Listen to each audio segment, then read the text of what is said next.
കേന്ദ്ര സമിതിയുടെ ആഭിമുഖ്യത്തിൽ നടത്തപ്പെടുന്ന സൗഹാർദ്ദ സംഗമത്തിലാണ് നാം ഏവരും ഒരുമിച്ച് കൂടിയിരിക്കുന്നത്. നമ്മുടെ പരിപാടികൾ ഇൻഷാ അല്ലാഹ് കൃത്യം 4 മണിക്ക് തന്നെ തുടങ്ങുന്നതായിരിക്കും. അതിന് മുമ്പ് പ്രഭാഷകന്മാർക്ക് വേണ്ടിയുള്ള ഈ സൗണ്ട് സിസ്റ്റം ഒന്ന് നന്നാക്കുക എന്ന ഉദ്ദേശത്തിൽ ഒരാളിങ്ങനെ സംസാരിക്കുമ്പോൾ ശരിപ്പെടുത്താൻ കഴിയുമല്ലോ, അപ്പം അതിന് വേണ്ടി എണിച്ചു തന്നതാണ്. ഒരു പ്രധാനപ്പെട്ട പ്രഭാഷണം നടത്താൻ വേണ്ടിയിട്ടല്ല.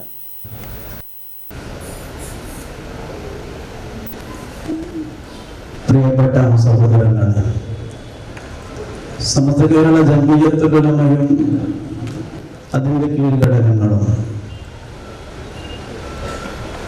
നമുക്കേവർക്കും അറിയുന്ന രീതിയിൽ തന്നെ സമാധാനപരമായ പ്രവർത്തനങ്ങളാണ്, അതിനു വേണ്ടിയുള്ള പ്രോത്സാഹനങ്ങളാണ് സമസ്ത നടത്തിക്കൊണ്ടിരുന്നത്. ഏത് പ്രശ്നങ്ങളാണെങ്കിലും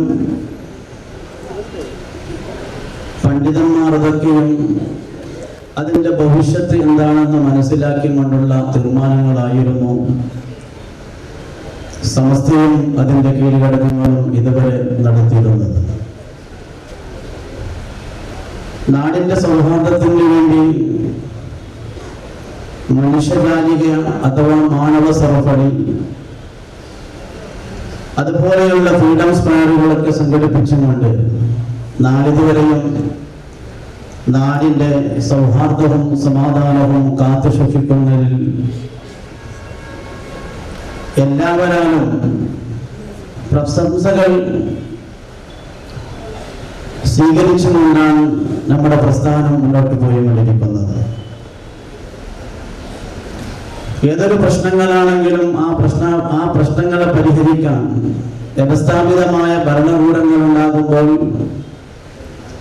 ആ ഭരണകൂടങ്ങളുമായി ബന്ധപ്പെട്ടുകൊണ്ട് മാത്രമേ ഏത് പ്രശ്നങ്ങളും പരിഹരിക്കാൻ സാധിക്കുകയുള്ളൂ എന്ന് ചരിത്രത്തിന്റെ താളുകൾ നമ്മളെ പഠിപ്പിച്ച യാഥാർത്ഥ്യമാണ്. ഞാൻ ഓർക്കുകയാണ്, മഹാനായ ഇസ്ലാമിക 2ാമത്തെ ഖലീഫ അമീറുൽ മുഅ്മിനീൻ ഉമർ ഇബ്നുൽ ഖത്താബ് റളിയല്ലാഹു തആല അൻഹു മഹാനവരുടെ കാലഘട്ടത്തിൽ 2 ചെറുപ്പക്കാർ ഒരു വ്യക്തിയെ മഹാനായ ഉമർ ഇബ്നുൽ ഖത്താബ് റളിയല്ലാഹു അൻഹുവിന്റെ മുന്നിലേക്ക് ഹാജരാക്കുകയാണ്. ഭരണാധികാരിയുടെ മുന്നിലേക്ക് അവർ 2 പേരും ആ വ്യക്തിയെ കൊണ്ടുവന്ന് ഞങ്ങളുടെ പിതാവിനെ, ഞങ്ങളുടെ ബാപ്പയെ കൊന്നവനാണെന്ന് മഹാനായ ഉമർ ഇബ്നുൽ ഖത്താബ് റളിയല്ലാഹു അൻഹുവിനോട് പറയുകയാണ്. ഭരണാധികാരിയായ ഖലീഫയായ ഉമർ ഇബ്നുൽ ഖത്താബ് റളിയല്ലാഹു അൻഹു ആ വ്യക്തിയോട് ചോദിച്ചു, ഈ 2 ചെറുപ്പക്കാർ പറയുന്നത് ശരിയാണോ? അദ്ദേഹം അത് സമ്മതിക്കുകയും ചെയ്തു. അദ്ദേഹം സമ്മതിച്ച സ്ഥിതിക്ക് ഇസ്ലാമിന്റെ ഭരണകൂടമായതുകൊണ്ട് അദ്ദേഹത്തെ കൊലക്ക് വിധിക്കുകയാണ്. ആ കൊലക്ക് വിധിച്ചപ്പോൾ അയാൾ മഹാനായ ഉമർ ഇബ്നുൽ ഖത്താബ് റളിയല്ലാഹു അൻഹുവിനോട് പറയുകയാണ്, എനിക്ക് എൻ്റെ വീട്ടിലേക്ക് പോയി വരാൻ ഒരു അവസരം തരണം, 3 ദിവസം എനിക്ക് പോയി വരാൻ ആവശ്യമുണ്ട്, ഞാൻ എൻ്റെ ഭാര്യയോടും മക്കളോടും കാര്യങ്ങളൊക്കെ പറഞ്ഞു വരാം എന്ന് പറഞ്ഞപ്പോൾ ഉമർ ഇബ്നുൽ ഖത്താബ് റളിയല്ലാഹു അൻഹു സദസ്യരോട് ചോദിക്കുകയാണ്, ഇദ്ദേഹത്തിന്റെ ജാമ്യം നിൽക്കാൻ ആരാണ്? സമയത്ത് മഹാനായ അബൂദർ ഗിഫാരി റളിയല്ലാഹു തആല അൻഹു മുന്നോട്ട് വരികയാണ്. ചരിത്രം വിശാലമാണ്. അബൂദർ ഗിഫാരി റളിയല്ലാഹു അൻഹു ജാമ്യം നിൽക്കുകയും അയാൾ വീട്ടിലേക്ക് പോയി തിരിച്ചു വരികയും ചെയ്തു. 3 ദിവസം കഴിഞ്ഞു അദ്ദേഹത്തിന്റെ കൊടുത്ത സമയമായപ്പോൾ മഹാനായ ഉമർ ഇബ്നുൽ ഖത്താബ് റളിയല്ലാഹു അൻഹു സദസ്യരോട് ചോദിക്കുകയാണ്, എവിടെയാണ് ആ കൊലയാളി എന്ന്. അയാൾ എഴുന്നേറ്റ് മഹാനായ ഉമർ ഇബ്നുൽ ഖത്താബ് റളിയല്ലാഹു അൻഹുവിന്റെ മുന്നിലേക്ക് വന്നു. ഉമർ റളിയല്ലാഹു തആല അൻഹു അയാളോട് ചോദിച്ചു. ആർക്കും പരിചയമില്ലാത്തൊരു വ്യക്തിയായിരുന്നു. അയാൾ മദീന നിവാസിയല്ല, ഏതോ ഒരു കുഗ്രാമത്തിൽ നിന്ന് വന്ന വ്യക്തിയായിരുന്നു. അയാൾക്ക് പോയി തിരിച്ചു വരാതിരിക്കാമായിരുന്നു. അയാൾ തിരിച്ചു വന്നില്ലെങ്കിൽ ഒന്നും സംഭവിക്കാനുണ്ടായിരുന്നില്ല. പക്ഷെ എന്നാലും നിങ്ങൾ തിരിച്ചു വന്നല്ലോ, എന്തിനാണ് എന്ന് ചോദിച്ചപ്പോൾ അദ്ദേഹം പറഞ്ഞ ആ മറുപടി വളരെയേറെ നമ്മൾ ചിന്തിപ്പിക്കുന്നതായ ഒരു മറുപടിയാണ്. അദ്ദേഹം പറഞ്ഞു, ഞാനെങ്ങാനും തിരിച്ചു വന്നില്ലെങ്കിൽ സമുദായത്തിൽ കരാറുകൾ ആ കരാറ് പോലെ നടക്കുന്ന വ്യക്തികൾ ഇല്ലാണ്ടായി കൊണ്ടിരിക്കുന്നു എന്ന് ഈ സമുദായത്തെ കുറിച്ച് ജനങ്ങൾ തെറ്റിദ്ധരിച്ചു പോകുമല്ലോ. ആ തെറ്റിദ്ധാരണ പരിശുദ്ധ ഇസ്ലാമിന്റെ പേരിൽ ഞാൻ കാരണമായി വരാതിരിക്കാൻ വേണ്ടിയാണ് എന്ന് പറയുകയാണ് അദ്ദേഹം. മഹാനായ അബൂദർ ഗിഫാരി റളിയല്ലാഹു തആല അൻഹുവിനോട് ഉമർ റളിയല്ലാഹു അൻഹു ചോദിച്ചു, അബൂദറെ, നിങ്ങൾ എങ്ങനെയാണ് ഒരു പരിചയമില്ലാത്ത ഒരു മനുഷ്യനിക്ക് നിങ്ങൾ ജാമ്യം നിന്നത് എങ്ങനെയാണ്? അയാളെങ്ങാനും തിരിച്ചു വന്നില്ലെങ്കിൽ കൊല നിങ്ങൾക്കായിരുന്നു, നിങ്ങളെ കൊല ചെയ്യുമായിരുന്നല്ലോ. ആ സമയത്ത് മഹാനായ അബൂദർ ഗിഫാരി റളിയല്ലാഹു അൻഹു പറഞ്ഞതും വളരെ ചിന്തനീയമായ ഒരു മറുപടിയായിരുന്നു. ഒരു വ്യക്തി അദ്ദേഹം ചെയ്തതായ ആ തെറ്റിനെ സമ്മതിക്കുകയും ആ തെറ്റിന് ഇസ്ലാം വിധിക്കുന്ന ഹദ്ദുകൾ എന്താണോ, ഖിസാസുകൾ എന്താണോ, അതൊക്കെയും അയാൾ അംഗീകരിക്കുകയും അദ്ദേഹത്തിന്റെ ഒരു ആവശ്യം മുന്നിൽ വെച്ചു. ആ ആവശ്യം മുന്നിൽ വെച്ചു അയാൾ പറയുമ്പോൾ ഒരു മുഅ്മിനായ മനുഷ്യന്റെ വാക്കിൽ വിശ്വാസമുള്ള ഒരാളും ജനങ്ങളിൽ ഇല്ലാണ്ടായിപ്പോയോ, ഈ സമുദായത്തിൽ ഇല്ലാണ്ടായിപ്പോയിരിക്കുന്നു എന്ന് ജനങ്ങൾ തെറ്റിദ്ധരിച്ചു പോകാൻ സാധ്യതയുണ്ട്. അതുകൊണ്ടാണ് ഞാൻ മുന്നോട്ട് വന്നതെന്ന് മഹാനായ അബൂദർ ഗിഫാരി റളിയല്ലാഹു അൻഹു. ഇത് കേട്ടപ്പോൾ ഈ സംഭവങ്ങളൊക്കെ കേട്ടു നിൽക്കുന്ന 2 ചെറുപ്പക്കാർ അദ്ദേഹത്തിന് മാഫ് കൊടുക്കുകയാണ്. മാഫ് കൊടുത്താൽ പിന്നെ കൊന്നവനെ കൊല്ലുക എന്ന നിയമമില്ലല്ലോ. മാഫ് കൊടുത്തുകൊണ്ട് 2 ചെറുപ്പക്കാർ പറഞ്ഞു, നിങ്ങൾ എന്തിനാണ് മാഫ് നൽകിയതെന്ന് ചോദിച്ചപ്പോൾ അവർ പറഞ്ഞ മറുപടിയും വളരെ ശ്രദ്ധേയമാണ്. അവർ പറഞ്ഞു, ഈ സമുദായത്തിൽ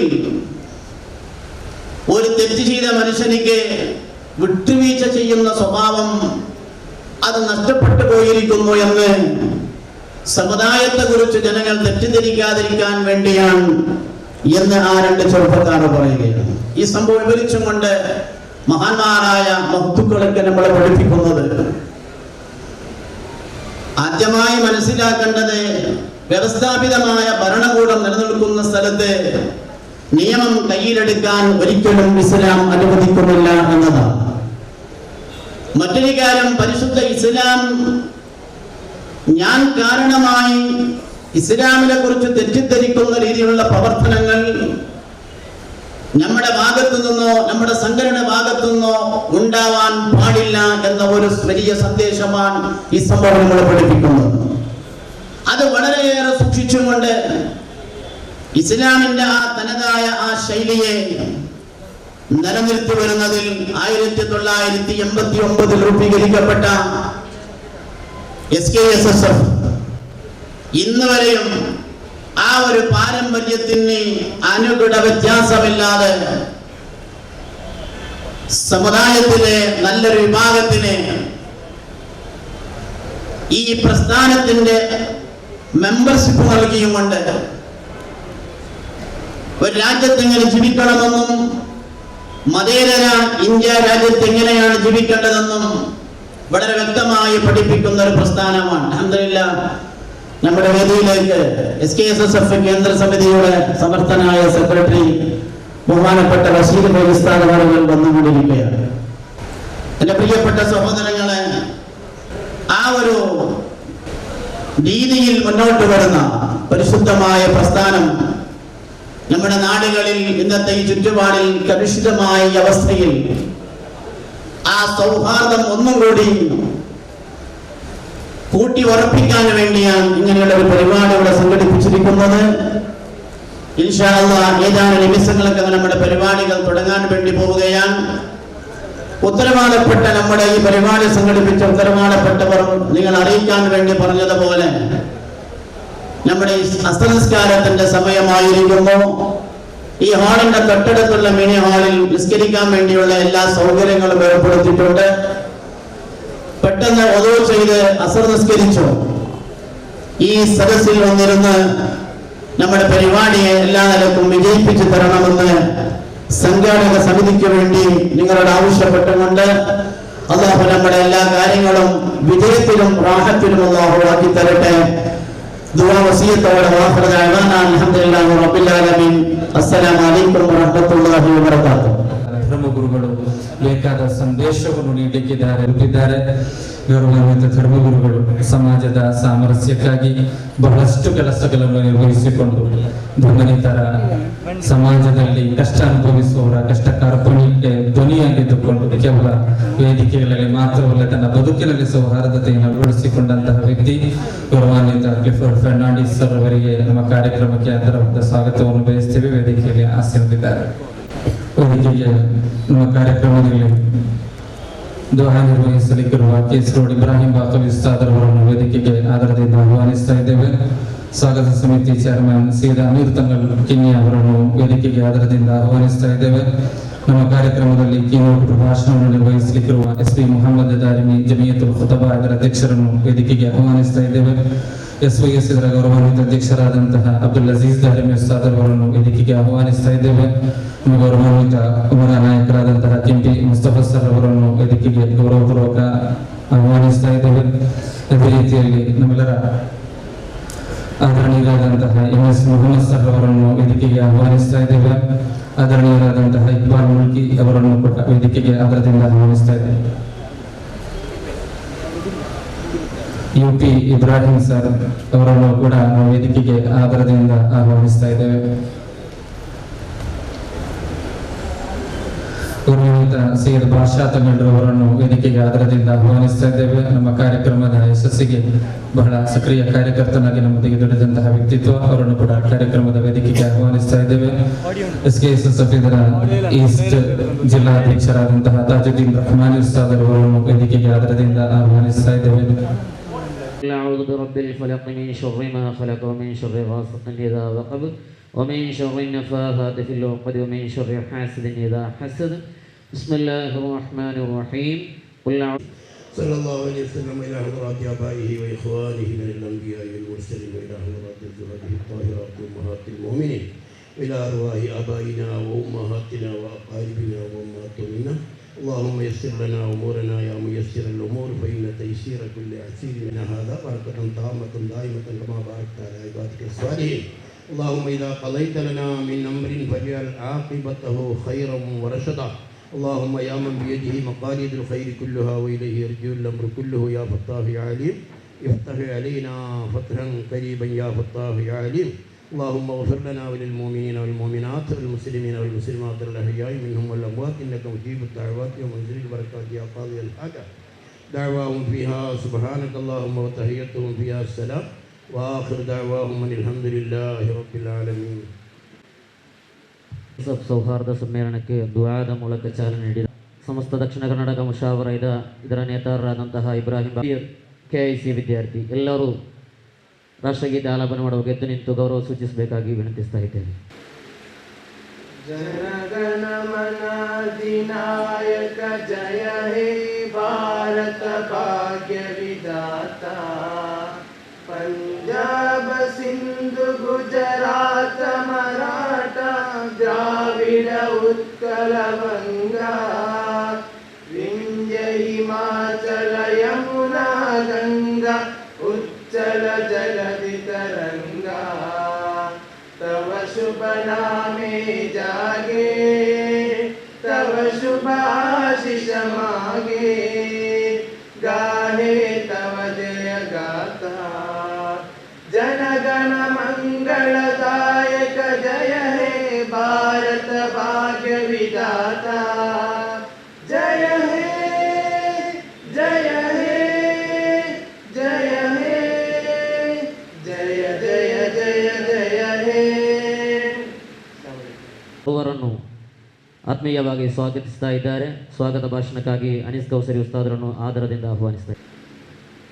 ಸ್ವಾಗತ ಹೇಳುವುದಕ್ಕಿಂತ ಮೊದಲು ಸಂಘಟನೆಯನ್ನು ಸಮಸ್ತ ಕೇಂದ್ರೀಯ ಜಮೀಯತುಲ್ ಉಲಮಾ ಎನ್ನುವ ಈ ಉಲಮಾ ವಿದ್ವಾಂಸರ ಒಕ್ಕೂಟವನ್ನು ಈ ಕಾರ್ಯಕ್ರಮ ಆಯೋಜಿಸಿರುವುದರ ಉದ್ದೇಶವನ್ನು ಬಹಳ ಹರ್ಷವಾಗಿ ತಿಳಿಸಲಿಕ್ಕೆ ಬಯಸ್ತೇನೆ. 1926ರಲ್ಲಿ ಸ್ವತಂತ್ರ ಪೂರ್ವ ಭಾರತದಲ್ಲಿ ಮುಸ್ಲಿಂ ಸುನ್ನಿ ವಿದ್ವಾಂಸರು ಸೇರಿಕೊಂಡು, ಸೂಫಿ ಸಂತರು, ಸೂಫಿ ವರಿಯರು ಸೇರಿಕೊಂಡು ರೂಪುಕೊಟ್ಟಂತಹ ಉಲಮಾ ಒಕ್ಕೂಟವಾಗಿದೆ ಸಮಸ್ತ ಕೇರಳ ಜಮೀಯತುಲ್ ಉಲಮಾ. ತನ್ನ ಕಾರ್ಯಕ್ಷೇತ್ರವನ್ನು ಕಾಲಗಳ ನಂತರ ವ್ಯಾಪಿಸಿಕೊಂಡು ಕೇರಳ, ಕರ್ನಾಟಕ, ತಮಿಳುನಾಡು, ಉತ್ತರ ಭಾರತ, ಪಶ್ಚಿಮ ಬಂಗಾಳ, ಹರಿಯಾಣ, ಬಿಹಾರ, ಆಂಧ್ರ ಪ್ರದೇಶ ಸೇರಿದಂತೆ ಭಾರತದಾದ್ಯಂತ ತನ್ನ ಕಾರ್ಯಕ್ಷೇತ್ರವನ್ನು ವಿಸ್ತರಿಸಿಕೊಂಡು ಸಮಸ್ತ ಕೇಂದ್ರೀಯ ಜಮೀಯತುಲ್ ಉಲಮಾ ಎನ್ನುವ ಹೆಸರಿನಲ್ಲಿ ದೇಶದಾದ್ಯಂತ ಧಾರ್ಮಿಕ, ಶೈಕ್ಷಣಿಕ, ಸಾಮಾಜಿಕ ಚಟುವಟಿಕೆಗಳನ್ನು ನಡೆಸಿಕೊಂಡು 500ರಷ್ಟು ಮತಭೌತಿಕ ಸಮನ್ವಯ ಶಿಕ್ಷಣ ಕೇಂದ್ರಗಳು ಇದರ ಅಧೀನದಲ್ಲಿ ಕಾರ್ಯಾಚರಿಸ್ತಾ ಇದೆ. 10,000ಕ್ಕಿಂತಲೂ ಅಧಿಕ ಮದ್ರಸಗಳು ಈ ಉಲಮಾ ಒಕ್ಕೂಟದ ಅಧೀನದಲ್ಲಿ ಇವತ್ತು ಕಾರ್ಯಾಚರಿಸ್ತಾ ಇದೆ. 90-97 ವರ್ಷಗಳ ಸುದೀರ್ಘ ಈ ಮುಸ್ಲಿಂ ಉಮ್ಮತ್ತಿನ ನಾಯಕತ್ವದಲ್ಲಿ ದೇಶಕ್ಕೆ, ದೇಶದ ಕೋಮು ಪರಂಪರೆಗೆ, ಸಂವಿಧಾನಕ್ಕೆ, ಈ ದೇಶದ ಅಖಂಡತೆಗೆ ಧಕ್ಕೆ ತರುವಂತಹ ಒಂದು ಸಣ್ಣ ಅಂಶವೂ ಕೂಡ, ಒಂದು ಸಣ್ಣ ಕಾರ್ಯವೂ ಕೂಡ ಈ ಉಲಮಾ ಒಕ್ಕೂಟದ ಭಾಗದಿಂದ ಈವರೆಗೆ ಉಂಟಾಗಿಲ್ಲ. ಈ ಉಲಮಾ ಒಕ್ಕೂಟದ ಅಧೀನದಲ್ಲಿರುವಂತಹ ಪೋಷಕ ಸಂಘಟನೆಗಳು ಕೂಡ, ಅದರಲ್ಲಿ ಯುವಕರ ಸಂಘಟನೆ ಇರಬಹುದು, ಮಧ್ಯವಯಸ್ಕರ ಸಂಘಟನೆ ಇರಬಹುದು, ಸಣ್ಣ ಮಕ್ಕಳ ಸಂಘಟನೆ ಇರಬಹುದು, ಎಲ್ಲ ಸಂಘಟನೆಗಳು ಕೂಡ ಈ ವಿದ್ವಾಂಸರ ನೇತೃತ್ವದಲ್ಲಿ, ಉಲಮಾ ನಾಯಕತ್ವದಲ್ಲಿ ದೇಶದ ಸಂವಿಧಾನವನ್ನು, ದೇಶದ ಕೋಮು ಪರಂಪರೆಯನ್ನು ಕಾಪಾಡಿಕೊಂಡು ಹೋಗಲಿಕ್ಕೆ, ಈ ದೇಶವನ್ನು ಸಾಮರಸ್ಯದ ಬೀಡಾಗಿ ನಿಲ್ಲಿಸಲಿಕ್ಕೆ ನಿರಂತರವಾದ ಪ್ರಯತ್ನ, ಕೆಲಸ ಕಾರ್ಯಗಳೊಂದಿಗೆ ಈ ಸಮಸ್ತ ಕೇಂದ್ರೀಯ ಜಮೀಯತುಲ್ ಉಲಮಾ ಮುಂದುವರಿಯುತ್ತಲೇ ಇದೆ. ಈ ಸಮಸ್ತ ಕೇಂದ್ರೀಯ ಜಮೀಯತುಲ್ ಉಲಮಾದ ಅಧೀನದಲ್ಲಿ ಕಾರ್ಯಾಚರಿಸುವಂತಹ ಪ್ರಮುಖವಾದ ಒಂದು ಪೋಷಕ ಸಂಘಟನೆಯಾಗಿದೆ, ವಿದ್ಯಾರ್ಥಿ ಯುವಜನ ಸಂಘಟನೆಯಾಗಿದೆ SKSSF. ಈ SKSSF ಆಗಿದೆ ಇವತ್ತು ಈ ಕಾರ್ಯಕ್ರಮವನ್ನು ಹಮ್ಮಿಕೊಂಡಿರುವಂಥದ್ದು. ನಿಮಗೆ ಗೊತ್ತಿರಬಹುದು, ನಮ್ಮ ಕರ್ನಾಟಕ ರಾಜ್ಯದಲ್ಲಿ ದಕ್ಷಿಣ ಕನ್ನಡ ಜಿಲ್ಲೆ, ಉಡುಪಿ, ಹಾಸನ, ಚಿಕ್ಕಮಗಳೂರು, ಹುಬ್ಬಳ್ಳಿ, ಧಾರವಾಡ, ಬೆಂಗಳೂರು, ಕೊಡಗು ಸಹಿತ ಇರುವಂತಹ ಜಿಲ್ಲೆಗಳಲ್ಲಿ ಬಹಳ ವ್ಯವಸ್ಥಿತವಾಗಿ ಇವತ್ತು SKSSF ತನ್ನ ಕಾರ್ಯಾಚರಣೆಯನ್ನು ನಡೆಸ್ತಾ ಇದೆ. ನಮ್ಮ ಕಾರ್ಯಕ್ರಮದ ಉದ್ಘಾಟಕರು, ನಮ್ಮೆಲ್ಲರ ಆಧ್ಯಾತ್ಮಿಕ ನಾಯಕರು, ಸಮಸ್ತ ಕೇರಳ ಜಮೀಯತುಲ್ ಉಲಮಾದ ಗೌರವಾನ್ವಿತ ಅಧ್ಯಕ್ಷರು ಆದಂತಹ ಗೌರವಾನ್ವಿತ ಸಯ್ಯದುಲ್ ಉಲಮಾ ಸಯ್ಯದ್ ಮೊಹಮ್ಮದ್ ಜಿಫ್ರಿ ಮುತ್ತುಕೋಯ ತಂಗಲವರು ನಮ್ಮ ವೇದಿಕೆಯನ್ನು ಹಂಚಿಕೊಂಡಿದ್ದಾರೆ. ಅಲ್ಲಾಹು ಅಕ್ಬರ್ ವಲಿಲ್ಲಾಹಿಲ್ ಹಮ್ದ್.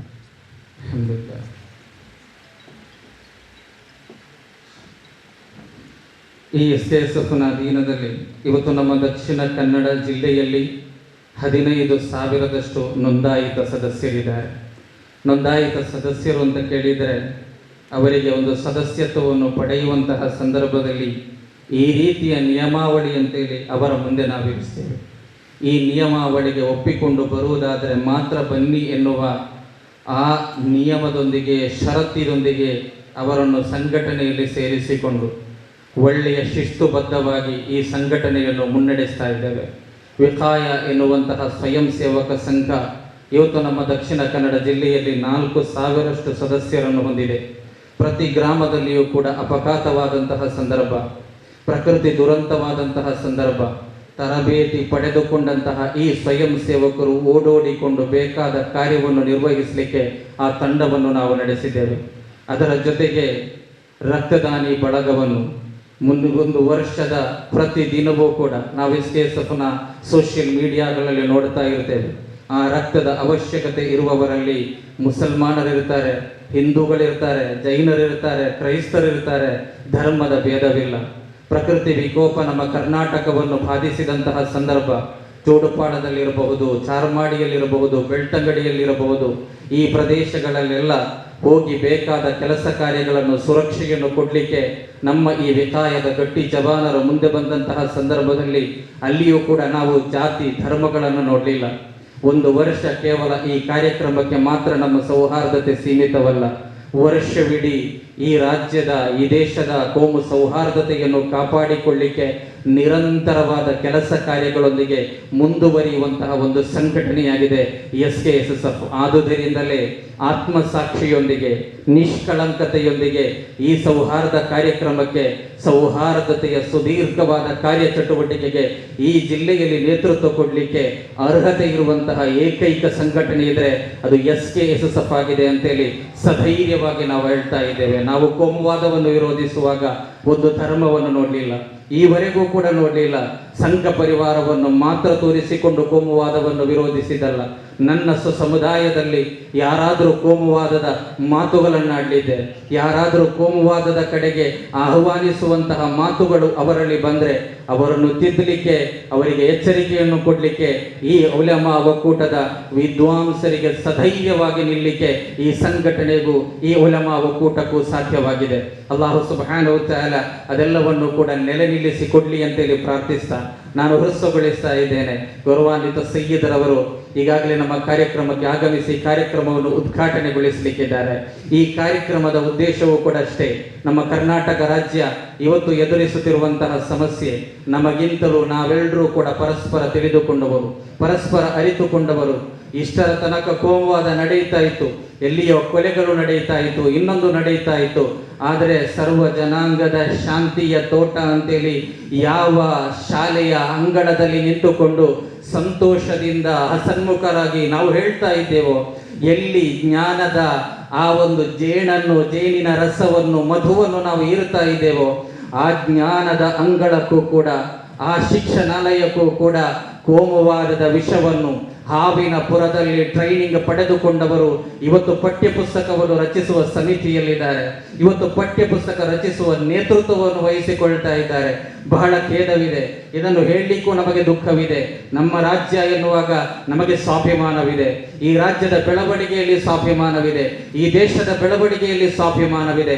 ಆದರೆ ಕಾಲ ಕಳೆದಂತೆ ಅಧಿಕೃತ ವಲಯದಿಂದಲೇ, ಸರ್ಕಾರ ವ್ಯವಸ್ಥೆಯಿಂದಲೇ ಕೋಮುವಾದವನ್ನು ಬೆಳೆಸುವುದಕ್ಕೆ, ಅದರಲ್ಲೂ ಕೂಡ ಶಿಕ್ಷಣ ಕ್ಷೇತ್ರದಲ್ಲಿ ಕೋಮುವಾದವನ್ನು ಬೆಳೆಸುವುದಕ್ಕೆ ಕುಮ್ಮಕ್ಕು ನಡೆಯುತ್ತಾ ಇರುವಾಗ, ಅದಕ್ಕೆ ವ್ಯವಸ್ಥಿತವಾದಂತಹ ಕಾರ್ಯಯೋಜನೆಗಳು ನಡೆಯುತ್ತಾ ಇರುವಾಗ ಅದನ್ನು ಸಧೈರ್ಯವಾಗಿ ಎದುರಿಸಬೇಕಾದದ್ದು ವಿಶೇಷವಾಗಿ ಧರ್ಮ ಗುರುಗಳ ವಲಯದಿಂದ ಧರ್ಮಕ್ಕೆ ನೇತೃತ್ವ ನೀಡುವಂತಹ ವಿದ್ವಾಂಸರ, ಹಿಂದೂ ಧರ್ಮದ, ಕ್ರೈಸ್ತ ಧರ್ಮದ ಧಾರ್ಮಿಕ ಮುಖಂಡರುಗಳ ವಲಯದಿಂದ ಸ್ಪಷ್ಟವಾದ ಸಂದೇಶ ರವಾನಿಸಬೇಕಾದಂತಹ ಅನಿವಾರ್ಯತೆಯಲ್ಲಿ ನಾವಿದ್ದೇವೆ. ಪ್ರತಿಯೊಂದು ಹಂತದಲ್ಲಿಯೂ ಕೂಡ ನವ ಮತದಾರರನ್ನು ಸೆಳೆಯುವ ಉದ್ದೇಶದಿಂದ ಇವತ್ತು ಶಿಕ್ಷಣಾಲಯದಲ್ಲಿ ಸಣ್ಣ ಮಕ್ಕಳ ಮುಗ್ಧ ಮನಸ್ಸಿಗೆ ಕೋಮುವಾದದ ವಿಷಯವನ್ನು ನುಡಿಸುವಂತಹ ಸಂದರ್ಭ, ಪ್ರತಿಯೊಂದು ಊರಿನಲ್ಲಿಯೂ ಕೂಡ ಒಂದು ಕೋಮು ಸಮಸ್ಯೆ ಉಂಟಾದಂತಹ ಸಂದರ್ಭ, ಅದನ್ನು ಯಾವ ರೀತಿಯಲ್ಲಿ ಬಗೆಹರಿಸಿಕೊಳ್ಳಬಹುದು ಅಂತೇಳಿ ನಮ್ಮ ಗತಕಾಲವನ್ನು ಪರಿಶೀಲಿಸಿದರೆ ಅಲ್ಲಿ ಧಾರ್ಮಿಕ ಉಲಮಾಗಳು ಮುಂದೆ ನಿಲ್ತಾ ಇದ್ರು, ಉಮರಾಗಳು ಮುಂದೆ ನಿಲ್ತಾ ಇದ್ರು. ಪರಸ್ಪರ ಕೈ ಜೋಡಿಸಿಕೊಂಡು ಎಲ್ಲ ಧರ್ಮದ ನಾಯಕರು ಸೇರಿಕೊಂಡು ಆ ಸಮಸ್ಯೆಯನ್ನು ಆ ಊರಿನಲ್ಲೇ ಬಗೆಹರಿಸುವಂತಹ ಒಂದು ರೀತಿ ನಮ್ಮಲ್ಲಿತ್ತು. ಆದರೆ ಇವತ್ತು ಅದು ಬದಲಾಗಿದೆ. ಎಲ್ಲವನ್ನೂ ಕೂಡ ರಾಜಕೀಯಗೊಳಿಸುವಂತಹ ಕೆಲಸ ನಡೆಯುತ್ತಾ ಇದೆ. ಎಲ್ಲವನ್ನೂ ಕೂಡ ಮತ ಬ್ಯಾಂಕ್ ಅನ್ನಾಗಿ ಪರಿವರ್ತಿಸಿ ಪರಿವರ್ತಿಸುವಂತಹ ಕೆಲಸ ನಡೆಯುತ್ತಾ ಇದೆ. ಅದನ್ನು ನಿಲ್ಲಿಸಿ ಇಲ್ಲಿ ಜಮಾಅತಿನ ಆಯಾ ಕಟ್ಟಿನಲ್ಲಿ ನೇತೃತ್ವ ನೀಡುವ ನೂರಾರು ಜಮಾಅತಿನ ಪದಾಧಿಕಾರಿಗಳಿದ್ದಾರೆ. ಜಮಾಅತಿನ ಮಸೀದಿಗೆ ನೇತೃತ್ವ ನೀಡುವಂತಹ ನೂರಾರು ಉಲಮಾಗಳಿದ್ದಾರೆ, ಯುವಕರಿದ್ದಾರೆ, ಯುವ ಸಂಘಟನೆಗೆ ನೇತೃತ್ವ ಕೊಡುವವರಿದ್ದಾರೆ. ಅದೇ ರೀತಿಯಲ್ಲಿ ವಿವಿಧ ಧರ್ಮದ ಧರ್ಮ ಗುರುಗಳು, ಪಂಚಾಯತ್ ಸದಸ್ಯರು, ಅದೇ ರೀತಿಯಲ್ಲಿ ಆಯಾ ಕಟ್ಟಿನಲ್ಲಿ ನೇತೃತ್ವ ನೀಡುವ ಎಲ್ಲ ಧರ್ಮಕ್ಕೂ ಸೇರಿದಂತಹ ನಾಯಕರಿದ್ದಾರೆ. ಎಲ್ರಿಗೂ ಈ ಸಮಾವೇಶ ಒಂದೇ ಸಂದೇಶ ಸ್ಪಷ್ಟವಾಗಿ ನೀಡಲಿಕ್ಕೆ ಬಯಸ್ತದೆ. ಒಂದು ಸಮಸ್ಯೆಯಾದಾಗ ನಮ್ಮ ಊರಿನಲ್ಲಿ ನಾವು ಬಗೆಹರಿಸೋಣ, ಸೌಹಾರ್ದಯುತವಾಗಿ ಕೈ ಜೋಡಿಸೋಣ, ಪರಸ್ಪರ ಮಾತುಕತೆಯಿಂದ ಪರಿಹರಿಸೋಣ. ನಮ್ಮ ಮಕ್ಕಳ ಭವಿಷ್ಯಕ್ಕೆ ನಾವೇ ಬೆಂಕಿ ಇಡುವಂತಹ ಕೆಲಸವನ್ನು ಮಾಡದಿರೋಣ. ಪೋಷಕರು ಆತಂಕದಲ್ಲಿದ್ದಾರೆ. ಮಕ್ಕಳನ್ನು ಶಾಲೆಗೆ ಕಳಿಸಿದ್ರೆ ಏನು ಓದ್ತಾರೋ, ಏನು ತಲೆಗೆ ತುಂಬಿಸ್ತಾರೋ ಎನ್ನುವ ಭಯದಲ್ಲಿ ಇವತ್ತು ಪೋಷಕರು ಬದುಕುವಂತಹ ವ್ಯವಸ್ಥೆ ಇದೆ. ಅದನ್ನು ನಿಲ್ಲಿಸೋಣ. ಇನ್ಶಾ ಅಲ್ಲಾ ನಾವೆಲ್ಲರೂ ಪರಸ್ಪರ ಸಹಕಾರದೊಂದಿಗೆ ಈ ಒಂದು ಅಭಿಯಾನ ಇಲ್ಲಿ ನಾವು ಆರಂಭಿಸ್ತಾ ಇದ್ದೇವೆ. 6 ತಿಂಗಳ ಸುದೀರ್ಘ ಕಾರ್ಯಚಟುವಟಿಕೆಯೊಂದಿಗೆ SKSSF ಈ ಕಾರ್ಯಕ್ರಮದೊಂದಿಗೆ ಸೌಹಾರ್ದತೆಗಾಗಿ ಸಹಬಾಳ್ವೆಯನ್ನು ಮರಳಿ ಪಡೆಯಲಿಕ್ಕಾಗಿ ನಿಮ್ಮ ಸಮೀಪಕ್ಕೆ ಬರಲಿಕ್ಕಿದೆ. ನೀವೆಲ್ಲರೂ ಸ್ವೀಕರಿಸಬೇಕು ಅಂತೇಳಿ ಕೇಳಿಕೊಳ್ತಾ ಈ ಕಾರ್ಯಕ್ರಮವನ್ನು ಉದ್ಘಾಟಿಸಲಿರುವ ಸಮಸ್ತ ಕೇಂದ್ರೀಯ ಜಮೀಯತುಲ್ ಉಲಮಾ ಇದರ ಅಧ್ಯಕ್ಷರು, ಈ ಉಮ್ಮತ್ತಿನ ಅಧಿಕೃತ ಧ್ವನಿ, ಈ ಉಮ್ಮತ್ತಿನ ಅಂತಿಮ ಧ್ವನಿ ಸಯ್ಯದುಲ್ ಉಲಮಾ ಸಯ್ಯದ್ ಜಿಫ್ರಿ ಮುತ್ತುಕೋಯ ತಂಗಳ್ ಬಹುಮಾನ್ಯರಾದ ಸಯ್ಯದರವರನ್ನು ಎಲ್ಲ ಗೌರವಾದರಗಳೊಂದಿಗೆ ಈ ಕಾರ್ಯಕ್ರಮಕ್ಕೆ ಸ್ವಾಗತಿಸ್ತಾ ಇದ್ದೇನೆ. ಅದೇ ರೀತಿ ಈ ಕಾರ್ಯಕ್ರಮದ ಅಧ್ಯಕ್ಷತೆಯನ್ನು ವಹಿಸಲಿರುವಂತಹ SKSSF ಕೇಂದ್ರೀಯ ಸಮಿತಿ ಇದರ ಗೌರವಾನ್ವಿತ ಕಾರ್ಯದರ್ಶಿಗಳಾದಂತಹ ಗೌರವಾನ್ವಿತ ಅಬ್ದುಲ್ ರಶೀದ್ ಫೈಸಿ ವೆಳ್ಳಾಯಿಕೋಡ್ ಇವರನ್ನು ಕೂಡ ಈ ಕಾರ್ಯಕ್ರಮಕ್ಕೆ ಬಹಳ ಗೌರವಾದರದಿಂದ ಸ್ವಾಗತಿಸ್ತಾ ಇದ್ದೇವೆ. ಈ ಕಾರ್ಯಕ್ರಮದಲ್ಲಿ ಕ್ರೈಸ್ತ ಧರ್ಮವನ್ನು ಪ್ರತಿನಿಧಿಸಿಕೊಂಡು ನಮ್ಮೊಂದಿಗೆ ಮಾತನಾಡಲಿಕ್ಕಿರುವಂತಹ ರೆವರೆಂಡ್ ಫಾದರ್ ಕ್ಲಿಫರ್ಡ್ ಫರ್ನಾಂಡಿಸ್ ಇವರನ್ನು ಕೂಡ ಈ ಕಾರ್ಯಕ್ರಮಕ್ಕೆ ಬಹಳ ಗೌರವಾದರದಿಂದ ಬಹಳ ಪ್ರೀತಿ ಇಟ್ಟುಕೊಂಡು ನಮ್ಮ ಕಾರ್ಯಕ್ರಮಕ್ಕೆ ಆಗಮಿಸಿದ್ದೀರಿ. ನಾವು ನಿಮ್ಮನ್ನು ಸಮೀಪಿಸುವಂತಹ ಸಂದರ್ಭ ಒಂದು ದಿನದ ಮುಂಚೆಯಾಗಿತ್ತು. ಅದಕ್ಕೆ ಬೇಕಾಗಿ ಮೆಲ್ವಿನ್ ರವರು, ನನ್ನ ಪ್ರೀತಿಯ ಮೋನಾಕರ್ ಅವರು ಬೇಕಾದಷ್ಟು ಶ್ರಮ ವಹಿಸಿಕೊಂಡು ಈ ಕಾರ್ಯಕ್ರಮಕ್ಕೆ ಪ್ರೀತಿ ಇಟ್ಟುಕೊಂಡು ಆಗಮಿಸಿದ್ದೀರಾ. ಗೌರವಾನ್ವಿತ ಕ್ಲಿಫರ್ಡ್ ಫರ್ನಾಂಡಿಸ್ ಸರ್ ಅವರನ್ನು ಬಹಳ ಗೌರವಾದರದಿಂದ ಸ್ವಾಗತಿಸ್ತಾ ಇದ್ದೇನೆ. ಅದೇ ರೀತಿ ಈ ಕಾರ್ಯಕ್ರಮಕ್ಕೆ ಈಗಾಗಲೇ ನಮ್ಮನ್ನು ಸೇರಿಕೊಂಡಿರುವಂತಹ ಶ್ರೀ ವಿಜಯಾನಂದ ಸ್ವಾಮೀಜಿಯವರು ಬರುವಂತಹ ಸಂದರ್ಭದಲ್ಲಿ ಅವರಿಗೆ ದೊಡ್ಡ ಗೌರವವನ್ನು ಕೊಡಬೇಕು. ಕಾರಣ ಇವತ್ತು ಕರ್ನಾಟಕದಲ್ಲಿ ದೊಡ್ಡ ಕೋಮು ಸಾಮರಸ್ಯಕ್ಕಾಗಿ ಸಮುದಾಯವನ್ನು ಕೂಡ ಎದುರು ಹಾಕಿಕೊಂಡು ಸವಾಲನ್ನು ಸ್ವೀಕರಿಸಿಕೊಂಡು ಕೋಮು ಸೌಹಾರ್ದತೆಗಾಗಿ ದೃಢವಾಗಿ ನಿಲ್ಲುವಂತಹ ಒಬ್ಬರು ಸ್ವಾಮೀಜಿಯವರು. ಸರ್ವಧರ್ಮ ಸಮನ್ವಯ ಸೌಹಾರ್ದ ಪೀಠ ಚಿತ್ರದುರ್ಗ ಬಹಳ ದೂರದಿಂದ ಬೆಳಗಿನಿಂದ ಯಾತ್ರೆ ಬೆಳೆಸಿಕೊಂಡು ನಮ್ಮ ಕಾರ್ಯಕ್ರಮಕ್ಕೆ ಆಗಮಿಸ್ತಾ ಇದ್ದಾರೆ. ಒಂದು ಸ್ವಲ್ಪ ಸಮಯದ ನಂತರ ನಮ್ಮನ್ನು ಸೇರಿಕೊಳ್ಳಿದ್ದಾರೆ. ಅವರ ಅನುಪಸ್ಥಿತಿಯಲ್ಲಿ ಅವರಿಗೆ ಸ್ವಾಗತವನ್ನು ಬಯಸ್ತೇನೆ. ಅದೇ ರೀತಿ ಕಾರ್ಯಕ್ರಮದಲ್ಲಿ ನಮ್ಮೊಂದಿಗೆ ಮಾತನಾಡಲಿಕ್ಕಿರುವಂತಹ ಅಡ್ವೊಕೇಟ್ ಸುಧೀರ್ ಕುಮಾರ್ ಮರುಳ್ಳಿ ಅವರು, ಕೊಪ್ಪದವರು. ನಿಮ್ಗೆ ಗೊತ್ತಿದೆ, CAA ಸಂದರ್ಭದಲ್ಲಿ ಆ ಸಂದರ್ಭದಲ್ಲಿ ಬಹಳಷ್ಟು ಬೇಕಾದಷ್ಟು ಕೆಲಸ ಕಾರ್ಯಗಳನ್ನು ಸಧೈರ್ಯವಾಗಿ ಸಮಾಜದ ಜೊತೆ ನಿಂತಹ ವ್ಯಕ್ತಿ, ಸಾಮಾಜಿಕ ಚಿಂತಕರು, ಗಮನಿತರ ಜೊತೆಗೆ ನಿಲ್ಲುವಂತಹ ವ್ಯಕ್ತಿ ಸುಧೀರ್ ಕುಮಾರ್ ಮರಳಿ ಅವರನ್ನು ಕೂಡ ಕಾರ್ಯಕ್ರಮಕ್ಕೆ ಅವರ ಅನುಪಸ್ಥಿತಿಯಲ್ಲಿ ಈಗಾಗಲೇ ಸೇರಿಕೊಂಡಿದ್ದಾರೆ. ಅವರನ್ನು ಸ್ವಾಗತಿಸಲಿಕ್ಕೆ ಬಯಸ್ತೇನೆ. ಅದೇ ರೀತಿ ಕಾರ್ಯಕ್ರಮದಲ್ಲಿ ನಮ್ಮೊಂದಿಗೆ ಮಾತನಾಡಲಿಕ್ಕಿರುವಂತಹ ಚಿಕ್ಕಮಗಳೂರು ಇದರ ವಿಶ್ವ ಧರ್ಮಪೀಠ ಜಯಬಸವ ತಪೋವನ ಚಿಕ್ಕಮಗಳೂರು ಈ ಕಾರ್ಯಕ್ರಮವನ್ನು ಸೇರಿಕೊಂಡಿದ್ದಾರೆ. ಅವರನ್ನು ಕೂಡ ಬಹಳ ಗೌರವಾದರದಿಂದ ಈ ಕಾರ್ಯಕ್ರಮಕ್ಕೆ ಬಹಳ ಸರಳವಾದಂತಹ ವ್ಯಕ್ತಿ, ಸಮಾಜದೆಡೆಯಲ್ಲಿ ಸಾಮರಸ್ಯವನ್ನು ಮೂಡಿಸುವಂತಹ ವ್ಯಕ್ತಿ, ಅವರನ್ನು ಕಾರ್ಯಕ್ರಮಕ್ಕೆ ಬಹಳ ಗೌರವಾದರದಿಂದ ನಾವು ಸ್ವಾಗತಿಸ್ತಾ ಇದ್ದೇವೆ. ಅದೇ ರೀತಿ SKSSF ಕೇಂದ್ರೀಯ ಸಮಿತಿ ಇದರ ಟ್ರೆಷರರಾದಂತಹ ಸಯ್ಯದರು ಆದಂತಹ ಸಯ್ಯದ್ ಫಖರುದ್ದೀನ್ ತಂಗಳ್ರವರನ್ನು ಬಹಳ ಗೌರವಾದರದೊಂದಿಗೆ ಈ ಕಾರ್ಯಕ್ರಮಕ್ಕೆ ಸ್ವಾಗತಿಸ್ತಾ ಇದ್ದೇವೆ.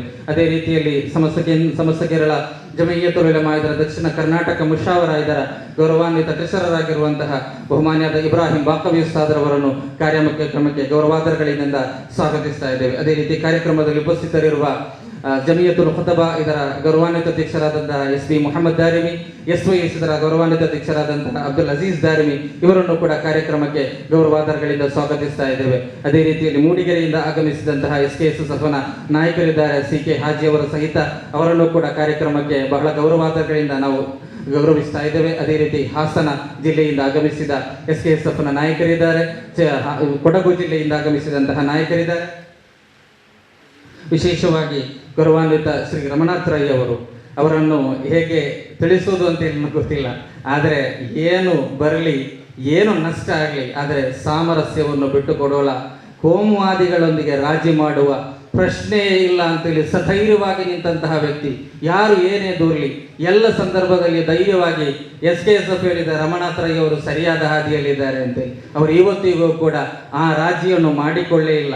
ಗೌರವಾನ್ವಿತ ಶ್ರೀ ರಮಣಾಥ ರೈ ಅವರನ್ನು ಬಹಳ ಗೌರವಾದರದೊಂದಿಗೆ ಈ ಕಾರ್ಯಕ್ರಮಕ್ಕೆ ಸ್ವಾಗತಿಸ್ತಾ ಇದ್ದೇವೆ. ಅದೇ ರೀತಿಯಲ್ಲಿ ಕಾರ್ಯಕ್ರಮಕ್ಕೆ ಆಗಮಿಸಲಿರುವಂತಹ ಶ್ರೀ UT ಖಾದರ್ ಅವರು, ಅದೇ ರೀತಿ BM ಫಾರೂಕ್ ರವರು, ಇನಾಯತ್ ಅಲಿ ಅವರು, ವಿಶೇಷವಾಗಿ ಇವತ್ತು ಮುಸ್ಲಿಂ ಸಮುದಾಯದಲ್ಲಿ ಬೆಳೆದು ಬರುತ್ತಿರುವಂತಹ ಮುನ್ನೆಲೆಗೆ ಬರುತ್ತಿರುವಂತಹ ಒಂದು ನಾಯಕತ್ವ ಇನಾಯತ್ ಅಲಿ ಅವರು ನಮ್ಮ ಕಾರ್ಯಕ್ರಮಕ್ಕೆ ನಾವು ಅವರನ್ನು ಇವತ್ತು ನಾವು ಶಾಸಕರಾಗಿ ಈ ರಾಜ್ಯದ ಒಬ್ಬ ಮಂತ್ರಿಯಾಗಿ ಕಾಣಲಿಕ್ಕೆ ಬಯಸ್ತೇವೆ. ಇನಾಯತ್ ಅಲಿ ಅವರು ಸಂಸ್ಥದ ಒಲೆಮಾಗಳೊಂದಿಗೆ ಸಾದಾತುಗಳೊಂದಿಗೆ ದೊಡ್ಡ ಸಂಪರ್ಕವನ್ನು ಇರಿಸಿಕೊಂಡಂತಹ ವ್ಯಕ್ತಿ. ಬಹಳ ಯಾರಿಗೂ ತಿಳಿಯದ ರೀತಿಯಲ್ಲಿ ಸಮಾಜಕ್ಕೆ ಹಲವಾರು ಕೆಲಸ ಕಾರ್ಯಗಳನ್ನು ಮಾಡಿದಂತಹ ವ್ಯಕ್ತಿ ಇನಾಯತ್ ಅಲಿ ಅವರನ್ನು ಬಹಳ ಗೌರವಾದರಗಳೊಂದಿಗೆ ಈ ಕಾರ್ಯಕ್ರಮಕ್ಕೆ ಸ್ವಾಗತಿಸ್ತಾ ಇದ್ದೇವೆ. BM ಫಾರೂಕ್ ರವರು ಕೂಡ ಶೈಕ್ಷಣಿಕವಾಗಿ ಈ ಸಮಾಜಕ್ಕೆ ದೊಡ್ಡ ಕೊಡುಗೆಯನ್ನು ಕೊಟ್ಟಂತಹ ವ್ಯಕ್ತಿ. ಅವರೆಲ್ಲರನ್ನು ಕೂಡ ಕಾರ್ಯಕ್ರಮಕ್ಕೆ ಸ್ವಾಗತಿಸ್ತಾ ಅದೇ ರೀತಿ ಈ ಕಾರ್ಯಕ್ರಮದಲ್ಲಿ ವಿಷಯವನ್ನು ಮಂಡಿಸಿ ಮಾತನಾಡಲಿಕ್ಕಿರುವ ಅಬ್ದುಲ್ ಹಮೀದ್ ಫೈಸಿ ಎಂಬಲಕಡವು, ನಿಮಗೆಲ್ಲರಿಗೂ ಗೊತ್ತಿರಬಹುದು. ಒಳ್ಳೆಯ ವಿಷಯವನ್ನು ಮಂಡಿಸಿಕೊಂಡು ಬಹಳ ಅನಿವಾರ್ಯವಾದ ಸಕಾಲಿಕವಾಗಿ ಅನಿವಾರ್ಯವಾದಂತಹ ಒಂದು ವಿಷಯವನ್ನು ಮಂಡಿಸಿ ಮಾತನಾಡಲಿಕ್ಕಿದ್ದಾರೆ. ಅದೇ ರೀತಿ SKSF ಕೇಂದ್ರೀಯ ಸಮಿತಿದರ ಉಪಾಧ್ಯಕ್ಷರಾದಂತಹ ನಮ್ಮೆಲ್ಲರ ಆತ್ಮೀಯ ನಾಯಕರಾದಂತಹ ಸತ್ತಾರ್ ಪಂದಲೂರು ಸಾಹೇಬ್ರವರು ಕೂಡ ಈ ಕಾರ್ಯಕ್ರಮವನ್ನು ಉದ್ದೇಶಿಸಿ ಮಾತನಾಡಲಿಕ್ಕಿದ್ದಾರೆ. ಅದೇ ರೀತಿ ವೇದಿಕೆಯಲ್ಲಿರುವಂತಹ ಮೇಯರ್ ಅಶ್ರಫ್ ಸರ್ ಅವರು, MP ಮುಸ್ತಫಾರವರು, ಅದೇ ರೀತಿ ಹಲವಾರು ಗೌರವಾನ್ವಿತ ನಾಯಕರಿದ್ದಾರೆ. ಎಲ್ಲರನ್ನೂ ಕೂಡ ಹೇಳಿ ಗುರುತಿಸಿ ಸ್ವಾಗತಿಸಲಿಕ್ಕಿದ್ದೇವೆ. ಇನ್ಶಾ ಅಲ್ಲಾಹ್ ಒಬ್ಬೊಬ್ಬರನ್ನೆಲ್ಲರನ್ನೂ ಕೂಡ ಗೌರವದಿಂದ ಗುರುತಿಸಿ ನಿಮ್ಮ ಇರುವಿಕೆಯನ್ನು ಆಧರಿಸಿಕೊಂಡು, ಸಮಯದ ಅಭಾವ ಇರುವುದರಿಂದ ಎಲ್ಲರೂ ಕೂಡ ನನ್ನೊಂದಿಗೆ ಕ್ಷಮಿಸಬೇಕು. ಎದುರಿನಲ್ಲಿರುವಂತಹ ಹಲವಾರು ಮಂದಿ ಇದ್ದಾರೆ, ದೊಡ್ಡ ದೊಡ್ಡ ನಾಯಕತ್ವವನ್ನು ನೀಡುತ್ತಾ ಇದ್ದ ವ್ಯಕ್ತಿಗಳಿದ್ದಾರೆ, ಸಹಧರ್ಮೀಯ ಸಹೋದರರಿದ್ದಾರೆ, ಹಿಂದೂ ಸಹೋದರರಿದ್ದಾರೆ, ಕಾರ್ಯಕ್ರಮವನ್ನು ತಿಳಿದುಕೊಂಡು ಪ್ರೀತಿ ಇಟ್ಟುಕೊಂಡು ಬಂದವರಿದ್ದಾರೆ. ನಿಮ್ಮ ಈ ಪ್ರೀತಿಗೆ, ನಿಮ್ಮ ಈ ಆದರತೆಗೆ, ನಮ್ಮ ಈ ನಿಕಟತನಕ್ಕೆ ಎಲ್ಲವನ್ನೂ ಕೂಡ ಗೌರವಿಸಿ ಆಧರಿಸಿ ಎಲ್ಲರಿಗೂ ಕೂಡ ಸಮಾನವಾದ ರೀತಿಯಲ್ಲಿ ಆದರವನ್ನು ಕೊಟ್ಟುಕೊಂಡು ಸ್ವಾಗತಿಸಿಕೊಂಡು SKSFನ ಈ ಒಂದು ಕಾರ್ಯಕ್ರಮವನ್ನು ವಿಜಯಗೊಳಿಸಲಿಕ್ಕೆ ಬೇಕಾಗಿ ಸಮಸ್ತ ಕೇರಳ ಜಮಯಿಯತುಲ್ ಉಲಮಾ, ಗೌರವಾನ್ವಿತ ದಕ್ಷಿಣ ಕರ್ನಾಟಕ ಇದರ ಸಾರಥಿಗಳಿದ್ದಾರೆ. ಅದೇ ರೀತಿಯಲ್ಲಿ SYS ಇದರ ನಾಯಕರಿದ್ದಾರೆ. ಅದೇ ರೀತಿಯಲ್ಲಿ ಜಮಯಿಯತುಲ್ ಮುಅಲ್ಲಿಮೀನ್ ಇದರ ನಾಯಕರಿದ್ದಾರೆ. SKSFನ ಯೂನಿಟ್ನ ಪ್ರತಿಯೊಬ್ಬ ಕಾರ್ಯಕರ್ತರು ಪದಾಧಿಕಾರಿಗಳಿದ್ದಾರೆ. SKSF ಮ್ಯಾಂಗ್ಳೂರ್ ಝೋನ್ ಪ್ರತ್ಯೇಕವಾಗಿ ಇದಕ್ಕೆ ಶ್ರಮ ವಹಿಸಿದೆ. ವಿಕಾಯದ ಗೌರವಾನ್ವಿತ ಕಾರ್ಯಕರ್ತರಿದ್ದಾರೆ, ಗೌರವಾನ್ವಿತ ಮಾಧ್ಯಮ ಮಿತ್ರರಿದ್ದಾರೆ. ವಿಶೇಷವಾಗಿ ಮಾಧ್ಯಮ ಮಿತ್ರರು ಈ ಕಾರ್ಯಕ್ರಮವನ್ನು ವಿಶೇಷ ಕಾಳಜಿಯೊಂದಿಗೆ ವೀಕ್ಷಿಸುತ್ತಾ ಇದ್ದಾರೆ ಅಂತೇಳಿ ನಮ್ಗೆ ಗೊತ್ತು. ಅದೇ ರೀತಿಯಲ್ಲಿ ಈ ಕಾರ್ಯಕ್ರಮಕ್ಕಾಗಿ ಓಡೋಡಿ ನಡೆದಂತಹ ಸೈಯದ್ ಅಮೀರ್ ಕನ್ನಡರವರಿಗೆ ಸ್ವಾಗತ ಸಮಿತಿಯ ಚೇರ್ಮನ್, ಅದೇ ರೀತಿಯಲ್ಲಿ SKSF ವೆಸ್ಟ್ ಇದರ ಗೌರವಾನ್ವಿತ ಕಾರ್ಯದರ್ಶಿಯಾದಂತಹ ಈ ಕಾರ್ಯಕ್ರಮಕ್ಕಾಗಿ ಹಗಲಿರುಳಿದಂತಹ ಸಿದ್ದೀಕ್ ಅಬ್ದುಲ್ ಖಾದರ್ ರವರು, ಇಸ್ಮಾಯಿಲ್ ಯಮಾನಿ ಉಸ್ತಾದ್ ರವರು, ಗೌರವಾನ್ವಿತ ಬಾಷಾ ತಂಗಳ್ರವರು, ಅದೇ ರೀತಿ ಇಕ್ಬಾಲ್ ಮುಲ್ಕಿಯವರು, ಅದೇ ರೀತಿ ಕಾರ್ಯಕ್ರಮದಕ್ಕೆ ನಮಗೊಂದಿಗೆ ಬಹಳ ಸಹಕರಿಸಿದಂತಹ MS ಮೊಹಮ್ಮದ್ ರವರು, ಹಲವಾರು ವ್ಯಕ್ತಿಗಳು, ಹಲವಾರು ಒಳ್ಳೆ ಮಗಳು ಎಲ್ಲರನ್ನೂ ಕೂಡ ಬಹಳ ಗೌರವದಿಂದ ಆದರದಿಂದ ಸ್ವಾಗತಿಸ್ತಾ ನೆನಪಿಸ್ತಾ ಎಲ್ಲರನ್ನು ಸ್ವಾಗತಿಸ್ತಾ ನನ್ನ ಸ್ವಾಗತ ಭಾಷಣಕ್ಕೆ ವಿರಾಮ. ಅಸ್ಸಲಾಮು ಅಲೈಕುಂ ವರಹಮತುಲ್ಲಾಹಿ ವಬರಕಾತು. ಅಧಿಕೃತವಾಗಿ ಈ ಕಾರ್ಯಕ್ರಮಕ್ಕೆ ಸ್ವಾಗತಿಸಿದ ಯುವಕರ ಆವೇಶ ಖ್ಯಾತ ಭಾಷಣಕಾರರು, ನಮ್ಮ ಈ ಸ್ವಾಗತ ಸಮಿತಿಯ ಕನ್ವೀನರ್ ಕೂಡಿಯಾದಂತಹ ಅನೀಸ್ ಕೌಸರಿ ಉಸ್ತಾದ್ರವರೇ ಧನ್ಯವಾದಗಳು. ಅಧ್ಯಕ್ಷರು, ಅದೇ ರೀತಿ ಈ ಒಮ್ಮತ್ತಿನ ನಾಯಕರು ಆದಂತಹ ಗೌರವಾನ್ವಿತ ಸಯ್ಯದುಲ್ ಉಲಮಾ ಸಯ್ಯದ್ ಜಿಫ್ರಿ ಮುತ್ತುಕೋಯ ತಂಗ್ರವರು ಈ ಕಾರ್ಯಕ್ರಮವನ್ನು ಅಧಿಕೃತವಾಗಿ ಉದ್ಘಾಟಿಸಲಿದ್ದಾರೆ. പ്രിയമുള്ളവരെ, ഈ ഉമ്മത്തിന്റെ ഔദ്യോഗിക നേതൃത്വം നിലപാടുകളുടെ നായകൻ, ഈ കാലഘട്ടത്തിൽ അള്ളാഹു സമുദായത്തിന് കനിഞ്ഞേകിയ ആത്മീയ നേതൃത്വം ബഹുമാനപ്പെട്ട സയ്യിദുൽ ഉലമ സയ്യിദ് ജിഫ്രി മുത്തുക്കോയ തങ്ങൾ ഈ മഹത്തായ സൗഹൃദ സമ്മേളനത്തെ ഔദ്യോഗികമായി ഉദ്ഘാടനം ചെയ്യുന്നു. മഹാനായ തങ്ങളവറുകളെ വളരെ ആദരവോടെ ഈ പരിപാടി ഉദ്ഘാടനം ചെയ്യാൻ വേണ്ടി ക്ഷണിക്കുന്നു. മത രാഷ്ട്രീയ സാമൂഹിക മണ്ഡലങ്ങളിൽ പ്രവർത്തിക്കുന്ന വിശുദ്ധ വ്യക്തിത്വങ്ങൾ, ഇവിടെ ഒരുമിച്ച് കൂടിയ ബഹുമാനപ്പെട്ട പ്രസ്ഥാനത്തിൻ്റെയും മറ്റും പ്രവർത്തകർ, മറ്റ് വിവിധ മതങ്ങളിലുള്ള സഹോദരങ്ങൾ, ബഹുമാനമുള്ളവരെ, വളരെ കാലിക പ്രസക്തമായ ഒരു പരിപാടിക്കാണ് SKSF ഇവിടെ ഈ SKSF സംസ്ഥാന SKSF ഇവിടെ തുടക്കം കുറിച്ചിട്ടുള്ളത്. നമ്മുടെ രാജ്യങ്ങളിലൊക്കെ പരിശോധിച്ച് നോക്കിയാൽ ഓരോ മതസ്ഥരും ആ മതത്തിൻ്റെ യാഥാർത്ഥ്യ മൂല്യങ്ങളും സംസ്കാരങ്ങളും മതത്തിൻ്റെ വിശ്വാസങ്ങളും അത് വേണ്ടതുപോലെ മനസ്സിലാക്കാത്തത് കൊണ്ട് ഉണ്ടായിത്തീരുന്ന ഒന്നാണ് വർഗീയ ചിന്താഗതി, തീവ്രവാദ ചിന്താഗതി എന്നതൊക്കെ. ഇവിടെ ഏത് മതങ്ങളെടുത്ത് പരിശോധിച്ച് നോക്കിയാൽ ആ മതങ്ങളൊക്കെ ഒരുപാട് നന്മകൾ നിറഞ്ഞതാണ്. അടിസ്ഥാനപരമായി വിശുദ്ധമായ സ്വഭാവങ്ങൾ നേരില്ലേ അതിനെ പടുത്തുയർത്തി അതിനെ പടുത്തുയർത്തപ്പെട്ടതാണ്.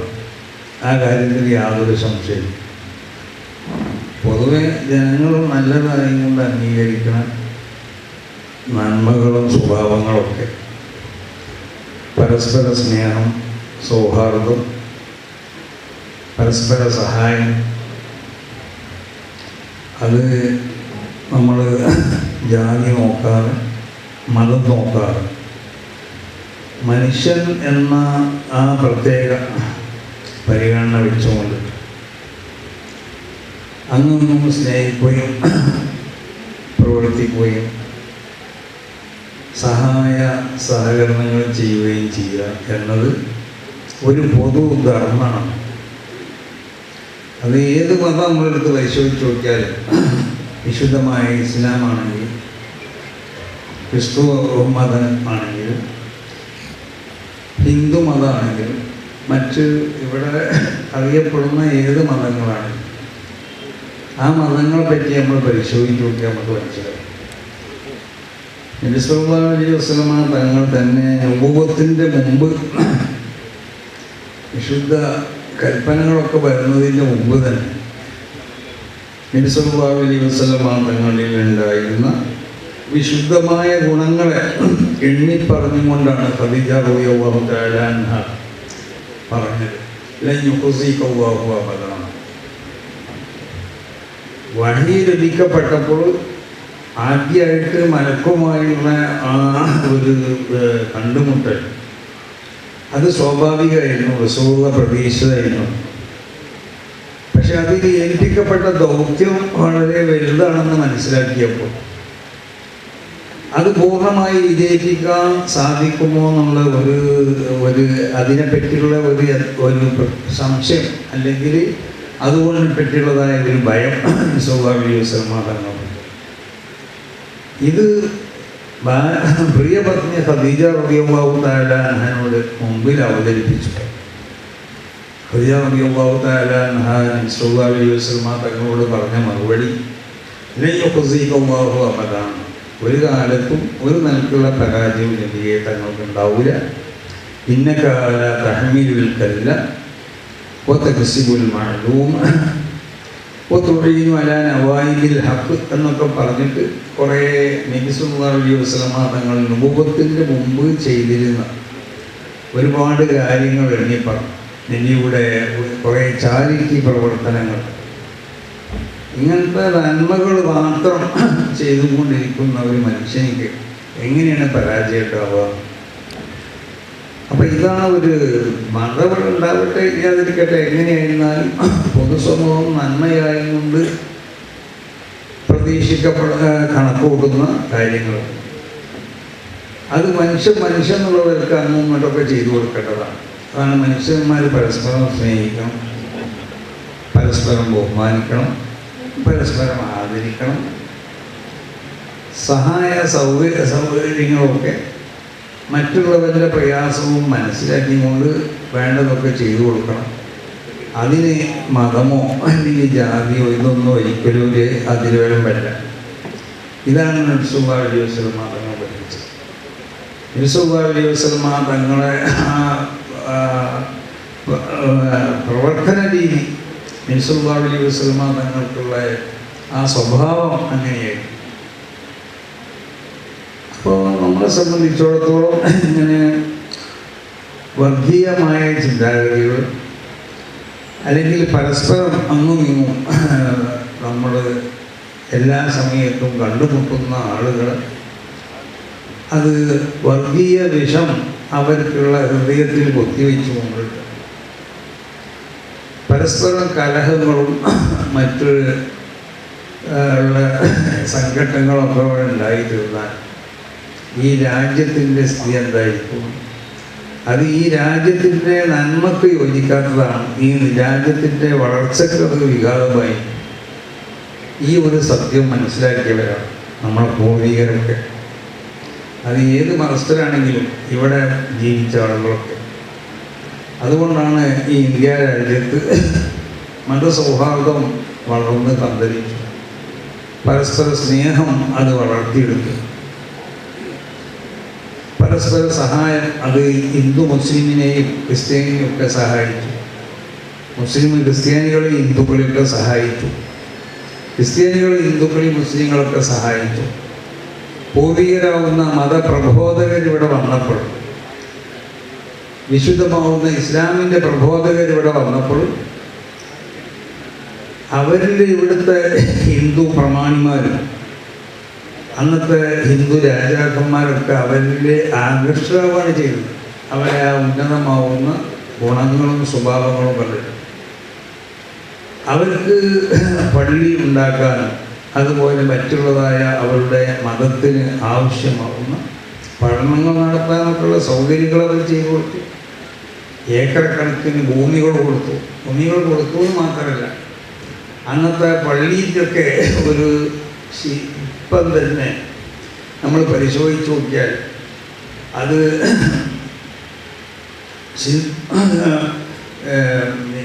ഈ ബിൽഡിംഗ് നിർമ്മാണത്തിനെ സംബന്ധിച്ച് അറിയണ അന്നത്തെ ഹിന്ദുക്കളാവുന്നതായ അതിൻ്റെ പണ്ഡിതന്മാരെന്ന് പറയാം. അവർ ആണ് അന്നത്തെ നമ്മളെ പള്ളിക്കൊക്കെ ശില്പം ചെയ്തിട്ടുള്ളത്. അതുകൊണ്ടാണ് നമ്മളെ പള്ളിയൊക്കെ പരിശോധിച്ച് നോക്കുമ്പോൾ അവർ അമ്പലത്തിനെ ബഹുമാനിക്കുന്നത് പോലെ പള്ളിയും ബഹുമാനിക്കും. അപ്പം അമ്പലത്തിൻ്റെ ആ സ്വഭാവത്തിലാണ് പല പള്ളികളും അന്ന് അവർ രൂപം നൽകിയിട്ടുള്ളത്. അല്ലാതെ അമ്പലത്തിനെ പൊളിച്ചു മുസ്ലിങ്ങൾ പള്ളി ഉണ്ടാക്കി എന്നുള്ളതല്ല. നമ്മുടെ കേരളത്തിൻ്റെ ഒരറ്റം മുതൽ മറ്റൊരറ്റം വരെ പരിശോധിച്ചു. അതിൻ്റെ പ്രത്യേക നിർമ്മാണ സ്വഭാവം പരിശോധിച്ച് നോക്കിയാൽ അതാണ്. അത് അമ്പലത്തിൻ്റെ അതേ സ്വഭാവത്തിൽ. കാരണം അന്ന് ഉള്ള ഹിന്ദുക്കളാവുന്ന ഈ വിഷയത്തെ അറിയുന്ന ആളുകളെ അന്നത്തെ നമ്മുടെ പൂർവികരാവുന്ന മുസ്ലിങ്ങൾ പൂർണ്ണമായി വിശ്വസിച്ചു.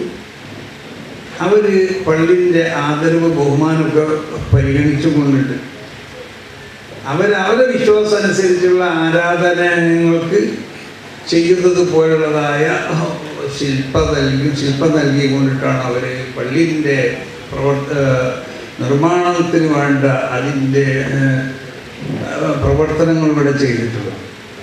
അല്ലാതെ ഏതെങ്കിലും ആ അമ്പലങ്ങളിൽ കയറി അവിടെ പള്ളി ഉണ്ടാക്കിയെന്നല്ല ഇതിൻ്റെ അർത്ഥം. അപ്പം കാണുമ്പോൾ രൂപത്തിൽ ചിലപ്പോൾ സാദൃശ്യങ്ങളൊക്കെ ഉണ്ടാവും ആരാധനയൊക്കെ. അതുകൊണ്ടുണ്ടായിട്ടുണ്ട്. ഏതായാലും ഇസ്ലാമിനെ സംബന്ധിച്ച് ഒരുപാട് തെറ്റിദ്ധാരണകൾ, ഒരുപാട് വിമർശനങ്ങൾ കൂടിക്കൊണ്ടിരിക്കുന്ന ഒരു സമയം. മുസ്ലിങ്ങളുടെ തിയറി എന്താണെന്ന് ചോദിച്ചാൽ മറ്റു മതത്തിനെ വിമർശിക്കലല്ല. മറ്റ് മതത്തിലുള്ളതായ ഓരോ അവരുടെ മതവിധികൾ അത് ചർവണം ചെയ്തുകൊണ്ട് അത് പരിശോധിച്ചുകൊണ്ട് അതിനെ ആക്ഷേപിക്കലോ അല്ലെങ്കിൽ അതിനെ വിമർശിക്കലോ അതിനെ പരിഹസിക്കലോ അല്ല. അതുകൊണ്ട് നമ്മളെ സംബന്ധിച്ചിടത്തോളം നമുക്കുള്ള ഒരു പ്രത്യേകമാവുന്ന ഒരു അടിസ്ഥാന തത്വമുണ്ട്. ലക്കും ദീനുക്കും വലിയ ദീൻ. ഇവിടെ ഒരുപാട് മതങ്ങളുണ്ടാവും. ആ മതങ്ങളുള്ള ഓരോരുത്തരും അവരുടെ മതങ്ങളനുസരിച്ച് വിശ്വസിക്കും. അവരുടെ മതങ്ങളനുസരിച്ച് വിശ്വസിക്കുക. നമ്മൾ നമ്മളെ മതത്തിൻ്റെ സ്വഭാവം അനുസരിച്ച് നമ്മൾ വിശ്വസിച്ച് ആ നിലക്ക് നമ്മൾ മുന്നോട്ട് പോകാം. ഇതാണ് വിശുദ്ധ ഖുർആനിൻ്റെ പ്രഖ്യാപനം. അല്ലാതെ ഇവിടെ സംഘടന ഉണ്ടാക്കണമെന്നോ ഇവിടെ യുദ്ധം ഉണ്ടാക്കണമെന്നോ അതല്ലെങ്കിൽ ഇവിടെ മുസ്ലിങ്ങളല്ലാത്തവരെ വധിക്കപ്പെടണമെന്നോ ഇങ്ങനത്തെ ഒരു വിശ്വാസം അത് ശരിയാവുന്ന ഇസ്ലാമിൻ്റെ വിശ്വാസമല്ല. അപ്പം സംശയം ഉണ്ടാവും, ഖുർആനിലൊക്കെ പല വർഗങ്ങളെ സംബന്ധിച്ച് പറഞ്ഞിട്ടുണ്ടല്ലോ ഒക്കെ. അതൊക്കെ പ്രത്യേക സാഹചര്യത്തിൽ ആ പ്രത്യേക കാലഘട്ടത്തിൽ ഖുർആൻ എന്ന് പറഞ്ഞാൽ അത് വിശുദ്ധമാവുന്ന ഒരു ഗ്രന്ഥമാണ്. അത് അല്ലാഹു സുബ്ഹാനഹു വ തആലയുടെ വിശുദ്ധമായ കലാമാണ്. ആ കലാമിനെ നമുക്ക് ഭാഷ നോക്കിക്കൊണ്ട് വ്യാഖ്യാനിക്കാൻ പറ്റിയ ഒന്നല്ല. ഇപ്പോൾ ഖുർആൻ്റെ ശൈലികളെ നോക്കിയാൽ ഭാഷ അടിസ്ഥാനത്തിൽ കുഴപ്പമില്ലാത്ത ചില ശൈലികൾ കാണാം നമുക്ക്. പക്ഷേ രണ്ടിനും രണ്ട് അർത്ഥങ്ങളായി. ഇപ്പോൾ മാത്ത യമൂത്തു എന്ന് പറയും, മാത്ത യമാത്തു എന്നും പറയും. മാത്ത യമാത്തു എന്ന് പറയൽ അത് ഭാഷ അടിസ്ഥാനത്തിൽ ഗ്രാമർ അനുസരിച്ച് ശരിയാണ്. മാത്ത യമാത്തു എന്ന് പറയുന്നവർ മിത്തെന്ന് പറയും. നിങ്ങൾ ഭരിക്കാന്നുള്ളതിന് മിത്തെന്ന് പറയും. മാത്ത യമൂത്തു എന്ന് പറയുന്നതും ശരിയാണ്, അവർ മുത്തെന്നും പറയും. രണ്ടും പ്രയോഗം ശരിയാണ്. അങ്ങനെ ഖുർആനിൽ മിത്തെന്നും മുത്തെന്നും ഖുർആനിൽ പ്രയോഗിച്ചതായി കാണാം. രണ്ടിൻ്റെ അർത്ഥം ഒന്നല്ല. രണ്ടിൻ്റെ അർത്ഥം നിങ്ങൾ മരിക്കാന്നാണ്. പക്ഷേ രണ്ട് സ്ഥലത്തും മിത്തെന്ന് ഉപയോഗിച്ചോടത്തും മുത്തെന്ന് ഉപയോഗിച്ചോടത്തും വെറുതൊരു മരണമല്ല. ഒരു സ്ഥലത്ത് അതിനെ ഉപയോഗിച്ചിട്ടുള്ളത് എന്താണ്? ഒരു പ്രയോഗം ഉപയോഗിച്ച സ്ഥലങ്ങളിലെല്ലാം അത് വലിയ പ്രയാസമില്ലാതെ സ്വാഭാവികമായിട്ട് വിഷമങ്ങളൊന്നും ഇല്ലാതെ മരിക്കണ മരണത്തിന് പറ്റും. മറ്റേ പദം ഉപയോഗിച്ചിട്ടുള്ളതോ നാട്ടിലൊന്നുമല്ലാതെ നാട്ടിൽ നിന്നൊക്കെ വിട്ടുപോയി എന്തോ പ്രയാസങ്ങളിലും മറ്റുമൊക്കെ കുടുങ്ങി അല്ലെങ്കിൽ മറ്റുള്ള സംഘടനത്തിൽ ഇടപെട്ടു അങ്ങനെയൊക്കെയുള്ള മരണത്തിനെ സംബന്ധിച്ചായി. അപ്പോൾ അത്രമാത്രം വളരെ വിശാലമായതാണ് ഖുർആൻ്റെ വാക്കുകളും അതിൻ്റെ അർത്ഥങ്ങളും. അപ്പം അതൊരു ഭാഷ കൊണ്ട് മാത്രം മനസ്സിലാക്കാൻ പറ്റിയതല്ല. അപ്പോൾ ഖുർആനിൽ അങ്ങനെ പറഞ്ഞിട്ടില്ലേ ഇങ്ങനെ പറഞ്ഞിട്ടില്ലേ എന്ന് പറയുമ്പോൾ ആ പറയുന്നവരോട് നമുക്ക് പറയാനുള്ളത് ആ പറഞ്ഞ സന്ദർഭങ്ങൾ, അതിൻ്റെ സാഹചര്യങ്ങൾ, അതിൻ്റെ സ്ഥലങ്ങൾ, ഇതൊക്കെ മനസ്സിലാക്കിയിട്ട് ഖുർആനെ വിമർശിക്കാൻ പറ്റുള്ളൂ. അല്ലാതെ മുസ്ലിങ്ങൾ എന്ന് പറഞ്ഞാൽ മുസ്ലിങ്ങളല്ലാത്ത എല്ലാവരും ഇങ്ങനെ വെടിവെച്ച് കൊല്ലുന്നവരെന്നല്ല. അങ്ങനെയാണെങ്കിൽ ഇവിടെ ആരെങ്കിലും ബാക്കിയുണ്ടാവോ? മുസ്ലിങ്ങൾ വെടിവെച്ച് കൊല്ലാൻ നടന്നാൽ അങ്ങനത്തെ ഒരു വിശ്വാസം മുസ്ലിങ്ങൾക്കുണ്ടോ? അതൊരു വിശ്വാസത്തിൻ്റെ ഭാഗമാണെങ്കിൽ മുസ്ലിങ്ങൾ അങ്ങനെ ചെയ്യൂലേ?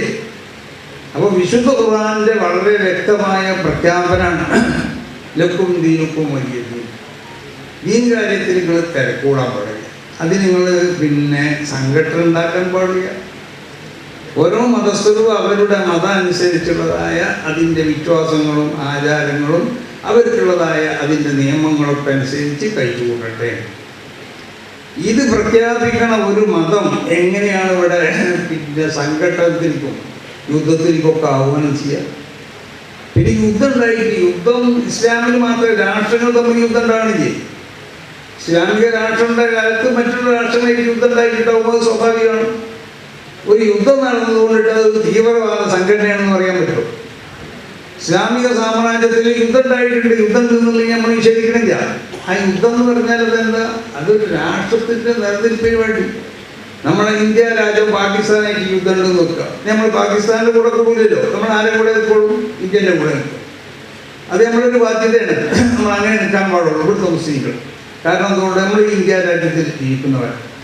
അവിടെ പാകിസ്ഥാൻ ഒരു മുസ്ലിം രാജ്യമാണോ അല്ലേ എന്നുള്ളതല്ല. നമ്മൾ ഇന്ത്യ രാജ്യത്തിന് വേണ്ടി അവർ യുദ്ധം ചെയ്യുമ്പോൾ നമ്മൾ ഇന്ത്യ രാജ്യത്തിനെ സപ്പോർട്ട് ചെയ്യുള്ളൂ, സപ്പോർട്ട് ചെയ്യണം. അതാണ് മതനിയമം. അപ്പോൾ ഈ മുസ്ലിങ്ങൾ എന്ന് പറഞ്ഞാൽ അവർ എന്തോ നിലക്കുള്ള ഒരു തീവ്രവാദികളാണ്, അല്ലെങ്കിൽ വർഗീയവാദികളാണ്. മറ്റുള്ളവരെ മുഴുവനും വധിക്കാനും ഇങ്ങനെ മുസ്ലിങ്ങൾ ഇവിടെ ഇങ്ങനെ വധിക്കാൻ നടക്കുന്നുണ്ടോ? മുസ്ലിങ്ങളോടുള്ള പ്രഖ്യാപനം എന്താ? ലാ യൻഹാകും അല്ലാഹു സുബ്ഹാനഹു വ തആല നിങ്ങളെ നിരോധിക്കലില്ല.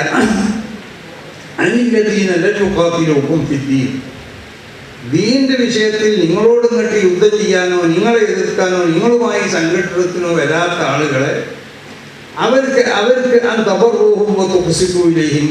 വല്ല ഗുണങ്ങൾ ചെയ്തു കൊടുക്കുക, അവരോട് വളരെ മാന്യമായിട്ട് പെരുമാറുക, അവരോടേതായ സൗഹൃദവും സന്തോഷവും ഒക്കെ നിലനിർത്തുക. അതിനെ തൊട്ട് അല്ലാഹു സുബ്ഹാനഹു വ തആല നിരോധിക്കുന്നില്ല. أن تقسط لا ينهاكم الله عن الذين لم يقاتلوكم في الدين ولم يخرجوكم من دياركم. നിങ്ങളെ സ്വദേശത്തിൽ നിന്ന് അവിടുന്ന് ആട്ടിപ്പുറത്താക്കാൻ ശ്രമിക്കാത്തവർ. അപ്പം നിങ്ങളോട് സൗഹാർദ്ദത്തിലും സ്നേഹത്തിലും ഒക്കെ പെരുമാറുക, നിങ്ങൾക്ക് ഏതെങ്കിലും നിലക്കുള്ള പ്രയാസങ്ങൾ ഉണ്ടാക്കാത്ത മറ്റ് വിശ്വാസികളുണ്ടാവും. ആ വിശ്വാസികൾക്ക് അന്തപൂർവം അവർക്ക് നിങ്ങൾ ഏതെല്ലാം നിലക്കുള്ള ഗുണങ്ങൾ ചെയ്തു കൊടുക്കാൻ കഴിയും, ഏതെല്ലാം മേഖലയിലുള്ള ഗുണങ്ങൾ ചെയ്തു കൊടുക്കാൻ പറ്റുമോ ആ ഗുണങ്ങളൊക്കെ നിങ്ങൾ ചെയ്തു കൊടുക്കണം. അവരോട് നിങ്ങൾ നീതിപൂർവ്വം പെരുമാറണം. അതല്ലേ ഇസ്ലാമിൻ്റെ ചരിത്രം. ഇസ്ലാമിലെ ഖാദിമാരുടെ ചരിത്രം പരിശോധിച്ചു നോക്ക്. ആ ഖാദിമാരൊക്കെ ഒരു മുസ്ലിമും ഒരു അമുസ്ലിമും തമ്മിൽ ഒരു കേസ് അവരെ കോടതിയിൽ വന്നു നിൽക്കുക. ആ മുസ്ലിമിന് അനുകൂലമായിട്ടല്ല അവർ പറഞ്ഞിട്ടുള്ളത്. ആരെടുത്താണോ സത്യം ആ സത്യം നോക്കി സത്യത്തിന് അനുകൂലമായിട്ടാണ് അവർ വിധി പറഞ്ഞിട്ടുള്ളത്. അങ്ങനത്തെ നൂറുകണക്കിന് വിധികൾ മഹാന്മാരാവുന്നതായ ഖലീഫമാരുടെ കാലഘട്ടത്തിലുണ്ടായിരുന്ന അന്നത്തെ ഭരണാധികാരികളുടെ നേതൃത്വത്തിലുണ്ടായിരുന്ന മഹത്തുക്കളാവുന്ന ഖാദിമാർ അങ്ങനെ വിധി പറഞ്ഞു. ഈ ആയത്ത് അവതരിക്കുന്ന ഒരു പ്രത്യേക പശ്ചാത്തലത്തിലാണ്. അതുകൂടി നമ്മൾ മനസ്സിലാക്കണം. ഈ ആയത്ത് അവതരിപ്പിക്കപ്പെടുന്നത് അസ്മാ റളിയല്ലാഹു തആല അൻഹ അവരുടെ ഉമ്മ ഒരു അമുസ്ലിം. അപ്പൊ ആ ഉമ്മ ഒരവസരത്തിൽ അസ്മാ റളിയല്ലാഹു തആല അൻഹനെ കാണാൻ വന്നു. ഒരുപാട് സമ്മാനങ്ങളുമായിട്ടാണ് വന്നിട്ടുള്ളത്. ഭക്ഷണ സാധനങ്ങളും വസ്ത്രങ്ങളും മറ്റു പലതുമായിട്ട് വന്നു. ഇതുമായി വന്ന് ഈ മഹദിക്ക് ഇത് സമ്മാനിച്ചപ്പോൾ ഉമ്മാനോട് പറഞ്ഞു, നിങ്ങൾ കൊണ്ടുവരുന്നതായ ഈ അതിയകളും നിങ്ങളെ ഈ സമ്മാനങ്ങളും ഇതൊന്നും ഞാൻ സ്വീകരിക്കില്ല. ഞാൻ നബി സല്ലല്ലാഹു അലൈഹി വസല്ലമ തങ്ങളോട് ഇതിനെ സംബന്ധിച്ച് ചോദിക്കട്ടെ. അങ്ങനെ നബി സല്ലല്ലാഹു അലൈഹി വസല്ലമ തങ്ങളോട് വന്ന് ചോദിക്കുകയാണ് അസ്മാ റളിയല്ലാഹു തആല. അപ്പോഴാണ് ഈ ആയത്തിറങ്ങുന്നത്. لا ينهاكم الله عن الذين لم يقاتلوكم في الدين ولم يخرجوكم من دياركم. നിങ്ങളെ സ്വദേശത്ത് നിന്ന് പുറപ്പെടുവിക്കാൻ നിങ്ങളെ പുറത്താക്കാനുള്ള പണിയെടുക്കാത്ത ആളുകൾ. നമ്മൾ ജീവിക്കുന്ന രാജ്യത്ത് നമ്മളും അവരൊക്കെ ഒരുപോലെയെന്ന് കണക്കൂട്ടണം. അങ്ങനത്തെ ആളുകൾ നമ്മളെ സ്വദേശത്ത് നിന്ന് പുറത്താക്കണില്ല. നമ്മളോട് ദീൻ കാര്യത്തിൽ യുദ്ധം ചെയ്യാൻ, നമ്മളെ പള്ളിയെ തടയാനോ നമ്മളെ മദ്രസകളെ എതിർക്കാനോ ഇതൊന്നും വേണ്ടില്ല. ദീനിൻ്റെ ഒരു കാര്യത്തിലും നമ്മളുമായി ഏറ്റുമുട്ടാൻ വരാത്ത ആളുകൾ, അവരോട് നമ്മൾ അന്തപൂർവ്വം അവർക്ക് എല്ലാ ഗുണവും ചെയ്തു കൊടുക്കണം എന്നാണ്. അങ്ങനെയല്ലേ ഇസ്ലാമിൻ്റെ ശൈലി? അങ്ങനെയാണ് ഇസ്ലാമിൻ്റെ പാരമ്പര്യം. എങ്ങനെയാണ് നമ്മളെ അയൽവാസി അത് ഹിന്ദുവാണോ മുസ്ലിമാണോ ക്രിസ്ത്യാനാണോ നോക്കിയിട്ടല്ല. അയൽവാസി ആരായാലും ആ അയൽവാസിന് നമ്മൾ എന്താവും അവൻ്റെ എന്ത് പ്രയാസങ്ങളും നമ്മൾ അവനെ സഹായിക്കാനുണ്ടാവും. അങ്ങനെയാണ് ഇവിടുത്തെ പാരമ്പര്യം, അങ്ങനെ ഇവിടുത്തെ ചരിത്രങ്ങൾ അങ്ങനെ. അപ്പോൾ ഈ പറയപ്പെട്ട ഈ ആയത്ത് അവതരിച്ചു. നബി സല്ലല്ലാഹു അലൈഹി വസല്ലമ തങ്ങൾ അസ്മാ റളിയല്ലാഹു തആല അൻഹയോട് പറഞ്ഞു, ആ ഹദിയകൾ സ്വീകരിക്കണം. ഉമ്മ കൊണ്ടുവന്ന ഹദിയകൾ സ്വീകരിക്കണം. ഉമ്മ അമുസ്ലിമാണെങ്കിലും ഹദിയകൾ സ്വീകരിക്കണം. ഉമ്മ നിന്നോട് എന്തെങ്കിലും നൽകുന്നതായ ഈ ഏറ്റുമുട്ടലിന് ഉമ്മ വന്നിട്ടുണ്ടോ? അതല്ലെങ്കിൽ ഉമ്മ നിന്റെ വീട്ടിൽ നിന്നോ അല്ലെങ്കിൽ നിന്റെ സ്വദേശത്ത് നിന്നോ പുറത്താക്കാൻ വേണ്ടി വന്നിട്ടുണ്ടോ? ഏതെങ്കിലും നിലക്ക് എന്നെ എതിർത്തിട്ടുണ്ടോ? ആ ഉമ്മാനോട് നീ എന്താവണം? ഉമ്മ എന്നുള്ള നിലക്കുള്ളതായ ബഹുമാനമൊക്കെ ഉമ്മാക്ക് കൊടുക്കണം. അതോടൊപ്പം തന്നെ ഉമ്മൻ്റെ ഹദിയകളും മറ്റൊക്കെ സ്വീകരിക്കണം. ഉമ്മയിലേക്ക് നീ അങ്ങോട്ട് ഹദിയ കൊടുത്തു, അതിന് കുഴപ്പമില്ല. ആ നിലക്കാണ് ഇസ്ലാമിൻ്റെ പഠനം, അധ്യാപനം. അങ്ങനെ മാത്രമല്ല മഹാന്മാരാവുന്ന അയിമ്മത്ത് ഈ ആയത്തിനെ വ്യാഖ്യാനിച്ചുകൊണ്ട് അവർ പറഞ്ഞപ്പോൾ അവർ വേറൊരു സംഗതി കൂടി, പ്രത്യേകമായ ഒരു സംഗതി ഇതിനോട് ചേർത്ത് പറഞ്ഞു. വല്ലതീ തത്മഇന്നു ഇലൈഹി നഫ്സു. ഈ ആയത്ത് ഇറങ്ങിയപ്പോൾ നമുക്കൊക്കെ ഒരു സമാധാനം വരുന്ന ഒന്നെന്താ? അന്ന ഹാത്തൈനിൽ ആയത്തേനി, ഇതും ഇതിനോടനുബന്ധിച്ചുകൊണ്ട് അവതരിപ്പിക്കപ്പെട്ട ആയത്തും മുസ്ലിമീൻ, മുസ്ലിമീങ്ങൾക്ക് അവരൊരു രേഖ തയ്യാർ ചെയ്ത് കൊടുക്കുന്നുണ്ട്. എന്ത്? അല്ല, അവർ ഈ ആയത്ത് ഒരു രേഖനെ അൽ മൻഹജല്ലദീ യജിബു അൻ യസീറു അലൈഹി മഅ ഗൈരിഹി. മുസ്ലിങ്ങൾ അല്ലാത്തവരോട് കൂടെ എങ്ങനെ ഇവിടെ ജീവിക്കണം? അൻ യസീറു അലിഹി മഴവൈലി മുസ്ലിങ്ങൾ അല്ലാത്തവരോട് കൂടെ അവരെ പ്രയാണം എങ്ങനെയാവണം, അവരുടെ ജീവിത ശൈലി എങ്ങനെയാവണം, അവരോട് പിന്നെ സ്വീകരിക്കേണ്ട നയം എന്താവണം എന്നുള്ള ഒരു വ്യക്തമാവുന്നതായ ഒരു നയപ്രഖ്യാപനാണ് ഈ ആയത്ത്. അതുകൊണ്ട് വളരെയധികം മനസ്സിലേക്ക് സമാധാനം ഉണ്ടാക്കുന്നതായ ഒരു വിഷയമാണ് ഈ ആയത്തിൽ കൂടി അവതരിപ്പിക്കപ്പെട്ടിട്ടുള്ളത് എന്നാണ് മഹാന്മാരാവുന്ന അയിമത്ത് ഈ ആയത്തിനെ വ്യാഖ്യാനിച്ചു കൊണ്ട് പറഞ്ഞത്. ആ മുസ്ലിങ്ങളായ നമ്മളെ സംബന്ധിച്ചിടത്തോളം നമുക്കൊരു മാർഗരേഖ, ആ മാർഗരേഖ പരിശുദ്ധമാവുന്നതായ ഖുർആനിൽ കൂടിയും വിശുദ്ധമാവുന്നതായ ഹദീസിൽ കൂടിയും അതിനെ വളരെ വ്യക്തമായ നിലയ്ക്ക് പഠിപ്പിക്കപ്പെട്ടതാണ്. പിന്നെ ഇസ്ലാമിലുണ്ടാവിടെ ഏതെങ്കിലും മുസ്ലിങ്ങൾ ചെയ്യണ ഏതെങ്കിലും കാര്യങ്ങൾ അതൊന്നും ഇസ്ലാമിൻ്റെ അധ്യായത്തിനോട് യോജിച്ചതായിക്കോളന്നില്ല. ഇസ്ലാമിൻ്റെ അധ്യായനം അതെന്താണെന്നുള്ളത് ശരിക്കും പഠിക്കുക, ഇസ്ലാമിനെ സംബന്ധിച്ച് ശരിക്കും മനസ്സിലാക്കുക. മുസ്ലിങ്ങൾ ഇവിടെ എങ്ങനെയാണ് മറ്റുള്ള മതസ്ഥരോട് മുസ്ലിം ബഹുസമൂഹം അവരോടുള്ളതായ പെരുമാറ്റം, നമ്മളോടൊക്കെ ബന്ധപ്പെട്ടുകൊണ്ട് ആ മുസ്ലിങ്ങളുണ്ടോ, നമ്മളോട് വീട്ടിൽ ജോലിക്ക് ആ മുസ്ലിങ്ങളുണ്ടോ, നമ്മളെ കൂടെ ഭക്ഷണം കഴിക്കണം മുസ്ലിങ്ങളുണ്ടാവും, വീട്ടിൽ ജോലി ചെയ്യണം മുസ്ലിങ്ങൾ തന്നെ നമ്മളെ കൂടെ ഭക്ഷണം കഴിക്കുന്നവരുണ്ടാവും. അങ്ങനെയുള്ള ഒരു സ്വഭാവമാണ് നമ്മളൊക്കെ നാടുകളിൽ ഇതുവരെ നടന്നു പോന്നിട്ടുള്ളത്. ഇതിനൊക്കെ എതിരായിക്കൊണ്ട് വർഗീയ വിഷം അത് കുത്തിവെക്കുക, അതൊരിക്കലും അത് ഭൂഷണമല്ല. അത് ഇവിടുത്തെ ഈ ഇന്ത്യ രാജ്യത്തിൻ്റെ ആ ഉയർച്ചക്കും ഇന്ത്യ രാജ്യത്തിൻ്റെ വളർച്ചക്കും ഈ ഇന്ത്യ രാജ്യത്ത് ഇന്ന് കാണപ്പെടുന്നതായ ഈ ഒരു സമാധാന അന്തരീക്ഷം ഇതിനൊക്കെ കേടുവരുത്തുന്നതായിരിക്കും. അപ്പം ഏതെങ്കിലും മുസ്ലിം പേരുള്ള സംഘടനകളോ അല്ലെങ്കിൽ ഏതെങ്കിലും മുസ്ലിം നാമധാരികളോ ഇതിനനുസരിച്ച് എന്തെങ്കിലും ചെയ്യണമെങ്കിൽ അത് മുസ്ലിം ഇസ്ലാം എന്ന് പറയുന്ന ഈ മതം അതിന് ഉത്തരവാദിയാണ്, ബഹുഭൂരിപക്ഷം മുസ്ലിങ്ങളും അതിന് ഉത്തരവാദിയാണ്. ഇതാണ് നമ്മൾ മനസ്സിലാക്കേണ്ടത്. അപ്പോൾ വിഷയങ്ങൾ ഇവിടെ കുത്തിപ്പൊക്കി വെറുതെ പ്രശ്നങ്ങൾ ഉണ്ടാക്കല്ല വേണ്ടത്. ഇവിടെ ഈ മഹാന്മാരാവുന്ന സ്വാമിമാരും ഈ ഫാദറും നമ്മളെ പണ്ഡിതന്മാരൊക്കെ കണ്ടില്ലേ ഒരു സദസ്സിരിക്കുകയാണ്. ഇത് എന്തെങ്കിലും ഒരു പിന്നെ പ്രകടനമില്ലത്, വളരെ ആത്മാർത്ഥമായുള്ളതായ ഒരു സംഘമാണത്. അപ്പം അവരൊക്കെ നന്മന ആഗ്രഹിക്കുന്നവരാണ്. ഇവിടുത്തെ ക്രിസ്തീയ പുരോഹിതന്മാരാണെങ്കിലും ഇവിടുത്തെ ഹിന്ദു മത സ്വാമികളാണെങ്കിലും മറ്റു മതത്തിൻ്റെ പണ്ഡിതന്മാരാണെങ്കിലും നമ്മളെപ്പോലെ തന്നെ ഇവരൊക്കെ സമാധാനത്തിലെയും സൗഹാർദ്ദത്തിലെയും ഒക്കെ കാംക്ഷിക്കുന്നവരാണ്. ഞാൻ ആദ്യം പറഞ്ഞല്ലോ, ആ മതങ്ങളൊക്കെ കെട്ടിപ്പടുത്തിട്ടുള്ളത് ആ നല്ല വിശ്വാസത്തിൻ്റെ മേലിലാണ്, ആ നല്ലതാവുന്ന സ്വഭാവങ്ങളുടെ മേലിലാണ്.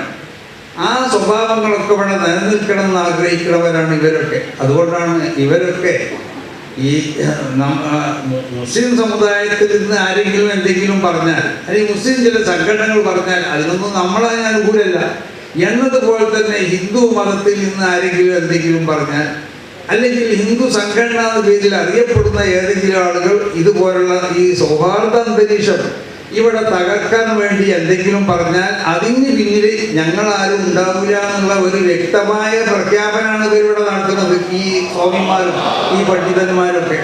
അപ്പം അതിനു വേണ്ടിയാണ് നമ്മൾ ഒരുമിച്ച് കൂടിക്കൊണ്ടിട്ട് വിഷയത്തിൻ്റെ യാഥാർത്ഥ്യം ഓരോരുത്തർക്കും മനസ്സിലാക്കി കൊടുക്കുക.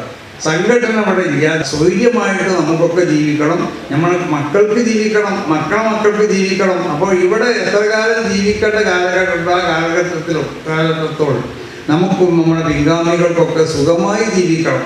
ഈ സൗഹാർദ്ദ അന്തരീക്ഷമൊക്കെ ഇവിടെ നിലനിൽക്കണം. അതിനു വേണ്ടിയുള്ള പ്രവർത്തനങ്ങളാവണം എല്ലാവരിൽ നിന്നും. ഇതിനു വേണ്ടി ഇതിനെ പ്രത്യേകം ശ്രദ്ധിച്ചുകൊണ്ട് പ്രവർത്തിക്കുന്ന ഒരു സംഘടനയാണ് സമസ്ത കേരള ജമിയത്തുൽ ഉലമ. സമസ്ത കേരള ജമിയത്തുൽ ഉലമയുടെ പോഷക സംഘടനകളിൽപ്പെട്ട ഒരു പ്രധാനപ്പെട്ട സംഘടനയാണ് SKSF. ഈ SKSF തന്നെ ഇതിന് മുമ്പന്തിയിൽ നിന്നും കൊണ്ടിട്ട് ഇതുപോലുള്ള ഒരു മതസൗഹാർദ്ദ സമ്മേളനം ഈ കർണാടകയുടെ മണ്ണിൽ അതിന് ഏറ്റവും പ്രധാനപ്പെട്ട ഈ മാംഗ്ലൂരിൽ തന്നെ അവർ ഇതിവിടെ ഒരുക്കിയത് വളരെയധികം പരിവർത്തനങ്ങൾ അല്ലെങ്കിൽ ഒരുപാട് വ്യത്യാസങ്ങൾ ഇതിന് ശേഷം ഇവിടെ ഉണ്ടാവുന്ന കാര്യത്തിൽ യാതൊരു സംശയമില്ല. അതുകൊണ്ട് അല്ലാഹു സുബ്ഹാനഹു വ തആല നമ്മുടെ നാടുകളിലൊക്കെ ഉള്ളതായ ഈ മതസൗഹാർദ്ദത്തിന് അല്ലാഹു നിലനിർത്തട്ടെ, സ്നേഹത്തിന് അല്ലാഹു നിലനിർത്തട്ടെ. സർവ്വരോട്, അത് മനുഷ്യന്മാരോട് മാത്രമല്ല എല്ലാവിധ സാധനങ്ങളോടും നമ്മൾ പെരുമാറേണ്ടത് എങ്ങനെയാണ്, മൃഗങ്ങളോടാണെങ്കിലും മറ്റുള്ളതായ പക്ഷികളോടാണെങ്കിലും ഇവിടുത്തെ മറ്റ് മരങ്ങളോടാണെങ്കിലും ഈ ഭൂമിയിലുള്ള മണ്ണിനോടാണെങ്കിലും ഒക്കെ പെരുമാറാനുള്ളതായ ഒരു വ്യക്തമാവുന്നതായ ഒരു രേഖ ഇസ്ലാമിനുണ്ട്. ആ രേഖ അനുസരിച്ചാണ് ഇസ്ലാം മറ്റു മതസ്ഥരോട് പെരുമാറുന്നത്, മറ്റ് ജീവജാലങ്ങളോട് പെരുമാറുന്നത്. ഇവിടുത്തെ മറ്റ് അള്ളാഹുവിൻ്റെ മറ്റുള്ള ഏതെല്ലാം മഖ്ലൂഖാത്തുകളുണ്ടോ മഖ്ലൂഖാത്തുകളൊക്കെ നമ്മൾ പെരുമാറും.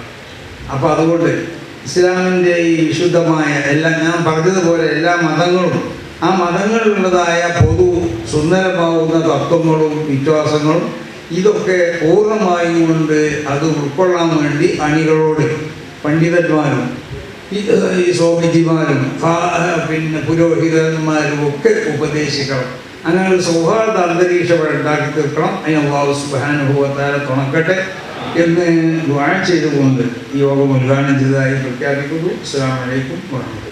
ಕೋಮು ಸಂಘರ್ಷಗಳು ಅಲಿಯಲಿ, ಕೋಮು ಸೌಹಾರ್ದತೆ ಉಳಿಯಲಿ ಎಂಬ ಸುಂದರ ಸಂದೇಶವನ್ನು ಸಾರುತ್ತಾ ಎನ್ನುತ್ತಾ ಈ ಕಾರ್ಯಕ್ರಮವನ್ನು ಅಧಿಕೃತವಾಗಿ ಉದ್ಘಾಟನೆಗೊಳಿಸಿದಂತಹ ಸೈಯದುಲ್ ಉಲಮಾ ಸೈಯದ್ ಜಿಫ್ರಿ ಮುತ್ತುಕೋಯತಂಗಳವರಿಗೆ ಹೃದಯಾಂತರಾಳದ ಧನ್ಯವಾದಗಳು. ಕಾರ್ಯಕ್ರಮದ ಮುಂದಕ್ಕೆ ಅತಿಥಿಗಳಿಗೆ ಗೌರವ ಸಮರ್ಪಣೆ. ದಯವಿಟ್ಟು ಎಲ್ಲ ಅತಿಥಿಗಳು ತಮಗೆ ನೀಡಲ್ಪಡುವ ಸ್ಮರಣಿಕೆಯನ್ನು ಎಲ್ಲರೂ ಸೌಹಾರ್ದತೆಯ ಸಂದೇಶ ಸಾರುವ ಸಲುವಾಗಿ ಒಟ್ಟಾಗಿ ಅದನ್ನು ಪ್ರದರ್ಶಿಸಿ ನಮ್ಮೊಂದಿಗೆ ಸಹಕರಿಸಬೇಕೆಂದು ವಿನಮ್ರವಾಗಿ ವಿನಂತಿಸ್ತಾ ಇದ್ದೇವೆ.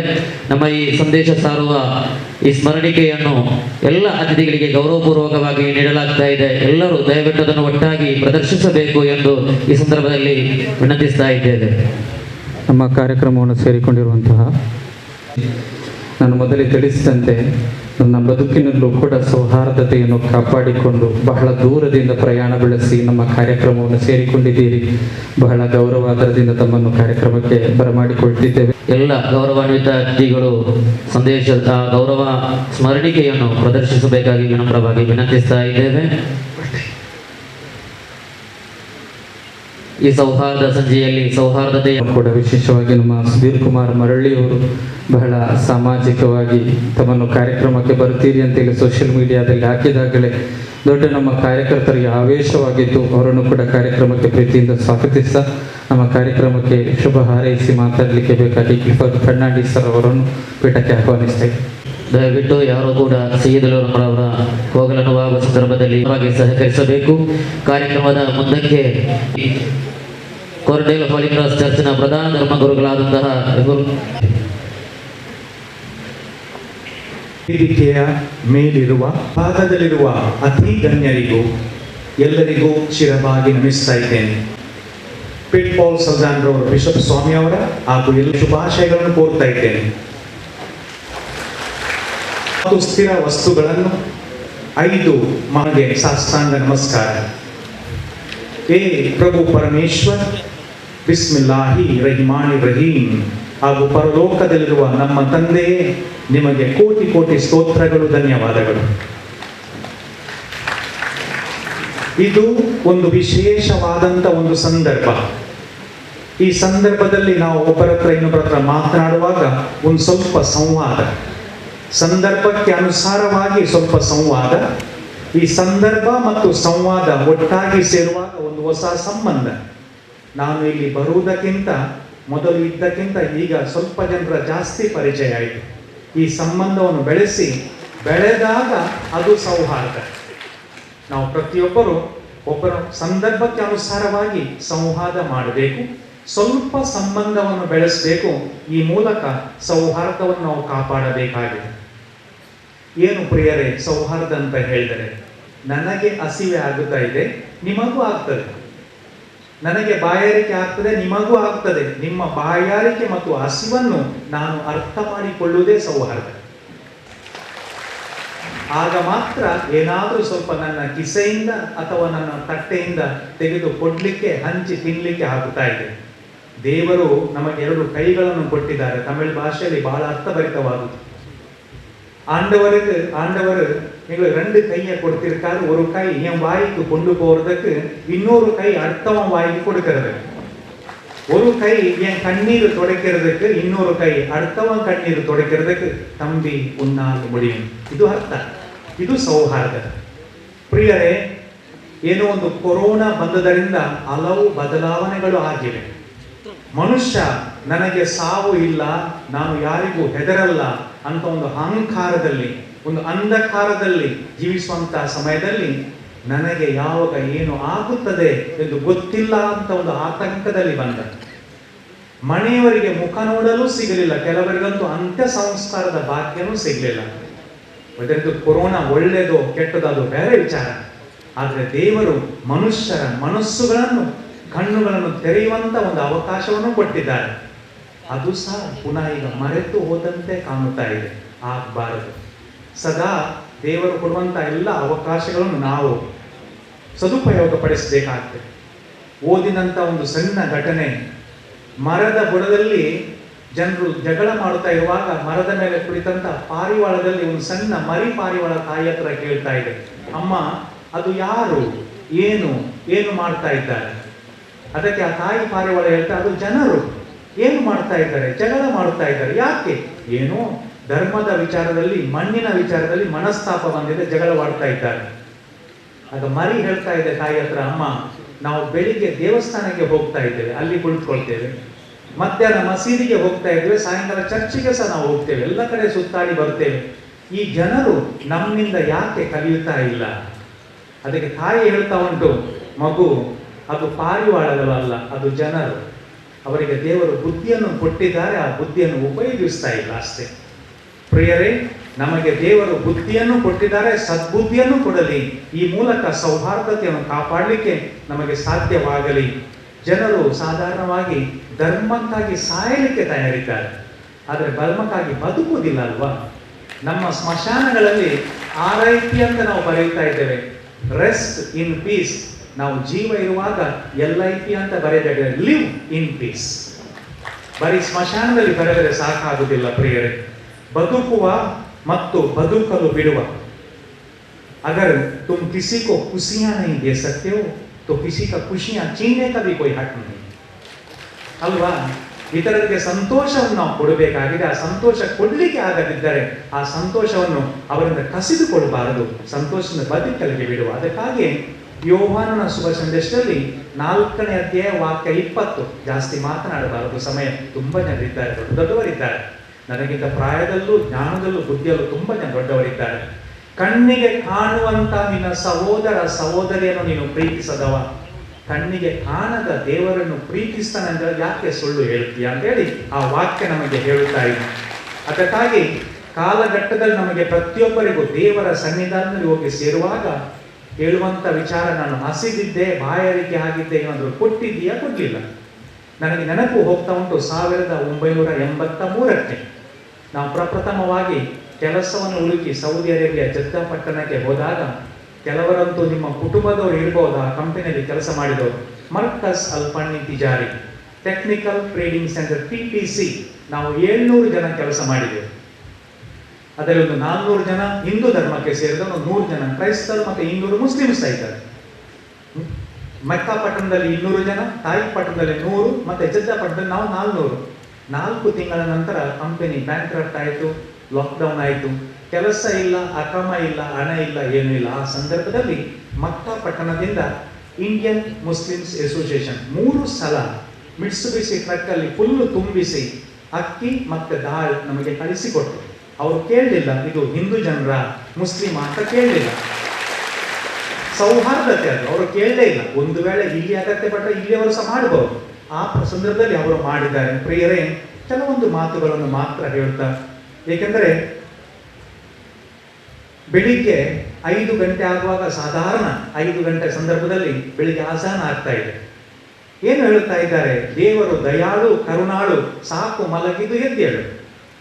ಸ್ವಲ್ಪ ನಾವು ಬೇರೆ ಕಡೆಗೆ ಗಮನ ಕೊಟ್ರೆ ಎದ್ದೇಳು ಮಂಜುನಾಥ, ಅಲ್ಲಿ ದೇವಸ್ಥಾನದಿಂದ ಶಬ್ದ ಕೇಳ್ತಾ ಬರ್ತಾ ಇದೆ. ಅಷ್ಟಾಗುವ ಒಂದು 5:30 ಗಂಟೆ ಆಗುವಾಗ ಚರ್ಚಲ್ಲಿ ಸಹ ಗಂಟೆ ಆಗ್ತದೆ. ಏನು ಇದನ್ನು 2 ರೀತಿಯಲ್ಲಿ ನಾವು ನೋಡಬಹುದು.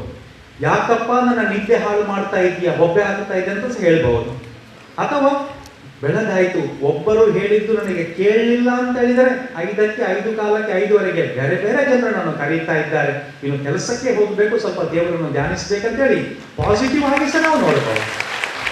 ಶಬ್ದದ ವಿಚಾರ ಬೇರೆ, ಅದು ನಾನು ಮಾತನಾಡ್ತಾ ಇಲ್ಲ, ಅದು ಎಷ್ಟು ಬೇಕು ಅಷ್ಟು ಅದು ಬೇರೆ ವಿಚಾರ. ಆದರೆ ಒಬ್ಬರು ಕರೆದದ್ದು ನನಗೆ ಕೇಳಲಿಲ್ಲ ಅಂತೇಳಿ ಪಾಸಿಟಿವ್ ಆಗಿ ಹೇಳಿದಾಗ ಒಂದು ರೀತಿಯ ಒಂದು ಒಳ್ಳೆಯ ಮನೋಭಾವ ಸಹ ಬರ್ತದೆ, ಅವರಿಗೆ ಒಂದು ಥ್ಯಾಂಕ್ ಯು ಅಂತ ಹೇಳುವಂತ ಬರ್ತಾ ಇದೆ. ಪ್ರಿಯರೇ, ಅಲಿ ಕೆ ಬಿನಾ ದಿವಾಲಿ और राम के बिना रमजान हो ही नहीं सकता है. ದಿವಾಲಿಯಲ್ಲಿ ಅಲಿ ಇದ್ದಾರೆ, ರಂಜಾನ್ ನಲ್ಲಿ ರಾಮ್ ಇದ್ದಾರೆ. जब ये बात समझ जाती है जिंदगी सुधर जाती है. ಅರ್ಥ ಆಗ್ಬೇಕು ನಮಗೆ. ಕೆಲವೊಮ್ಮೆ ಆಕ್ಸಿಡೆಂಟ್ ಆಗುವಾಗ ಸಹ ರಸ್ತೆಗಳಲ್ಲಿ ಅವು ಎಂಕಲ್ನ ಜನನ ಅಥವಾ ಅಕ್ಕಲ್ನ ಜನನ ಅಂತ ಸಂದರ್ಭಗಳು ಸಹ ಇವೆ. ಕೆಲವೊಮ್ಮೆ ಆಗುತ್ತಾ ಇದೆ, ಆಗಬಾರದು ಪ್ರಿಯರೇ, ಆಗಬಾರದು. ಇವತ್ತು ಈ ಸೌಹಾರ್ದದ ಕೂಟ, रिश्तेदारी के धागे बहुत नाजुक होते हैं, जो एक बार टूटते हैं कभी नहीं जुड़ते. ಅದಕ್ಕಾಗಿ ನಾವು ಈ ಸಮಾಜದಲ್ಲಿ ಬದುಕುವಾಗ ಯಾರೊಬ್ಬರ ಮನಸ್ಸನ್ನು ನೋಯಿಸಬಾರದು, ಯಾರ ಕಣ್ಣಿನಿಂದ ಸಹ ಕಣ್ಣೀರು ತೆಗೆಸಬಾರದು. ಏಕೆಂದರೆ ಕಣ್ಣೀರು, ಉಪ್ಪಿನ ನೀರು ಕೆಳಗೆ ಬಿದ್ದಲ್ಲಿ ಏನು ಬೆಳೆಯುವುದಿಲ್ಲ. ಅದು ಶಾಪವನ್ನು ಕಟ್ಟಿಕೊಟ್ಟಾಗೆ ಅದು ಕಣ್ಣೀರು. ಅದಕ್ಕಿಂತ ಜಾಸ್ತಿಯಾಗಿ ಯಾರೊಬ್ಬರ ಒಂದು ಹನಿ ಸಹ ರಕ್ತ ಈ ಭೂಮಿಗೆ ಬೀಳಬಾರದು, ಭೂಮಿಗೆ ನೀರು ಮಾತ್ರ ಬೀಳಬೇಕು. ಇದು ನಾವು ಅರ್ಥ ಮಾಡಿಕೊಂಡಾಗ ಜಗಳ ಇಲ್ಲ, ನಮಗೆ ಸಮಸ್ಯೆ ಇಲ್ಲ. ದ್ವೇಷ ಅದೊಂದು ಶಾಪ ಪ್ರಿಯರೇ, ರಕ್ತಪಾತವಾಗ್ತಾ ಇದೆ. ಯಾರನ್ನು ನೋಯಿಸಬಾರದು, ನಾವು ಕಣ್ಣೀರು ತೆಗೆಸಬಾರದು. ಮೋಸ ವಂಚನೆ ಮಾಡಿ ಏನು ಪ್ರಯೋಜನವಾಗ್ತಾ ಇದೆ. ನಾನು ಓದಿದಂಥ ಕೆಲವೊಂದು ಪುಸ್ತಕಗಳಲ್ಲಿ Muhammad the prophet of Islam, ಆ ಪುಸ್ತಕ ಬರೆದವರು professor KS Ramakrishna Rao. Page number 19 ಅವರು ಪ್ರವಾದಿ ಮೊಹಮ್ಮದರ ವಿಚಾರದಲ್ಲಿ 16 ಸದ್ಗುಣಗಳನ್ನು ಕೊಡ್ತಾ ಇದ್ದಾರೆ. ಅದೇ ರೀತಿ ಫಾದರ್ CP ವರ್ಕಿ ಅವರು ಪಿಲ್ಗ್ರಿಮೇಜ್ ಥ್ರೂ ರಾಮಾಯಣದಲ್ಲಿ ಶ್ರೀರಾಮಚಂದ್ರರ ವಿಚಾರವಾಗಿ 16 ಗುಣಗಳನ್ನು ಕೊಡ್ತಾ ಇದ್ದಾರೆ. ನಾವು ಸಹ ಪ್ರತಿಯೊಬ್ಬರು ಇನ್ನೊಬ್ಬರಲ್ಲಿ ಈ ಗುಣಗಳನ್ನು ನೋಡಿದರೆ ಎಷ್ಟು ಒಳ್ಳೆಯದಾಗಬಹುದು. ಅದು ಬಿಟ್ಟು ಕೆಲವೊಮ್ಮೆ ದುರ್ಗುಣಗಳನ್ನೇ ನೋಡ್ತಾ ಇದ್ದಾರೆ, ಅದು ನಮ್ಮ ದುರ್ಬುದ್ಧಿ. ಎಲ್ಲರಲ್ಲಿ ಗುಣಗಳು ಇವೆ ಪ್ರಿಯರೇ, ಎಲ್ಲರಲ್ಲಿ ಸಹ ಇವೆ. 1979 ಪ್ರಪ್ರಥಮವಾಗಿ ಡಾಕ್ಟರ್ KM ಅವರು ಪ್ರಥಮ ಹಾರ್ಟ್ ಸರ್ಜರಿಯಲ್ಲಿ ಒಬ್ಬ ಮುಸ್ಲಿಂ ಸಹೋದರನ ಹೃದಯವನ್ನು, ಹಾರ್ಟ್ ಅನ್ನು ಒಬ್ಬ ಹಿಂದೂ ಸಹೋದರರಿಗೆ ಇಟ್ಟಿದ್ದಾರೆ 1979. ಎಲ್ಲರಿಗೆ ತಿಳಿದಂತ ವಿಚಾರ, ಅಫ್ಘಾನಿಸ್ತಾನದ ಆ ಕ್ಯಾಪ್ಟನ್ ಅವರ 2 ಕೈಗಳು ಹೋದಾಗ ಅವರಿಗೆ ಆ ಕೈಗಳನ್ನು ಕೊಟ್ಟದ್ದು ಕೇರಳದ ಶ್ರೀ ಜಾರ್ಜ್ ರವರು. ಅವರ ಬ್ರೈನ್ ಡೆಡ್ ಆಯಿತು. ಅದನ್ನು ಸರ್ಜರಿ ಮಾಡಿದಂಥ plastic surgeon doctor Subramanya Iyer. ಮುಸ್ಲಿಮರ ಒಬ್ಬ ಕೈ ಹೋಗಿದೆ, ಕ್ರೈಸ್ತರ ಬ್ರೈನ್ ಹೋಗಿದೆ, ಅದನ್ನು ಪ್ಲಾಸ್ಟಿಕ್ ಸರ್ಜರಿ ಒಬ್ಬ ಹಿಂದೂ ಸಹೋದರ ಡಾಕ್ಟರ್ ಮಾಡಿದ್ದಾರೆ, ಪರ್ಫೆಕ್ಟ್ ಫಿಟ್ ಆಗಿದೆ. ಇದು ನಾವು ಬದುಕುವಂತ ಒಂದು ರೀತಿ ಪ್ರಿಯರೇ. ಧರ್ಮ, ಜಾತಿ, ಭಾಷೆಯ ಜ್ವರ ICUನಲ್ಲಿ ರಕ್ತದ ಅಗತ್ಯವಿದ್ದಾಗ ನಿಂತು ಹೋಗ್ತದೆ. ಅದುವರೆಗೆ ಉಂಟು. ಅದೇ ICUದಲ್ಲಿ ರಕ್ತ ಕೊಡುವಾಗ ಅದು ಎಲ್ಲ ನಿಂತು ಹೋಗ್ತದೆ, ಯಾರದು ಸಹ ಆಗ್ತದೆ. ಅದು ಸೌಹಾರ್ದ ಅಲ್ಲಿ, ಅದಕ್ಕೆ ಆಗ ಲೇಟ್ ಆಗಿ ಹೋಗ್ತದೆ, ಆಮೇಲೆ ಏನು ಮಾಡಲಿಕ್ಕೆ ಆಗುತ್ತೆ. ಇಂಥ ಒಂದು ಸಂದರ್ಭದಲ್ಲಿ ಪ್ರಿಯರೇ, ಈ ಸೌಹಾರ್ದತೆಯನ್ನು ತರುವುದು ಅಷ್ಟು ಸುಲಭ ಅಲ್ಲ. ಏಕೆಂದರೆ ಪ್ರತಿಯೊಬ್ಬರಿಗೆ ಒಂದು ಸ್ವಾರ್ಥ ಅಂತ ಹೇಳ್ತದೆ. इम्तिहान मुश्किल है मगर हौसला बुलंद है. अगर मंजिलें मिले या ना मिले वो तो मुकद्दर की बात है. अगर कोई कोशिश ही ना करे वो गलत बात है. ನಾವು ಅದಕ್ಕಾಗಿ ಏನೆಲ್ಲ ಅವಕಾಶಗಳು ನಮಗೆ ಸಿಗ್ತಾ ಇವೆ, ಎಲ್ಲರೂ ಒಟ್ಟಾಗಿ ಬರುವಂತದಕ್ಕೆ ನಾವು ಅದನ್ನು ಪ್ರಯತ್ನ ಮಾಡಬೇಕಾಗಿದೆ. ಇನ್ನು ಒಂದೆರಡು ಮಾತು ಮಾತ್ರ. Any country is ruined not because of bad people. ಕೆಟ್ಟವರಿಂದ ಯಾವ ದೇಶ ಹಾಳಾಗುವುದಿಲ್ಲ ಪ್ರಿಯರೇ. ಒಳ್ಳೆಯವರಂತ ಹೇಳಿ ಭಾವಿಸಿ ಸುಮ್ಮನೆ ನಿಲ್ತಾರಲ್ಲ, ಅವರಿಂದಾಗಿ ದೇಶ ಹಾಳಾಗುತ್ತೆ. Country is ruined not because of bad people but the so-called good people's silence. ಏನಾದರೂ ಕೆಟ್ಟತನ ಆಗುವಾಗ ಪ್ರತಿಯೊಬ್ಬರು ಧ್ವನಿಯನ್ನು ಏರಿಸಬೇಕಾಗಿದೆ. ಶ್ರೀ ಯೇಸುದಾಸರವರು ಆಡಿದಂಥ ಹಾಡಿನ ಒಂದು 2-3 ಗೆರೆಗಳನ್ನು ಮಾತ್ರ ಹೇಳ್ತೇನೆ. ಮನುಷ್ಯರು ಮತಂಗಳ ಸೃಷ್ಟಿಸು, ನನ್ನ ಪ್ರೊನೌನ್ಸಿಯೇಷನ್ ಸರಿ ಇರಲಿಕ್ಕಿಲ್ಲ. ಮನುಷ್ಯರು ಮತಂಗಳ ಸೃಷ್ಟಿಸು, ಮತಂಗಳ ದೈವಗಳ ಸೃಷ್ಟಿಸು, ಮನುಷ್ಯರು ಮತಂಗಳ ಮಣ್ಣು ಮನಸ್ಸು ಪಂಗುವೆಚ್ಚು. ಅವರ ಅರ್ಥದಲ್ಲಿ ಹೇಳ್ತಾ ಇದ್ದಾರೆ. അതുകൊണ്ട് ವಿಶ್ವಾಸ ಸ್ನೇಹ ಸೌಹಾರ್ದ ಮರಿಚು ಮನುಷ್ಯರು ತೆರಿವಿಲ್ ಮರಿತ್ಯಾಂ ತೊಡಗಿ. ಅದು ಆಗ್ತಾ ಉಂಟು, ಕೆಲವೊಮ್ಮೆ ಆಗಬಾರದು ಪ್ರಿಯರೇ. ಈ ಪ್ರಕೃತಿ ನಮ್ಮ ಎಲ್ಲರನ್ನು ಕಾಪಾಡ್ತಾ ಇದೆ. ಎಲ್ಲರಿಗೆ ಈ ಪ್ರಕೃತಿ ಭಾರತ ಮಾತೆ ಅಂತ, ಭಾರತಾಂಬೆ ತಾಯಿ ಅಂತ ಹೇಳ್ತಾ ಇದ್ದಾರೆ, ಎಲ್ಲರನ್ನು ಕಾಪಾಡ್ತಾ ಇದೆ. ಜನರನ್ನು ಗೌರವದಿಂದ ನೋಡುವುದು ಸಂಸ್ಕೃತಿ, ನಮ್ಮನ್ನು ಕಾಪಾಡುವುದು ಪ್ರಕೃತಿ. ಜನರನ್ನೆಲ್ಲರನ್ನು ಗೌರವ ಆಧಾರದಿಂದ ನೋಡುವುದು ಸಂಸ್ಕೃತಿ, ಅದನ್ನು ವಿಂಗಡಿಸುವುದು ವಿಕೃತಿ. ಅದು ಆಗಬಾರದು. ಈ ಸಂದರ್ಭದಲ್ಲಿ ನಮ್ಮ ಉಲೇಮರವರು ಬಹಳ ಒಂದು ಅರ್ಥಭರಿತ ರೀತಿಯಲ್ಲಿ ಯಾವ ರೀತಿಯಲ್ಲಿ ನಾವು ನಮ್ಮ ಧರ್ಮ ಗ್ರಂಥಗಳನ್ನು ಓದಬೇಕು, ಅರ್ಥ ಮಾಡಬೇಕು, ಅದಕ್ಕೆ ವಿವಿಧ ಅರ್ಥಗಳು ಇವೆ. ಅದನ್ನು ನಮ್ಮ ಮಕ್ಕಳಿಗೆ, ನಮ್ಮ ಜನರಿಗೆ, ತಾವು ಮಾತ್ರ ಅಲ್ಲ, ಇನ್ನು ನಮ್ಮ ಸ್ವಾಮಿಜಿಯವರು ಮಾತನಾಡಿದ ಎಲ್ಲ ಧರ್ಮದ ಗ್ರಂಥಗಳಿಗೆ ಹಲವಾರು ಅರ್ಥಗಳು ಕೊಡುವಂಥ ವಾಕ್ಯಗಳಿವೆ. ಅದು ನಾವು ನಮ್ಮ ಮಕ್ಕಳಿಗೆ, ಮುಂದಿನ ಜನಾಂಗಕ್ಕೆ ಅರ್ಥಭರಿತವಾಗಿ ವಿವರಿಸಬೇಕು. ನಮ್ಮ ನಾಡಿನಲ್ಲಿ, ನಮ್ಮ ದೇಶದಲ್ಲಿ, ಇಡೀ ವಿಶ್ವದಲ್ಲಿ ಶಾಂತಿ ಸಮಾಧಾನಕ್ಕಾಗಿ ನಾವು ಶ್ರಮಿಸಬೇಕಾಗಿದೆ. ನನಗೆ ಇಂಥ ಒಂದು ಅವಕಾಶವನ್ನು ಕೊಟ್ಟದಕ್ಕಾಗಿ ತುಂಬು ಹೃದಯದ ಧನ್ಯವಾದಗಳು. Thank you one and all.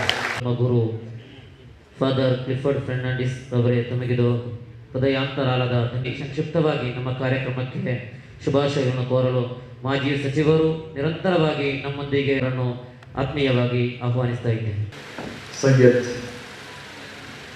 Jafar ತಂಗಲ್ರವರು ಬಹಳ ಸುಂದರವಾಗಿ ನಿಮಗೆಲ್ಲ ಉದ್ಘಾಟನಾ ಮಾತುಗಳಿಂದ ಅನೇಕ ವಿಷಯಗಳನ್ನು ಪ್ರಸ್ತಾಪ ಮಾಡಿದ್ದಾರೆ. ಕ್ರೈಸ್ತ ಧರ್ಮದ ಧಾರ್ಮಿಕ ಗುರುಗಳು ರೆವರೆಂಡ್ ಫಾದರು ಭಾಳ ನಿಮಗೆಲ್ಲ ಮನಸ್ಸಿಗೆ ಒಪ್ಪುವ ರೀತಿಯಲ್ಲಿ ಉದಾಹರಣೆ ಸಹಿತವಾಗಿ ಕೆಲವು ಒಳ್ಳೆಯ ಮಾತುಗಳನ್ನು ಹೇಳಿದ್ದಾರೆ. ಇದೊಂದು ಸೌಹಾರ್ದ ಕಾರ್ಯಕ್ರಮ. ಬಹುಶಃ ಒಂದು ಕಾಲ ಇತ್ತು, ಸೌಹಾರ್ದಕ್ಕೆ ಬೇಕಾಗಿ ಕಾರ್ಯಕ್ರಮದ ಅಗತ್ಯ ಇರಲಿಲ್ಲ. ಒಂದು ಕಾಲ ಇತ್ತು, ಮನುಷ್ಯ ಸ್ವತಂತ್ರವಾಗಿ ಸಾಮರಸ್ಯ ಇದ್ದ. ಇವತ್ತು ಮನುಷ್ಯನ ಮಧ್ಯೆ ಅಪನಂಬಿಕೆಗಳನ್ನ, ವಿಶ್ವಾಸಗಳನ್ನು ಸೃಷ್ಟಿಸ್ತಕ್ಕ ಜನ ಸಮಾಜದಲ್ಲಿ ಇವತ್ತು ಹುಟ್ಕೊಂಡಿದ್ದಾರೆ. ಏನೋ ಒಂದು ಕಾರಣಕ್ಕಾಗಿ ರಾಜ್ಯಕ್ಕೆ ದೃಷ್ಟಿಕೋನ ಕೂಡ ಇದೆ ಅಂತ ಹೇಳೋದನ್ನ ನಾವು ಒಪ್ಪಬೇಕಾಗಿದೆ. ಮನುಷ್ಯನ ಮಧ್ಯೆ ಅಪನಂಬಿಕೆಗಳ ಅವಿಶ್ವಾಸವನ್ನು ಸೃಷ್ಟಿಸಿ ಮನುಷ್ಯನ ಜಗಳವನ್ನು ಹಚ್ಚತಕ್ಕಂಥ ಕೆಲಸವನ್ನು ಮಾಡ್ತಕ್ಕಂಥ ಈ ಕಾಲಘಟ್ಟದಲ್ಲಿ ಈ ಸೌಹಾರ್ದ ಸಮಾರಂಭ ಬಹಳ ಅಗತ್ಯ ಇದೆ ಅಂತ ಹೇಳ್ತಕ್ಕಂಥ ಮಾತನ್ನು ಈ ಸಂದರ್ಭದಲ್ಲಿ ಹೇಳಲಿಕ್ಕೆ ನಾನು ಇಷ್ಟಪಡ್ತಾ ಇದ್ದೇನೆ. ನಾನು ಹಿಂದೂ ಧರ್ಮದಲ್ಲಿ ಹುಟ್ಟಿದ್ದೇನೆ. ಜಾತಿಯಲ್ಲಿ ನಾನು ಬಂಟು ಸಮಾಜದಲ್ಲಿ ಹುಟ್ಟಿದ್ದೇನೆ. ನಾನು ಅರ್ಜಿ ಹಾಕಿ ಹುಟ್ಟಲಿಲ್ಲ. ದೇವರು ನನಗೆ ಜನ್ಮ ಕೊಟ್ಟಿದ್ದಾರೆ. ಒಬ್ಬ ಮುಸ್ಲಿಂ ಆಗಿ ಹುಟ್ಟಬೇಕಾದ್ರೆ ನಾವು ಇಚ್ಛೆ ಪಟ್ಟು ಮುಸ್ಲಿಂ ಧರ್ಮದಲ್ಲಿ ಹುಟ್ಟಲಿಕ್ಕೆ ಆಗೋದಿಲ್ಲ. ದೇವರು ನಮಗೆ ಜನ್ಮ ಕೊಟ್ಟಿದ್ದಾರೆ.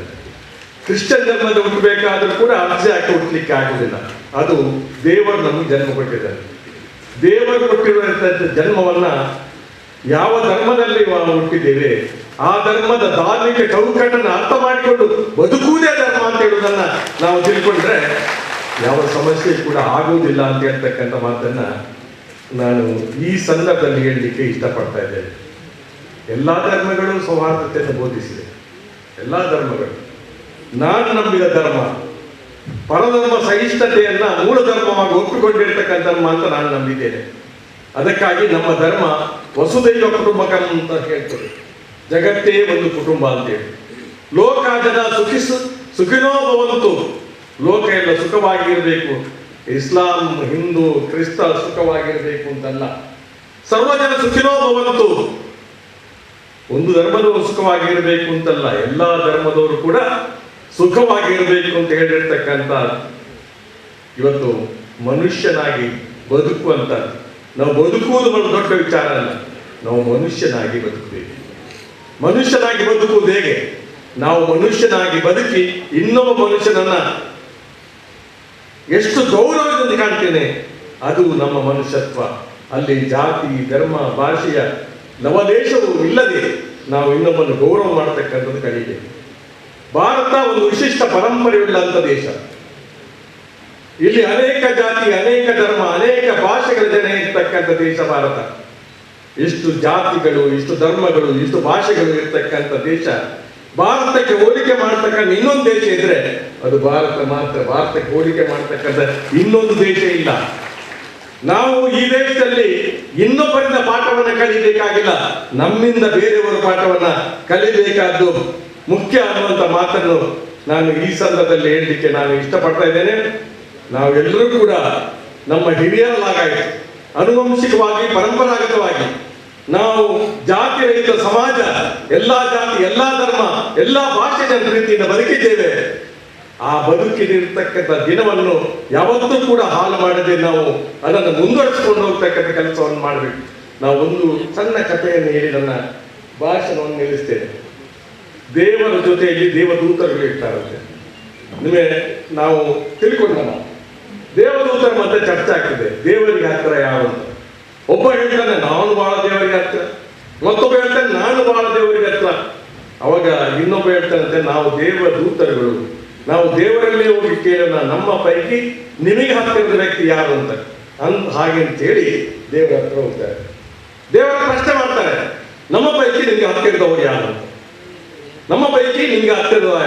ದೇವರು ನಗ್ತಾರೆ, ನಕ್ಕು ಹೇಳ್ತಾರೆ, ನಾನು ಹೇಳ ನನಗೆ ನಿಮ್ಮ ಪೈಕಿ ಹತ್ತಿರದ ಯಾರು, ನಿಮ್ಮ ಪೈಕಿ ಯಾಕೆ ಇಡೀ ಜಗತ್ತಿನಲ್ಲಿ ಹತ್ತಿರದ ವ್ಯಕ್ತಿ ಯಾರು ಅಂತ ನಾನು ಹೇಳ್ತೇನೆ. ಜಗತ್ತಿನಲ್ಲಿ.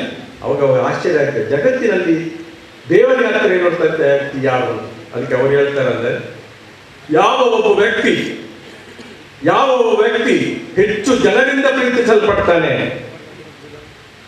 ಯಾರೋ ಒಬ್ಬ ವ್ಯಕ್ತಿ ಹೆಚ್ಚು ಜನರಿಂದ ಪ್ರೀತಿಸಲ್ಪಡ್ತಾನೆ ಅವನನ್ನು ಬಹಳ ಹತ್ತಿರ ಅಂತ. ಪ್ರೀತಿ ಅಂದ್ರೆ ಕನ್ನಡಿಯಲ್ಲಿ ಮುಖ ತೋರಿಸ್ತಂತೆ. ನಾವು ಒಬ್ಬರನ್ನು ಪ್ರೀತಿ ಮಾಡಿದ್ರೆ ಅವರು ನಮ್ಮನ್ನು ಪ್ರೀತಿ ಮಾಡ್ತಾರೆ. ಯಾರಿಂದ ಹೆಚ್ಚು ಜನರ ಪ್ರೀತಿಯನ್ನ ಗಳಿಸಬೇಕ, ಅದು ನಮ್ಮ ಮನೆಯವರನ್ನ ಪ್ರೀತಿಯನ್ನು ಗಳಿಸಲು ಸಾಕಾಗುವುದಿಲ್ಲ, ನಮ್ಮ ಧರ್ಮದವರು ಪ್ರೀತಿ ಮಾಡಿದ್ರೆ ಸಾಕಾಗುವುದಿಲ್ಲ, ನಮ್ಮ ಜಾತಿಯವರ ಪ್ರೀತಿ ಮಾಡಿದ್ರೆ ಸಾಕಾಗುವುದಿಲ್ಲ. ಎಲ್ಲಾ ಜಾತಿಯ, ಎಲ್ಲಾ ಧರ್ಮದ, ಎಲ್ಲ ಭಾಷೆಯ ಜನರನ್ನ ಪ್ರೀತಿದಾಗ ಮಾಡಿದಾಗ ಮಾತ್ರ ಹೆಚ್ಚು ಜನ ಪ್ರೀತಿಯನ್ನು ಗಳಿಸಲಿಕ್ಕೆ ಆಗತ್ತೆ ಅನ್ನುವಂಥ ದೇವರ ಸಂದೇಶ. ಆದ್ದರಿಂದ ಪ್ರತಿಯೊಬ್ಬರು ನಾವು ವಿನಂತಿ ಮಾಡಿಕೊಳ್ಳುವುದು, ನಾವು ಎಲ್ಲರನ್ನೂ ಹೆಚ್ಚು ಜನರ ಪ್ರೀತಿಯನ್ನು ಗಳಿಸಿ ದೇವರಿಗೆ ಹತ್ತಿರ ಆಗ್ತಕ್ಕಂಥ ಕೆಲಸವನ್ನ ಮಾಡುವ ಅಂತ ಹೇಳ್ತಕ್ಕಂಥ ಮಾತನ್ನ ಹೇಳುತ್ತಾ, ಎಲ್ಲರಿಗೂ ಕೂಡ ದೇವರು ಒಳ್ಳೆಯದನ್ನು ಮಾಡಲಿ, ಮುಂದಿನ ದಿವಸಗಳು ಸುಖ ದಿನಗಳಾಗಲಿ. ಇವತ್ತು ಹೆಚ್ಚು ಇಸ್ಲಾಂ ಧರ್ಮವನ್ನು ಅನುಸರಿಸಿಕೊಂಡು ಬಂದಿರತಕ್ಕಂಥ ಒಂದು ದೇಶ ಇದ್ರೆ ಇಂಡೋನೇಷ್ಯಾ ದೇಶವನ್ನು ಬಿಟ್ಟರೆ ಭಾರತ ಅತ್ಯಂತ ಹೆಚ್ಚು ಮುಸ್ಲಿಮರಿರ್ತಕ್ಕಂಥ ಇನ್ನೊಂದು ದೇಶ. ಇಲ್ಲಿಯ ರಾಜಕೀಯ ಸಾಮಾಜಿಕ ವ್ಯವಸ್ಥೆ ಇದೆ, ನಿಮ್ಮ ಪಾತ್ರವು ಕೂಡ ಅಷ್ಟೇ ಮಹತ್ವದ್ದು ಅಂತ ಹೇಳ್ತಕ್ಕಂಥ ಮಾತನ್ನು ಹೇಳ್ತಾ, ನಾವೆಲ್ಲರೂ ಕೂಡ ಒಂದು ತಾಯಿಯ ಮಕ್ಕಳಂತೆ ಬದುಕುವ ಅಂತ ಹೇಳುವಂತ ಮಾತನ್ನು ಹೇಳಿ ನನ್ನ ಮಾತನ್ನು ಮುಕ್ತಾಯ ಮಾಡ್ತೇನೆ. ನಮಸ್ಕಾರ. ಜೈ ಹಿಂದ್, ಜೈ ಕರ್ನಾಟಕ. മഹാന്മാരായ പണ്ഡിതർ, വിശിഷ്ടാതിഥികളായി സ്വാമിജി, സൗഹൃദ പ്രതിനിധികൾ, അനുഗ്രഹീതമായ സദസ്സ് സംബന്ധിച്ചുകൊണ്ടിരിക്കുന്ന എൻ്റെ സ്നേഹനിധികളായ ജ്യേഷ്ഠാന്തന്മാരെ, സഹോദരങ്ങളെ, സുഹൃത്തുക്കളെ, പരിപാടിയിൽ കൂടുതൽ പ്രസംഗം ഈ ഇരിക്കുന്ന ഈ നിര ഇത് മാത്രം മതി നാം ഉദ്ദേശിക്കുന്ന സന്ദേശം പൊതുസമൂഹത്തിൻ്റെതാണ്. സഹിഷ്ണുതയുടെ മതമാണ്. അതൊരിക്കലും സമൂഹത്തിൽ സംഘർഷം സൃഷ്ടിച്ച സാഹചര്യം ഉണ്ടായിട്ട് കിടക്കുന്ന സഹസ്രാബ്ദങ്ങളുടെ പൗരാണിക പഴക്കമുള്ള ഇസ്ലാം സംഘർഷം ഉണ്ടാക്കിയത് സ്ഥിതിഗതികൾ തന്നെ പരിശോധിക്കാൻ കണ്ടെത്താൻ സാധിക്കും. കേരളത്തിലേക്കും കർണാടകയുടെ ഈ ഭാഗത്തേക്കും ആദ്യമായി വന്ന ഇസ്ലാമിക പ്രബോധകന്മാർ അതാണ് അതിലൂടെ നടപ്പാക്കിയത്. അവരെ സൗഹൃദം കാണിച്ചപ്പോൾ ഈ രാജ്യത്ത് താമസിക്കുന്ന ഇതര മതസ്ഥരുമായി സഹിഷ്ണുതയും സ്നേഹത്തിലും വർദ്ധിച്ചപ്പോൾ അവർക്ക് സർവാത്മന സ്വീകാര്യമായി നമ്മുടെ പൗരാണികരായ മുസ്ലിം സമൂഹം അവർക്ക് നിസ്കരിക്കാൻ സൗകര്യം ചെയ്തു കൊടുത്തു. അവർക്ക് പള്ളി പണിയാൻ സ്ഥലം വെച്ചു കൊടുത്തു, സംഘടിപ്പിച്ചു കൊടുത്തു. അവർക്ക് കല്യാണം കഴിക്കാൻ വിദേശികളാണ്, ആവശ്യമെങ്കിൽ മതപരിവർത്തനം നടത്തി അവർക്ക് കാര്യങ്ങൾ മനസ്സിലാക്കി കൊടുത്ത് സ്വമേധയാ ഇസ്ലാം സ്വീകരിക്കുന്നത് സ്വീകരിക്കട്ടെ, എന്നിട്ട് നിങ്ങൾ കല്യാണം കഴിച്ചോ അവസരം നൽകി കൊടുത്തു. എല്ലാ നിലയിലും സൗകര്യങ്ങൾ ചെയ്തു കൊടുത്ത് പരസ്പരം ആത്മാർത്ഥമായി സ്നേഹിച്ചും സഹകരിച്ചും മുന്നോട്ട് പോയ ചരിത്രമാണ് ഇസ്ലാമിൻ്റെ. പൂർവികളുടെ മാതൃകയാണല്ലോ യഥാർത്ഥ ഇസ്ലാം. എത്രത്തോളം എന്ന് വെച്ചാൽ മുസ്ലിങ്ങളുടെ 5 നേരത്തെ സംഘടിത നിസ്കാരം വളരെ കൗതുകത്തോടുകൂടി മുസ്ലിം രാജാക്കന്മാർ നോക്കിക്കാണാറുണ്ടായിരുന്നു. ജാതീയത കൊടുമ്പിക്കൊണ്ടിരുന്ന നമ്മുടെ പ്രദേശങ്ങളിൽ ഒരു ഇമാമിന്റെ നേതൃത്വത്തിൽ അണിയണിയായി ഒന്നിച്ചു നിന്നുകൊണ്ട് മുമ്പിൽ ഏതെങ്കിലും വിഗ്രഹങ്ങളോ ദേവതകളോ പ്രതിഷ്ഠിക്കാതെ ഒരേ രീതിയിൽ ഒരുമിച്ച് നിന്നുകൊണ്ട് ഇന്നലെ വന്ന മുസ്ലിങ്ങളും അറബ് നാട്ടിൽ വന്ന പൂർവിക മുസ്ലിങ്ങളൊക്കെ സൊഫായി അണിയണിയായി നിന്നുകൊണ്ട് നിസ്കരിക്കുന്ന കൗതുകകരമായ കാഴ്ച കണ്ട് അന്നത്തെ നമ്മുടെ രാജാക്കന്മാർ പോലും ആകൃഷ്ടരായി അവർ പാടി ചരിത്രത്തിൽ കാണാം. ഒത്തുനമിക്കുന്നു ചിട്ടയോട് ഒത്തുനമിക്കുന്നു എന്ന് പറയുന്ന ആ കവിതയിൽ വളരെ കൃത്യമായി മനോഹരമായി ഒത്തുനമിക്കുന്നു ചിട്ട തെറ്റാതവർ ചിത്തം നമിക്കുന്ന കൃത്യം ഇതല്ലോ, മുമ്പിൽ ബ്രഹ്മാവിന് ബിംബങ്ങളില്ല, ഗണപതിയുമില്ല, ശ്രീകൃഷ്ണ ഭഗവാനുമില്ല. മുമ്പിൽ ബ്രഹ്മാവിൻ്റെയോ ഗണപതിയുടെയോ ശ്രീകൃഷ്ണന്റെയോ വിഗ്രഹങ്ങളൊന്നും വെക്കാതെ ഏതോ ഒരു അഭൗതിക ശക്തിക്ക് മുമ്പിൽ ഒത്തുചേർന്ന് ഒന്നിച്ച് അണിനിരന്ന് ജാതീയതകളില്ലാതെ ഈ സംഘടിതമായി നമിക്കുന്ന വിഭാഗം അത്യുത്കൃഷ്ടം എത്രയെന്ന് പറഞ്ഞ് ആളുകൾ സുഹൃത്തുക്കളിൽ ആകൃഷ്ടരായി. അവരുടെ സത്യസന്ധത, അവരുടെ സ്നേഹം, അവരുടെ സൗഹൃദം എല്ലാം മാതൃകാപൂർണമായിരുന്നു. അവിടെ അങ്ങനെ കൊടുങ്ങല്ലൂർ തൊട്ട് കൊടുങ്ങല്ലൂർ, അതുപോലെ ബേപ്പൂർ, ചാലിയം, ഈ കാസർഗോഡ്, അതുപോലെ ശ്രീകണ്ഠപുരം, പന്തലായി, ഈ പറയുന്ന മംഗലാപുരം ഉൾപ്പെടെയുള്ള പ്രദേശങ്ങളിൽ ആദ്യകാലത്ത് വന്ന മുസ്ലിങ്ങൾക്ക് പള്ളികൾ സ്ഥാപിക്കാൻ സൗകര്യം ചെയ്തു കൊടുത്തത് ഈ രാജ്യത്തെ പ്രദേശത്തെ നല്ലവരായ മുസ്ലിം സഹോദരങ്ങളായിരുന്നു.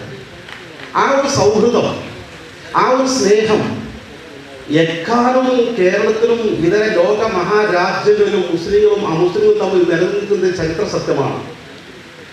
കൊടുങ്ങല്ലൂർ കേന്ദ്രീകരിച്ചിട്ടുണ്ടായിരുന്ന ചേരമാൻ പെരുമാളിന്റെ നേതൃത്വത്തിലെ ഭരണകൂടം ക്ഷയിച്ചു വന്നപ്പോൾ കോഴിക്കോട് സാമൂതിരിയുടെ നേതൃത്വത്തിലാണ് മലബാറിന്റെ വലിയൊരു ഭാഗം നൂറ്റാണ്ടുകളോളം ഭരിച്ചത്. സാമൂതിരി രാജാവ് ഹിന്ദു മഹാരാജാവാണ്. പക്ഷെ ഹിന്ദു മഹാരാജാവിന് ശക്തി പകർന്നിരുന്നത് അന്നത്തെ മുസ്ലിം പണ്ഡിതന്മാരായിരുന്നു. ചരിത്രത്തിൽ കാണാം. കോഴിക്കോട് കാളി അന്നത്തെ സാമൂതിരി രാജാവിന്റെ വലങ്കായിരുന്നു മാത്രമല്ല, കോഴിക്കോട് കാളിക്ക് ശമ്പളം കൊടുത്തിരുന്നത് സാമൂതിരി രാജാവായിരുന്നു. ചരിത്രത്തിൽ കാണാം. സാമൂതിരി രാജാക്കന്മാർ സ്ഥാനം ഏറ്റെടുക്കുമ്പോൾ അത് ആഘോഷത്തോടുകൂടി അദ്ദേഹത്തെ ആനയിക്കാൻ മുന്നോട്ട് വന്നിരുന്ന കൂട്ടത്തിൽ കോഴിക്കോട് കാളിമാരും മുസ്ലിം മത പണ്ഡിതന്മാരും പ്രമുഖരും ഉണ്ടായിരുന്നുവെന്ന് ചരിത്രം രേഖപ്പെടുത്തുന്നു. വൈദേശിക ശക്തികൾക്കെതിരെ സമരം ചെയ്യേണ്ടി വന്നപ്പോൾ സാമൂതിരിയും തൻ്റെ ഹൈന്ദവ സുഹൃത്തുക്കളും മുസ്ലിങ്ങളും ഒരുമിച്ച് നിന്നാണ് സമരം ചെയ്തത്, പോരാടിയത് എന്ന് ചരിത്രത്തിന്റെ താളുകൾ കാണാൻ സാധിക്കും. ഈ സൗഹൃദം, ഈ സ്നേഹം ഇത് കേരളത്തിലും മംഗലാപുരത്തും മാത്രമല്ല, പ്രവാചക തിരുമേനി അഷ്റഫുൽ ഖൽഖ് നബി മുത്ത് മുഹമ്മദ് മുസ്തഫ സ്വല്ലല്ലാഹു അലൈഹി ചരിത്രത്തിലേക്ക് പരിശോധിച്ച് നോക്കിയാൽ ഒരിക്കലും തങ്ങൾ സംഘർഷം ഉണ്ടാക്കുന്ന സാഹചര്യം ജീവിതത്തിൽ ഉണ്ടാക്കിയിട്ടില്ല. സത്യത്തിൽ പ്രവാചക തിരുമേനി കടന്നു വരുന്ന കാലഘട്ടത്തിൽ ഇസ്ലാമിക സമൂഹത്തിന്റെ കേന്ദ്രം കഴവയാണല്ലോ. അന്നും ഇന്നും എക്കാലവും വിശുദ്ധ കഴവയാണ്. ആ കഴവയുടെ അകത്തളത്തിൽ 360 വിഗ്രഹങ്ങൾ പ്രതിഷ്ഠകളുണ്ടാകുമെന്ന് ചരിത്രത്തിൽ കാണുന്നു. വിഗ്രഹങ്ങൾക്ക് ആരാധിക്കുന്നത് ഇസ്ലാം 100% എതിരാണ്, വിയോജിപ്പാണ്. എന്നാൽ പോലും ഒരു സംഘർഷപൂരിതമായ സാഹചര്യം ഇല്ലാതിരിക്കാൻ വേണ്ടി 13 വർഷക്കാലം ഇസ്ലാമിക പ്രബോധനത്തിന് മക്ക കേന്ദ്രീകരിച്ച് നേതൃത്വം നൽകിയ പ്രവാചക തിരുമേനി അഷ്റഫുൽ ഖൽഖ് മുത്ത് മുഹമ്മദ് മുസ്തഫ സ്വല്ലല്ലാഹു അലൈഹി വസല്ലം ഒരു വിഗ്രഹം പോലും അവിടെ നിന്ന് എടുത്തു മാറ്റണമെന്ന് തൻ്റെ ശിഷ്യന്മാർക്ക് നിർദ്ദേശം കൊടുത്തില്ല, ഒരു സൂചന പോലും നൽകിയില്ല. ചെറിയൊരു സൂചന കൊടുത്തിരുന്നെങ്കിൽ തൻ്റെ പ്രിയപ്പെട്ട അനുചരന്മാർ എന്തും പറഞ്ഞാൽ അനുസരിക്കുന്ന അനുചരന്മാർ ആ വിഗ്രഹങ്ങൾ മക്ക കാലഘട്ടത്തിൽ തുടച്ചു മാറ്റുമായിരുന്നു. പക്ഷെ പ്രവാചകന് വേണ്ടി തയ്യാറായില്ല. സംഘർഷഭരിതമായ സാഹചര്യം ഒരു കാരണവശാലും ഇസ്ലാം നിർവഹിക്കുന്നില്ല. ആ വിശുദ്ധ കഴവയുടെ തണലിൽ നല്ല വെയിലാണ്. ഹദീസിൽ കാണാം, പ്രവാചക തിരുമേനി സ്വല്ലല്ലാഹു അലൈഹി വസല്ലം മുതവസ്സിദുൻ ഇലൽ കഅബ ബിബുർദത്തിലഹു, ഒരു പുതപ്പ് ചുരുട്ടി തലക്ക് വെച്ചിട്ട് കഅബയുടെ ഭിത്തിയിൽ ചാരി ഇരിക്കുകയാണ്. മുസ്ലിങ്ങൾ നിരന്തരം പീഡിപ്പിക്കപ്പെട്ടുകൊണ്ടിരിക്കുന്നു, നിരന്തരം ആക്രമിക്കപ്പെട്ടുകൊണ്ടിരിക്കുന്നു, നിരന്തരം പ്രയാസങ്ങൾ ദുരിതപൂർണമായ ജീവിതത്തിന് വിധേയമായിക്കൊണ്ടിരിക്കുന്നു. ഇതിങ്ങനെ സഹിച്ചുകൊണ്ടിരിക്കുക. ഖുർആന്റെ ആയത്ത് അവതരിക്കുന്ന ഖുർആൻ സൂക്തം ഫസ്ഫഹി സുഫ്ഹൽ ജമീൽ, വിട്ടുവീഴ്ച ചെയ്യുക, നിങ്ങൾ ക്ഷമിക്കുക, നിങ്ങൾ സമാധാനം കൈക്കൊള്ളുക. 70-ൽ പരം സൂക്തങ്ങളാണ് ഈ മക്ക കാലഘട്ടത്തിൽ അവതരിച്ചതെന്ന് വിശുദ്ധ ഖുർആൻ വ്യാഖ്യാതാക്കൾ രേഖപ്പെടുത്തി വെച്ചിരിക്കുന്നു. 70-ൽ പരം സൂക്തങ്ങൾ. നിങ്ങൾ ക്ഷമിക്കുക, സഹിക്കുക, പ്രതികരിക്കാൻ പാടില്ല, സംഘർഷം ഉണ്ടാക്കാൻ പാടില്ല. ഈ ഒരു സാഹചര്യത്തിൽ മഹാനായ അബൂ ദർദാ റളിയല്ലാഹു അൻഹു എന്ന സ്വഹാബി പ്രമുഖൻ പ്രവാചകനെ സമീപിച്ചുകൊണ്ട് ആ കഴവയുടെ കടലിൽ ചാരി നിൽക്കുന്ന പ്രവാചകരോട് പറഞ്ഞു, യാ റസൂലല്ലാഹ് അലാ തസ്തൻസിറു ലനാ അലാ തുദ്ഉ ലനാ, തങ്ങളെ അങ്ങ് ഞങ്ങൾക്ക് വേണ്ടി അള്ളാഹുവോട് പ്രാർത്ഥിക്കുന്നില്ലേ? അങ്ങ് ഞങ്ങൾക്ക് വേണ്ടി അള്ളാഹുവോട് സഹായം തേടുന്നില്ലേ? ഞങ്ങൾ എന്തൊരു പ്രതിസന്ധിയാണ് അഭിമുഖീകരിച്ചുകൊണ്ടിരിക്കുന്നത്? പ്രയാസത്തിന്റെ സങ്കടത്തിന്റെ നടുക്കടലിൽ കണ്ണീർ കയത്തിലാണോ തങ്ങൾ നീന്തി തുടിച്ചുകൊണ്ടിരിക്കുന്നത്? നിങ്ങൾ കാണുന്നില്ലേ, ഈ പരിശുദ്ധ ഇസ്ലാം അംഗീകരിച്ചതിന്റെ പേരിൽ, അള്ളാഹുവിന്റെ ഏകത്വം സ്ഥിരീകരിച്ചതിന്റെ പേരിൽ ഞങ്ങളുടെ പ്രിയപ്പെട്ട കൂട്ടുകാരന്മാർ നിരന്തരം പീഡിപ്പിക്കപ്പെട്ടിരിക്കുന്ന ദുരിത ദിനങ്ങളുടെ വർണ്ണനാതീതമായ കാഴ്ചകൾ നിങ്ങൾ കാണുന്നില്ലേ? എന്ത് സങ്കടം പറഞ്ഞപ്പോൾ തങ്ങൾ പറഞ്ഞത്, നിങ്ങൾ ക്ഷമിക്കുക, അല ഇന്ന മൻ കാന ഖബലകും, അറിയണം നിശ്ചയം നിങ്ങളുടെ മുൻഗാമികൾ, ഫയുഖദു ഫയുഫർ ലഹു, അവന് വേണ്ടി ഒരു വലിയ കുഴി കീറും, ഒരു ഗർത്തം വെട്ടി ഉണ്ടാക്കും, എന്നിട്ട് ആ ഗർത്തത്തിലേക്ക് അവൻ ഇറക്കി നിർത്തും. എന്തുകൊണ്ട്? അള്ളാഹു ഏകനാണെന്ന് പ്രഖ്യാപിച്ച ഒറ്റ കാരണത്താൽ. എന്നിട്ട് ഫയൂദൽ ഫീ റഅസിഹി മിൻഷാർ, അവന്റെ മൂർധാവിൽ മൂർച്ചയുള്ള വാള് വെക്കും. വാള് വെച്ചിട്ട് ചോദിക്കും, നീ നിന്റെ ദീനിൽ നിന്ന് പിന്തിയാൻ തയ്യാറാകുന്നുണ്ടോ? ആദർശം മാറ്റിവെക്കാൻ തയ്യാറാകുന്നുണ്ടോ? ഈ ഘട്ടത്തിൽ അല്ലാഹു അഹദ്, അല്ലാഹു ഏകൻ എന്ന് പറയുമ്പോൾ ആ കൃത്യമായി വാളുപയോഗിച്ചിട്ടുണ്ട്. അവൻ നേരെ പുലർത്തുന്നു എന്ന് മാത്രമല്ല, അവൻ എല്ലും ഇറച്ചിയും വെവ്വേറെയാക്കി മാറ്റി വെക്കുന്നു. എന്നിട്ടും അതൊന്നും അവന്റെ സത്യത്തിൽ നിന്ന് പിന്തിരിപ്പിക്കാൻ പര്യാപ്തമായിട്ടില്ല. അള്ളാഹുവാണ് സത്യം. സംഘർഷരഹിതമായ സാഹചര്യത്തിലൂടെ ഈ പ്രബോധനം നിങ്ങൾ മുന്നോട്ട് കൊണ്ടുപോവുകയാണെങ്കിൽ അള്ളാഹു യാഥാർത്ഥ്യം പൂർത്തിയാക്കുക തന്നെ ചെയ്യും. എത്രത്തോളം വെച്ചാൽ അറബ് ലോകത്തിലെ വിശാലമായ രക്തമായ ഹദ്റമൗത്ത് നിന്ന് സ്വന്നാഅ് വരെ ഏകാന്തനായ യാത്രക്കാരൻ ആരെയും ഭയപ്പെടാതെ സർവതന്ത്ര സ്വതന്ത്രനായി സഞ്ചരിക്കാൻ കഴിയും. ലാ യഖാഫു ഇല്ലല്ലാഹ്, അല്ലാഹുവിനെ അല്ലാതെ തന്റെ കൂടെ ആട്ടിൻ പറ്റമുണ്ടെങ്കിൽ ആട്ടിൽ ചെന്നായി പിടിക്കുമോ എന്ന ഭയവുമില്ലാതെ, മറ്റൊരു ഭയമില്ലാതെ സഞ്ചരിക്കാൻ കഴിയുന്ന സ്വസ്ഥതയുള്ള ശാന്തപൂർണ്ണമായ ജീവൻ നമുക്ക് ഭാവിയിൽ കൈവരിക്കാൻ സാധിക്കുമെന്ന് അഷ്റഫുൽ ഖൽഖി നബി മുത്ത് മുഹമ്മദ് മുസ്തഫ സ്വല്ലല്ലാഹു അലൈഹി വസല്ലം ശിഷ്യന്മാരോട് പറയുന്നു. സത്യത്തിൽ ഇന്ത്യ എന്ന മഹാരാജ്യത്തിൽ ഈ ഒരു ശൈലിയല്ലേ നമ്മൾ സ്വീകരിക്കേണ്ടത്? നിങ്ങൾ നിഷ്പക്ഷമായി ചിന്തിച്ചു നോക്കൂ. നമ്മൾ അല്ലെങ്കിൽ ഒരു മാതൃക കാണട്ടെ. പ്രവാചകന്മാരുടെ ജീവിത കാലഘട്ടത്തിൽ യുദ്ധം ഉണ്ടായിട്ടുണ്ട്. ആ യുദ്ധം നേർക്കുനേരെയാണ്. ഒരു അംശനെ തട്ടിക്കൊണ്ടുപോയി, ശത്രുവിനെ തട്ടിക്കൊണ്ടുപോയി ഒളിവിൽ പോകുന്ന, വിദേശത്തെ കടന്നു പോകുന്ന പ്രവണതയല്ല പ്രവാചകനെ പഠിപ്പിച്ചത്. ആവശ്യമായ സാഹചര്യം വന്നപ്പോൾ, പ്രതിരോധിക്കേണ്ട സാഹചര്യം വന്നപ്പോൾ, ഇനി പിടിച്ചു നിൽക്കണമെങ്കിൽ യുദ്ധമല്ലാത്ത മറ്റൊരു മാർഗമില്ലെന്ന് കണ്ടപ്പോൾ പ്രതിരോധത്തിന് പരസ്യമായി അന്തസ്സായി നിന്ന് നേർക്കുനേരെ പോരാട്ടം നടത്തിയ ചരിത്രമേ പ്രവാചക തന്റെ അനുജന്മാർക്കുമുള്ളൂ. ഇത്തരം ഒളിയുദ്ധങ്ങളും ഒളി ആക്രമണങ്ങളും തീർച്ചയായും അപകടകരമാണ്. അത് വർഗീയ സംഘർഷം സൃഷ്ടിക്കും. വർഗീയ സംഘർഷം സൃഷ്ടിക്കുന്ന ആത്യന്തികമായ ഫലം തഫ്സീറുൽ ബൈദാവിൽ കാണാം. നിങ്ങൾ കടന്നൽ കൂടുതലേക്ക് കല്ലിടരുത് എന്ന്. കടന്നൽ കൂടുതലേക്ക് കല്ലിട്ടാൽ എന്ത് സംഭവിക്കും? നമുക്ക് ആലോചിക്കാൻ സാധിക്കും. ഇത് വളരെ ഫലവത്തായ, വളരെ അർത്ഥവത്തായ ആശയമാണ്. പ്രവാചകൻ തന്റെ ജീവിതത്തിലുടനീളം 13 വർഷക്കാലം ഒരു സംഘർഷത്തിനും പോയില്ല. മദീനയിലേക്ക് പലായനം ചെയ്തു. അവിടെ ചെന്നിട്ടും സ്വസ്ഥമായി ജീവിക്കാൻ അനുവദിക്കാത്ത സാഹചര്യത്തിൽ മാത്രമാണ് അപ്പോഴേക്കും ഇസ്ലാമിക ഭരണകൂടം വന്നു ശക്തരായി പ്രതിരോധിക്കാൻ തയ്യാറായത്. ഇതല്ലേ വസ്തുത? ഇതല്ലേ യാഥാർത്ഥ്യം? ഇതിനപ്പുറം രാജ്യത്ത് മുസ്ലിങ്ങൾക്കിടയിലും അമുസ്ലിങ്ങൾക്കിടയിലും സംഘർഷം സൃഷ്ടിച്ചുകൊണ്ട് സമാധാനപരമായ അന്തരീക്ഷം സൃഷ്ടിച്ച് മുസ്ലിങ്ങൾ വേറെയും ഹിന്ദുക്കൾ വേറെയും ക്രിസ്ത്യാനികൾ വേറെയും ബാധിക്കപ്പെടുന്ന ചരിത്രത്തിന് ഇസ്ലാമിന്റെ പിൻബലം ഇല്ല എന്ന് ഇസ്ലാമിന്റെ പ്രമാണങ്ങൾ വളരെ കൃത്യമായി പഠിപ്പിക്കുന്നത്. ഇവിടെ ശാന്തമായ അന്തരീക്ഷത്തില് ഇസ്ലാമിക പ്രചരണം പോലും നടക്കും. ഇസ്ലാമിന്റെ ദഴവത്വത്തിക്ക് വളരെ പ്രധാനമാണ്. ഞാൻ ചോദിക്കട്ടെ, ഇന്നത്തെ അമേരിക്കയിലും ഇന്നത്തെ യൂറോപ്പിലും ഇസ്ലാമിലേക്ക് ആളുകൾ കുതിച്ചു പാഞ്ഞുകൊണ്ടിരിക്കുകയാണ്. ഇസ്ലാം ശക്തിപ്പെട്ടുകൊണ്ടിരിക്കുകയാണ്. ജൂതന്മാരും ക്രൈസ്തവരും എഡ്യൂക്കേറ്റഡായ ആളുകൾ ഇസ്ലാമിലേക്ക് ഒഴുകിക്കൊണ്ടിരിക്കുന്നു. കാരണം സംഘർഷരഹിതമായ സാഹചര്യമാണ് അവിടെ. ഈ പറയുന്ന ഹൈന്ദവ വർഗീയവാദികളും മുസ്ലിം തീവ്രവാദികളും ക്രൈസ്തവ വർഗീയവാദികളും ഇങ്ങനെ മൂന്നായി ഭാഗിച്ചുകൊണ്ട് നമ്മൾ സംഘർഷവുമായി മുന്നോട്ട് പോയാൽ എന്തായിരുന്നു ഫലം? ഇസ്ലാമിനെ കുറിച്ച് പഠിക്കാനും ഇസ്ലാമിലേക്ക് ഒഴുകി വരാനുള്ള സാഹചര്യവും നന്നെ ചുരുങ്ങിപ്പോകുമെന്ന് കൃത്യമാണല്ലോ. അതുകൊണ്ടാണ് പരിശുദ്ധ ഇസ്ലാമിന്റെ നിയമമായി പറയുന്നത് യുദ്ധം ചെയ്യേണ്ട സാഹചര്യം വന്നാൽ പോലും ഒരു ഉപാധി കൂടി ഉണ്ട്. അല്ല യക്കൂനബിന ഗുഴഫുൻ, നമ്മൾ ദുർബലരാകാതിരിക്കണമെന്ന് മാത്രമല്ല, ഔ നഹ്ബുഹു കറജാ ഇസ്ലാമി, അമുസ്ലിങ്ങൾ ഇസ്ലാമിലേക്ക് വരാനുള്ള സാഹചര്യം ഉണ്ടെങ്കിൽ, അവർക്ക് യാഥാർത്ഥ്യം മനസ്സിലാക്കാനുള്ള സാഹചര്യം ഉണ്ടെങ്കിൽ ഒരിക്കലും അത്തരം മേഖലയിൽ സംഘർഷം സൃഷ്ടിക്കാനോ യുദ്ധത്തിനോ ഇസ്ലാമിക ഭരണകൂടമാണെങ്കിൽ പോലും പോകാൻ പാടില്ല എന്ന് കൃത്യമായി നമ്മുടെ തൊഴിഫയിൽ എഴുതി വെച്ചിട്ടുണ്ട്. മതപരമായ നിയമമായി കൃത്യമായി നിഷ്കർഷിച്ചിട്ടുണ്ട്. ഇതൊക്കെ വസ്തുക്കളാണ്, യാഥാർത്ഥ്യങ്ങളാണ്. എന്ന് വെച്ചാൽ നിങ്ങൾ ചോദിക്കും, എന്നെ ഒരാൾ ആക്രമിക്കുകയാണെന്ന് ഞാൻ കൈ കെട്ടി നോക്കി നിൽക്കണം? അങ്ങനെ ഗാന്ധിയുടെ സിദ്ധാന്തമൊന്നും ഇസ്ലാമിലില്ല. മുഖത്തെടുത്താൽ മറ്റേ മുഖം കൂടി കാണിച്ചു കൊടുക്കണം ഇസ്ലാം പഠിപ്പിക്കുന്നില്ല.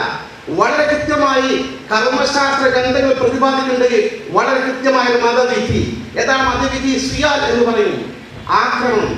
ഈ അധ്യായത്തിൽ കൃത്യമായി പറയുന്നുണ്ട്, യജൂസു ലിശഖ്സി, ഏതൊരു വ്യക്തിക്കും അനുവദനീയമാണ്.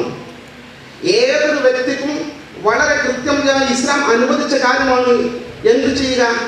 തനിക്കെതിരെ ആക്രമണത്തിന് വരുന്ന ആളുകൾക്കെതിരെ മഴസൂം എന്നാണ് പറയുന്നത്. മഴസൂം, ഇസ്ലാം സുരക്ഷിതത്വമുള്ള ആളായി കണക്കാക്കുന്ന ഒരാൾക്കെതിരെ. മഴസൂം എന്ന് പറയുമ്പോൾ ഇസ്ലാമിനോട് കടുത്ത വയല് കാണിക്കുന്ന ശത്രു അത് പെടില്ല. ഇസ്ലാമിന് പുറത്തു പോയി ഇസ്ലാമിനെ അവമതിച്ചവനും പെടില്ല. താരിഖ് സ്വലാം നിസ്കാരം ഉപേക്ഷിക്കുന്നതും പെടില്ല.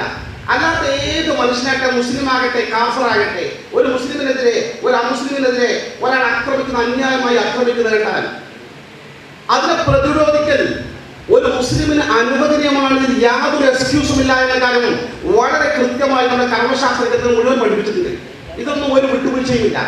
പക്ഷേ മുസ്ലിങ്ങൾക്കും അമുസ്ലിങ്ങൾക്കും ഇടയിൽ സംഘർഷം ഉണ്ടാക്കിക്കൊണ്ട്, ചേരുകൾ ഉണ്ടാക്കിക്കൊണ്ട്, വർഗീയ ധ്രുവീകരണം ഉണ്ടാക്കിക്കൊണ്ട് നടത്തുന്ന പ്രവർത്തനങ്ങൾ ഏത് ഭാഗത്തു നിന്നാണെങ്കിലും, ഇസ്ലാമിന്റെ ഭാഗത്തു നിന്നാണെങ്കിൽ ഇസ്ലാമിന്റെ പിൻബലം അതില്ല എന്ന് വളരെ കൃത്യമായ സൂചന നമ്മുടെ അഭിമാനമായ അധ്യക്ഷൻ സയ്യിദുൽ ഉലമ ജിഫ്രി മുഖ്യമന്ത്രി വളരെ വ്യക്തമായി പറഞ്ഞു. അതാണ് ഇസ്ലാമിന്റെ നിലപാട്. ആ നിലപാട് നിലനിൽക്കും. ആ നിലപാടുമായി നമുക്ക് മുന്നോട്ട് പോയാൽ ഒരുപാട് ഭാവി ഇനിയും നമുക്കുണ്ട്. ഇസ്ലാമിനും മുസ്ലിമുകൾക്കും ഒരുപാട് ഭാവിയുണ്ട്. ഇവിടുത്തെ ഹൈന്ദവർക്കും ക്രിസ്ത്യാനികൾക്കും ഒരുപാട് ഭാവിയുണ്ട്. നമുക്ക് ഒരുമിച്ച് സഹകരിച്ച് സൗഹൃദത്തോടെ പൂർവ്വകാലത്ത് എങ്ങനെയായിരുന്നു ഈ രാജ്യത്തെ മുസ്ലിങ്ങൾ അതേ സ്ഥിതിയിലേക്ക് മുന്നോട്ട് കൊണ്ടുപോകാൻ വേണ്ടിയുള്ള ഒരു ആഹ്വാനമാണ് സമസ്ത കേരള സുന്നി വിദ്യാർത്ഥി ഫെഡറേഷൻ നേതൃത്വത്തിൽ മംഗലാപുരത്ത് നൽകിയിരിക്കുന്നത്. ഈ സന്ദേശം ഈ മണ്ണിൽ വ്യാപകമായി പ്രചരിപ്പിച്ചുകൊണ്ട് ഘട്ടം ഘട്ടമായി കൂടുതൽ ഈ സന്ദേശങ്ങൾ സഹോദരങ്ങളിലേക്ക് എത്തിച്ചുകൊണ്ട് നഷ്ടപ്പെട്ട സൗഹൃദവും സ്നേഹവും നമുക്ക് വീണ്ടെടുക്കാൻ സാധിക്കണം. അല്ലാഹു തൗഫീഖ് നൽകി അനുഗ്രഹിക്കുമാറാകട്ടെ. ആണെന്ന് പ്രാർത്ഥിച്ചുകൊണ്ട് ഞാൻ എന്റെ വാക്കിൽ വിരാമം നൽകുന്നു. സ്വല്ലല്ലാഹു അലൈഹി മുഹമ്മദ് വആലിഹി വസഹ്ബിഹി അജ്മഈൻ വൽഹംദുലില്ലാഹി റബ്ബിൽ ಆಲಮೀൻ. ಇಸ್ಲಾಂ ಕಿತ್ತುಗಾಗಿ 5 ನಿಮಿಷದಲ್ಲಿ ನಮ್ಮೊಂದಿಗೆ ಸುಭಾಷ್ ಕೋರಲಿದ್ದಾರೆ. ಜಮಯಿಯತುಲ್ ಖುತಬಾ Dakshina Kannada ಜಿಲ್ಲಾಧ್ಯಕ್ಷರಾದ S B. ಅಸ್ಸಲಾಮು ಅಲೈಕುಂ ವರಹಮತುಲ್ಲಾಹ್. ವೇದಿಕೆಯಲ್ಲಿರತಕ್ಕಂಥ ಎಲ್ಲ ಗಣ್ಯರು, ವಿಶೇಷವಾಗಿ ನಮ್ಮ ಈ ಒಂದು ಕಾರ್ಯಕ್ರಮಕ್ಕೆ ಅತ್ಯಂತ ಮೆರುಗು ನೀಡಿದಂತಹ 2 ಸ್ವಾಮೀಜಿಗಳು ಚಿತ್ರದುರ್ಗದಿಂದ ಬಹಳ ದೂರದಿಂದ ಬಂದಿದ್ದಾರೆ. ಆದರೆ ಅವರಿಗೆ ಈಗ ಭಾಷಣ ಕೊಟ್ಟರೆ ಇಲ್ಲಿ ಯಾರು ಮತ್ತೆ ಉಳಿಯುವುದಿಲ್ಲ ಅಂತ ಹೇಳಿದರೆ ಎಲ್ಲರೂ ಹೋಗ್ತಾರೆ. ಸ್ವಾಮೀಜಿಗಳ ಭಾಷಣ ಕೇಳಲಿಕ್ಕೆ ಎಲ್ಲರೂ ನಿಂತಿದ್ದೀರಿ ಅಂತ ನಮಗೆ ಗೊತ್ತು.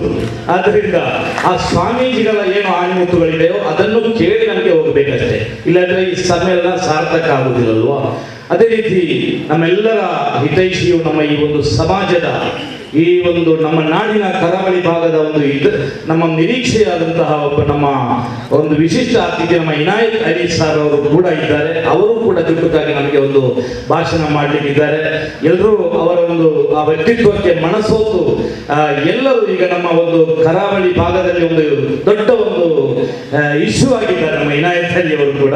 ಆದ್ದರಿಂದ ನಾನು ಈ ಸಂದರ್ಭದಲ್ಲಿ ಹೇಳಿರುವುದು, ಇವತ್ತು ಇಲ್ಲಿ ಒಂದು ಈ ವೇದಿಕೆಯಲ್ಲಿ ಯಾರಾದರೂ ಒಂದು ಕಿಡಿಗೇಡಿಗಳು ಉದ್ರೇಕಕಾರಿ ಭಾಷಣ ಮಾಡಲಿಕ್ಕೆ ಇಲ್ಲಿ ಬಂದಿದ್ದರೆ ಇವತ್ತು ಚಾನಲ್ಗಳೆಷ್ಟು, ಪತ್ರಕರ್ತರೆಷ್ಟು ಎಲ್ಲ ನಮಗೆ ಆ ಪತ್ರಕರ್ತರನ್ನು ನಿಲ್ಲಲಿಕ್ಕೆ ಸಾಧ್ಯ ಆಗ್ತಿರಲಿಲ್ಲ. ಆದರೆ ಇವತ್ತು ನಮ್ಮ ಈ ಒಂದು ವೇದಿಕೆಯಲ್ಲಿ ಈ ನಾಡನ್ನು ಕಟ್ಟಲಿಕ್ಕೆ ಬೇಕಾಗಿ, ಈ ದೇಶವನ್ನು ಕಟ್ಟಲಿಕ್ಕೆ ಬೇಕಾಗಿ ಶಾಂತಿಯ, ಸಮಾಧಾನದ ಸಂದೇಶವನ್ನು ಸಾರಲಿಕ್ಕೆ ಬರುವಾಗ ಇಲ್ಲಿ ಯಾವ ಪತ್ರಕರ್ತರು ಇಲ್ಲ, ಯಾವ ಮೀಡಿಯಾಗಳು ಇಲ್ಲ. ಇದು ಏನಾಗಿದೆ ಅಂತ ಹೇಳಿದ್ರೆ, ಹುಚ್ಚು ಹಿಡಿಯುವಾಗ ಸಂಕೋಲೆಯಲ್ಲಿ ಬಂಧಿಸಬೇಕು. ಆದರೆ ಸಂಕೋಲೆಗೆ ಹುಚ್ಚು ಹಿಡಿದರೆ ಏನಾಗಬಹುದು? ಅದೇ ರೀತಿಯಾಗಿದೆ ನಮ್ಮ ದೇಶದಲ್ಲಿ. ನಮ್ಮ ದೇಶಕ್ಕೆ ಒಂದು ಕಾನೂನು ಇದೆ. ಅಂಬೇಡ್ಕರ್ ಅವರು ಬರೆದಂತಹ ನಮಗೆಲ್ಲ ನೀಡಿದಂತಹ ಒಂದು ದೊಡ್ಡ ಗಿಫ್ಟ್ ಆ ಸಂವಿಧಾನ, ಅದನ್ನು ಬದಿಗೆ ತರಿಸಿ ಈಗ ಕಾನೂನು ಏನಿದೆ ಅಂತ ಏನಾಗಿದೆ ಅಂತ ಹೇಳಿದ್ರೆ ತಾಂಬೂಲದಲ್ಲಿ ನೋಡಿ ಕಾನೂನನ್ನು ತೀರ್ಮಾನಿಸುವಂತ ಒಂದು ಹಂತಕ್ಕೆ ಬಂದಿದ್ದೇವೆ ನಾವು. ಈ ದೇಶ ಎತ್ತ ಕಳಿಸಾಗ್ತಾ ಇದೆ. ಇವತ್ತು ಶಾಂತಿ ಸೌಹಾರ್ದತೆ ಬೇಕಾಗಿರುವುದು ಕೇವಲ ಮುಸಲ್ಮಾನರಿಗೆ ಅಲ್ಲ, ಈ ದೇಶದ ಎಲ್ಲ ನಾಗರಿಕರಿಗೂ ಶಾಂತಿ ಸಮಾಧಾನ ಬೇಕಾಗ್ತದೆ. ಇವತ್ತು 20 ಕೋಟಿ ಮುಸಲ್ಮಾನರು, ಈಗಾಗಲೇ ರಮನಾಥ್ ರೈ ಅವರು ಹೇಳಿದಂತೆ ಇಂಡೋನೇಷ್ಯಾ ಬಿಟ್ಟರೆ ಇಲ್ಲಿ ಜಗತ್ತಿನಲ್ಲಿ ಅತ್ಯಂತ ಹೆಚ್ಚು ಮುಸಲ್ಮಾನರು ಇರುವುದು ಈ ಭಾರತ ದೇಶದಲ್ಲಿ. ಈ 20 ಕೋಟಿ ಮುಸಲ್ಮಾನರು ಇಲ್ಲಿ ಕೋಮುವಾದಿಗಳಾದರೆ ಅಥವಾ 70 ಕೋಟಿ ಹಿಂದೂಗಳು ಇಲ್ಲಿ ಕೋಮುವಾದಿಗಳಾದರೆ ಅಥವಾ ಕ್ರೈಸ್ತರು ಏನಿಷ್ಟಿದ್ದಾರೋ ಅವರೆಲ್ಲ ಇಲ್ಲಿ ಕೋಮುವಾದಿಗಳಾದ್ರೆ ಇಲ್ಲಿ ಈ ಭಾರತಕ್ಕಂತಲ್ಲ ಇಡೀ ಜಗತ್ತಿಗೆ ಉಳಿಗಾಲ ಇಲ್ಲ ಎಂಬುದನ್ನು ನಾವು ಅರ್ಥ ಮಾಡಿಕೊಳ್ಳಬೇಕು. ಆದ್ದರಿಂದ ಬಹುಸಂಖ್ಯಾತರಾದ ಹಿಂದೂಗಳಿಗೆ ಬಹಳಷ್ಟು ಜವಾಬ್ದಾರಿಗಳಿವೆ. ನಾವು ಅಲ್ಪಸಂಖ್ಯಾತರು. ಒಂದು ದೇಶದಲ್ಲಿ ಆ ದೇಶದ ಅಲ್ಪಸಂಖ್ಯಾತರನ್ನು ಆ ದೇಶದ ಬಹುಸಂಖ್ಯಾತರು ಯಾವ ರೀತಿ ತೊಡಗಿಸಿಕೊಳ್ತಾರೆ, ಆ ರೀತಿಯಲ್ಲಿ ಆ ದೇಶದ ಬೆಳವಣಿಗೆ ಉಂಟಾಗ್ತದೆ, ಆ ದೇಶದ ಅಭಿವೃದ್ಧಿ ಉಂಟಾಗ್ತದೆ ಎಂಬುದನ್ನು ಎಲ್ಲರೂ ಅರ್ಥ ಮಾಡಿಕೊಳ್ಬೇಕು. ಇಲ್ಲಿ ಅರಾಜಕತೆ ಉಂಟು ಆದ್ರೆ ಅದು ಮುಸಲ್ಮಾನರಿಗೆ ಮಾತ್ರ ನಷ್ಟ ಅಲ್ಲ, ಇಲ್ಲಿ ಎಲ್ಲರಿಗೂ ಅದು ನಷ್ಟ ಆಗ್ತದೆ.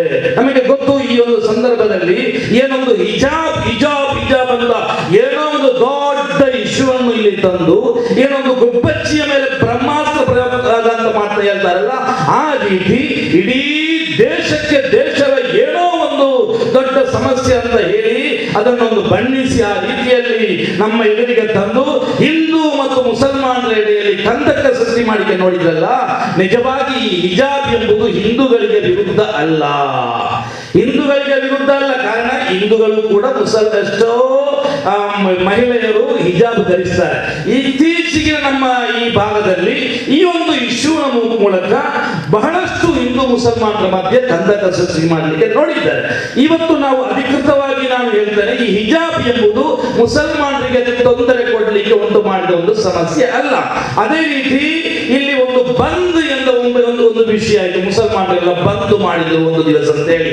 ನಿಜವಾಗಿ ಹೇಳ್ತೇನೆ, ನಮ್ಮ ಸಂಸ್ಥೆಯ ನಮ್ಮ ಏನು ಸಮಸ್ತ ಅಂತ ನಾವು ಹೇಳ್ತೇವೆಯೋ, ನಮ್ಮ ಒಂದು ಧಾರ್ಮಿಕ ಸಂಘಟನೆ, ಸರ್ವೋಚ್ಚ ಧಾರ್ಮಿಕ ಸಂಘಟನೆ, ಅದರ ಅಧ್ಯಕ್ಷರಾದ ನಮ್ಮ ಜಿಫ್ರಿ ತಂಗದವರಿಗೆ ನಾನೇ ಖುದ್ದು ಫೋನ್ ಮಾಡಿ ಕೇಳಿದೆ.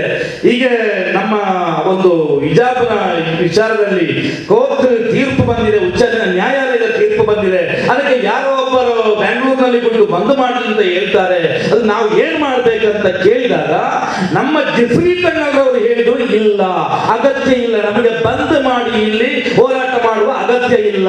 ಬಂದು ಮಾಡುವುದಾದ್ರೆ ಹಿಂದೂಗಳು ಮುಸಲ್ಮಾನರು ಎಲ್ಲರೂ ಸೇರಿ ಬಂದು ಮಾಡಿದ್ರೆ ಓಕೆ, ಇಲ್ಲದಿದ್ರೆ ನಮಗೆ ಆ ಬಂದಿನ ಅಗತ್ಯ ಇಲ್ಲ ಅಂತ ಹೇಳಿ ಸರ್ವೋಚ್ಚ ಧಾರ್ಮಿಕ ಸಂಘಟನೆ ಅಂತ ಜಿಫ್ರಿ ತಂಗದವರು ನನ್ನ ಹತ್ರ ಬುದ್ಧಿ ಹೇಳಿದ್ರು. ಇದು ನಾವು ಅರ್ಥ ಮಾಡಿಕೊಳ್ಬೇಕು.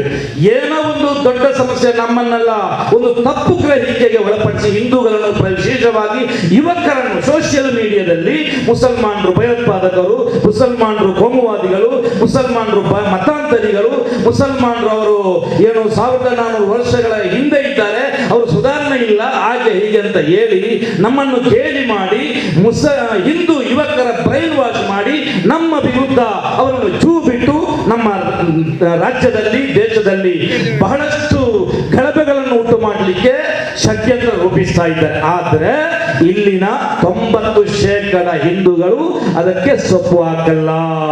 ನಮ್ಗೆ ಗೊತ್ತು, ಇಲ್ಲಿ ಉದ್ರೇಕಕಾರಿ ಭಾಷಣ ಮಾಡುವ ಯಾರು ಸ್ವಾಮಿಗಳಿದ್ದಾರೆ, ಕಾಳಿ ಗೀಳಿ ಅಂತ ಹೇಳ್ತಾರಲ್ಲ, ಕೆಲವೊಂದು ಅವರಿಗೆ ಇಲ್ಲಿಯ ದೊಡ್ಡ ದೊಡ್ಡ ಸ್ವಾಮಿಗಳು, ಸುತ್ತೂರು ಸ್ವಾಮಿಗಳಿರಬಹುದು ಅಥವಾ ಸಿದ್ಧಲಿಂಗ ಗಂಡ ಮಠದ ಸ್ವಾಮಿಗಳಿರಬಹುದು, ಇಲ್ಲಿ ಅಧಿಕೃತವಾಗಿ ಇಲ್ಲಿಯ ಹಿಂದೂಗಳು, ಬಹುತೇಕ ಹಿಂದೂಗಳು, ಬಹುಸಂಖ್ಯಾತರಾದ ಹಿಂದೂಗಳು ಗೌರವಿಸುವಂತಹ ಸ್ವಾಮೀಜಿಗಳು ಯಾರು ಕೂಡ ಬೆಂಬಲಿಸಿಲ್ಲ. ಇದು ನಮಗೆ ನಿರೀಕ್ಷೆ ಉಂಟು ಮಾಡಿದಂತಹ ಒಂದು ವಿಚಾರ.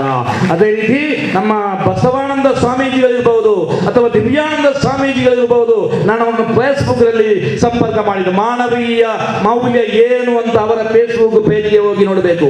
ನಮ್ಮ ದಿವ್ಯಾನಂದ ಸ್ವಾಮೀಜಿಯವರ ಫೇಸ್ಬುಕ್ಗೆ ಹೋದ್ರೆ ಗೊತ್ತಾಗ್ತದೆ ಏನು ಮಾನವೀಯ ಸಂಬಂಧ ಹೇಗೆ ಅಂತ. ಅವರ ಸುತ್ತಮುತ್ತ ಎಲ್ಲ ಅನಾಥರು, ಕಷ್ಟದಲ್ಲಿರುವವರು, ಬಡವರು, ಮುಸಲ್ಮಾನರು, ಹಿಂದೂಗಳು, ಎಲ್ಲರ ಅವರ ಸುತ್ತಮುತ್ತ ಇದ್ದಾರೆ.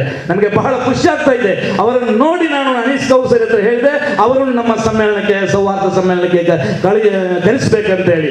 ನಾನು ಇವತ್ತು ಹೇಳ್ತೇನೆ, ನಮ್ಮ ರಮಣಾಥ ರೈ ಅವರಿದ್ದಾರೆ, ಇಂತಹ 100 ಸ್ವಾಮೀಜಿಗಳನ್ನು ನೀವು ಸೃಷ್ಟಿ ಮಾಡಬೇಕು. ಕಾರಣ ಕೇಸರಿಗೆ ನಾವು ಗೌರವ ಕೊಡ್ತೇವೆ, ಕಾವಿಗೆ ನಾವು ಗೌರವ ಕೊಡ್ತೇವೆ. ಇಲ್ಲಿ 2 ಸ್ವಾಮೀಜಿಗಳಿದ್ದರೂ ಕೂಡ ಈ ಸಭೆಗೆ ಒಂದು ದೊಡ್ಡ ಮೆರುಗು ಬಂದಿದೆ. ನಮಗೆ ಕೇಸರಿಯೊಂದಿಗೆ ದೇಶ ಇಲ್ಲ. ಯಾವ ಸಂದರ್ಭದಲ್ಲಿ ಕೇಸರಿಯನ್ನು ಕಾಣುವಾಗ ಇಲ್ಲಿ ನಾವು ಭಯ ಮುಕ್ತರಾಗ್ತೇವೆಯೋ ಆ ಸಂದರ್ಭದಲ್ಲಿ ನಮ್ಮ ದೇಶಕ್ಕೆ ಭವಿಷ್ಯ ಇದೆ. ಯಾವ ಸಂದರ್ಭದಲ್ಲಿ ಹಸಿರನ್ನು ಕಾಣುವಾಗ ನಮಗೆ ಭಯ ಇಲ್ಲದಾಗ್ತದೋ ಆ ಸಂದರ್ಭದಲ್ಲಿ ನಮ್ಮ ದೇಶದಲ್ಲಿ ಶಾಂತಿ ಉಂಟಾಗ್ತದೆ ಅಂತ ನಾವು ಈ ಸಂದರ್ಭದಲ್ಲಿ ಹೇಳಿಕೆ ಬಯಸ್ತೇನೆ. ಹೆಚ್ಚಾಗಿ ಮಾತಾಡುವುದಿಲ್ಲ. ಈ ಒಂದು ಕಾರ್ಯಕ್ರಮಕ್ಕೆ ಎಲ್ಲ ಇದರ ಶುಭಾಶಂಸೆಗಳನ್ನು ಕೋರುತ್ತಾ, ಇವತ್ತು ನಮ್ಮ ದೇಶದಲ್ಲಿ ನಡೆಯುತ್ತಿರುವಂತಹ ಕೋಮು ವಿದ್ವೇಷ, ಧಾರ್ಮಿಕ ಅರಾಜಕತೆಯ ಮಧ್ಯದಲ್ಲಿ ತಾವು ಸೌಹಾರ್ದ ಸಮ್ಮೇಳನವನ್ನು ನಡೆಸಿದ್ದು ನಿಜಕ್ಕೂ ಶ್ಲಾಘನೀಯ. ನಾವು ಈಗಾಗಲೇ ನೋಡಿದ್ದೇವೆ, ನಮ್ಮ ಪಕ್ಕದ ನೆರೆ ದೇಶದಲ್ಲಿ ಧಾರ್ಮಿಕ ಅರಾಜಕತೆ, ಕೋಮು ದ್ವೇಷದಿಂದ ಹೇಗೆ ನಲುಗಿ ಹೋಗಿದೆ ಅಂತ ನೆರೆಯ ದೇಶದಲ್ಲಿ. ಅದು ನಮ್ಮ ದೇಶಕ್ಕೆ ಆಗಬಾರದು ಎಂಬುದು ನಮ್ಮ SKSS ಅವರ ಒಂದು ಅಭಿಪ್ರಾಯ. ಅದಕ್ಕಾಗಿ ಇಂತಹ ಒಂದು ಕಾರ್ಯಕ್ರಮವನ್ನು ಮಾಡುತ್ತಿದ್ದಾರೆ. ನಿಮ್ಮನ್ನು ನಾವು ಅಭಿನಂದಿಸುತ್ತೇವೆ, ನಾವು ನಿಮ್ಮೊಂದಿಗಿದ್ದೇವೆ ಅಂತ ಹೇಳಿ ನಾನು ಜಾಸ್ತಿ ಮಾತಾಡೋದು ಗುರುಗಳು ಹಿರಿಯರಿಗೆ ಒಂದು ಆಶೀರ್ವಾದವನ್ನು ಕೇಳಿ ನಾನು 2 ಮಾತನ್ನು ಮುಗಿಸ್ತೇನೆ. ಸಲಾಮ್ ಅಲೈಕುಂ, ಜೈ ಹಿಂದ್. ನಾಯಕನಾಗಿ, ಶಾಸಕನಾಗಿ, ಸಚಿವನಾಗಿ ನಮಗೆ ನೇತೃತ್ವ ನೀಡಲಿಕ್ಕೆ ಸರ್ವಶಕ್ತನಾದ ಅಲ್ಲಾಹು ತೌಫೀಕ ನೀಡಲಿ ಅಂತ ಪ್ರಾರ್ಥಿಸಿದ ಕಾರ್ಯಕ್ರಮಕ್ಕೆ ಬಂದದಕ್ಕೆ ತುಂಬ ಧನ್ಯವಾದ. ಮುಂದೆ ನಾವೆಲ್ಲರೂ ಕಾತರದಿಂದ ಕಾಯ್ತಿರು, ಬಹಳ ದೂರದಿಂದ ನಮ್ಮ ಕಾರ್ಯಕ್ರಮಕ್ಕೆ ಆಗಮಿಸಿ ನಮ್ಮ ಜೊತೆಗೆ ಇರುವಂತಹ ಗೌರವಾನ್ವಿತ ಡಾಕ್ಟರ್ ಶ್ರೀ ವಿಜಯಾನಂದ ಸ್ವಾಮೀಜಿ, ಸರ್ವಧರ್ಮ ಸಮನ್ವಯ ಸೌಹಾರ್ದ ಪೀಠ ಚಿತ್ರದುರ್ಗ, ಗೌರವಾನ್ವಿತ ಸ್ವಾಮೀಜಿಯವರು ನಮ್ಮೊಂದಿಗೆ ಉಪದೇಶವನ್ನು ನೀಡಲಿಕ್ಕಿದ್ದಾರೆ. ಅದರ ನಂತರ ನಾವೆಲ್ಲರೂ ಬಹಳ ಕಾತರದಿಂದ ಕಾಯ್ತಿರುವಂತಹ ಆವೇಶದ ಧ್ವನಿ, ನಮಗೆಲ್ಲರಿಗೂ ಕೂಡ ಧೈರ್ಯ ಕೊಡುವ, ದಮನಿತರ ಜೊತೆ ನಿಲ್ಲುವಂತಹ ಗೌರವಾನ್ವಿತ ಸುಧೀರ್ ಕುಮಾರ್ ಮರಳಿ ಅವರು ನಮ್ಮ ಜೊತೆ ಮಾತನಾಡಲಿಕ್ಕಿದ್ದಾರೆ. ಅದೇ ರೀತಿಯಲ್ಲಿ ಡಾಕ್ಟರ್ ಶ್ರೀ ಜಯಬಸವಾನಂದ ಸ್ವಾಮೀಜಿಯವರು ಕೂಡ ನಮ್ಮ ಜೊತೆಗೆ ಮಾತನಾಡಲಿಕ್ಕಿದ್ದಾರೆ. ಗೌರವಾನ್ವಿತ ಸ್ವಾಮೀಜಿಯವರಿಗೆ ಆಧಾರದ ಪೀಠಕ್ಕೆ ಆಧಾರದ ಸ್ವಾಗತ. ವಿಶೇಷವಾಗಿ ಈ ಭಾರತ ದೇಶಕ್ಕೆ ತನ್ನ ತನು ಮನವನ್ನು ಕೊಟ್ಟು ಪ್ರಾಣಾರ್ಪಣೆಯನ್ನು ಮಾಡಿದಂತಹ ಎಲ್ಲ ಸೂಫಿ ಸಂತರನ್ನು, ಶರಣೆಯರನ್ನು ಮತ್ತು ಭಕ್ತರೆಲ್ಲರನ್ನು ಸ್ಮರಿಸುತ್ತಾ, ವಿಶೇಷವಾಗಿ ಈ ಒಂದು ವೇದಿಕೆಯ ಮೇಲೆ, ಸೌಹಾರ್ದ ಕಾರ್ಯಕ್ರಮದ ವೇದಿಕೆಯ ಮೇಲೆ ಆಸೀನರಾಗಿರ್ತಕ್ಕಂತಹ ಎಲ್ಲ ಪೂಜ್ಯ ಮುಸ್ಲಿಂ ಗುರುಗಳಿಗೂ ಮತ್ತು ಸ್ವಾಮಿ ಡಾಕ್ಟರ್ ಜಯಾನಂದ ಸ್ವಾಮೀಜಿಯವರಿಗೂ ಹಾಗೂ ಎಲ್ಲರಿಗೂ ವೇದಿಕೆಯ ಮೇಲೆ ನೆರೆದಿರುವ ನಿಮ್ಮೆಲ್ಲರಿಗೂ ನಾನು ಈ ಒಂದು ಸಮಾರಂಭದ ವಂದನೆಯನ್ನು ಸಲ್ಲಿಸ್ತೇನೆ. ವಿಶೇಷವಾಗಿ ಒಮ್ಮೆ ಪ್ರವಾದಿ ಮಹಮ್ಮದ್ ಪೈಗಂಬರ್ ಅವರು ಎಲ್ಲೋ ಒಂದು ಪ್ರಯಾಣಕ್ಕೆ ಹೋಗಬೇಕಿತ್ತು. ಆ ಸಂದರ್ಭದಲ್ಲಿ ಅವರು ಸ್ವಲ್ಪ ವಿಶ್ರಾಂತಿಗೆಂದು ಸಮಯ ತೆಗೆದುಕೊಂಡು ಕುಳಿತುಕೊಳ್ತಾರೆ. ಆ ಸಂದರ್ಭದಲ್ಲಿ ಅವರ ತೊಡೆಯ ಮೇಲೆ ಒಂದು ಬೆಕ್ಕು ಮಲಗಿರುತ್ತದೆ. ಸ್ವಲ್ಪ ಹೊತ್ತು ನೋಡ್ತಾರೆ. ಅದನ್ನು ಯಾವುದೇ ರೀತಿ ಅದರ ನಿದ್ರೆಗೆ ಅಡಚಣೆ ಬರಬಾರದೆಂತ ಹೇಳಿ ಅವರು ಕೂಡ ಕಾಯ್ತಾ ಇದ್ದಾರೆ, ಅದು ಯಾವಾಗ ಎದ್ದೇಳುತ್ತಂತೇಳಿ. ಆದರೆ ಅದು ಎದ್ದೇಳಲೇ ಇಲ್ಲ. ಇಂತಹ ಸಂದರ್ಭದಲ್ಲಿ ಒಬ್ಬ ಶಿಷ್ಯರು ಬಂದು ಹೇಳ್ತಾರೆ, ಗುರುಗಳೇ, ನಮ್ಮ ಪ್ರಯಾಣವನ್ನು ನಾವು ಮುಂದುವರಿಸಬೇಕಾಗಿದೆ, ತಾವುಗಳು ದಯವಿಟ್ಟು ಬನ್ನಿ ಅಂತ ಕರೀತಾರೆ. ಅದಕ್ಕೆ ಮಹಮ್ಮದ್ ಪೈಗಂಬರ್ ಅವರು ಹೇಳ್ತಾರೆ, ಪ್ರವಾದಿಗಳು ಹೇಳ್ತಾರೆ, ನೋಡು, ನನ್ನ ತೊಡೆಯ ಮೇಲೆ ಈ ಒಂದು ಬೆಕ್ಕು ಮಲಗಿದೆ, ಇದನ್ನು ಇದರ ನಿದ್ರೆಗೆ ನಾನು ಶಾಂತಿ ಭಂಗ ಮಾಡೋದಿಲ್ಲ. ನೀವು ಹೋಗಿ ಒಂದು ಕತ್ತರಿಯನ್ನು ತೆಗೆದುಕೊಂಡು ಬಂದು ಅದು ಮಲಗಿದಿಲ್ಲ ತೊಡೆಯ ಭಾಗದಲ್ಲಿ, ಅಷ್ಟು ಬಟ್ಟೆಯನ್ನು ನೀವು ಕಟ್ಟು ಮಾಡಿ.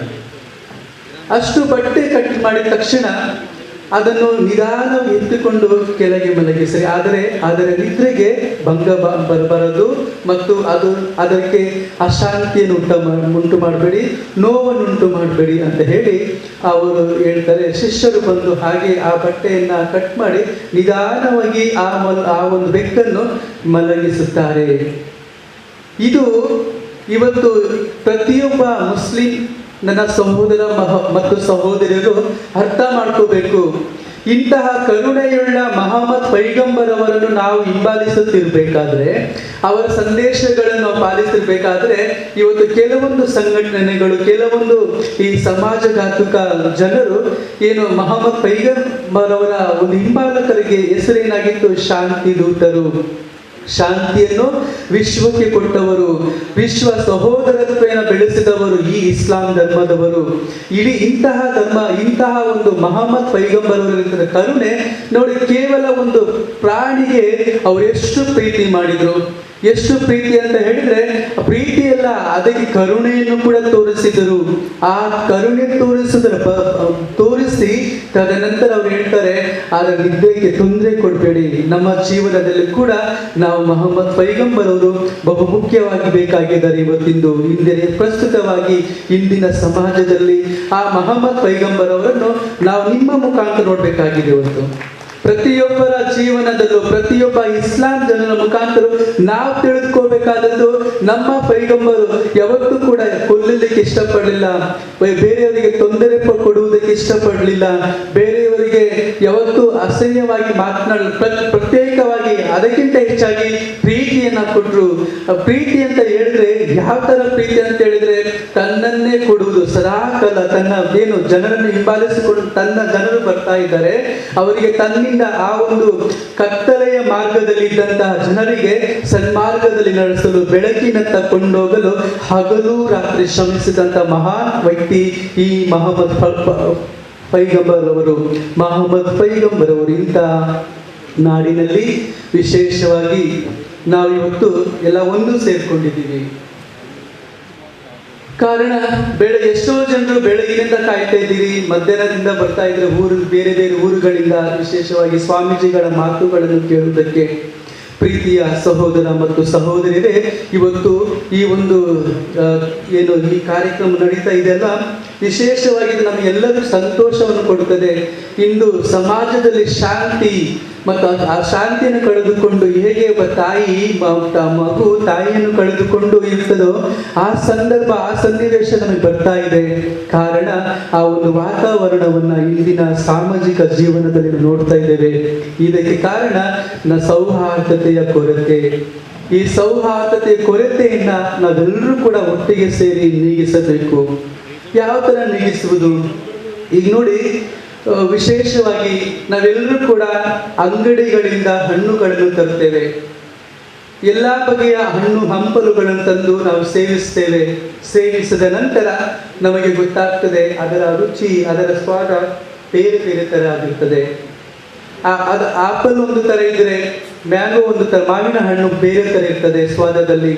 ಹಾಗೆ ವಿವಿಧ ಹಣ್ಣುಗಳು ಕೂಡ ಅದರದೇ ಆದ ಸ್ವಾದವನ್ನು ಕೊಡುತ್ತದೆ. ಆದರೆ ನಮಗೆ ಗೊತ್ತಿಲ್ಲ, ಎಲ್ಲ ಹಣ್ಣುಗಳು ಕೂಡ ಬೆಳೆದದ್ದು ಈ ಒಂದು ಮಣ್ಣಿನಲ್ಲಿ. ಈ ಮಣ್ಣಿನಲ್ಲಿ ಬೆಳೆದ ಹಣ್ಣನ್ನು ನಾವು ಸೇವಿಸುವ ಬಗೆ ಇದೆಯಲ್ಲ, ಅದು ಬೇರೆ ಬೇರೆ ರೀತಿಯಾಗಿದೆ. ಆದರೆ ಈ ಒಂದು ಮೂಲ ಇದೆಯಲ್ಲ, ಅದು ಮಣ್ಣು ಆಗಿದೆ. ಆದುದರಿಂದ ನಮ್ಮ ಮನುಷ್ಯ ಜೀವನ, ನಮ್ಮ ಈ ಒಂದು ಧರ್ಮಗಳ ನಾವು ಹೇಳ್ತೇವೆ, ನಾನು ಹಿಂದೂ ಧರ್ಮ, ನಾನು ಕ್ರೈಸ್ತ ಧರ್ಮ, ನಾನು ಮುಸಲ್ಮಾನ್ ಅಂತೇಳಿ, ನಮ್ಮೆಲ್ಲರ ಮೂಲ ಈ ಮಾನವ ಧರ್ಮವಾಗಿದೆ. ಈ ಮಾನವ ಧರ್ಮದಲ್ಲಿ ಇವತ್ತು ಏನಾಗ್ತದೆ ಅಂತ ಹೇಳಿದ್ರೆ, ಮನುಷ್ಯತ್ವವನ್ನೇ ನಾವು ಮರೆತು ಬಿಡ್ತಾ ಇದ್ದೇವೆ. ಮನುಷ್ಯತ್ವವನ್ನು ಮರೆತು ಮನುಷ್ಯನನ್ನೇ ಕೊಂದು ಜೀವಿಸ್ತಕ್ಕಂಥ ಒಂದು ಪರಿಸ್ಥಿತಿಯನ್ನು ನಾವೇ ಇವತ್ತು ನಿರ್ಮಾಣ ಮಾಡಿಕೊಂಡಿದ್ದೇವೆ. ಆದುದರಿಂದ ನಾವು ಯೋಚನೆ ಮಾಡಬೇಕು, ವಿಶೇಷವಾಗಿ ಯೋಚನೆ ಮಾಡಬೇಕು, ನಮ್ಮ ಜೀವನದಲ್ಲಿ ನಾವೆಲ್ಲಿದ್ದೇವೆ, ಏನ್ ಮಾಡ್ತಾ ಇದ್ದೇವೆ ನಾವು? ಶಾಂತಿ ದೂತ ಪ್ರವಾದಿ ಮಹಮ್ಮದ್ ಪೈಗಂಬರ ಸಂದೇಶ ಸಾರಬೇಕಾದವರು ನಾವೆಲ್ಲಿದ್ದೇವೆ?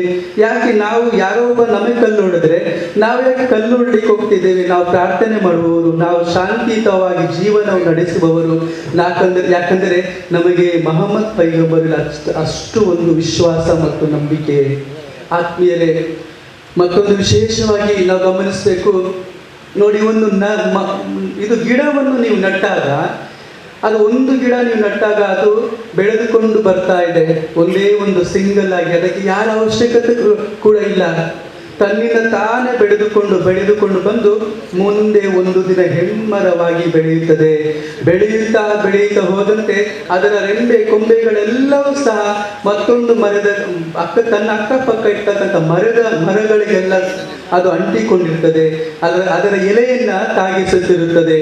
ಆದರೆ ಇಂತಹ ಇದರಿಂದ ಏನು ನಾವು ತಿಳ್ಕೊಬೇಕಾಗ್ತದೆ ಅಂತ ಹೇಳಿದ್ರೆ, ಮರಗಳಲ್ಲೂ ಕೂಡ ಅಂದ್ರೆ ಈ ಪ್ರಕೃತಿಯಲ್ಲೂ ಕೂಡ ಹೊಂದಿಕೊಂಡು ಬಾಳುವ ಒಂದು ಸ್ವಭಾವ ಇದೆ ಅಂತ ಹೇಳಿದ್ರೆ ಮನುಷ್ಯರಾದ ನಮ್ಮಲ್ಲಿ ಇಲ್ಲ. ಇದು ವಿಪರ್ಯಾಸದ ಸಂಗತಿ. ಮತ್ತು ನಾವು ಮನುಷ್ಯರು ಕೂಡ ಅಷ್ಟೇ, ನಾವು ಒಂಟಿಯಾಗಿ ಬೆಳೀತಾ ಇದ್ದೇವೆ. ಬೆಳೆಯುತ್ತಾ ಹೋದಂತೆಲ್ಲ ನಮ್ಮಲ್ಲಿರ್ತಕ್ಕಂಥ ಎಲ್ಲ ಸಂಬಂಧಗಳನ್ನು ನಾವು ಕಳೆದುಕೊಳ್ತಾ ಇದ್ದೇವೆ. ಎಲ್ಲಾ ರೀತಿಯ ಸಂಬಂಧಗಳನ್ನು ಕಳೆದುಕೊಂಡು ನಮ್ಮ ಅಣ್ಣ ತಂಗಿ ಸಹೋದರ ಮತ್ತು ಸಹೋದರಿ ಎಲ್ಲರನ್ನು ಕಳೆದುಕೊಂಡು ಮನುಷ್ಯ ಸಂಕುಚಿತ ಭಾವನೆಗೆ ಬರ್ತಾನೆ. ಸಂಕುಚಿತ ಭಾವನೆಗೆ ಬಂದಾಗ ನಾನು, ನನ್ನದು, ನನ್ನ ಧರ್ಮ, ನನ್ನ ಜಾತಿ, ನನ್ನದೇ ಶ್ರೇಷ್ಠತೆಯಲ್ಲಿ ಮೆರೆಯುತ್ತಾ ಈ ಮನುಷ್ಯ ಧರ್ಮದ ತಿರುಳನ್ನ ಮರೆತು ಬಿಡ್ತಾನೆ. ಆದುದರಿಂದ ವಿಶೇಷವಾಗಿ ಇವತ್ತು ಈ ಒಂದು ಸಂಸ್ಥೆಯವರು ಕಾರ್ಯಕ್ರಮವನ್ನು ಹಮ್ಮಿಕೊಂಡಿದ್ದೀರಿ. ಇಂತಹ ಕಾರ್ಯಕ್ರಮಗಳು ಸಾವಿರಾರು ಲಕ್ಷಾಂತರ ಕಾರ್ಯಕ್ರಮಗಳಾದರೂ ಕೂಡ ಈ ಸೌಹಾರ್ದದ ಕೂಟ ಸಾವಿರಾರು ಸಂಖ್ಯೆಯಲ್ಲಿ ನೀವು ಬೆಳೆಸುತ್ತಾ ಹೋದಾಗ ಮಾತ್ರ ಈ ದೇಶದಲ್ಲಿ ಶಾಂತಿ, ಸಾಮರಸ್ಯ ಮತ್ತು ಐಕ್ಯತೆಯಿಂದ ಕೂಡಿ ಬಾಳುವುದಕ್ಕೆ, ನಾವೆಲ್ಲರೂ ಒಟ್ಟಾಗಿ ಬಾಳುವುದಕ್ಕೆ ಸಾಧ್ಯವಾಗುತ್ತದೆ. ವಿಶೇಷವಾಗಿ ನಾನು ಈ ಒಂದು ಸಂಸ್ಥೆಯವರು ನಾನು ಪ್ರಶಂಸಿಸ್ತೇನೆ. ಇವರ ಕೆಲಸ ಕಾರ್ಯಗಳು ನೋಡಿದಾಗ, ಯಾಕಂದ್ರೆ ನನಗೆ ಹೆಚ್ಚಿಗೆ ಮಾತನಾಡಲಿಕ್ಕೆ ಆಗ್ತಾ ಇಲ್ಲ, ನಾನು ಬಹು ದೂರ ಪ್ರಯಾಣ ಮಾಡಿ ಬಂದಿದ್ದೀನಿ. ಆದರೂ ಕೂಡ ನನಗೆ ತುಂಬ ಖುಷಿ ಆಯಿತು. ಮೊದಲು ನಾನು ಯಾವುದೋ ಬೇರೆ ಸಂಘಟನೆಗಳಿರ್ಬೋದು ಅಂತ ಹೇಳಿದೆ, ಆದರೆ ಈ ಒಂದು ಸಂಸ್ಥೆಯವರು ನಿಜಕ್ಕೂ ಶ್ಲಾಘನೀಯಕರವಾದ ಕೆಲಸವನ್ನು ಮಾಡ್ತಾ ಇದ್ದಾರೆ. ಎಲ್ಲ ರೀತಿಯ, ವಿಶೇಷವಾಗಿ ಈ ಸುಮಾರು 100 ವರ್ಷಗಳಿಂದ ಈ ಕೆಲಸವನ್ನು ಮಾಡ್ತಿರ್ಬೇಕಾದ್ರೆ ಇವರಿಗೆ ನಾವು ಎಷ್ಟು ಚಪ್ಪಾಳೆಯನ್ನು ಹೊಡೆದ್ರು ಕೂಡ ಸಾಧ್ಯವಾಗುವುದಿಲ್ಲ. ಆದರೆ ಅಷ್ಟೊಂದು ಮಹನೀಯ ಕೆಲಸವನ್ನು ಮಾಡ್ತಾ ಇದ್ದಾರೆ. ಈ ಒಂದು ಸಂಘಟನೆಯಲ್ಲಿ ನಾನು ಕೂಡ ಬರಲಿಕ್ಕೆ ಇಚ್ಛಿಸಿದೆ. ಇದೇ ಸಂಘಟನೆಯಲ್ಲಿ ನನ್ನ 2 ಮಿತ್ರರು ಕೂಡ ಇದ್ದಾರೆ. ಒಂದು BC ರೋಡ್ನ ಸಾಹುಲ್ ಅಂತ ಹೇಳಿ, ಮತ್ತೊಬ್ಬರು ಅಬ್ದುಲ್ ರಜಾಕ್, ಬೆಂಗಳೂರಲ್ಲಿ ಕೆಲಸ ಮಾಡ್ತಾ ಇದ್ದಾರೆ. ಅವರ ಪರಿಚಯ ಸುಮಾರು 5 ವರ್ಷಗಳಿಂದ ಆಗಿದೆ. ಆದರೆ ನೋಡಿ, ಯಾವತ್ತೂ ಕೂಡ ಮುಸ್ಲಿಂ ಮತ್ತೆ ಹಿಂದೂ ಅಂತ ನಮ್ಮಲ್ಲಿ ಬರಲಿಲ್ಲ. ನಾನು ಕೂಡ ಅವರ ಮನೆಗೆ ಸುಮಾರು 4 ವರ್ಷಗಳ ಹಿಂದೆ ಬಂದಿದ್ದೆ. ಅಲ್ಲಿ ಪ್ರೀತಿ ಮಾತ್ರ ಅಷ್ಟೇ. ಹುಟ್ಟುವಾಗ ನಾವು ಯಾರು ಕೂಡ ಅರ್ಜಿ ಹಾಕೊಂಡು ಬರಲಿಲ್ಲ, ಇದೇ ಜಾತಿಯಲ್ಲಿ ಹುಟ್ಟಬೇಕು, ಇದೇ ಜಾತಿಯಲ್ಲಿ ಸಾಯಬೇಕಂತೇಳಿ. ಬೈ ಚಾನ್ಸ್ ಅಥವಾ ದೇವರ ಕೃಪೆ ಇರಬಹುದು ಅದು. ಆದುದರಿಂದ ಮತ್ತು ವಿಶೇಷವಾಗಿ ಇನ್ನೊಂದು ಘಟನೆ ನಾನು ಹೇಳ್ತೇನೆ. ಎಲ್ಲ ಹೇಳ್ತಾರೆ ಹಿಂದೂಗಳು ಮುಸ್ಲಿಂಗಳಲ್ಲಿ ಬೇರೆ ಬೇರೆ ಭೇದ ಭಾವ ಮಾಡ್ತಾರೆ ಅಂತೇಳಿ. ಆದರೆ ಇದೇ ನಿಮ್ಮ ಊರಿನಲ್ಲಿ ನನಗೆ ಬಹಳ ಆತ್ಮೀಯ ಸ್ನೇಹಿತ ಮಿತ್ರರೊಬ್ಬರಿದ್ದಾರೆ. ಹೇಗಂತ ಹೇಳಿದ್ರೆ, ನನಗೆ ಡಾಕ್ಟರೇಟ್ ಸಿಗಬೇಕಾದ್ರೆ ಚೆನ್ನೈ, ತಮಿಳುನಾಡಿನಲ್ಲಿ, ಆ ಸ್ನೇಹಿತರು ನನಗೆ ಹೇಳಿದ್ರು, ಗುರುಗಳೇ ನಿಮಗೆ ಡಾಕ್ಟರೇಟ್ ಸಿಕ್ಕಿದೆ, ನಾನು ಕೂಡ ನಿಮ್ಮ ಜೊತೆಯಲ್ಲಿ ಬರಬೇಕು, ನಿಮ್ಮ ಕಾರ್ಯಕ್ರಮದಲ್ಲಿ ಭಾಗವಹಿಸಬೇಕು. ನಾನು ಹೇಳಿದೆ, ಅಲ್ಲರಿ ಸ್ವಾಮಿ, ನೀವು ಅಷ್ಟು ದೂರ ಇದ್ದೀರಿ, ನಾನು ಇಲ್ಲಿದ್ದೀನಿ, ನೀವು ಹೇಗೆ ನನಗೋಸ್ಕರ ಇಷ್ಟೆಲ್ಲ ಸಮಯವನ್ನು ವ್ಯಕ್ತ ಮಾಡ್ಕೊಂಡು ನೀವು ಬರ್ತೀರಾ ಅಂತ ಕೇಳಿದೆ. ಅದಕ್ಕೆ ಒಂದೇ ಮಾತು ಅವ್ರು ಹೇಳಿದ್ರು, ಇಲ್ಲ ಗುರುಗಳೇ, ನಮಗೆ ನಿಮ್ಮ ಪ್ರೀತಿ ಮುಖ್ಯ, ನಿಮ್ಮ ಮೇಲೆ ವಿಶ್ವಾಸ ಮುಖ್ಯ, ನಮಗೆ ಜಾತಿ ಧರ್ಮ ಅಲ್ಲ, ನಮಗೆ ಭಾರತ ದೇಶದ ಸಂವಿಧಾನವನ್ನು, ನಮ್ಮ ಪುರಾಣ ನಾವು ಹೇಗೆ ನಾವು ಗೌರವಿಸ್ತೇವೆ ಹಾಗೆ ನಮ್ಮ ಭಾರತ ದೇಶದ ಸಂವಿಧಾನವನ್ನು ಇಷ್ಟಪಟ್ಟು ಅಂತೇಳಿ ನನ್ನ ಜೊತೆ ಬಂದರು. ಅವರು ಡಾಕ್ಟರ್ ಶ್ರೀ ಮೊಹಸಿನ್ ಅಹಮದ್ ಅಂತೇಳಿ, ಬಹುಶಃ ಇಲ್ಲಿದ್ದಾರಂತ ಕಾಣ್ತದವರು. ಅವರು ಕೂಡ ಇಲ್ಲಿಂದ ಅಲ್ಲಿಗೆ ಬಂದರು. ಅಂದರೆ ಇದು ಪ್ರೀತಿ, ಇದು ಒಂದು ನಮ್ಮ ಧರ್ಮಗಳ ನಡುವಿನ ಬೆಸುಗೆಯನ್ನ ಅದು ಸ್ಥಿರಪಡಿಸೋದು, ಸಂಬಂಧಗಳನ್ನ, ಪ್ರೀತಿಗಳನ್ನ ಒಗ್ಗೂಡಿಸ್ತಕ್ಕಂಥ ಇಂಥ ವ್ಯಕ್ತಿಗಳು ನಿಮ್ಮಲ್ಲಿ ಕೂಡ ಬರಬೇಕು. ಪ್ರತಿಯೊಬ್ಬರು ಕೂಡ ಆ ಧರ್ಮದವರು, ಈ ಧರ್ಮದವರು, ಇವರೆಲ್ಲರನ್ನು ಬಿಟ್ಟು ನಾವೆಲ್ಲರೂ ಕೂಡ ವಿಶ್ವ ಮಾನವದೆಡೆಗೆ ಸಾಗಬೇಕು. ನನ್ನ ಧರ್ಮ ನನಗೆ ಶ್ರೇಷ್ಠ, ಹೌದು, ನನ್ನ ಧರ್ಮವನ್ನು ಪ್ರೀತಿಸಿ, ನನ್ನ ಧರ್ಮವನ್ನು ಆರಾಧಿಸಿ, ನನ್ನ ಧರ್ಮದ ಗ್ರಂಥಗಳನ್ನು ಹೇಗೆ ನಾನು ಪಠಣ ಮಾಡಿಕೊಂಡು ಮುಂದೆ ಬರ್ತೇನೆ, ಅದೇ ರೀತಿಯಲ್ಲಿ ಮತ್ತೊಬ್ಬ ಧರ್ಮದವರನ್ನು ಅವರ ಭಾವನೆಗಳಿಗೆ, ಅವರ ಧರ್ಮದ ಎಲ್ಲ ರೀತಿಯ ಅರ್ಥ ಉಂಟು, ಅವರಲ್ಲಿರ್ತಕ್ಕಂಥ ಸೇವೆ ಇರ್ಬೋದು, ಅವರ ಪ್ರಾರ್ಥನೆ ವಿಧಾನಗಳಿರ್ಬೋದು, ಅವುಗಳೆಲ್ಲ ಗೌರವಿಸಿ ಎಲ್ಲರೂ ನಾವು ಒಟ್ಟಾಗಿ ಬಾಳುತ್ತೇವೆ ಅಲ್ಲವೇ, ಅದೇ ನಿಜವಾದ ಸೌಹಾರ್ದ ಜೀವನ. ನನ್ನ ಧರ್ಮದಲ್ಲಿದ್ದುಕೊಂಡು ನೀವು ಬಹುಶಃ ನಾನು ಇವತ್ತು ಪ್ರಾರ್ಥನೆ ಪೂಜೆ ಪುರಸ್ಕಾರಗಳನ್ನು ಮಾಡಿಕೊಳ್ಳೋ ಜೊತೆಗೆ ನನ್ನ ಧರ್ಮ ಇತರೆ ಧರ್ಮದ ನನ್ನ ಇಸ್ಲಾಂ ಇರ್ಬೋದು ಕ್ರೈಸ್ತ ಇರ್ಬೋದು ಅವರೊಂದಿಗೆ ಸೇರಿಕೊಂಡು ನಾವು ಸಮಾಜಕ್ಕೆ ಬಂದಾಗ ಒಂದೇ ಧರ್ಮವಾಗಿ ಉಳಿಯುತ್ತೇವೆ. ಈ ನಿಟ್ಟಿನಲ್ಲಿ ನಾವೆಲ್ಲರೂ ಕೂಡ ಸೌಹಾರ್ದಯುತವಾಗಿ ಬಾಳ್ಬೇಕಾದ್ರೆ ನಾನು ಎನ್ನುವುದನ್ನು ಬಿಟ್ಟು ನಾವೆಲ್ಲರೂ ಒಂದು ಇರಲಿ. ನಮ್ಮ ನಮಾಜು ಪ್ರಾರ್ಥನೆ ಮಸೀದಿಗಳಲ್ಲಿ ಇದ್ರೆ ಕೂಡ ಇರಬಹುದು, ಆದರೆ ನಾವು ಸಮಾಜಕ್ಕೆ ಬಂದಾಗ ನಾವೆಲ್ಲರೂ ಕೂಡ ಒಂದೇ ಮನುಷ್ಯರು, ಮಾನವ ಧರ್ಮಕ್ಕೆ ಸೇರಿದವರೆಂಬ ಸತ್ಯವನ್ನು ಮರೆಯದೆ ಒಂದಾಗಿ ಬಾಳೋಣ. ಒಂದಾಗಿ ಬಾಳಿದಾಗ ಆಗ ಮಾತ್ರ ಗೊತ್ತುಂಟು, ಇವತ್ತು ಕಲ್ಲು ಎಸೆದವರು ನಾಳೆ ನಿಮ್ಮ ಮೇಲೆ ಹೂವನ್ನು ಕೂಡ ಎಸೆಯಬಹುದು. ಆದುದರಿಂದ ಹೂವನ್ನು ಎಸೆಯುವುದಕ್ಕೆ ನಾವು ಅವಕಾಶ ಮಾಡಿಕೊಡಬೇಕು ವಿನಃ ಕಲ್ಲನ್ನು ಅಲ್ಲ. ಆದುದರಿಂದ ಮತ್ತೊಂದು ಕರುಣಾದಾಯಕ ಒಂದು ಸಂದೇಶ ಮೊಹಮ್ಮದ್ ಪೈಗಂಬರು ಕೊಡ್ತಾರೆ. ದಯವಿಟ್ಟು ಅನಾಥ ಮಕ್ಕಳ ಮುಂದೆ ನಿಮ್ಮ ಮಗುವನ್ನು ಪ್ರೀತಿಸಬೇಡಿ. ಇದು ನಮ್ಗೆ ಬೇಕಾಗಿದೆ ಇವತ್ತು. ಯಾಕಂದ್ರೆ ನೋಡಿ, ಮೊಹಮ್ಮದ್ ಪ್ರವಾದಿಯವರು ಎಷ್ಟು ಗಂಭೀರವಾಗಿ ಅರ್ಥ ಮಾಡ್ಕೊಂಡ್ರು. ಆ ಪ್ರೀತಿ ಅಂದ್ರೇನು, ಆ ನೋವು ಅಂದ್ರೇನು.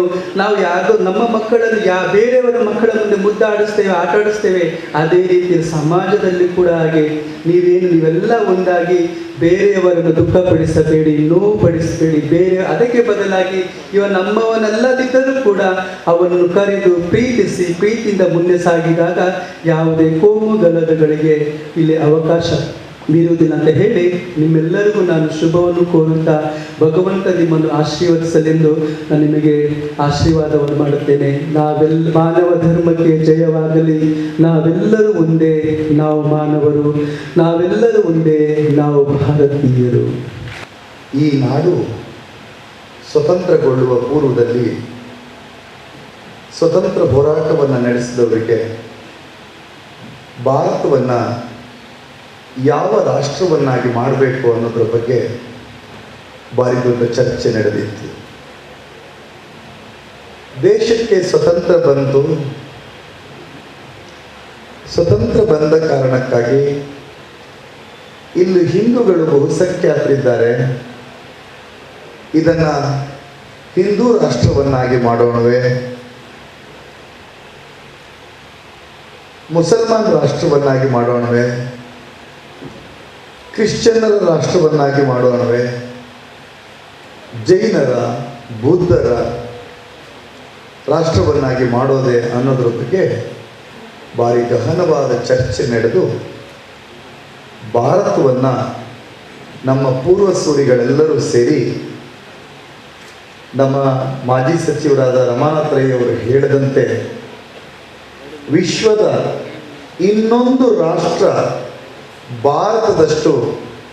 ಭಾರತದಷ್ಟು ವೈವಿಧ್ಯತೆ ಬಹುತ್ವವನ್ನು ಹೊಂದಿರದ ಕಾರಣಕ್ಕಾಗಿ ಭಾರತವನ್ನು ಜಾತ್ಯತೀತ ರಾಷ್ಟ್ರವನ್ನಾಗಿ ಮಾಡಿದ್ರು ಅನ್ನುವ ಸತ್ಯವನ್ನು ನಾವೆಲ್ಲರೂ ಒಪ್ಪಿಕೊಳ್ಳಬೇಕು. ಆ ರೀತಿಯಾಗಿ ಜಾತ್ಯತೀತ ರಾಷ್ಟ್ರವನ್ನಾಗಿ ಮಾಡಿದ್ದರ ಕಾರಣಕ್ಕಾಗಿ ಇಲ್ಲಿ ಕಾರ್ಯಕ್ರಮದಲ್ಲಿ ಸ್ವಾಮೀಜಿಗಳು ಉಪಸ್ಥಿತರಿದ್ದಾರೆ, ಫಾದರ್ ಅವರು ಉಪಸ್ಥಿತರಿದ್ದು ಸೌಹಾರ್ದದ ಮಾತುಗಳನ್ನಾಡಿದ್ದಾರೆ, ರಾಜಕೀಯ ಕಾರ್ಯಕರ್ತರುಗಳು ಉಪಸ್ಥಿತರಿದ್ದಾರೆ.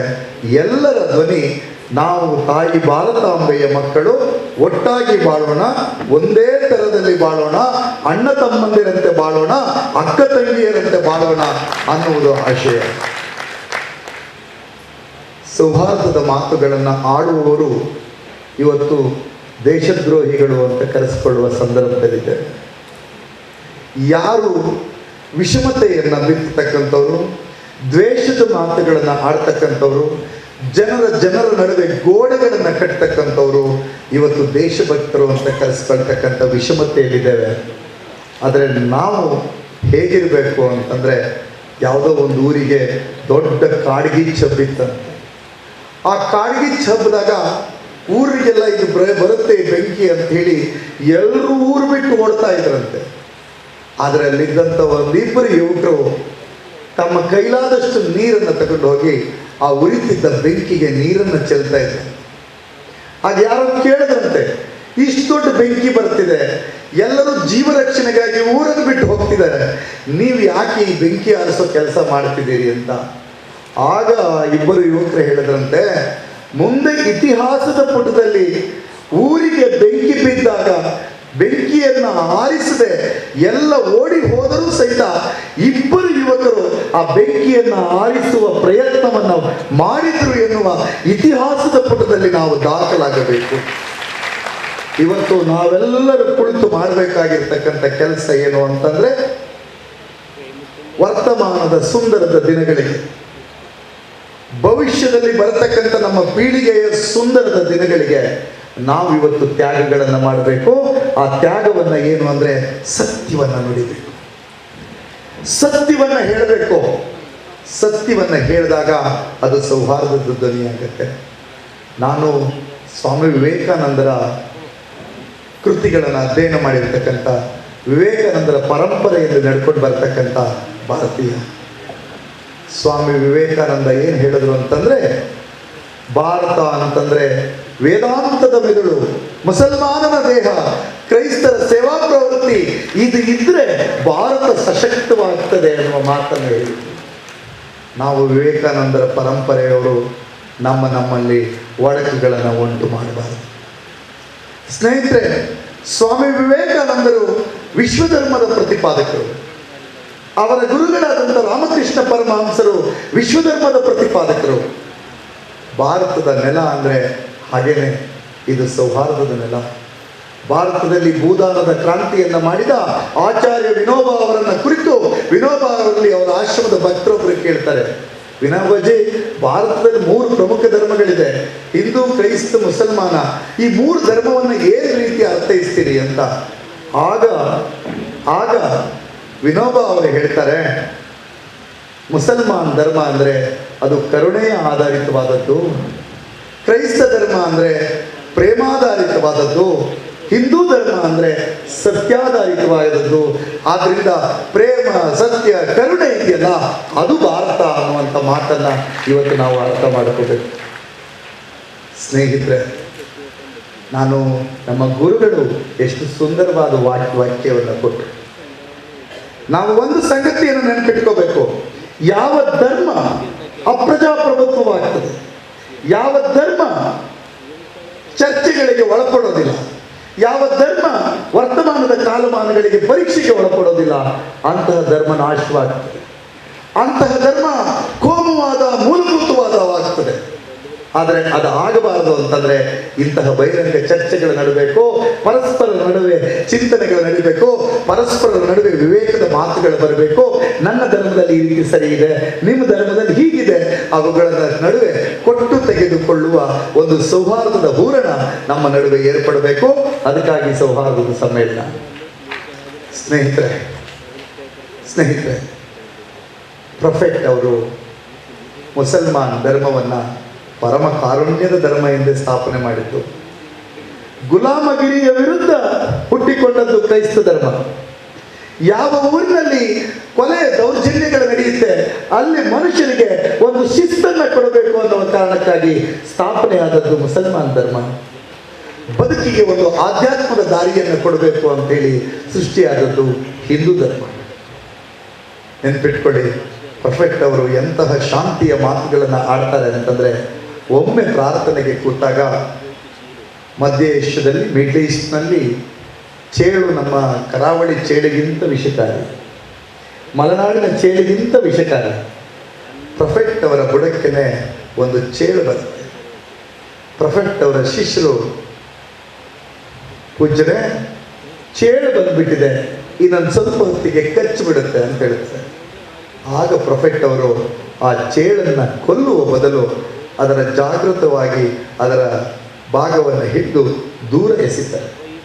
ಆಗ ಶಿಷ್ಯ ಕೇಳ್ತಾರೆ, ಎಂಥ ಅನ್ಯಾಯ ಮಾಡಲಿ, ವಿಷಕಾರಿಯಾದ ಚೇಳದು ನಿಮ್ಮನ್ನು ಕಚ್ಚಿಬಿಡ್ತಾ ಇತ್ತು, ಇನ್ಯಾರಾದ್ರನ್ನು ಕಚ್ಚಿಬಿಡ್ಬೋದು, ಆ ಚೇಳು ಕಚ್ಚಿದ್ರೆ ಮನುಷ್ಯ ಬದುಕಕ್ಕೆ ಸಾಧ್ಯ ಇಲ್ಲ, ಅಂಥ ಚೇಳನ್ನು ರಕ್ಷಣೆ ಮಾಡಿಬಿಟ್ರಲ್ಲ ಅಂತ ಆದಾಗ ಪ್ರೊಫೆಟ್ ಅವರು ಹೇಳ್ತಾರೆ, ನೋ, ಆ ಚೇಳಿಗೂ ಸಹಿತ ತನ್ನ ಜೀವಮಾನವನ್ನು ಕಳೀತಕ್ಕಂಥ ಅವಕಾಶವನ್ನ ಸರ್ವಶ್ರೇಷ್ಠ ಭಗವಂತ ಕೊಟ್ಟಿದ್ದಾನೆ, ಅದನ್ನು ರಕ್ಷಿಸಬೇಕು ಅಂತ ಹೇಳ್ತಾರೆ. ಇದು ಮುಸಲ್ಮಾನ ಧರ್ಮ. ಹಿಂದೂ ಧರ್ಮ ಅಂದ್ರೆ ಏನು? ರಾಮನ ಕಥೆಯನ್ನೆಲ್ಲ ಹೇಳ್ತಾ ಇದ್ದಾರೆ. ಆದರೆ ನಮಗಿಷ್ಟವಾದ ರಾಮ ಯಾರು ಅಂದ್ರೆ ಅದು ಕರುಣೆಯ ರಾಮ. ನಮಗಿಷ್ಟವಾಗುವ ರಾಮ ಯಾರು ಅಂತಂದ್ರೆ ಲಂಕೆಯ ಮೇಲೆ ಯುದ್ಧವನ್ನು ಮಾಡಿದ ನಂತರವೂ ಸಹಿತ ಪಾಪ ಪ್ರಜ್ಞೆಯಿಂದ ಬಳಲ್ತಕ್ಕಂಥ, ಯುದ್ಧದಿಂದ ಸಾವು ನೋವುಗಳು ಆಯಿತು ಅಂತೇಳಿ ಆತಂಕವನ್ನು ಪಡ್ತಕ್ಕಂಥ, ಆತ್ಮಾವಲೋಕನ ಮಾಡ್ಕೊಳ್ತಕ್ಕಂಥ ರಾಮ. ಒಂದು ಘಟನೆ ನಡೀತಂತೆ. ಯುದ್ಧ ಎಲ್ಲ ಮುಗಿದ್ಬಿಡ್ತು. ಅಯೋಧ್ಯೆಯಲ್ಲಿ ಭರತ ರಾಜನಾಗಿದ್ದ. ಲಕ್ಷ್ಮಣನಿಗೆ ಅನಿಸ್ತು ರಾಕ್ಷಸರ ಸಂಹಾರ ಆದ್ಮೇಲೆ ಆರಾಮಾಗಿ ಈ ದೇಶದಲ್ಲಿ ಇದ್ದು ಬಿಡ್ಬೋದು ಅಂತ ಹೇಳಿ ಯುದ್ಧವನ್ನು ಮಾಡಿ, ಯುದ್ಧದ ನೋವುಗಳನ್ನು ನೋಡಿ ಬೇಸರದಿದ್ದಂತಹ ರಾಮನ ಬಳಿಗೆ ಹೋಗಿ ಲಕ್ಷ್ಮಣ ಹೇಳ್ತಾನೆ, ಲಕ್ಷ್ಮಣ ಲಕ್ಷ್ಮಣ ರಾಮ ಅಂತ ಕೇಳಿ ರಾಮನ ಹತ್ರ ಹೇಳ್ತಾನೆ, ಅಣ್ಣ ಅಲ್ಲಿ ಹೇಗಿದ್ರು ಭರತ ಆಳ್ವಿಕೆ ಮಾಡ್ತಾ ಇದ್ದಾನೆ, ಇಲ್ಲಿ ರಾಕ್ಷಸರ ಸಂಹಾರ ಮಾಡಿಬಿಟ್ಟಿದ್ದೀವಿ, ಸುತ್ತಲೂ ನೀರು, ಮಧ್ಯೆ ಈ ದ್ವೀಪ, ಆರಾಮಾಗಿ ಇಲ್ಲೇ ಇಟ್ಟು ಬಿಡೋಣ ಅಂತ ಹೇಳ್ತಾನೆ. ಆಗ ರಾಮ ಹೇಳ್ತಾನೆ, ಲಕ್ಷ್ಮಣ ಅಪಿ ಸ್ವರ್ಣಮಯಿ ಲಂಕಾ ಜನನಿ ಜನ್ಮಭೂಮಿಶ್ಚ ಸ್ವರ್ಗಾದಪಿ ಗರಿಯಸಿ. ಇದು ಸ್ವರ್ಣಮಯವೇ ಆಗಿರ್ಬೋದು ಲಂಕಾ, ಆದರೆ ಇದು ನಮ್ಮ ದೇಶ ಅಲ್ಲ. ಎಲ್ಲಿ ನಾವು ಜನ್ಮವನ್ನು ಪಡೆದಿದ್ದೇವೆ ಅದು ನಮ್ಮ ದ್ವೇಷ. ನಾ ದೇಶಕ್ಕೆ ಹೋಗೋಣ ಅನ್ನುವ ವಿವೇಕವನ್ನು ರಾಮ ಹೇಳ್ತಾನೆ. ಹಾಗಾದ್ರಿಂದ ನಾವು ನೆನಪಿಟ್ಕೊಳ್ಬೇಕು, ಇಲ್ಲಿ ಕುಳಿತಿರ್ತಕ್ಕಂಥ ನಾವೆಲ್ಲರೂ ಸಹಿತ ಈ ಭಾರತದ ಮಣ್ಣಿನಲ್ಲಿ ಹುಟ್ಟಿದ್ದೇವೆ. ಭಾರತ ನಮ್ಮೆಲ್ಲರ ದೇಶ. ಭಾರತ ನಮ್ಮೆಲ್ಲರ ದೇಶ.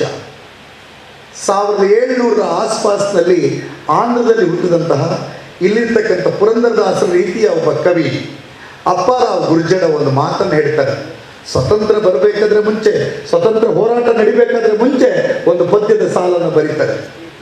ಏನು ಅಂತಂದ್ರೆ, ದೇಶ ಮಂಟೆ ಮಟ್ಟಿ ಕಾದು ದೇಶ ಮಂಟೆ ಮನುಷ್ಯರು.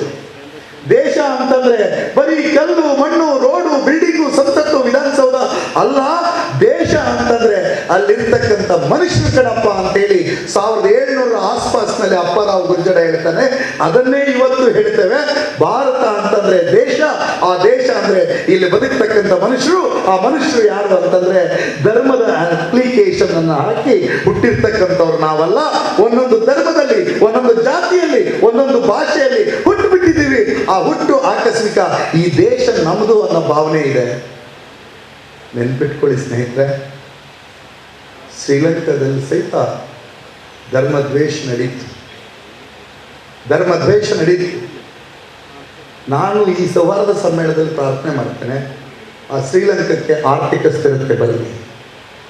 ಶ್ರೀಲಂಕಾದಲ್ಲಿರ್ತಕ್ಕಂಥ ಎಲ್ಲ ಜನರು ಸಹಿತ ನಮ್ಮ ಅಣ್ಣ ತಮ್ಮಂದಿರಿದ್ದಾರೆ, ಅವರ ಬದುಕಿಗೆ ಸ್ವತಂತ್ರತೆ ಬರಲಿ, ಅವರ ಹಸಿವು ನೀಗಲಿ ಅಂತೇಳಿ ನಾವೆಲ್ಲ ಈ ಗುರುವರಿಯರ ಸಮಕ್ಷ ಪ್ರಾರ್ಥನೆ ಮಾಡೋಣ.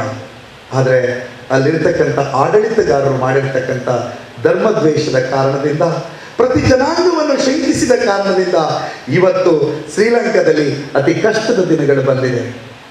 ಅಂತಹ ಕಷ್ಟದ ದಿನಗಳು ಈ ಭಾರತಕ್ಕೆ ಬರಬಾರದು ಅಂತಂದರೆ ಸೌಹಾರ್ದದ ಮಾತು ನಮ್ಮೆಲ್ಲರ ಬಾಯಿಂದನೇ ಬರಬೇಕು. ನಮ್ಮೆಲ್ಲರ ಬಾಯಿಂದ ಬರಬೇಕು. ಅದು ಬಂದರೆ ಮಾತ್ರ ಈ ದೇಶ ಸುಂದರವಾಗ್ತದೆ. ನಾನು ಕವಿ ಕುವೆಂಪುನವರ ನಾಡಿನಿಂದ ಬಂದವು. ಪುಟ್ಟಪ್ಪನವರು ಈಗ ಕರ್ನಾಟಕದಲ್ಲಿ ನಾಡಗೀತೆ ಆಗಿರ್ತಕ್ಕಂಥ ಜೈ ಭಾರತ ಜನನಿಯ ತನುಜಾತೆಯನ್ನು ಬರೆದದ್ದು ಸ್ವತಂತ್ರ ಬರೋಕ್ಕೆ 20 ವರ್ಷಗಳ ಮುಂಚೆ.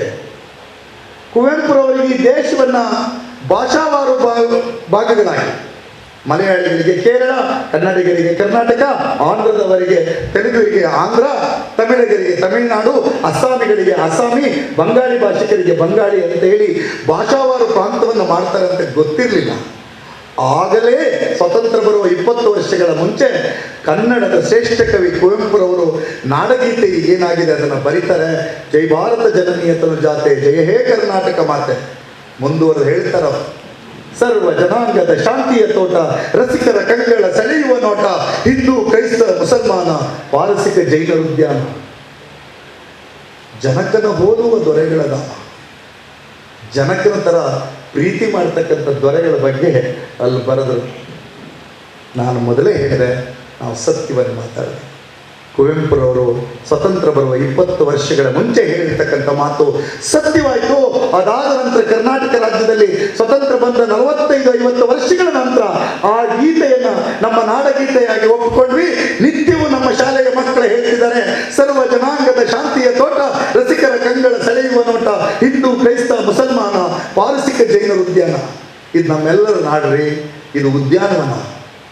ಆ ಉದ್ಯಾನವನದಲ್ಲಿ ಜನರ ವೇಷಭೂಷಣಗಳನ್ನು ಗಮನಿಸಿ, ಅವರ ಐಡೆಂಟಿಟಿಗಳನ್ನು ಗಮನಿಸಿ, ಅವರ ಶೋಷಾಕಗಳನ್ನು ಗಮನಿಸಿ, ಅವರನ್ನು ಶಂಕೆ ಮಾಡತಕ್ಕಂಥದ್ದು, ಅನುಮಾನ ಮಾಡ್ತಕ್ಕಂಥದ್ದು, ಅವಮಾನ ಮಾಡ್ತಕ್ಕಂಥದ್ದು ನಮ್ಮ ಸಂಸ್ಕೃತಿ ಆಗಬಾರದು.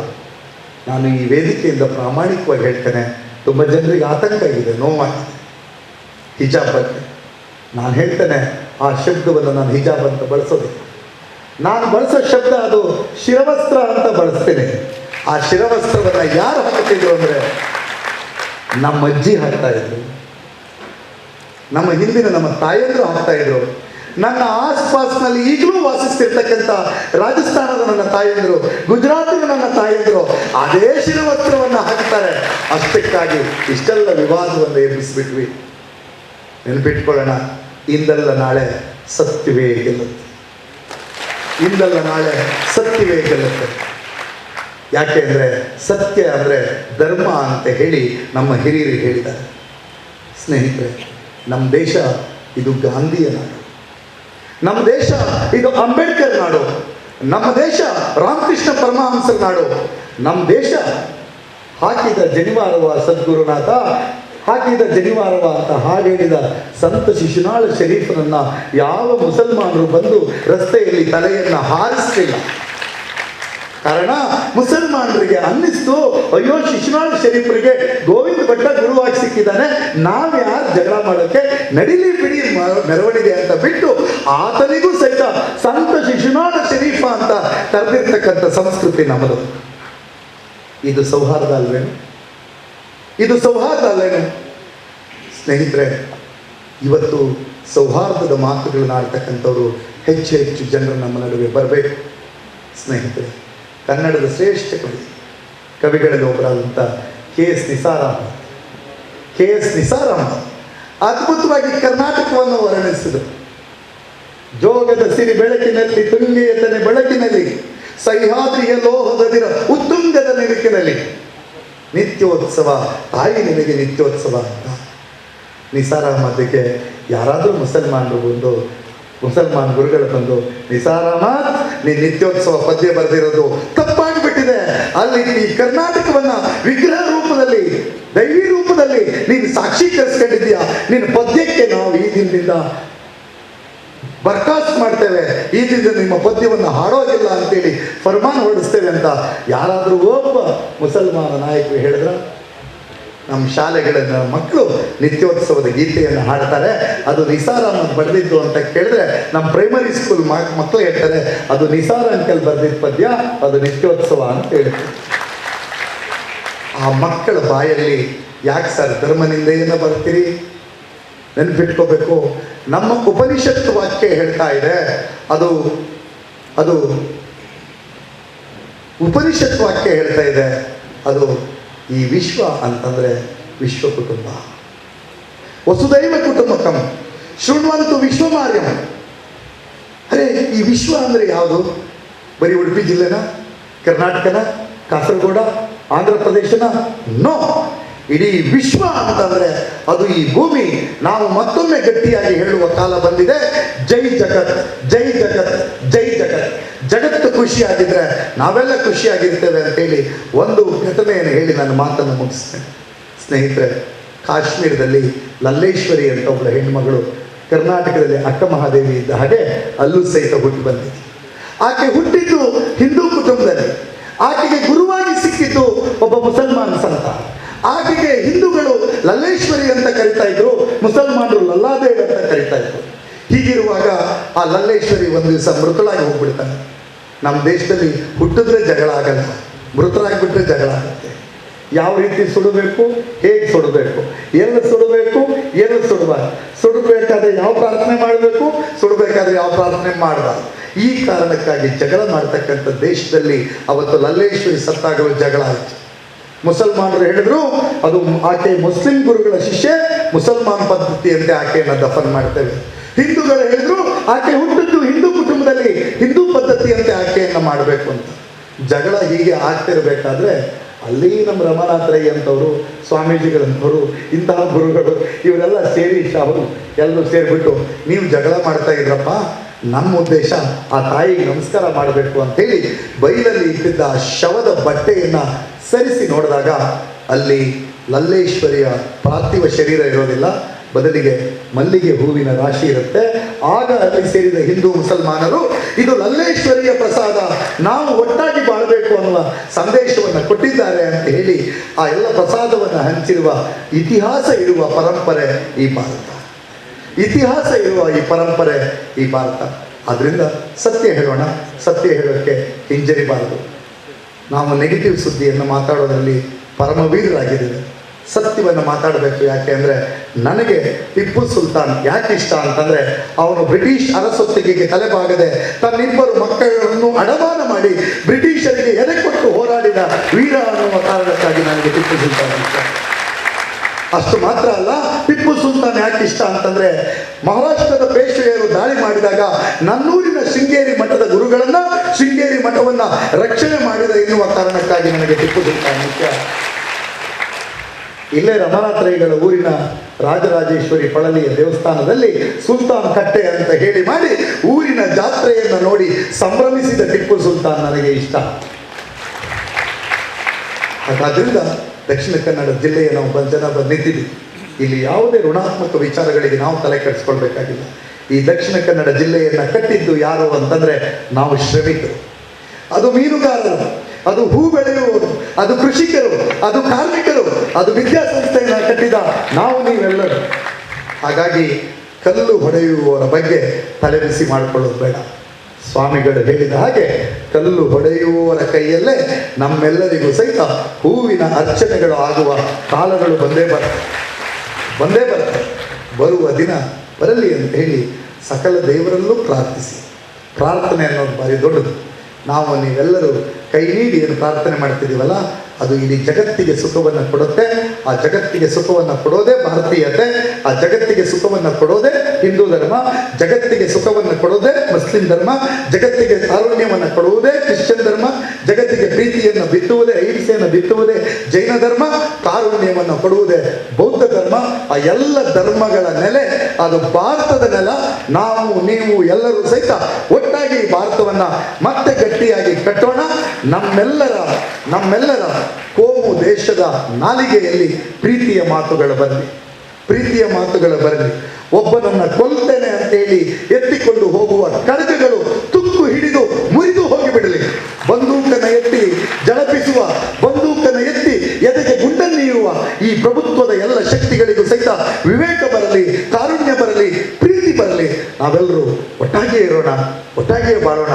ಹಿಂದೆ ನಮ್ಮ ಅಜ್ಜ ಅಜ್ಜಿ ಬದುಕಿದ್ದಾರೆ, ನಾವು ನಮ್ಮ ಮಕ್ಕಳು ಸಹಿತ ಅಂತಹದೇ ಭಾವನೆಯನ್ನು ಬಿತ್ತೋಣ, ಬೆಳೆಯೋಣ. ಎಲ್ಲರಿಗೂ ಸಹಿತ ಒಳ್ಳೆಯದಾಗಲಿ. ನಮಸ್ಕಾರ, ಧನ್ಯವಾದ. ಮುಂದೆ ನಮ್ಮ ಕಾರ್ಯಕ್ರಮವನ್ನು ಉದ್ದೇಶಿಸಿ ಡಾಕ್ಟರ್ ಶ್ರೀ ಜಯ ಬಸವಾನಂದ ಸ್ವಾಮೀಜಿ ನಡೆಯುತ್ತಿದ್ದಾರೆ. ಪ್ರಾರ್ಥನೆಗಿಂತ ಮೊದಲು ಸಹೋದರರೇ, ಸಮಸ್ತದ ತೀರ ಶಬ್ದ ನಿಲುವುಗಳ ವಜ್ರನಾಯಕ ಖ್ಯಾತ ಭಾಷಣಕಾರ SK ಸಾಹಿಬ್ ಬಂದಲ್ಲೂರವರ ವಿಷಯಾಧಾರಿತ ಭಾಷಣವು ಮಗರಿಬ್ ನಮಾಜ್. ನೆಲವೇ ಸುಕ್ಷೇತ್ರ, ಜಲವೇ ಪಾವನ ತೀರ್ಥ, ಸುಲಭ ಶ್ರೀ ಗುರುವೇ ಕೃಪೆಯಾಗು. ಹೆಚ್ಚಿನ ಮಾತುಗಳನ್ನು ಆಡ್ತಕ್ಕಂಥ ಸಂದರ್ಭ ಇದಲ್ಲ ಅಂತ ನಾವಾದರೂ ಭಾವಿಸ್ತೇವೆ. ಬಹಳ ಸುದೀರ್ಘವಾದಂಥ ವೇದಿಕೆ ನಡೆದಿದೆ. ಸೌಹಾರ್ದ ಸಮ್ಮೇಳನ ಸಮಸ್ತ ಕೇರಳ ಮತ್ತು ಕರಾವಳಿ ಸುನ್ನಿ ಸ್ಟೂಡೆಂಟ್ ಫೆಡರೇಷನ್ ವತಿಯಿಂದ ನಡೀತಾ ಇರತಕ್ಕಂಥ ಈ ಕಾರ್ಯಕ್ರಮದಲ್ಲಿ ಸಮಸ್ತ ವೇದಿಕೆ ಮೇಲೆ ಇರತಕ್ಕಂಥ ಹಿರಿಯರೆಲ್ಲರಿಗೂ ನಮಸ್ಕಾರಗಳು, ಸ್ವಾಮೀಜಿಯವರಿಗೂ ನಮಸ್ಕಾರಗಳು. ಅದಕ್ಕಿಂತ ಮಿಗಿಲಾಗಿ ನಮ್ಮ ಮುಂದೆ ಕುಳಿತಿರ್ತಕ್ಕಂತಹ ಸೌಹಾರ್ದತೆಯ ಪ್ರತೀಕವಾದಂತಹ ನಿಮ್ಮೆಲ್ಲರ ಅಂತರಾತ್ಮಕ್ಕೆ ಶರಣಾರ್ಥಿ.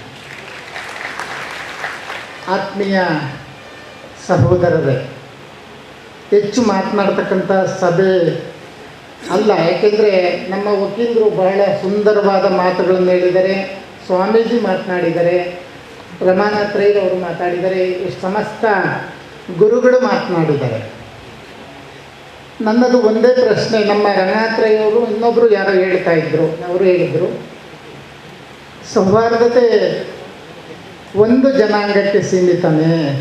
ಖಂಡಿತ ಅಲ್ಲ, ಎಲ್ಲರಿಗೂ ಸರ್ವ ಜನಾಂಗದ ಶಾಂತಿಯ ತೋಟ ಅಂತಕ್ಕಂತಹ ಭಾರತ ದೇಶದ ಸಮಸ್ತರಿಗೂ ಸೌಹಾರ್ದತೆ ಬೇಕಾಗಿದೆ. ಸೌಹಾರ್ದತೆಯನ್ನು ಆಳುಗೆಡುವಂತಹ ಹಲವಾರು ಗುಂಪುಗಳು ಹುಟ್ಕೊಂಡಿದ್ದಾವೆ, ಅದ್ರ ಬಗ್ಗೆ ಬಹಳ ಮಾತನಾಡಿದ್ದಾರೆ. ನಮ್ಮಲ್ಲಿ ಸಹಿಷ್ಣುತೆ ಎಷ್ಟು ಮುಖ್ಯ ಅನ್ನೋದ್ರ ಬಗ್ಗೆ ಹಲವಾರು ವಿಚಾರಗಳನ್ನು ರಾಮ ಮತ್ತು ಎಲ್ಲರ ಕಾಲದ ವಿಚಾರಗಳನ್ನು ಹೇಳಿದ್ದಾರೆ. ನಾನು ಅದನ್ನು ಪ್ರಸ್ತಾಪ ಮಾಡೋದಿಲ್ಲ, ಬಹಳ ಸಿಂಪಲ್ ಆದಂಥ ಕೆಲವು ವಿಚಾರಗಳನ್ನು ಹೇಳ್ತೀನಿ. ನಮ್ಮ ರಮಾನಾಥ್ರಯ್ಯ ಅಂತ ಒಬ್ಬ ದೊಡ್ಡ ವ್ಯಕ್ತಿ, ಊರಿಗೆ ದೊಡ್ಡ ವ್ಯಕ್ತಿ ಆತ. ಅವನಿಗೆ ಬಹಳ ನೋವಿತ್ತು.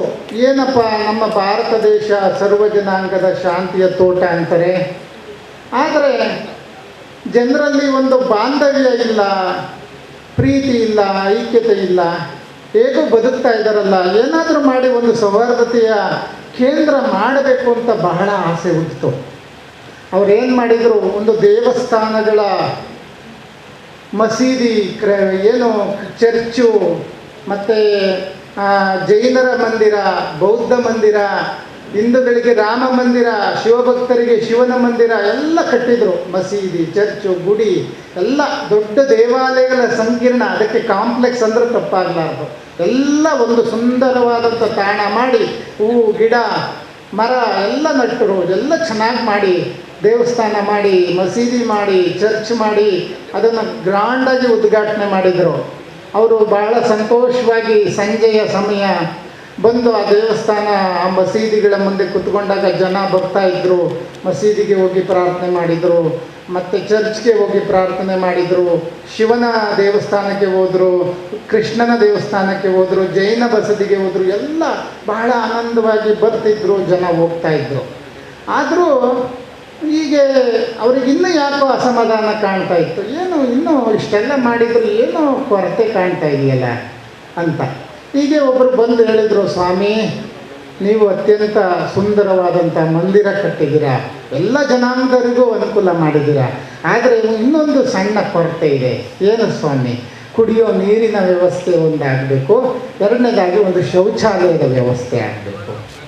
ಆಯಿತು, ಇಷ್ಟೇ ಮಾಡಿದ್ದೀನಿ, ಅದನ್ನು ಮಾಡಲಿಕ್ಕಾಗಲ್ವ ಅಂತ ಹೇಳಿ ಏನು ಸುಂದರವಾದಂಥ ಒಂದು ಕುಡಿಯುವ ನೀರಿಗಾಗಿ ಏನು ಮಹಲ್ ಥರ ಕುಡಿಯುವ ನೀರಿನ ವ್ಯವಸ್ಥೆ ಮಾಡಿದರು. ಅದೇ ರೀತಿ ಶೌಚಾಲಯನೂ ಸಹ ಸುಂದರವಾದ ಮಹಲ್ ಥರನೇ ಮಾಡಿದರು, ಚೆನ್ನಾಗಿ ಕಟ್ಟಿದರು. ಆಗ ಜನ ಮತ್ತೆ ಅವರು ಹಂಗೆ ಸಂಜೆ ಬಂದು ಅಲ್ಲಿ ವಿಹಾರಾರ್ಥವಾಗಿ ಕೂರ್ತಿದ್ರು. ಆದರೆ ಶಿವನ ಭಕ್ತರು ಶಿವನ ದೇವಸ್ಥಾನಕ್ಕೆ ಹೋಗಿ ಮತ್ತೆ ಅಲ್ಲಿ ಶೌಚಾಲಯಕ್ಕೆ ಭೇಟಿ ಕೊಟ್ಟು ಹೋಗ್ತಿದ್ರು. ಮತ್ತು ಕೃಷ್ಣನ ಭಕ್ತರು ಅವ್ರ ಮಂದಿರಕ್ಕೆ ಬಂದರು, ಅಲ್ಲಿ ಶೌಚಾಲಯಕ್ಕೆ ಭೇಟಿ ಕೊಟ್ಟು ಹೋಗ್ತಿದ್ರು. ಹಂಗೆ ಏನು ಮಸೀದಿಗೆ ಬಂದು ಹೋಗ್ತಿದ್ರು, ಚರ್ಚ್ಗೆ ಬಂದು ಎಲ್ಲರೂ ಶೌಚಾಲಯಕ್ಕೆ ಕೊನೆಗೆ ಭೇಟಿ ಕೊಟ್ಟು ಹೋಗ್ತಿದ್ರು. ಆಗ ಅವರು ಶೌಚಾಲಯಕ್ಕೆ ಒಂದು ಹೆಸರಿಟ್ಟಂತೆ ಸರ್ವ ಧರ್ಮದ ಸಮನ್ವಯದ ಸೌಹಾರ್ದತೆ ಕೇಂದ್ರ ಯಾವುದಪ್ಪ ಅನ್ನೋದು ಶೌಚಾಲಯ. ಆಗ ಸಮಾಧಾನ ಆಯ್ತಂತ ಅವರಿಗೆ. ನಾನು ಯಾಕೆ ಈ ಮಾತನ್ನು ಹೇಳ್ತೇನೆ ಅಂದರೆ, ಮನುಷ್ಯ ಎಷ್ಟು ವಿಶಾಲ ದೃಷ್ಟಿಕೋನದಿಂದ ನೋಡ್ತಾ ಇಲ್ಲ. ಯಾಕೆ ಇಂಥ ಸಂಕುಚಿತ ಮನೋಭಾವ? ನೋಡಿ, ಇಂದಿನ ಇತಿಹಾಸಗಳ ಬಗ್ಗೆ ನಾನು ಹೇಳಲ್ಲ, ಇವತ್ತಿನ ಕಾರ್ಯಕ್ರಮ ಒಂದು ಇತಿಹಾಸ ಆಗಬೇಕು, ಅದನ್ನು ನಾನು ಬಯಸ್ತೇನೆ. ಇತಿಹಾಸಗಳು ಎಷ್ಟೋ ಇತಿಹಾಸಗಳಾಗೆ ಉಳಿದಿದೆ, ಮುಂದಿನ ಭವಿಷ್ಯಕ್ಕೆ ಒಂದು ನಾಂದಿ ಆಗ್ತಕ್ಕಂತಹ ವೇದಿಕೆ ಇದಾಗಬೇಕಾಗಿದೆ. ಸಹೋದರರೇ, ನನಗೆ ಬಹಳ ನಾನು ಹೇಳ್ತಾ ಇರ್ತೀನಿ, ಮನುಷ್ಯನಲ್ಲಿ ಒಂದು ವಿಶಾಲವಾದಂಥ ಭಾವನೆ ಬರಬೇಕು ಅಂದರೆ ನಮ್ಮ ಹೃದಯ ಒಂದೇ ಮುಷ್ಟಿ ಗಾತ್ರ ಇದೆ. ಇಷ್ಟೇ, ಒಂದು ಮುಷ್ಟಿ, ನಿಮ್ಮೆಲ್ಲರ ಕೈಯಲ್ಲಿ ಒಂದೊಂದು ಮುಷ್ಟಿ ಇದೆಯಲ್ಲ, ಆ ಮುಷ್ಟಿ ಗಾತ್ರ ನಿಮ್ಮ ಹೃದಯ ಇದೆ. ಆ ಹೃದಯದಲ್ಲಿ ನೀವೆಷ್ಟು ವಿಶಾಲವಾದ ಭಾವನೆಯನ್ನು ಹೊಂದ್ಬೋದು. ಜಗದಗಲ, ಮುಗಿಲಗಲ, ಮಿಗೆಯಗಲ ನಿಮ್ಮಗಲ, ಪಾತಾಳದಿಂದ ಅತ್ತತ್ತ ನಿಮ್ಮ ಶ್ರೀಚರಣ, ಬ್ರಹ್ಮಾಂಡದಿಂದ ಅತ್ತತ್ತ ನಿಮ್ಮ ಶ್ರೀ ಮಣಿಮುಕುಟ, ಅಗಮ್ಯ, ಅಗೋಚರ, ಅಪ್ರಮಾಣ, ಅಪ್ರತಿಮವಾಗಿರ್ತಕ್ಕಂಥ ಭಗವಂತನನ್ನು ನಮ್ಮ ಒಂದು ಮುಷ್ಟಿಗಾತ್ರದ ಹೃದಯದಲ್ಲಿ ನಾವು ತುಂಬಿಕೊಂಡಿದ್ದೀವಲ್ವ. ಇದು ಯಾರಿಗೂ ಭಗವಂತ ದೇವರು ಅಲ್ಲ, ಯೇಸು, ರಾಮ, ಕೃಷ್ಣ ಎಲ್ಲ ಅವರೆಲ್ಲ ದೈವಾಂಶ ಸಂಭೂತರು, ಶಾಂತಿ ದೂತರು. ಅವರೆಲ್ಲ ಬೋಧನೆ ಮಾಡಿರ್ತಕ್ಕಂಥ ಪ್ರೀತಿಯಿಂದ ಬದುಕ್ರಪ್ಪ, ಸಹೋದರದಿಂದ ಬದುಕ್ರಪ್ಪ, ಎಲ್ಲರೂ ಚೆನ್ನಾಗಿರ್ರಿ ಅಂತ ಕರೆ ಕೊಟ್ಟಂಥ ನಾವು ಧರ್ಮಕ್ಕಾಗಿ ಅಥವಾ ಜಾತಿಗಾಗಿ ಸಂಕುಚಿತ ಮನೋಭಾವಕ್ಕಾಗಿ ಯಾಕ್ರಿ ಬಡಿದಾಡಬೇಕಾಗಿದೆ? ಅದು ತಪ್ಪಲ್ವಾ? ಎಲ್ಲ ವಿಚಾರಗಳನ್ನು ತಿಳಿಸ್ತಾ ಹೋಗಿದ್ದಾರೆ. ಆದ್ದರಿಂದ ದಯವಿಲ್ಲದ ಧರ್ಮ ಅದೇ ಉದಯ. ದಯವಿರಬೇಕು ಸಕಲ ಜೀವರಾಶಿಗಳಲ್ಲಿ, ದಯವೇ ಧರ್ಮದ ಮೂಲವಯ್ಯ ಅಂತ ಹೇಳ್ತಾರೆ. ದಯಾಗುಣ ಅಂತಕ್ಕಂಥದ್ದು ಪ್ರತಿಯೊಬ್ಬ ಧರ್ಮದ ಸಂದೇಶ. ಎಲ್ಲರೂ ಸಹ ಹೇಳಿರ್ತಕ್ಕಂಥದ್ದು ದಯೆ ತೋರಿಸಿ, ಕರುಣೆ ತೋರಿಸಿ, ಪ್ರೀತಿ ತೋರಿಸಿ ಹೇಳಿದರು. ಚೇರಿನ ಉದಾಹರಣೆಯನ್ನು ಕೊಟ್ಟರು, ಸ್ವಾಮಿಗಳು ಬೆಕ್ಕಿನ ಉದಾಹರಣೆಯನ್ನು ಕೊಟ್ಟರು, ಸಂತರು, ಮಹಾತ್ಮರು, ಸೂಫಿ ಸಂತರು ಎಲ್ಲರೂ ಹೇಳಿರ್ತಕ್ಕಂಥದ್ದು ಪ್ರೀತಿಸಿ, ಕರುಣೆ ತೋರಿಸಿ, ಎಲ್ಲರೊಂದಿಗೆ ಕೂಡಿ ಬಾಳಿ, ಒಪ್ಪಿಕೊಂಡು ಬಾಳಿ ಅಂತ ಹೇಳಿದರು. ಅದಕ್ಕೆ ಬಸವೇಶ್ವರರೊಂದು ಕರೆ ಕೊಡ್ತಾರೆ, ವಿಶ್ವ ಕುಟುಂಬದ ಸಂದೇಶ. ಇವ್ರು ಹೇಳ್ತಾ ಇದ್ರು ವಿಶ್ವ ಕುಟುಂಬತ್ವ ಯಾವುದಪ್ಪ ಅದು ಅಂದರೆ ಇವನಾರವ ಇವನಾರವ ಇವನಾರವ ಎಂದೆನಿಸದಿರಯ್ಯ, ಇವ ನಮ್ಮವ ಇವ ನಮ್ಮವ ಇವ ನಮ್ಮವ ಎಂದೆನಿಸಯ್ಯ, ಕೂಡಲ ಸಂಗಮ ದೇವ ನಿಮ್ಮ ಮನೆಯ ಮಗನೆಂದೆನಿಸಯ್ಯ. ಎಂಥ ಸುಂದರ ಮಾತು. 3 ಬಾರಿ ಹೇಳ್ತಾರೆ ಇವನಾರವ ಇವನಾರವ ಇವನಾರವ. ಅವರಿನ ಅವತ್ತಿನ ಕಾಲದಲ್ಲಿ ಆ 3 ಪದಗಳನ್ನು ಯಾಕೆ ಹೇಳಿದರು ಅಂದರೆ, ಅವತ್ತಿನ ದಿನಗಳೆಲ್ಲ ಇತ್ತು ಹಿಂದೂ, ಕ್ರೈಸ್ತ, ಮುಸಲ್ಮಾನ ಅಂತಕ್ಕಂಥ ಜನಾಂಗದ ಒಂದು ಸಂದೇಶ 12ನೇ ಶತಮಾನದಲ್ಲಿತ್ತು. ಇವನಾರವ ಇವನಾರವ ಇವನಾರವ ಎಂದೆನಿಸದಿರಯ್ಯ, ಇವ ನಮ್ಮವ ಇವ ನಮ್ಮವ ಇವ ನಮ್ಮವ ಎಂದೆನಿಸಯ್ಯ. ಇವರೆಲ್ಲರೂ ನಮ್ಮವರು ಅಂದ್ಕೊಡಿ. ವಿಶಾಲವಾದಂಥ ಹೃದಯ ಭಾವನೆಯಿಂದ ನೋಡಿದಾಗ ಇಡೀ ಜಗತ್ತೇ ಒಂದು ಕುಟುಂಬವಾಗಿ ಕಾಣುತ್ತದೆ. ನಮ್ಮ ದೇಶದಲ್ಲಿ ಯಾಕೆ ಸಂಕುಚಿತ ಮನೋಭಾವನೆಯನ್ನು ಈ ಜನ ಹುಟ್ಟಾಕ್ತಾ ಇದ್ದಾರೆ? ನಾನು ಅದಕ್ಕೊಂದು ಕರೆ ಕೊಟ್ಟೆ ಮೊನ್ನೆ, ಒಂದು ಜಮಾತ ಇಸ್ಲಾಮಿಕ್ ಎಂದು ಕಾರ್ಯಕ್ರಮದಲ್ಲಿ ಹೇಳ್ತಾ ಇದ್ದೆ. ನಮ್ಮ ಈ ದೇಶದಲ್ಲಿ ಒಂದು ದೊಡ್ಡ ಕಾರಣದಿಂದಾಗಿ ಈ ಕೋಮುಗಲಭೆಯನ್ನು ಹುಟ್ಟಾಕ್ತಾ ಇದ್ದಾರೆ. ಬೇರೆ ಏನೂ ಅಲ್ಲ, ರಾಜಕೀಯ ಕಾರಣ. ಈ ದೇಶವನ್ನು ಆಳ್ತಕ್ಕಂಥ ರಾಜಕಾರಣಿಗಳು ಜನರನ್ನು ಗುಂಪು ಮಾಡಿ ಒಂದೊಂದು ಸೈಡ್ ಮಾಡಲಿಕ್ಕೆ ಹೊರಡ್ತಾ ಇದ್ದಾರೆ. ಮುಸಲ್ಮಾನ ಗುಂಪೆಲ್ಲ ಒಂದು ಕಡೆ ಇರಬೇಕು, ಏನು ಹಿಂದೂಗಳೆಲ್ಲ ಒಂದು ಕಡೆ ಇರಬೇಕು, ಅವ್ರ ನಡುವೆ ಒಡೆದಾಡಿಸಿ ನಾವು ಸಿಂಹಾಸನದ ಗದ್ದಿಗೆ ಏಳಬೇಕು ಅಂತಕ್ಕಂಥ ಭಾವನೆ ಕೆಲವು ರಾಜಕಾರಣಿಗಳಾಗಿದೆ. ದಯಮಾಡಿ ಸಹೋದರರೇ, ಅದಕ್ಕೆ ಯಾರು ಕಿವಿಗೊಡಬೇಡಿ. ಒಳ್ಳೆ ಕರೆಯನ್ನು ಕೊಟ್ಟರು, ಎಲ್ಲ ಅವರು ಗುರುಗಳು ಒಳ್ಳೆ ಕರೆ ಕೊಟ್ಟರು. ಏನು ಅಂದರೆ, ನಾವು ಈ ಸಂಕುಚಿತ ಮನೋಭಾವದಿಂದ ಹೊರಬರೋಣ. ನಾವುಗಳು ಏನಾಗಬೇಕು ಗೊತ್ತಾ? ಕತ್ರಿ ಆಗಬಾರ್ದು. ಕತ್ರಿ ಕೆಲಸ ಏನು? ತುಂಡು ತುಂಡು ತುಂಡು ಮಾಡಿ ಕತ್ತರಿಸಾಕ್ಬಿಡ್ತದೆ. ಯಾವುದಪ್ಪ ಕತ್ರಿ ಕೆಲಸ ಮಾಡೋದು ಅಂದರೆ ಜಾತಿ ಮತ್ತು ರಾಜಕೀಯ ಅಂತಕ್ಕಂಥ ದೊಡ್ಡ ಕತ್ರಿ. ಅವೆರಡಿರೋ ನೋಡಿ, ಒಂದು ಜಾತಿ ಒಂದು ರಾಜಕೀಯ ಇವೆರಡು ಸೇರಿ ಎಲ್ಲ ಕುಯ್ದು ಪೀಸ್ ಮಾಡಿಬಿಡ್ತದೆ. ಆದರೆ ನಾವೇನು ಮಾಡಬೇಕು? ನಾವು ಸೂಜಿ ಕೆಲಸ ಮಾಡಬೇಕು. ಸೂಜಿ ಏನು ಮಾಡ್ತದೆ? ಕತ್ತರಿಸಿರೋದನ್ನು ಒಲಿತಾ ಹೋಗ್ತದೆ. ಒಂದು ನೋಡ್ತಿರಲ್ಲ, ಟೈಲರ್ಸ್ ಎಷ್ಟು ಚೆನ್ನಾಗಿ ಫಸ್ಟ್ ಎಲ್ಲ ಕಟ್ ಮಾಡ್ಕೊತಾರೆ ಅಳತೆ ಹಿಡಿದು, ಮತ್ತೇನು ಮಾಡ್ತಾರೆ? ಒಲಿತಾ ಹೋಗ್ತಾರೆ. ಅವ್ರವ್ರ ಅಳತೆಗೆ ತಕ್ಕನಾಗಿ ಒಂದು ಟೈಲರ್ ಅಂತ ಎಂಥ ಒಳ್ಳೆ ಕೆಲಸ, ಎಂಥ ಒಳ್ಳೆ ಕಾಯಕ, ವರ್ಷಿಪ್, ಎಂಥ ಗ್ರೇಟ್ ಜಾಬ್ ಅದು. ಎಲ್ಲ ಒಣ್ಣು ಮಾಡಿ ಒಳ್ಳೆ ಒಳ್ಳೆ ಬಟ್ಟೆಯನ್ನು ಮಾಡ್ತಾನಲ್ಲ, ಹಂಗೆ ಧರ್ಮ ಗುರುಗಳ ಕೆಲಸ ಏನಪ್ಪ ಅಂದರೆ ಸೂಜಿಯ ಕೆಲಸ. ನೀವೆಲ್ಲ ಮಾಡ್ತಾ ಇದ್ದೀರಲ್ಲ ಸೌಹಾರ್ದ ಸಮ್ಮೇಳನ, ಇದು ಸೂಜಿ ಮಾಡ್ತಕ್ಕಂಥ ಕೆಲಸ. ಸೂಜಿ ಅಂತ ನೀವು ಅವಹೇಳನ ಮಾಡಬೇಡ್ರಪ್ಪ. ಆ ಸೂಜಿ ಒಲಿಯಲು ಬಲ್ಲದು, ಹೆಚ್ಚು ಕಮ್ಮಿ ಆದರೂ ಚುಚ್ಚಲು ಬಲ್ಲದು. ಚುಚ್ಚಿಸ್ಕೊಳ ಕೆಲಸ ಮಾಡಬೇಡ್ರಪ್ಪ. ಚುಚ್ಚಿಸ್ಕೊಂಡ್ರೆ ಅಲ್ಲಿ ಹಿಂಸೆ ಆಗ್ತದೆ, ರಕ್ತ ಬರ್ತದೆ, ನೋವು ಆಗ್ತದೆ. ಅದು ಚಿನ್ನದ ಸೂಜಿನೇ ಆದರೂ ಅದ್ರ ಕೆಲಸ ಏನಾಗಿರ್ಬೇಕು ಅಂದರೆ ಒಲಿಯದೇ ಆಗಿರಬೇಕು. ಚಿನ್ನದ ಸೂಜಿ ಅಂತ ಕಣ್ಣಿಗೆ ಚುಚ್ಕೊಳ್ಳಲಿಕ್ಕೆ ಸಾಧ್ಯವಿದೆಯಾ? ಆದ್ದರಿಂದ ನೀವೆಲ್ಲರೂ ಧರ್ಮದ ತಳಹದಿಯ ಮೇಲೆ ಸೂಜಿಗಳಾಗಿ ಎಲ್ಲರನ್ನ ಪ್ರೀತಿಸ್ತಕ್ಕಂಥ ಕೆಲಸವನ್ನು ನಾವು ಮಾಡಬೇಕಾಗಿದೆ. ಆ ಒಂದು ದೃಷ್ಟಿಯಿಂದ ಇವತ್ತೇನು ಸುನ್ನಿ ಫೆಡರೇಷನ್, ಸ್ಟೂಡೆಂಟ್ ಫೆಡರೇಷನ್ ಒಳ್ಳೆ ಕಾರ್ಯ. ನಾನು ಕರೆ ಕೊಡ್ತೀನಿ, ನಿಮ್ಮ ಜೊತೆ ನಾವು ಯಾವತ್ತೂ ಇದ್ದೀವಿ. ಯಾಕೆಂದರೆ ನಾವು ಯಾರ ಮುಲಾಜಿಗೂ ಒಳಗಾಗೋರಲ್ಲ. ನಾವು ಸೌಹಾರ್ದತೆಗಾಗಿ, ಧರ್ಮಕ್ಕಾಗಿ ಆದರ್ಶಕ್ಕಾಗಿ ವಿವೇಕಾನಂದರ ಉದ್ದೇಶ ಹೇಳಿದರು, ಮಹಾತ್ಮ ಬಸವೇಶ್ವರರು ಇರ್ಬೋದು, ಸಂತ ಶಿಶುನಾಳ ಶರೀಫರು ಇರ್ಬೋದು, ಎಷ್ಟೋ ಜನ ನಮ್ಮ ಉತ್ತರ ಕರ್ನಾಟಕದಲ್ಲೊಬ್ಬರು ರಂಜಾನ್ ದರ್ಗಾ ಅಂತ ಒಬ್ಬರು ಇದ್ದಾರೆ, ಒಳ್ಳೆ ವಾಗ್ಮಿಗಳು, ಒಳ್ಳೆ ವಿಚಾರವಾದಿಗಳು. ಅದೇ ರೀತಿ ಇತ್ತೀಚೆಗೆ ಒಬ್ಬರು ತೀರ್ಕೊಂಡ್ರು, ಒಬ್ಬರು ನಮ್ಮ ಕನ್ನಡದ ಶರೀಫ ಅಂತ ಕರೀತಿದ್ರು, ಅವರು ಮಹಾನ್ ಸಾಧಕರು. ಇಬ್ರಾಹಿಂ ಸುತಾರ್ ಅವರು, ಎಷ್ಟೋ ಜನ ಮಹಾತ್ಮರಿದ್ದಾರೆ. ಅಂಥವರೆಲ್ಲರ ಪ್ರೀತಿ ಸೌಹಾರ್ದತೆಯ ಸಂಕೇತವಾಗಿ ನೀವೆಲ್ಲ ಬದುಕಬೇಕು. ಈ ಒಂದು ಇತಿಹಾಸ ಇವತ್ತಿನಿಂದ ಕಂಟಿನ್ಯೂಸ್ ಆಗಿ ನಾನು ಕರೆ ಕೊಡ್ತೇನೆ. ನೀವೇನು ಮಾಡಿ ಅಂದರೆ ನಿಮ್ಮ ಭಾಗದ ನಡುವೆ ಎಲ್ಲರೂ ನಾವು ಬರ್ತೇವೆ, ಹೂವನ್ನು ಹಿಡಿದೋಗೋಣ. ಒಂದು ಹೂವು, ಗುಲಾಬಿ ಹೂವು ಇದೆ, ಆ ಗುಲಾಬಿ ಹೂವಿನ ನಡುವೆ ಮುಳ್ಳಿರ್ತದೆ. ಮುಳ್ಳಿನ ನಡುವೆ ಹೂವು ಅರಳುತ್ತದೆ. ಅದರ ಸಂಕೇತ ಏನು ಅಂದರೆ ಈ ದ್ವೇಷ, ಅಸೂಯೆ, ಕೆಲವು ದುಷ್ಟ ಕೆಲಸ ಮಾಡ್ತಕ್ಕಂಥವ್ರು ಮುಳ್ಳಿದ್ದಂಗೆ ಆ ಮುಳ್ಳುಗಳ ನಡುವೆ ಸುಂದರವಾದ ಗುಲಾಬಿ ಅರಳುತ್ತದೆ ಅಲ್ವಾ. ಆ ಹೂವನ್ನು ಎಲ್ಲರಿಗೂ ಹಂಚೋಣ, ಪ್ರೀತಿಯನ್ನು ಹಂಚೋಣ, ಸ್ನೇಹವನ್ನು ಹಂಚೋಣ, ಎಲ್ಲರೊಂದಿಗೂ ಕೂಡಿ ಮುಂದಿನ ಇತಿಹಾಸದಲ್ಲಿ ನಾವು ಭಾರತ ದೇಶ ಹೆಂಗಂದರೆ ಇವತ್ತು, ಹಿಂದೆನೂ ಇದೇ ಕೋಮುಗಲಭೆ, ದ್ವೇಷ, ಅಸೂಯೆ ಹಿಂದೆ ಇತ್ತು, ಇವತ್ತು ಇದೆ, ಮುಂದೆನೂ ಇರಬಹುದು. ಆದರೆ ಅದಕ್ಕೆ ಅಂಜುವಂಥ ಕೆಲಸ ಆಗಬಾರ್ದು. ಯಾಕೆಂದರೆ ನಾವೆಲ್ಲ ಮಾನವರು, ಎಲ್ಲರ ಮೈನಲ್ಲಿ ಅರಿತಕ್ಕಂಥದ್ದು ಒಂದೇ ರಕ್ತ. ಆ ರಕ್ತದಲ್ಲೂ ಗುಂಪು A B O positive, B positive ಅಂತ ಏನೋ ಅದೊಂದು ಗುಂಪು ಮಾಡಿದ್ದಾರೆ. ಆದರೆ ಎಲ್ಲರ ಮೈನಲ್ಲಿ ಅರಿತಕ್ಕಂಥದ್ದು ಒಂದೇ ರಕ್ತ.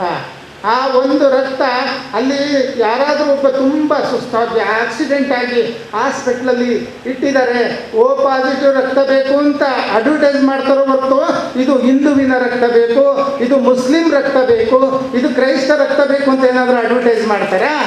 ಖಂಡಿತ ಇಲ್ಲ ತಾನೇ. ಆದ್ದರಿಂದ ನಮ್ಮೆಲ್ಲರ ರಕ್ತ ಒಂದೇ, ನಾವೆಲ್ಲರೂ ಮನುಷ್ಯರು, ನಾವೆಲ್ಲ ಸಹೋದರರು.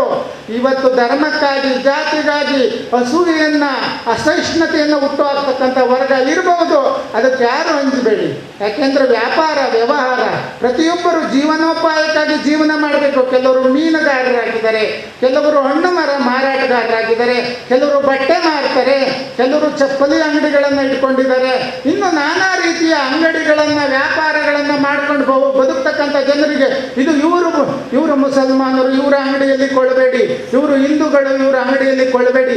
ಈ ಮನೋಭಾವವನ್ನು ಹುಟ್ಟು ಹಾಕ್ತಕ್ಕಂಥ ವರ್ಗ, ರಾಜಕೀಯ ವರ್ಗ ಇರ್ಬೋದು, ಅಥವಾ ಯಾರೋ ಅಸಹಿಷ್ಣುತೆಯನ್ನು ಉಂಟು ಮಾಡ್ತಕ್ಕಂಥ ವರ್ಗ ಇರ್ಬೋದು, ಅವರಿಗೆ ಯಾರೋ ಸೊಪ್ಪು ಹಾಕಬೇಡಿ, ಅವರಿಗೆ ನೀವು ಕೇರ್ ಮಾಡಬೇಡಿ. ಎಲ್ಲರೂ ಪ್ರೀತಿಯಿಂದ ಬದುಕಿ, ಸಹೋದರತ್ವದಿಂದ ಬದುಕಿ. ನಾವು ಸದಾ ನಿಮ್ಮೊಂದಿಗಿದ್ದೀವಿ. ನಮ್ಮ ಚಿಕ್ಕಮಂಗ್ಳೂರಿನಲ್ಲಿ ಒಬ್ಬ ನಮ್ಮ ಆತ್ಮೀಯ ಅವ್ರನ್ನ ಕರ್ಕೊಂಡು ಬಂದಬೇಕಾಗಿತ್ತು, ಅಬ್ಬಾಸ್ ಅಲಿ ಅಂತ ಒಬ್ಬರಿದ್ದಾರೆ. ಅವ್ರ ಹತ್ರ ನಾನು ವೆಲ್ಡಿಂಗ್ ಮಾಡಿಸೋದು, ಯಾವುದೇ ಕೆಲಸ ಆದರೂ ನಾನು ಅವ್ರು ಬಿಟ್ಟರೆ ಬೇರೆಯವ್ರ ಹತ್ರ ಮಾಡಿಸಲ್ಲ. ಅವರನ್ನು ಜಮಾತೆ ಕಾರ್ಯಕ್ರಮಕ್ಕೆ ಕರ್ಕೊಂಡು ಹೋಗಿದ್ದು ತರೀಕೆರೆಗೆ. ಇವರು ನಮ್ಮ ಆತ್ಮೀಯ ಸಹೋದರ ಅಂತ ಇಂಟ್ರೊಡ್ಯೂಸ್ ಮಾಡಿಕೊಟ್ಟಾಗ, ಇದೇನು ಸ್ವಾಮೀಜಿಯವ್ರ ಜೊತೆ ಮುಸ್ಲಿಂ ಬಾಂಧವರು ಕಾರ್ ಡ್ರೈವ್ ಮಾಡ್ಕೊಂಡು ಬಂದಿದ್ದಾರಲ್ಲ, ಅವರು ಕಾರ್ ಡ್ರೈವರ್ ಅಲ್ಲಪ್ಪ, ನನ್ನ ಆತ್ಮೀಯ ಸಹೋದರ, ಭಾಳ ದೊಡ್ಡ ವ್ಯಕ್ತಿ, ನಾನು ಇಲ್ಲಿ ಹೋಗ್ತಿದ್ದೀನಿ ಅನ್ನೋದಕ್ಕೆ ನನ್ನ ಜೊತೆಗೆ ಅವರು ಬಂದರು ಅಂತ ಹೇಳಿದೆ. ಆ ರೀತಿಯಲ್ಲಿ ನಾವು ಇವತ್ತಲ್ಲ ಮುಂದೆ ಅಲ್ಲ, ನಮಗೊಬ್ಬರು ಆಸ್ತಿ ಒಲಿತಕ್ಕಂಥ ಒಬ್ಬರು ಬಾಬಾ ಸಾಹೇಬರು ಅಂತ ಇದ್ರು, ಅವರು ಚಂದ್ರಾಯಪಟ್ಟಣದಲ್ಲಿದ್ದರು. ಅವರು ಎಷ್ಟು ಸಹಿಷ್ಣುಗಳಾಗಿದ್ರು ಅಂದ್ರೆ ನಮ್ಮ ಹತ್ರ ಎಲ್ಲ ಬಂದರೆ ಬಹಳ ಸಹೋದರರಂತೆ, ಅಣ್ಣ ತಮ್ಮಂದಿರಂತೆ, ಚಿಕ್ಕಪ್ಪ ದೊಡ್ಡಪ್ಪಗಳಂತೆ ನಮ್ಮ ಜೊತೆ ಬದುಕ್ತಿದ್ರು. ಆ ಒಂದು ಸ್ನೇಹ ಇವತ್ತು ಇದೆ. ನಾವು ಆ ಬಾಬಾ ಸಾಹೇಬ್ರನ್ನ ಒಬ್ಬ ಸಂತನಂತೆ ನಾವು ಕಾಣ್ತೀವಿ. ಆ ರೀತಿಯ ಮನೋಭಾವ ಇವತ್ತು ಇದೆ, ಮುಂದೆನೇ ಇರ್ತದೆ. ನನಗೊಂದು ಬಾಲ್ಯದ ಸಣ್ಣ ನೆನಪಾಗ್ತದೆ. ಆ ಮಾತನ್ನು ಹೇಳಿ ನಾನು ಮುಗಿಸ್ತೇನೆ. ನಾನು 1994-95 ಸಮಯದಲ್ಲಿ ನಾನು BA ಓದ್ತಿದ್ದೆ, ಫೈನಲ್ ಇಯರ್ BA.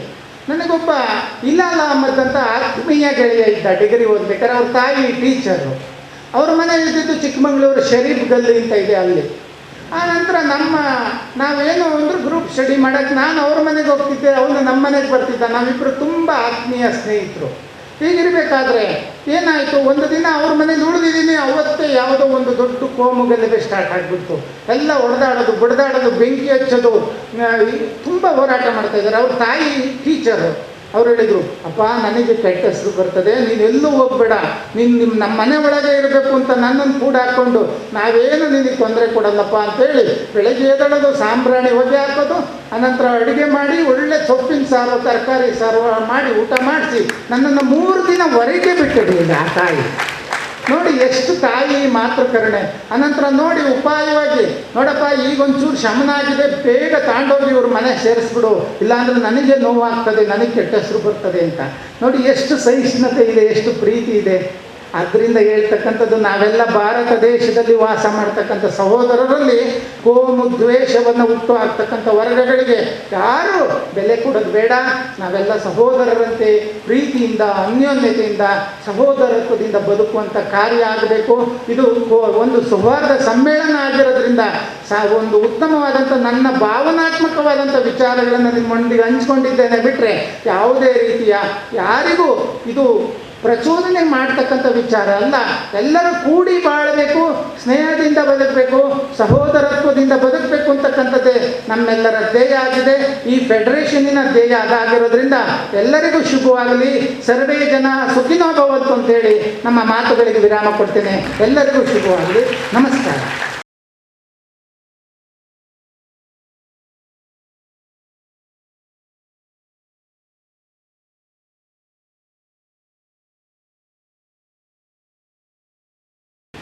ಅದ್ಭುತವಾಗಿ ನೆರವೇರಿದ, ಮುಂದುವರಿಯುತ್ತಿರುವ ಅಭೂತಪೂರ್ವವಾದ ಕಾರ್ಯಕ್ರಮ ಸೌಹಾರ್ದ ಸಮ್ಮೇಳನ ಜಿಲ್ಲೆಯ SKSSFನ ಕರ್ಮಧೀರರು ನಿರ್ವಹಿಸಿದ್ದಾರೆ. ಇದೊಂದು ದಿಟ್ಟವಾದ, ಬಲವಾದ ಸಂದೇಶವನ್ನು ಪ್ರತ್ಯೇಕವಾಗಿ ನಮ್ಮ ಜಿಲ್ಲೆಗೆ, ಅದೇ ರೀತಿ ರಾಜ್ಯಕ್ಕೆ, ಅದರೊಂದಿಗೆ ದೇಶಕ್ಕೂ ನೀಡುವಂತಹ ಪ್ರಬಲವಾದ, ಸಮಗ್ರವಾದ ವಿಷಯಗಳ ಬಗ್ಗೆ ಇಲ್ಲಿ ಪ್ರತಿಪಾದಿಸಲಾಗಿದೆ. ಅನೀಸ್ ಕೌಸರಿ ಉಸ್ತಾದರ ಸ್ವಾಗತದಿಂದ ಸ್ವಾಮೀಜಿಗಳ ಮಾತಿನ ತನಕ, ಅದರಲ್ಲಿಯೂ ಅದ್ಭುತವಾಗಿ ಸಯ್ಯಿದುಲ್ ಉಲೆಮಾ ಬಹುಮಾನ್ಯರಾದ ತಂಗಳ್ರವರು ಅವರು ಹೇಳಿದ ಒಂದೊಂದು ಭಾಷಣದ ಒಂದೊಂದು ವಿವರಣೆ, ಅದನ್ನು ನಾವು ಆತ್ಮಾವಲೋಕನ ಮಾಡಿದರೆ ಭವ್ಯ ಭಾರತದ ಸಂವಿಧಾನ ಪೀಠಿಕೆಯ ಒಂದು ವಿವರಣೆಯಂತಿತ್ತು ಅಂತ ನಾನು ಕಂಡುಕೊಂಡಿದ್ದೇನೆ. ಅಂತಹ ಅದ್ಭುತವಾದಂತಹ ಒಂದು ಸುಂದರವಾದ ಭಾಷಣವಾಗಿತ್ತು ಬಹುಮಾನ್ಯರಾದ ತಂಗಳ್ರವರು ನೀಡಿದ್ದು. ಇನ್ನು ನಮ್ಮ ವೇದಿಕೆಯಲ್ಲಿ ಸಹಬಾಳ್ವೆಯನ್ನು ಮರಳಿ ಪಡೆಯೋಣ ಅನ್ನುವಂತಹ ಒಂದು ಸಂದೇಶವಿದೆ. ಅದರ ಅರ್ಥ ಸಹಬಾಳ್ವೆ ಇಲ್ಲ ಅಂತ ಅಲ್ಲ, ಪ್ರತಿದಿನ ಬೆಳಗಾಗುತ್ತದೆ, ಪ್ರತಿದಿನ. ಅದರ ಅರ್ಥ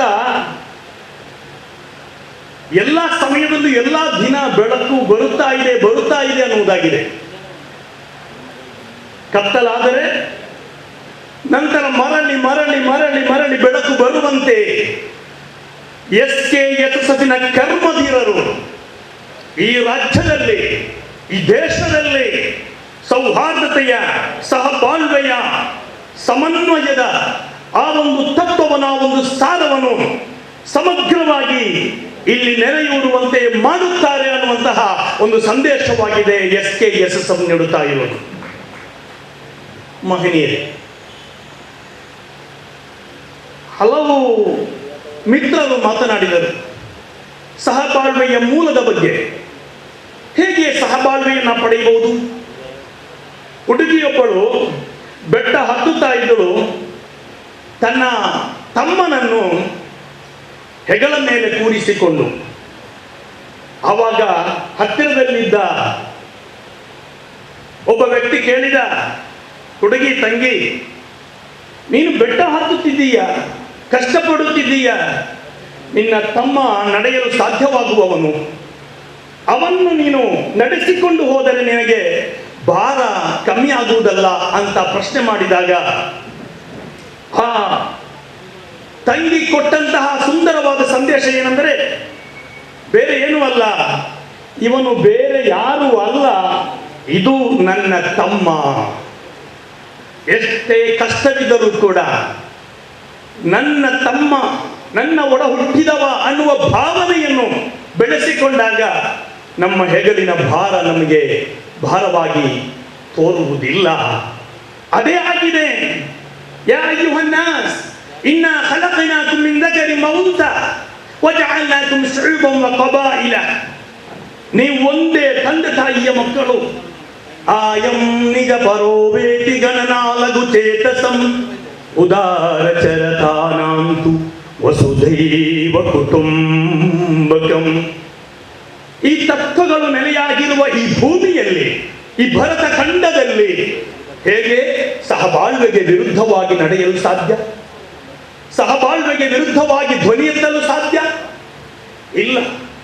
ಈ ಮಣ್ಣು ಅದಕ್ಕೆ ಅನುಮತಿಸುವುದಿಲ್ಲ. SKSSFನ ಕರ್ಮಧೀರರು ಇಲ್ಲಿ ನಿರಂತರವಾಗಿ ಪ್ರೀತಿಗಾಗಿ, ಸ್ನೇಹಕ್ಕಾಗಿ, ಸೌಹಾರ್ದತೆಗಾಗಿ ಪ್ರಯತ್ನವನ್ನ ಮಾಡ್ತಾ ಇದ್ದಾರೆ.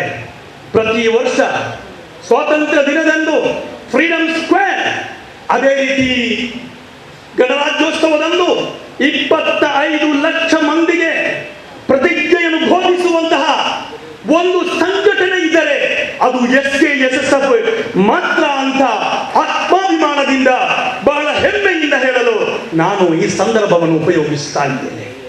ಮಹನೀಯರೇ, ಅದೇ ರೀತಿ ಈ ದೇಶದಲ್ಲಿ, ಈ ದೇಶದ ನಾಡಿ ನರಗಳಲ್ಲಿ ಸೌಹಾರ್ದತೆಯು ನೆಲೆಯಾಗಿದೆ. ನಾಡಿ ಮಿಡಿತವಾಗಿ ಸೌಹಾರ್ದತೆ ಇದೆ. ಪಶ್ಚಿಮ ಬಂಗಾಳದಲ್ಲಿ, ವೆಸ್ಟ್ ಬಂಗಾಲ್ನಲ್ಲಿ ಕ್ಷಾಮವಿತ್ತು, ಅತ್ಯಂತ ಕಠಿಣವಾದ ಕ್ಷಾಮ. ಅಮೆರಿಕದಿಂದ ಮದರ್ ತೆರೇಸಾ ಅದಕ್ಕೆ ಬೇಕಾಗಿ ಏನು ವ್ಯವಸ್ಥೆ ಮಾಡಿ ಅಲ್ಲಿಂದ ಒಂದು ಹಡಗು ಭಾರತಕ್ಕೆ ಆಹಾರ ಸಾಮಗ್ರಿಗಳು ಬರುತ್ತದೆ. ಆ ಸಂದರ್ಭದಲ್ಲಿ ಒಂದು ಮುಸ್ಲಿಂ ಮನೆಗೆ ಒಂದಿಷ್ಟು 5 ಕಿಲೋ ಗೋಧಿ, 5 kg, ಅದೇ ರೀತಿ 2 kg ಹಾಲಿನ ಪೌಡರ್ ಸಿಗುತ್ತೆ. ಈ ಕಟ್ಟು ಸಿಕ್ಕ ತಕ್ಷಣ ಆ ತಾಯಿ, ಆ ಮುಸ್ಲಿಂ ತಾಯಿ ಬೇಗನೆ ಪಕ್ಕದ ಮನೆಯಲ್ಲಿರುವಂತಹ ಆ ಮನೆಗೆ ಹೋಗಿ ಅದರಲ್ಲಿ ಅರ್ಧ ಭಾಗವನ್ನು ಕೊಟ್ಟು ಬರ್ತಾರೆ. ಆವಾಗ ಮದರ್ ತೆರೇಸಾ ಕೇಳ್ತಾರೆ, ಅದು ಯಾಕೆ ಅದನ್ನು ಅರ್ಧ ಮಾಡಿ ಬೇರೆ ಮನೆಗೆ ಕೊಟ್ಟದ್ದು ಅಂತ. ಆವಾಗ ನನ್ನಂತೆ ಎಷ್ಟೋ ದಿನ ಆಯಿತು, ಅಲ್ಲಿ ಮರಿ ಮಕ್ಕಳಿದ್ದಾರೆ, ಅವರು ಕೂಡ ಹಸಿದು ಕೂರಬಾರದು ಅಂತ ನನಗೆ ಸಿಕ್ಕ ಆಹಾರ ಸಾಮಗ್ರಿಗಳಲ್ಲಿ ಅದರಲ್ಲಿ ಅರ್ಧವನ್ನು ನನ್ನ ಹಿಂದೂ ಸಹೋದರಿಗೆ ನಾನು ಕೊಟ್ಟು ಬಂದಿದ್ದೇನೆ ಅಂತ ಹೇಳಿದಾಗ ಅಮೆರಿಕದಿಂದ ಆಹಾರವನ್ನು ತರಿಸಿದ್ದು ಮದರ್ ತೆರೇಸಾ ಕ್ರೈಸ್ತೆ, ಅದನ್ನು ಹಂಚಿದ್ದು ಮುಸ್ಲಿಂ ಮಹಿಳೆ, ಅದೇ ರೀತಿ ಅದನ್ನು ಪಡಕೊಂಡದ್ದು ಹಿಂದೂ ಸಹೋದರಿ. ಈ ರೀತಿಯ ಸೌಹಾರ್ದತೆಯ ಸಹಬಾಳ್ವೆಯ ಮಹೋನ್ನತವಾದ ಅಧ್ಯಾಯಗಳು ಈ ಭೂಮಿಯಲ್ಲಿ ನೆಲೆ ನಿಂತಿರುವಾಗ ಇದನ್ನು ಒಡೆದು ಹಾಕಲು ಯಾರಿಂದಲೂ ಸಾಧ್ಯ ಇಲ್ಲ, ಇದನ್ನು ದುರ್ಬಲಗೊಳಿಸಲು ಯಾರಿಂದಲೂ ಸಾಧ್ಯವಿಲ್ಲ. ಕಾರಣ ಅನ್ನವನ್ನು ಇಕ್ಕುವುದು ನನ್ನೆಯನೆ ನುಡಿಯುವುದು, ತನ್ನಂತೆ ಬರಲ ಬಗೆದೊಡೆ ತನ್ನಂತೆ ಬರಲ ಬಗೆದೊಡೆ ಕೈಲಾಸ ಭಿನ್ನಾನವಕ್ಕೂ ಸರ್ವಜ್ಞ. ಈ ರೀತಿಯಲ್ಲಿ ಅದೆಷ್ಟೋ ಮಂತ್ರಗಳು, ಅದೆಷ್ಟೋ ವಚನಗಳು ಈ ಕನ್ನಡದ ನಾಡಿನಲ್ಲಿ ಮೊಳಗಿದೆ ಅನ್ನುವುದನ್ನ ನಾವು ಅರ್ಥ ಮಾಡ್ಕೋಬೇಕಾಗಿದೆ. ಈ ಸಂದರ್ಭದಲ್ಲಿ ನಮ್ಮೊಳಗೆ ಆತಂಕಗಳಿವೆ, ನಮ್ಮೊಳಗೆ ಗಾಬರಿಗಳಿವೆ. ಯಾವ ಗಾಬರಿ? ನಾವು ಭಯಪಟ್ಟು ಸೇರುವವರಲ್ಲ, ಇದು ಸೇರಿದ್ದು ಭಯಪಟ್ಟು ಅಲ್ಲ, ಭಯಪಡಿಸುವವರು ಅಲ್ಲ, ಮತ್ತೆ ಭರವಸೆಯನ್ನು ತುಂಬುವವರಾಗಿದ್ದೇವೆ. SKSSF ಅನ್ನೋದು ಈ ಭವಿಷ್ಯ, ಭಾರತದ ಭವಿಷ್ಯದಲ್ಲಿ ಭರವಸೆಯನ್ನ ತುಂಬುತ್ತದೆ ಅನ್ನೋದನ್ನ ಈ ಸಂದರ್ಭದಲ್ಲಿ ನಾನು ಹೇಳಬಯಸುತ್ತೇನೆ. ಸಹೋದರಿ, ಮಹನೀಯರೇ, ಕುವೆಂಪು ಕಟ್ಟಿದ ನಾಡು, ಆ ಕುವೆಂಪುರನ್ನೇ ದೂರ ಮಾಡುವಂತಹ ಪ್ರಯತ್ನ ನಡೀತಾ ಇರುವಾಗ ಬಸವಣ್ಣ ಸುಂದರವಾದ ಇವನ್ಯಾರವ ಎಂದೆನಿಸದಿರಯ್ಯ, ಇವನಮ್ಮವ ಎಂದೆನಿಸಯ್ಯ ಅಂತ ಉದ್ಘೋಷಣೆ ಮಾಡಿದಂತಹ ಬಸವಣ್ಣ, ಆ ಬಸವಣ್ಣರನ್ನು ಕೂಡ ನೇಪಥ್ಯಕ್ಕೆ ಸರಿಸುವಂತಹ ಒಂದು ಸಂದರ್ಭದಲ್ಲಿ, ಅದೇ ರೀತಿ ಪೆರಿಯಾರ್, ನಾರಾಯಣ ಸ್ವಾಮಿ ಮುಂತಾದವರನ್ನೆಲ್ಲ ದೂರ ಇಟ್ಟು ಯಾರೋ ಈ ದೇಶದ ಸ್ವಾತಂತ್ರ್ಯದ ಚರಿತ್ರೆಯಲ್ಲಿ ಕಾಣಲು ಸಾಧ್ಯವೇ ಇಲ್ಲದಂತಹ ವ್ಯಕ್ತಿಗಳನ್ನು ಮುನ್ನೆಲೆಗೆ ತರುವಂತಹ ಪ್ರಯತ್ನ ನಡೆಯುತ್ತಲೇ ಇರುವಾಗ ನಮಗೆ ಈ ಮಣ್ಣಿನ ಮೇಲೆ, ಈ ದೇಶದ ಮೇಲೆ ಹೆಚ್ಚಿನ ಭರವಸೆ ಇದೆ. ಈ ಮಣ್ಣು ಸತ್ಯಕ್ಕೆ, ನ್ಯಾಯಕ್ಕೆ, ನೀತಿಗೆ ಮಾತ್ರ ಅವಕಾಶ ಕೊಡುತ್ತದೆ ಅನ್ನುವುದಾಗಿದೆ. ಅದು ಮಾತ್ರ ಕಾರಣ ಇದು ಭ್ರಾತೃತ್ವದ ಭೂಮಿ, ಇದು ಬಂಧುತ್ವದ ಭೂಮಿ, ಇದು ಬಹುತ್ವದ ಭೂಮಿ ಅನ್ನುವುದನ್ನ ನಾವು ಮನವರಿಕೆ ಮಾಡಬೇಕಾಗಿದೆ. ಹಲವಾರು ದಾಳಿಗಳು ನಡೀತಾ ಇದೆ, ಧಾರ್ಮಿಕ ಭಾವನೆಗಳ ಮೇಲೆ ನಡೀತಾ ಇದೆ, ಆಚಾರ ವಿಚಾರಗಳ ಮೇಲೆ ನಡೀತಾ ಇದೆ, ಬೌದ್ಧಿಕವಾಗಿ, ಶೈಕ್ಷಣಿಕವಾಗಿ ತುಂಬಾ ದಾಳಿಗಳು ನಡೀತಾ ಇವೆ. ಆದರೆ ನಿಜವಾಗಿಯೂ ಈ SKSSF ಮಾಡುವಂತಹ ಘೋಷಣೆ ಎಂದರೆ ಸೌಹಾರ್ದದಿಂದ ಈ ನಾಡನ್ನು ಕಟ್ಟುವೆವು ಅನ್ನುವುದಾಗಿದೆ. ವೈವಿಧ್ಯಮಯ ಭಾರತದಲ್ಲಿ ಬಾಂಬಿನ ಧ್ವನಿಯನ್ನು, ದೇವಸ್ಥಾನದ ಮಂತ್ರವನ್ನು, ಅದೇ ರೀತಿ ಚರ್ಚಿನ ಆ ಗಂಟೆಯನ್ನು ಮೌನವಾಗಿಸುವ ಪ್ರಯತ್ನ ನಡೆಯುತ್ತಿದೆಯೋ ಅಂತ ಪ್ರಶ್ನೆ ಮಾಡುವಾಗ ಅನೇಕ ಸಮಸ್ಯೆಗಳು ನಮ್ಮ ಮುಂದೆ ಇದೆ. ಆದ್ದರಿಂದ ಈ ಸಂದರ್ಭದಲ್ಲಿ ಹೇಳಬಯಸುವುದೇನೆಂದರೆ, ಸಮಸ್ತ ಅನ್ನುವಂತಹ ಅಪ್ರತಿಮವಾದಂತಹ ವಿದ್ವಾಂಸ ಸಭೆ ಅವರಿಗೆ ಈ ದೇಶದ ಮಣ್ಣಿನ ಗುಣ ಗೊತ್ತು. ಸ್ವಾತಂತ್ರ್ಯ ಪೂರ್ವದಲ್ಲಿ ಅವರು ಬರೆದಿದ್ದರು, ಸಮಸ್ತ ಕೇರಳ ಜಮಿಯತುಲ್ ಉಲಮಾ ಅನ್ನುವ ಅಪ್ರತಿಮ ಆ ಸಂಸ್ಥೆಯ ಅದರ ಧ್ಯೇಯದಲ್ಲಿ ಅದನ್ನ ನೋಂದಣಿ ಮಾಡುವಾಗ ಅಲ್ಲಿ ಒಂದು ಬರೆದಿಟ್ಟರು. ಅದೇನು ಗೊತ್ತಾ? To promote and encourage religious education and do the needful for the secular education that will compatible with religious believe and culture. ಧಾರ್ಮಿಕ ಸಂಸ್ಕೃತಿ, ಅದೇ ನಂಬಿಕೆಯನ್ನು ಉಳಿಸಿಕೊಂಡು ಜಾತ್ಯತೀತ ವ್ಯವಸ್ಥೆಗೆ ನಾವು ಬದ್ಧವಾಗಿರುತ್ತೇವೆ ಅಂತ 1936 ಬರೆದಿಟ್ಟಂತಹ ಒಂದು ಸಂಘಟನೆಯಾಗಿದೆ ವಿದ್ವಾಂಸ ಸಭೆ ಸಮಸ್ತ ಕೇರಳ ಜಮಿಯತುಲ್ ಉಲಮಾ. ಆ ಜಮಿಯತುಲ್ ಉಲಮಾ ನಿರ್ದೇಶನ ಮಾಡುತ್ತಾ ಇದೆ ಸೌಹಾರ್ದತೆಗಾಗಿ, ಶಾಂತಿಗಾಗಿ, ಸಹಬಾಳ್ವೆಗಾಗಿ. ಆದ್ದರಿಂದಲೇ ನಾವು ಆಲೋಚಿಸಬೇಕಾದ ವಿಚಾರವೇನೆಂದರೆ, ಈ ಸಂದಿಗ್ಧ ಪರಿಸ್ಥಿತಿಯೂ ಕೂಡ ನಮಗೆ ಹೇಳಲಿಕ್ಕಿರುವುದು ಪವಿತ್ರ ಕುರ್ಆನ್ ಸೂರತುಲ್ ಬಕರಾ 27ರ ಆಯತು. ಅಮರಲ್ಲಾಹು ಬಿಹಿ ಅನ್ ಯುಸಲ್. ನಾವು ಬೇರ್ಪಡಿಸುವವರಲ್ಲ, ವಿಭಜಿಸುವವರಲ್ಲ, ನಾವು ಜೋಡಿಸುವವರು. ಅದೇ ರೀತಿ ಕೆಡುಕು ಮಾಡುವಾಗ ನಮ್ಮ ಮಸೀದಿಗಳ ಮೇಲೆ, ನಮ್ಮ ಧಾರ್ಮಿಕ ಶ್ರದ್ಧಾ ಕೇಂದ್ರಗಳ ಮೇಲೆ, ಆಚಾರ ವಿಚಾರಗಳ ಮೇಲೆ ದಾಳಿ ನಡೆದಾಗ ನಾವು ಕೆಡುಕನ್ನು ಭಾವಿಸುವುದಿಲ್ಲ. ಪವಿತ್ರ ಕುರ್ಆನ್ 40 ಮತ್ತು 34ರಲ್ಲಿ ಉತ್ತಮವಾದ ರೀತಿಯಲ್ಲಿ ಒಳಿತಿನ ಮೂಲಕ ಮಾತ್ರ ನಾವು ಎದುರಿಸುತ್ತೇವೆ ಅನ್ನುವುದಾಗಿದೆ. ಸ್ವಾಮೀಜಿ ಅವರು ಹೇಳಿದರು, ನಾವು ಹೂವು ಕೊಡುತ್ತೇವೆ, ನೀವು ಬೆಂಕಿ ಕೊಟ್ರೆ ನಾವು ಹೂವು ಕೊಡುತ್ತೇವೆ ಅಂತ. ಅದಾಗಿದೆ ಪವಿತ್ರ ಕುರ್ಆನ್. ಇದು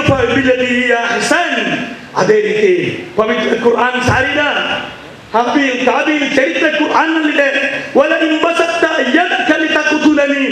ನನ್ನ ಕಂಠವನ್ನು ಕತ್ತರಿಸಲು, ನನ್ನ ಕುತ್ತಿಗೆಯನ್ನು ಕತ್ತರಿಸಲು ನಿನ್ನ ಕೈಯನ್ನು ಮುಂದಾಗಿಸುವುದಾದರೆ ದೇವರಹಾನೆ ಸತ್ಯವಾಗಿ ಹೇಳ್ತಾ ಇದ್ದೀವಿ, ಈ ದೇಶದ ಪ್ರತಿಯೊಬ್ಬರೊಂದಿಗೂ ಈ ನಾಡಿನ ದ್ವೇಷ ಸಾರುವ, ದ್ವೇಷದ ಕಿಡಿಯನ್ನು ಹೊತ್ತಿಸುವಂತಹ, ಸಮಾಜದಲ್ಲಿ ಬೆಂಕಿಯನ್ನು ಹಾಕುವಂತಹ ಎಲ್ಲರೊಂದಿಗೂ ಹೇಳ್ತಾ ಇರೋದು, ಮಾ ಅನಬಿಬಾಸಿತಿ ಯದಿಯ ಇಲೈಕಲಿ ಅಕುತುಲಕೆ, ನಿನ್ನನ್ನು ಕೊಲ್ಲಲು ನನ್ನ ಕೈಯನ್ನು ಮುಂದಾಗಿಸಲಾರೆ.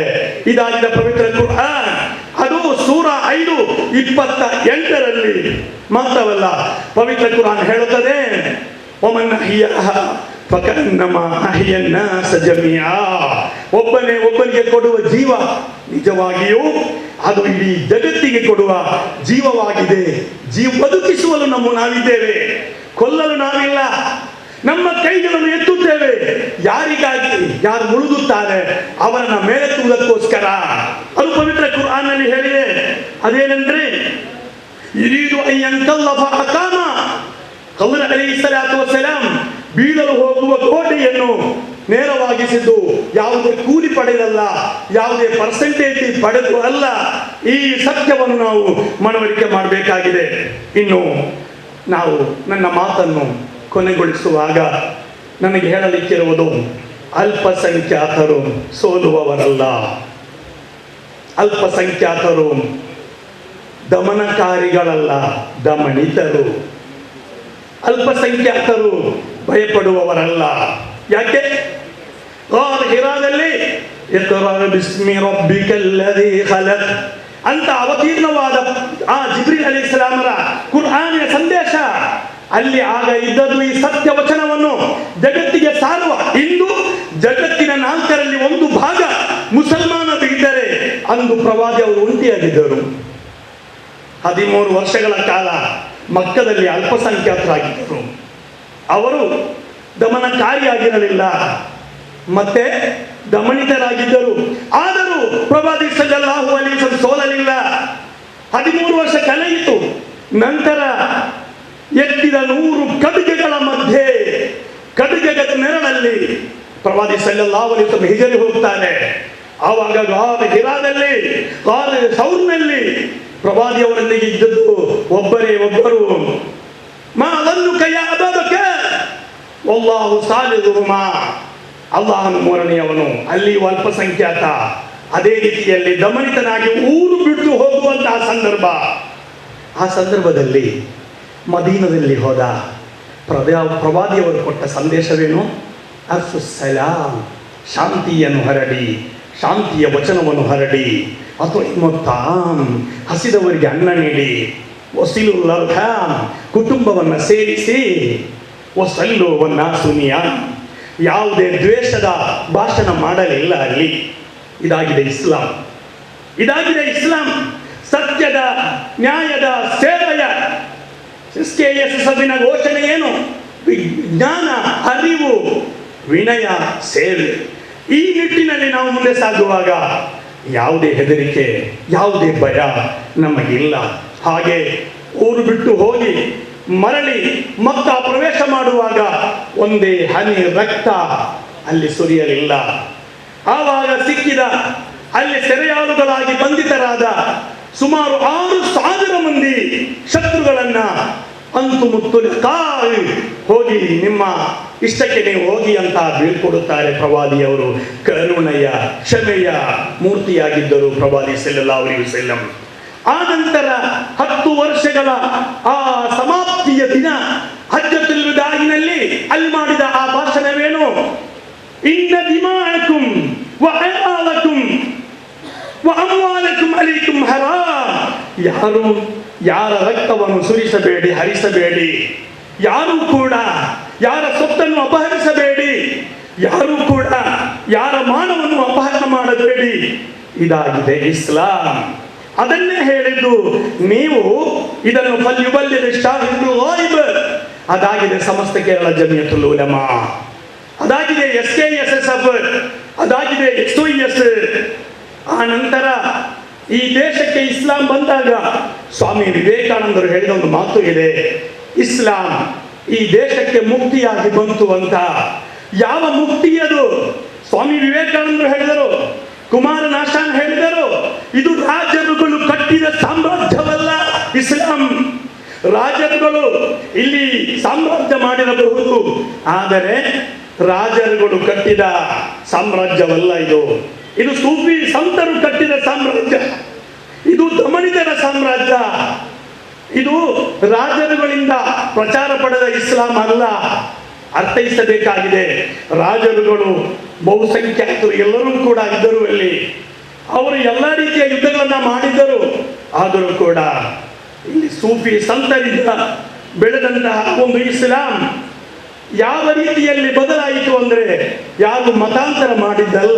ಮತ್ತೆ ಗರ್ಭಗುಡಿ ಅನ್ನುವಂತಹ ಸ್ಥಳ ಅಷ್ಟೇ ಮಹತ್ವವಿರುವ ಮಿಂಬರ್ ಮೆಹರಾನ್, ಅಲ್ಲಿ ಬಂದು ದಾರಿಯಲ್ಲಿ ನಡೆಯುವ ಅವಕಾಶವಿಲ್ಲದ, ಎದೆ ಮುಚ್ಚಲು ಅವಕಾಶವಿಲ್ಲದ, ಒಂದು ಬಾವಿಯಲ್ಲಿ ನೀರು ಸೇದಲು ಅವಕಾಶವಿಲ್ಲದ ಮಂದಿ ಎಲ್ಲಿ ಹೋಗಿ ನಿಂತರು?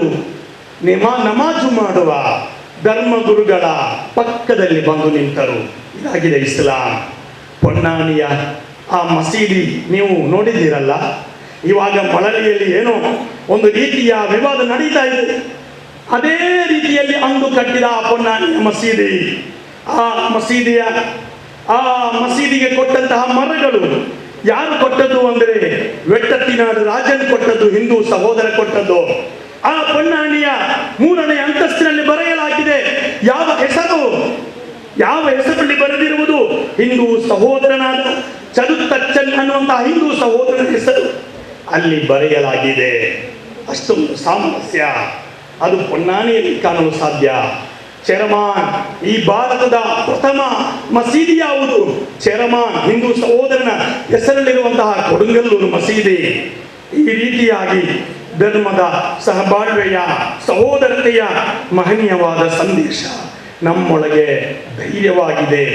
ನೋಡಿ, ಏನೋ ಗುಳ್ಳಬಿಸುತ್ತಾರೆ ಅಂತ ನಾವು ಬೇಸರ ಪಡಬೇಕಾಗಿಲ್ಲ. ಆದರೆ ಒಂದು ಮಾತು, ಇಲ್ಲಿ ನಮ್ಮನ್ನು ವಿರೋಧಿಸುತ್ತಿದ್ದಂತಹ ಬಾಳ ಠಾಕ್ರೆ ಹೇಳಿದ ಮಾತು, ಸಕಾರಾತ್ಮಕ ಚಿಂತನೆಗಳು ಬರಲಿ.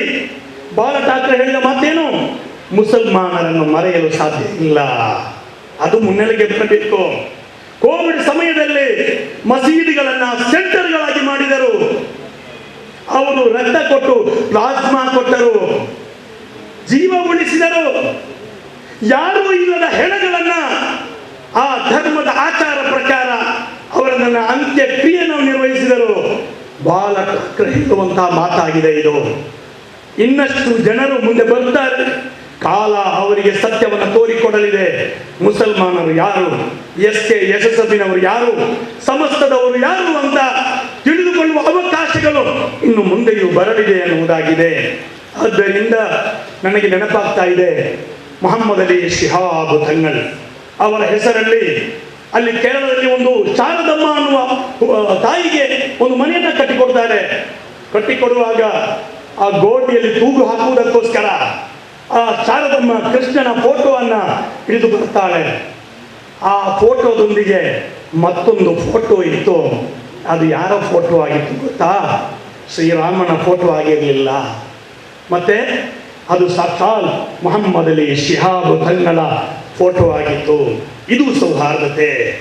ಶಾರದಮ್ಮ ಅನ್ನುವ ತಾಯಿಯ ಮನೆಯ ಗೋಡೆಯಲ್ಲಿ ಕೃಷ್ಣನ ಜೊತೆ ಮೊಹಮ್ಮದ್ ಅಲಿ ಶಿಹಾಬ್ ತಂಗಳ ಆ ಫೋಟೋ ಇರಿಸುವಷ್ಟು ಹಿಂದೂ ಸಹೋದರಿಗೆ ಮನ ಪರಿವರ್ತನೆ, ಆ ಸಂಗತಿಯಲ್ಲಿ ಆತ್ಮ ಸಂತೋಷ ಇರುವುದೇ ಆಗಿದ್ದರೆ ಅದಾಗಿದೆ ಇಸ್ಲಾಂ.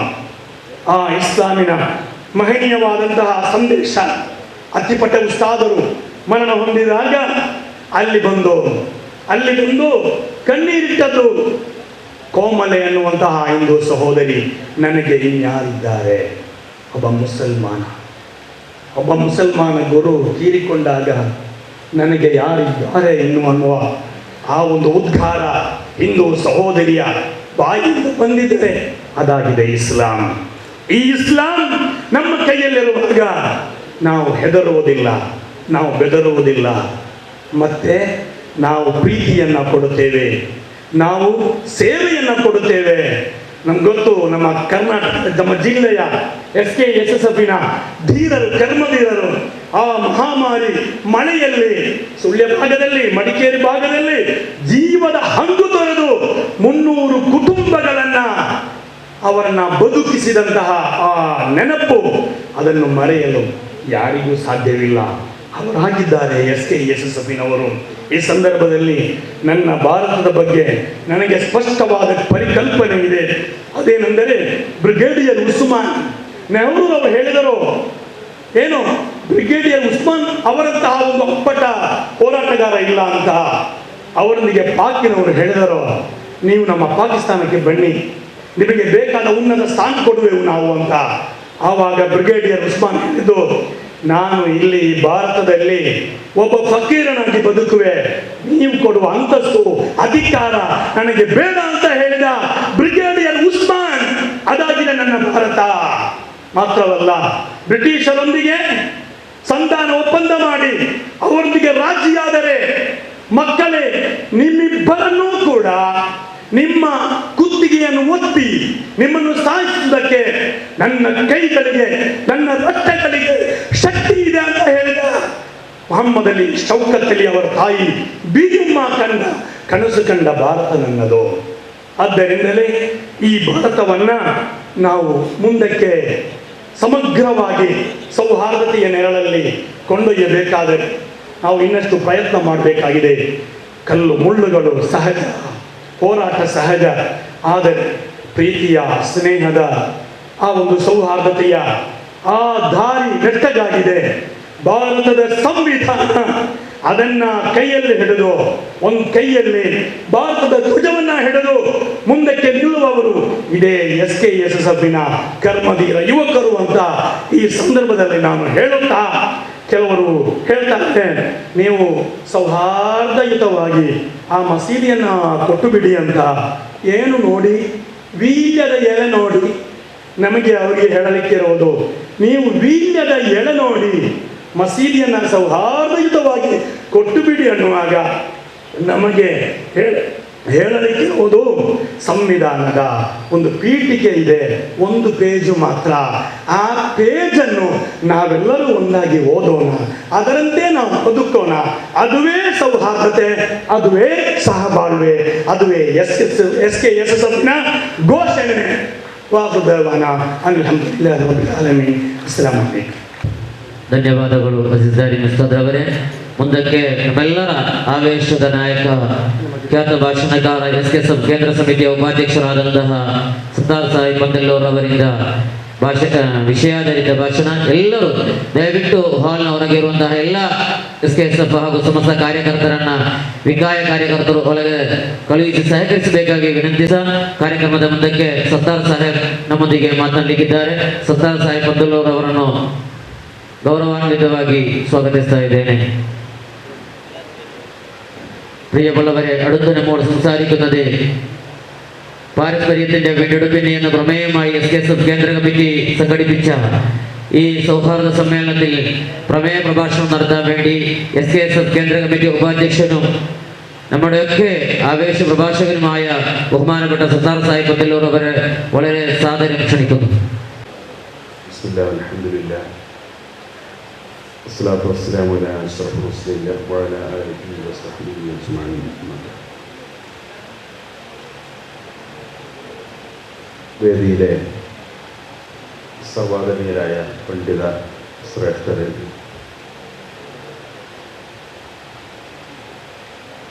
സമസ്ത കേരള ജമിയത്തുലമക്കും പോഷക ഘടകങ്ങൾക്കും കർണാടകയിൽ വിവിധ തലങ്ങളിൽ നേതൃത്വം നൽകുന്ന ബഹുമാന്യരായ സാരഥികൾ, ഈ സമ്മേളനത്തിലെത്തിയിട്ടുള്ള ബഹുമാന്യരായ സഹോദരങ്ങളെ, ദീർഘമായ ഒരു പ്രഭാഷണത്തിൻ്റെ ആവശ്യമില്ലാത്ത വിധം വളരെ മനോഹരമായ നമ്മുടെ ഈ സൗഹൃദ സമ്മേളനം അതിൻ്റെ സമാപനത്തിലേക്ക് പ്രവേശിച്ചുകൊണ്ടിരിക്കുകയാണ്. കർണാടക സംസ്ഥാനം ഇവിടുത്തെ മുസ്ലിങ്ങൾ മാത്രമല്ല, എല്ലാ വിഭാഗം ജനങ്ങളും അതിയായി ആഗ്രഹിക്കുന്ന വലിയൊരു സന്ദേശമാണ് നമ്മുടെ ഈ സമ്മേളനത്തിലൂടെ ഇന്ന് കൈമാറ്റം ചെയ്യപ്പെട്ടിട്ടുള്ളത്. സമസ്ത കേരള ജമിയത്തുലമയുടെ ആദരണീയനായ അധ്യക്ഷൻ സയ്യിദ് മുഹമ്മദ് ജിഫ്രി മുത്തുക്കോയത്തങ്ങൾ മുതൽ വിവിധ സമുദായങ്ങളെയും രാഷ്ട്രീയ സാമൂഹിക മേഖലകളെയും പ്രതിനിധീകരിച്ചുകൊണ്ട്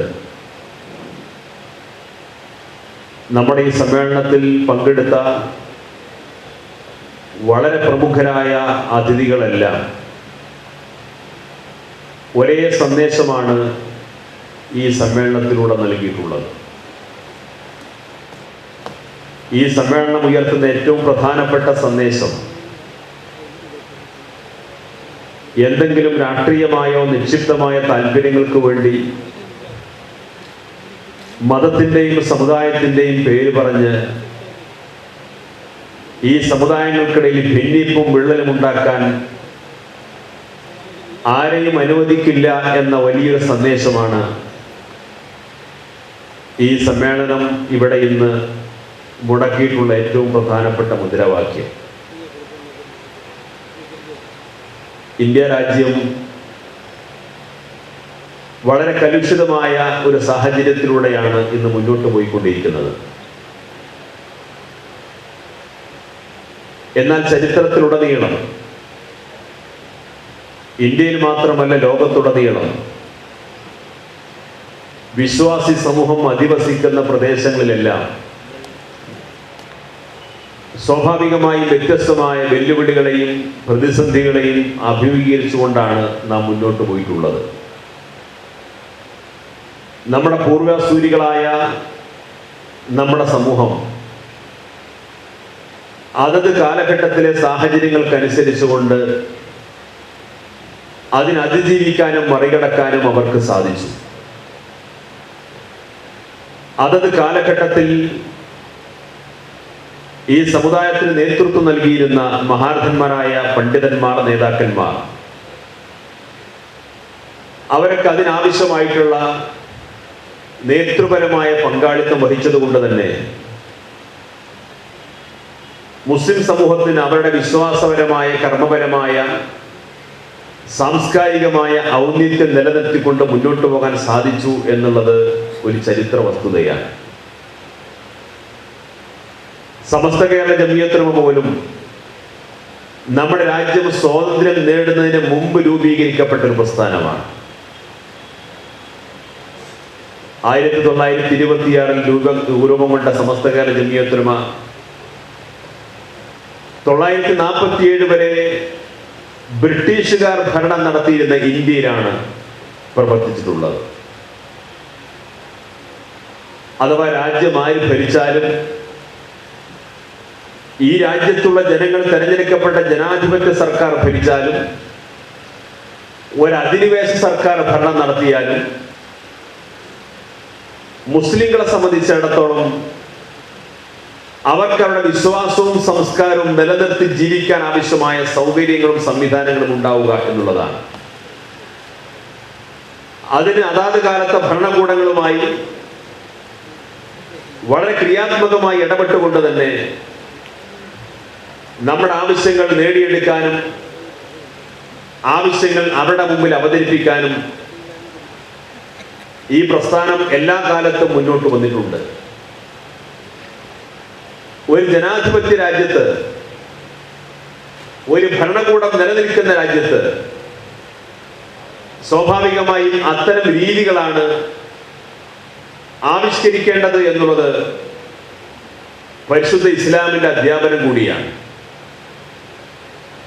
അക്രമിയായ ഭരണാധികാരിയുടെ മുഖത്ത് നോക്കി സത്യം വിളിച്ചു പറയലാണ് ജിഹാദ് വെച്ച് ഏറ്റവും ശ്രേഷ്ഠമായത് എന്നാണ് പരിശുദ്ധ ഇസ്ലാം പഠിപ്പിക്കുന്നത്. ഇന്ത്യയെ പോലെയുള്ള ഒരു ജനാധിപത്യ രാജ്യത്ത്, വ്യവസ്ഥാപിതമായ ഭരണകൂടമുള്ള രാജ്യത്ത് ഇവിടെ നിർവഹിക്കപ്പെടാനുള്ള ഏറ്റവും പരമപ്രധാനമായ ജിഹാദ്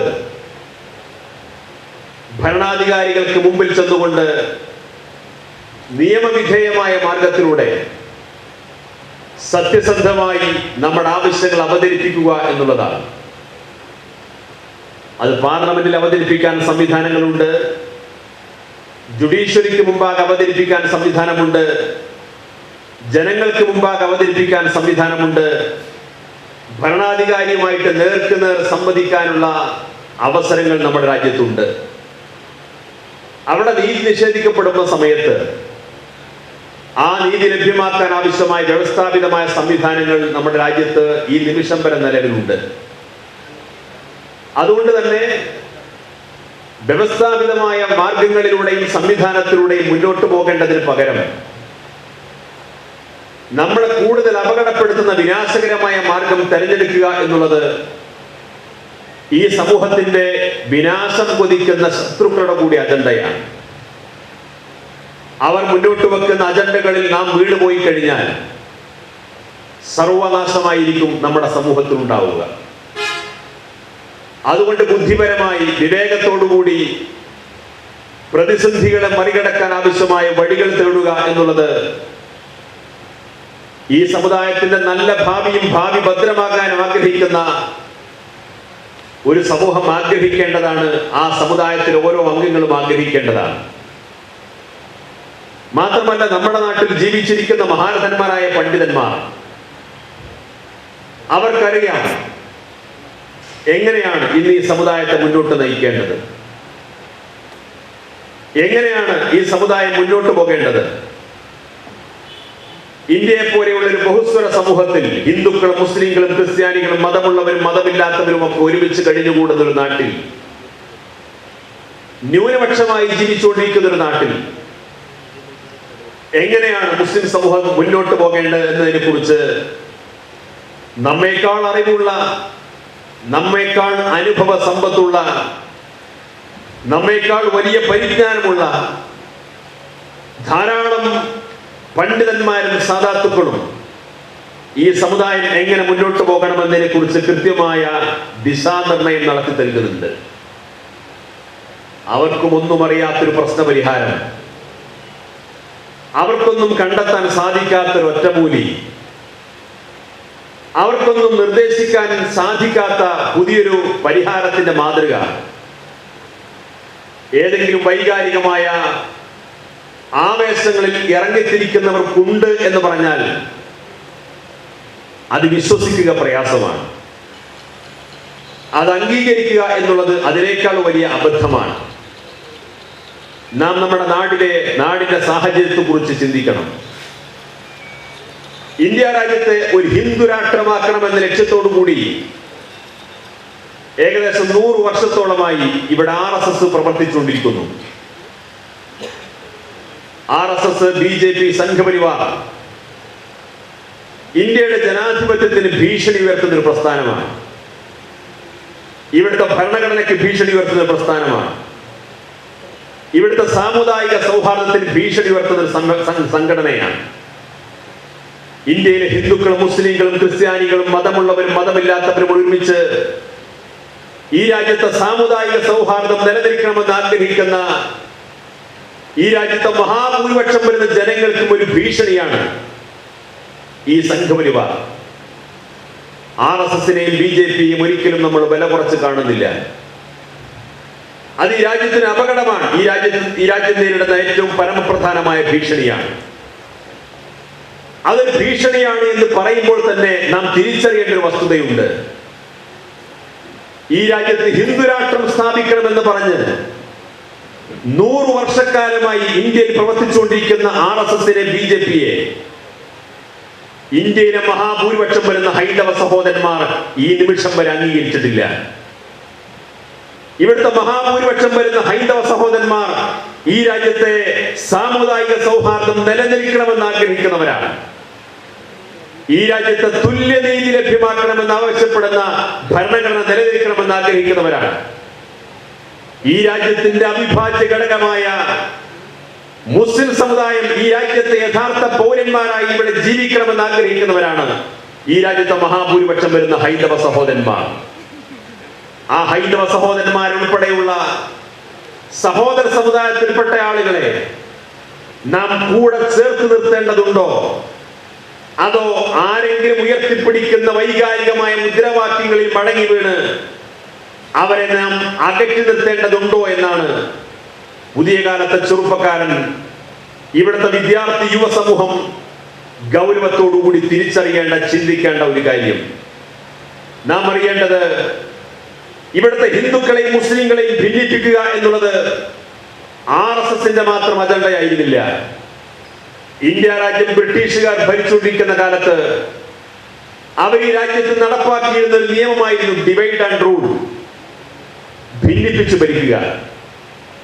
ഇന്ത്യയിലെ ഹിന്ദുക്കളും മുസ്ലിങ്ങളും ഒരുമിച്ച് സ്വാതന്ത്ര്യ സമരത്തിൽ ഒരുമിച്ച് നിന്ന് ബ്രിട്ടീഷുകാർക്കെതിരെ പോരാടിയാൽ അത് ഈ രാജ്യത്തിന് മഹാശക്തിയായി മാറും. അത് ഈ രാജ്യത്തിന് ഭീഷണിയായി ഉയർന്നു വരും. അവർക്ക് ആ ബ്രിട്ടീഷുകാരുടെ ആ അധിനിവേശ സർക്കാരിന്റെ നിലനിൽപ്പിൽ ഭീഷണിയാവാതിരിക്കാൻ അവർ കണ്ട ഏറ്റവും പ്രധാനപ്പെട്ട മാർഗമാണ് ഇവിടുത്തെ ഹിന്ദുക്കളെയും മുസ്ലിങ്ങളെയും ഭിന്നിപ്പിക്കുക, അവരെ പരസ്പരം ശത്രുക്കളാക്കുക, അവർക്കിടയിൽ വിദ്വേഷം പരത്തുക, അവർക്കിടയിൽ വ്യാപകമായ അക്രമങ്ങൾക്കും കലാപങ്ങൾക്കും ആവശ്യമായ അവസരങ്ങൾ സൃഷ്ടിച്ചു കൊടുക്കുക. അതിന് ബ്രിട്ടീഷുകാർ കൊണ്ടുവന്ന വളരെ പ്രധാനപ്പെട്ട ഒരു മാർഗമാണ് ചരിത്രത്തെ വികലമായി അവതരിപ്പിക്കുക എന്നുള്ളത്.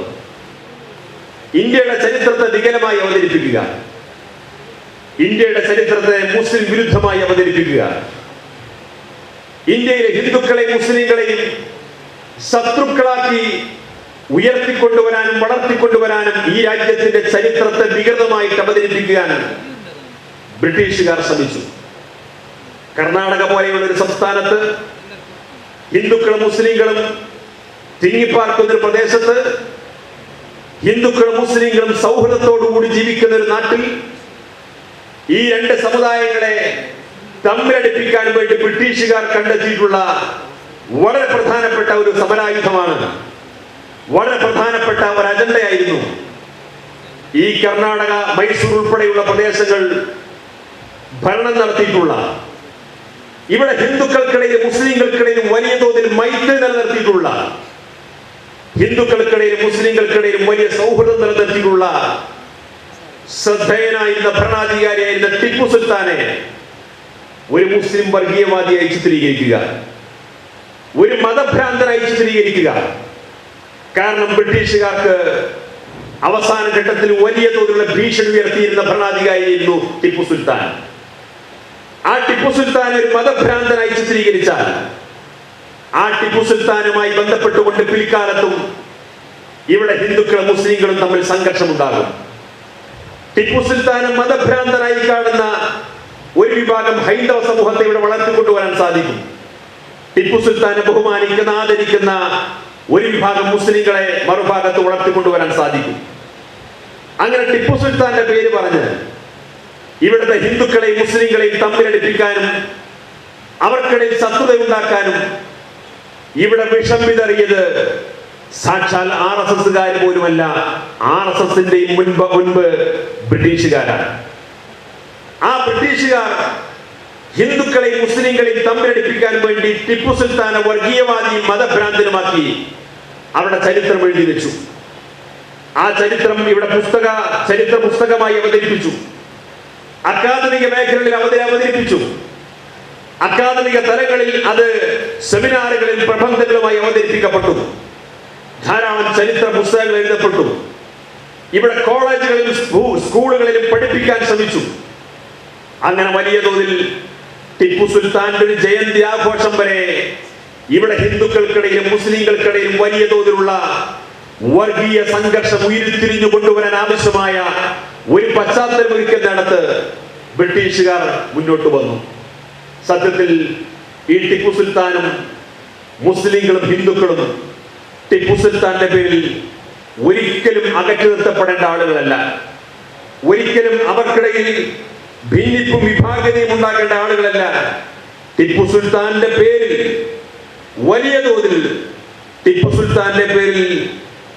വലിയ തോതിൽ സാമുദായിക സൗഹാർദ്ദം ഉണ്ടാകേണ്ട ഒരു നാടായിരുന്നു ഇത്. ടിപ്പു സുൽത്താന്റെ പേരിൽ ഹിന്ദുക്കളും മുസ്ലിങ്ങളും ഭിന്നിക്കുകയല്ല, ടിപ്പു സുൽത്താന്റെ പേരിൽ ഹിന്ദുക്കളും മുസ്ലിങ്ങളും ഒരുമിക്കേണ്ട ഒരു നാടായിരുന്നു ഇത്.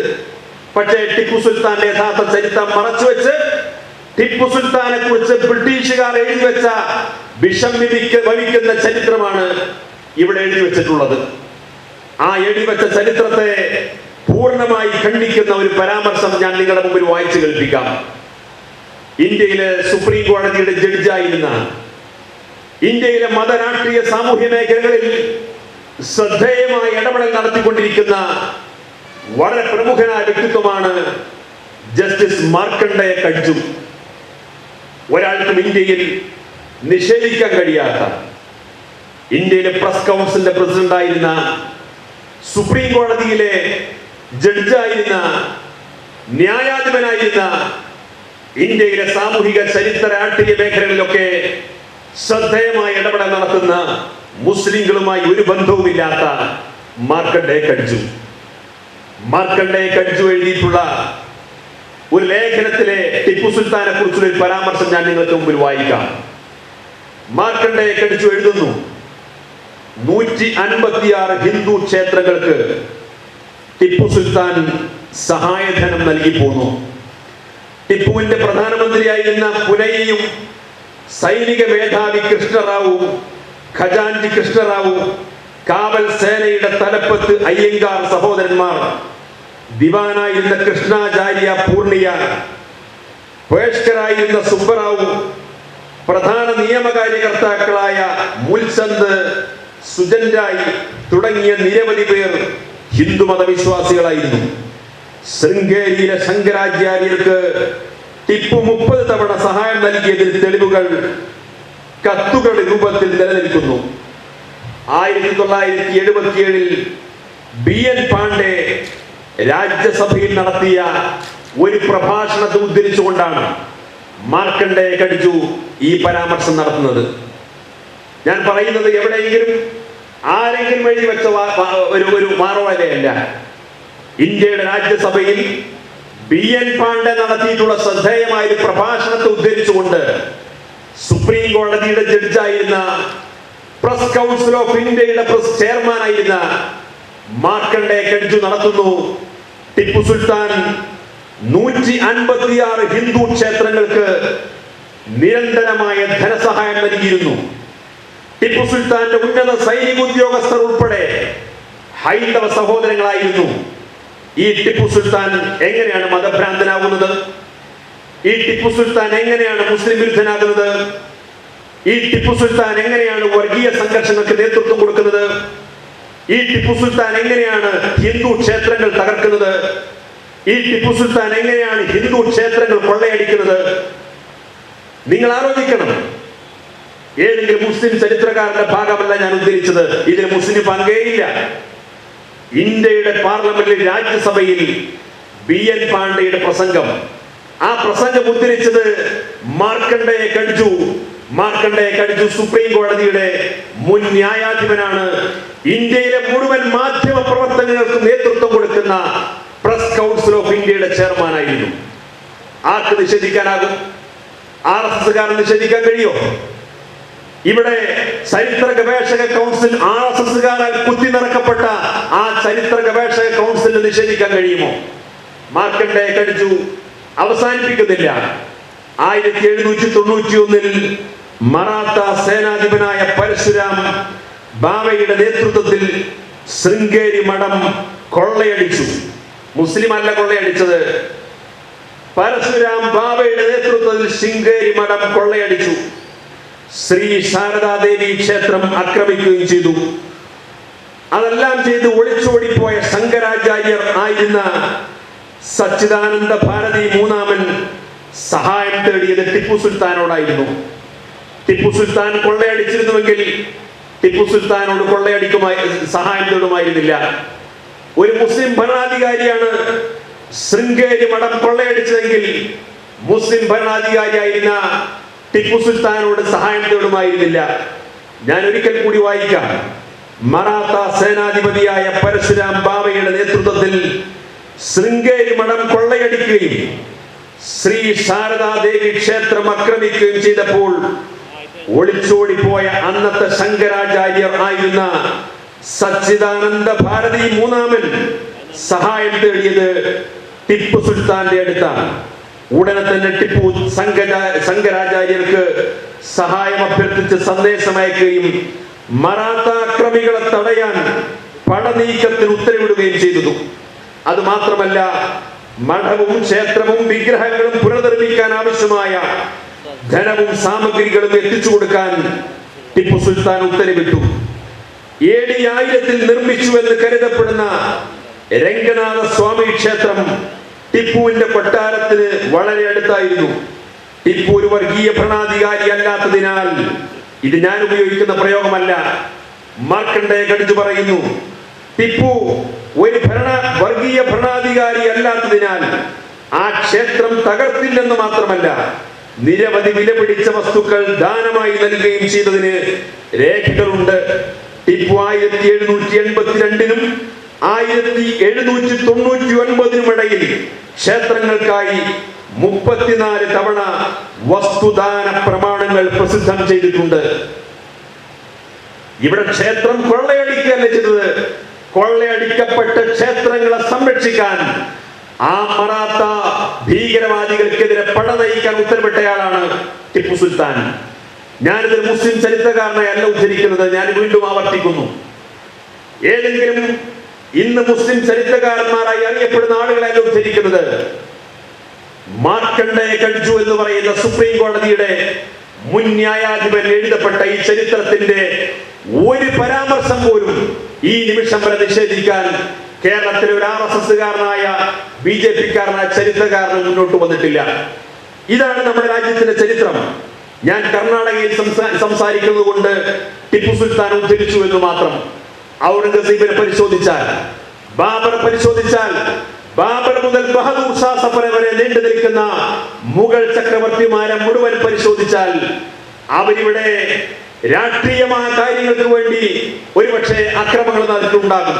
നേരത്തെ ജിഫ്രി മുത്തുക്കോയ തങ്ങൾ പറഞ്ഞതുപോലെ അധിനിവേശത്തിന്റെ ഭാഗമായി രാഷ്ട്രീയമായ പ്രതിരോധത്തിന്റെ പേരിൽ ഇവിടെ അക്രമങ്ങൾ നടത്തിയിട്ടുണ്ടാകും, കൊലപാതകങ്ങൾ നടത്തിയിട്ടുണ്ടാകും, പല രീതിയിലുള്ള അധിനിവേശങ്ങളും നടത്തിയിട്ടുണ്ടാകാം. പക്ഷേ അത് മതമുത്തരവാദിയല്ല, അത് സമുദായ ഉത്തരവാദിയല്ല, മതത്തിന്റെയോ സമുദായത്തിന്റെയോ പേരിലല്ല ആ പടനീക്കങ്ങളൊന്നും നടന്നിട്ടുള്ളത്. ആ പടനീക്കങ്ങൾ നടത്തിയതിന്റെ ഏതാനും കാര്യം കൂടി ഞാൻ ഉദ്ധരിക്കാം. കാരണം ഇതൊന്നും മതവുമായി ബന്ധപ്പെട്ടതല്ല എന്നതിന്റെ ഏറ്റവും പ്രധാനപ്പെട്ട 1-2 ഉദാഹരണങ്ങൾ ഞാൻ പറയാം. ഇവിടെ ബാബർ മുതൽ ബഹദൂർ ഷാ സഫർ വരെ മുഗൾ ചക്രവർത്തിമാരെ, ഇപ്പൊ ഗ്യാൻവാപി മസ്ജിദുമായി ബന്ധപ്പെട്ട വിവാദം ഔറംഗസീബിനെയാണ് ഉദ്ധരിച്ചുകൊണ്ടിരിക്കുന്നത്. ഇവരൊക്കെ ഒരിക്കലും ഹിന്ദുവാണ് എന്ന കാരണത്താൽ ഒരു ഹൈന്ദവ സഹോദരൻ ആക്രമിച്ചിട്ടില്ല, മുസ്ലിമാണ് എന്ന കാരണത്താൽ മുസ്ലിം സമുദായത്തെ ആക്രമിക്കപ്പെട്ടിട്ടില്ല. അവർ ഇവിടെ ഭരണാധികാരികളായിരുന്നു. അവരുടെ എതിർ രാഷ്ട്രങ്ങൾക്കെതിരെ അവർ പടനീക്കം നടത്തിയിട്ടുണ്ട്. എതിർ രാഷ്ട്രങ്ങൾക്കെതിരെ അവർ പല രീതിയിലുള്ള അക്രമങ്ങൾ നടത്തിയിട്ടുണ്ട്. അവർ പല രീതിയിലുള്ള കൊള്ളയും അക്രമവും നടത്തിയിട്ടുണ്ട്. പക്ഷെ അത് മതം നോക്കിയിട്ടല്ല, ജാതി നോക്കിയിട്ടല്ല. നിങ്ങൾ ആലോചിക്കണം, ഇവിടെ ഇന്ത്യയിൽ ഇസ്ലാം സ്ഥാപിക്കാൻ വേണ്ടി, ഇസ്ലാമിക ഖിലാഫത്ത് സ്ഥാപിക്കാൻ വേണ്ടി ആദ്യമായി രംഗത്ത് വന്നയാളായിട്ട് ബാബറെയാണ് RSSകാർ ഇവിടെ വിശദീകരിക്കാറുള്ളത്. നിങ്ങൾ ആലോചിക്കണം, ഇന്ത്യയുടെ ഈ അക്രമകാരിയായിട്ട് വിശേഷിപ്പിക്കപ്പെടുന്ന ബാബർ യുദ്ധം ചെയ്തത് ഇബ്രാഹിം ലോധിയോടെ ആയിരുന്നു. ഇബ്രാഹിം ലോധി ഹിന്ദു അല്ല, ഇബ്രാഹിം ലോധി ക്രിസ്ത്യാനിയല്ല, ഇബ്രാഹിം ലോധി അമുസ്ലിം അല്ല, മുസ്ലിം ഭരണാധികാരിയാണ്. ഇബ്രാഹിം ലോധി എന്ന മുസ്ലിം ഭരണാധികാരിയെ ആക്രമിക്കാൻ ബാബർ വന്നു എന്ന് പറഞ്ഞാൽ അത് ഹിന്ദു വിരുദ്ധ അക്രമമാണോ? 2 ഭരണാധികാരികൾ തമ്മിലുള്ള അക്രമം. റാണ എന്ന ഹിന്ദു ഭരണാധികാരിയും ബാബറും തമ്മിൽ യുദ്ധം നടന്നു. നിങ്ങൾ ശരിക്കും കേൾക്കണം, റാണ എന്ന ഹിന്ദു ഭരണാധികാരിയും മുസ്ലിമായ ബാബറും തമ്മിൽ യുദ്ധത്തിൽ അക്രമം നടക്കുന്നു. ആ ബാബറെ രജപുത്ര രാജാക്കന്മാരാണ് സഹായിക്കാൻ വന്നത്. ബാബറെ സഹായിക്കാൻ വന്നത് രജപുത്ര രാജാക്കന്മാരാണ്. എന്താ കാരണം?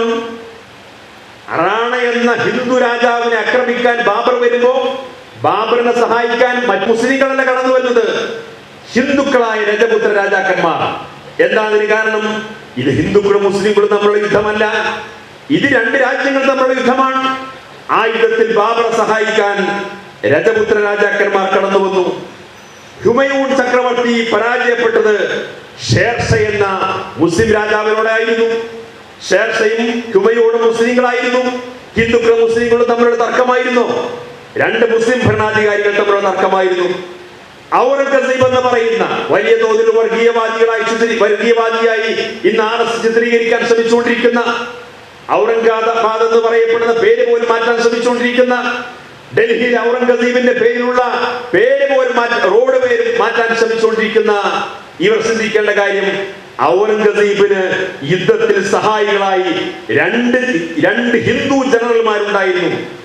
ഔറംഗസീബിന്റെ യുദ്ധത്തിൽ അദ്ദേഹത്തിന്റെ സൈനിക ജനറൽമാരായിട്ടുള്ള 2 പേർ, ഒരാളുടെ പേര് ജസ്വന്ത് സിംഗ്, മറ്റൊരാളുടെ പേര് ജയ് സിംഗ്. മുസ്ലിം അല്ല.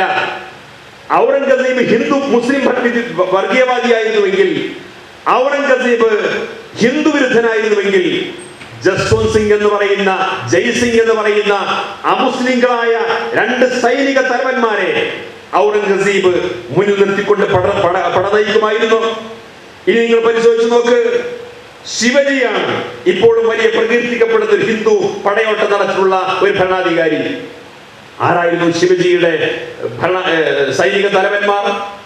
ധാരാളം മുസ്ലിം പടയാളികൾ ഉണ്ടായിരുന്നു. ശിവജി എന്ന് പറയുന്ന ഹിന്ദു ഭരണാധികാരിക്ക് പടയോട്ടം നടത്താൻ ധാരാളം മുസ്ലിം പടയാളികൾ ഉണ്ടായിരുന്നു, മുസ്ലിം സൈനിക തലവന്മാരുണ്ടായിരുന്നു. ശിവജിയെ അങ്ങനെ ഹിന്ദു വർഗീയവാദിയായിട്ട് കാണാൻ സാധിക്കുമോ? ഇതിലേറ്റവും രസകരമായ സംഗതി ഡൽഹി സുൽത്താൻമാരെയാണ് വലിയ തോതിലുള്ള ഹിന്ദു കൂട്ടക്കൊലക്ക് നേതൃത്വം കൊടുത്തവരായിട്ട് ഇവിടെ പലരും പറയാറുള്ളത്. ഡൽഹിയിൽ 1193 മുതൽ 1526 വരെ 35 സുൽത്താൻമാർ കൊല്ലപ്പെട്ടു. 35 മുസ്ലിങ്ങളാണ്. 1193 മുതൽ 1526 വരെ 35 ഡൽഹി സുൽത്താൻമാർ കൊല ചെയ്യപ്പെട്ടു. ഈ 35-ൽ 19 പേരെയും കൊല ചെയ്തത് മുസ്ലിങ്ങളായിരുന്നു. 19 ഡൽഹി സുൽത്താൻമാരെ, 19 മുസ്ലിം സുൽത്താൻമാരെ കൊലപ്പെടുത്തിയത് മുസ്ലിം ഭരണാധികാരികളായിരുന്നു. അപ്പൊ ഞാൻ പറഞ്ഞു വരുന്ന കാര്യം, ഇന്ത്യയിൽ ഭരണാധികാരികൾ തമ്മിൽ ധാരാളം യുദ്ധമുണ്ടായിട്ടുണ്ട്. മുഗൾ രാജവംശത്തിന്റെ കാലത്തും അല്ലാത്ത രാജവംശകാലത്തുമൊക്കെ ധാരാളം പടയോട്ടങ്ങൾ ഉണ്ടായിട്ടുണ്ട്. നാട്ടുരാജാക്കന്മാർ തമ്മിൽ സംഘർഷം ഉണ്ടായിട്ടുണ്ട്, പടയോട്ടങ്ങൾ ഉണ്ടായിട്ടുണ്ട്. പക്ഷെ അതിന്റെ ഒന്നും അടിസ്ഥാനം മതമല്ല, അതിന്റെ ഒന്നും അടിസ്ഥാനം സമുദായമല്ല. ഇവിടെ ഇതിലൊക്കെ മതവും സമുദായവും കടത്തിക്കൊണ്ടുവരാൻ തുടങ്ങിയത് ബ്രിട്ടീഷുകാരുടെ വരവോടുകൂടിയാണ്. ബ്രിട്ടീഷുകാർ അവിടെ നിലനിൽപ്പിന് വേണ്ടി ഈ രാജ്യത്തെ ഹിന്ദുക്കളെയും മുസ്ലിങ്ങളെയും തമ്മിലടിപ്പിച്ച് അവർക്കിടയിൽ വലിയ തോതിലുള്ള ഡിവൈഡ് ഉണ്ടാക്കി, അവരെ പരസ്പരം ശത്രുക്കളാക്കി. ഇനി ഞങ്ങൾ ഇന്ത്യ വിട്ടു പോയാൽ പോലും ഭാവിയിൽ ലോകത്തെ ഏറ്റവും വലിയ ജനാധിപത്യ മതേതര റിപ്പബ്ലിക്കായിട്ട് ഇന്ത്യ ഉയർന്നു കാണരുത് എന്ന് ആഗ്രഹിച്ച ബ്രിട്ടീഷുകാർ ഇന്ത്യ സ്വാതന്ത്ര്യം നൽകിയപ്പോ ഇന്ത്യയും പാകിസ്ഥാൻ എന്ന പേരിൽ 2 രാജ്യമായി വിഭജിച്ചുകൊണ്ടാണ് അവർ രാജ്യത്തിന് സ്വാതന്ത്ര്യം നൽകിയത്. കാരണം ബ്രിട്ടീഷുകാർ ഇന്ത്യ വിട്ടു പോകാൻ തുടങ്ങിയപ്പോ അവസാനം അവർ തീരുമാനിച്ചു, ഏതായാലും നമ്മൾ വിട്ടുപോകുന്നു, സ്വാതന്ത്ര്യം കൊടുക്കുകയാണ്. പക്ഷെ എന്നാൽ പോലും ഭാവിയിൽ പോലും ലോകത്ത് ഒരു വൻകിട രാജ്യമായി ഇന്ത്യ ഉയർന്നു വരാൻ പാടില്ല. അതിനെന്ത് വേണം? ഇന്ത്യ വിഭജിക്കുക, ഇന്ത്യ മതത്തിന്റെ പേരിൽ വിഭജിക്കുക. മതത്തിന്റെ പേരിൽ വിഭജിക്കുമ്പോഴേ പിൽക്കാലത്തും അതിന്റെ സംഘർഷങ്ങൾ ഉണ്ടാവുകയുള്ളൂ. മതത്തിന്റെ പേരിൽ വിഭജിച്ചു. ഇന്ത്യയും പാകിസ്ഥാനും എന്ന പേരിൽ 2ആയി വിഭജിച്ചു. എന്നിട്ട് ഒന്നിനെ മുസ്ലിം രാജ്യമായി പ്രഖ്യാപിച്ചു പാകിസ്ഥാൻ, ഒന്നിനെ മുസ്ലിം രാജ്യമായി പ്രഖ്യാപിച്ചു. ഇന്ത്യ ഇവിടെ ഒരു ജനാധിപത്യ രാജ്യമായി, മതേതര രാജ്യമായിട്ട് പ്രഖ്യാപിച്ചു.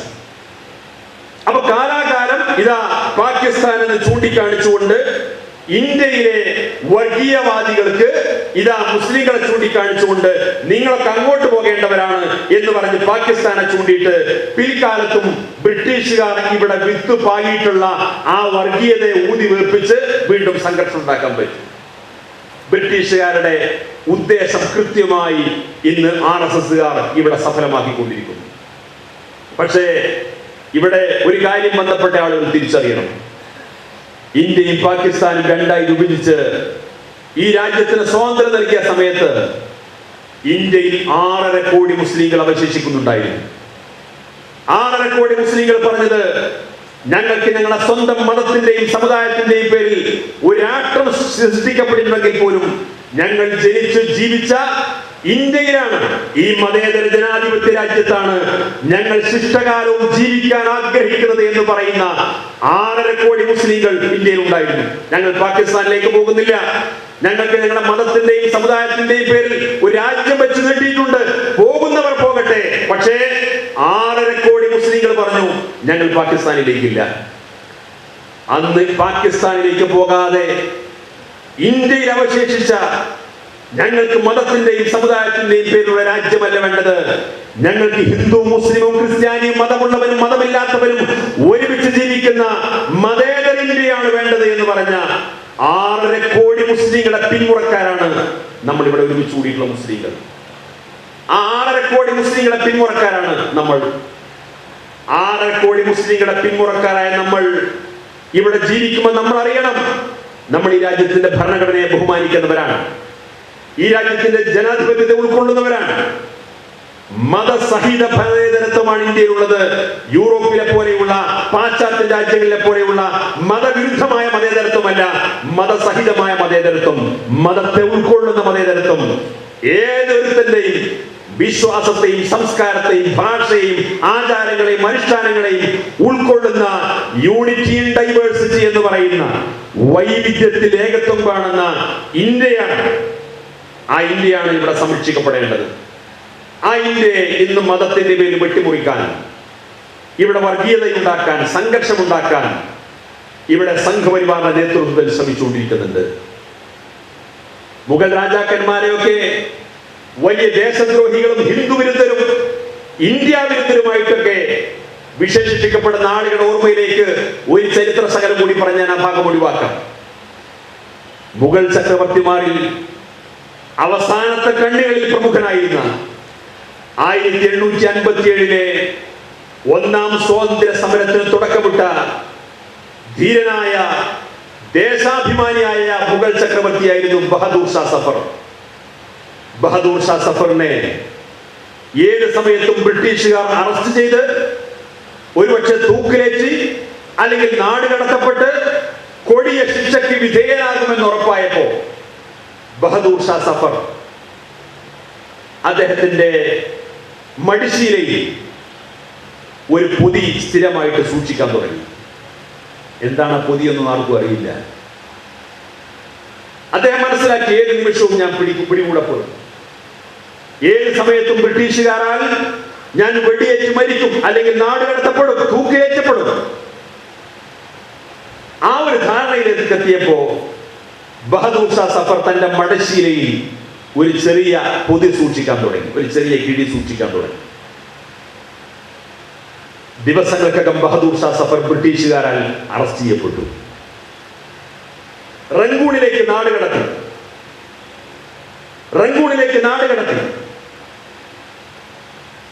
ബഹദൂർ ഷാ സഫർ മരണപ്പെട്ടു. ബഹദൂർ ഷാ സഫറിന്റെ മയ്യത്ത് സംസ്കരണത്തിന് വേണ്ടി ബഹദൂർ ഷാ സഫറിന്റെ ശരീരത്ത് നിലവിലുണ്ടായിരുന്ന വസ്ത്രങ്ങളെല്ലാം മാറ്റി മയ്യത്ത് കുളിപ്പിക്കാനും കഫൻ ചെയ്യാനും വസ്ത്രങ്ങൾ മാറ്റുന്ന സമയത്തുണ്ട് ബഹദൂർ ഷാ സഫറിന്റെ മടിശീലയിൽ ഒരു പൊതി അവിടെ കെട്ടി സൂക്ഷിച്ചു വെച്ചിട്ടുണ്ട്. അതെടുത്ത് പരിശോധിച്ചു നോക്കി. ആ മടിശീലയിൽ എന്താണ് ഉള്ളതെന്ന് പരിശോധിച്ചു.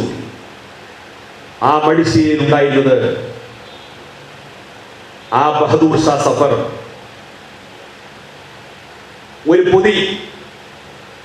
ആ പൊതിയിൽ അല്പം മണ്ണുണ്ട്.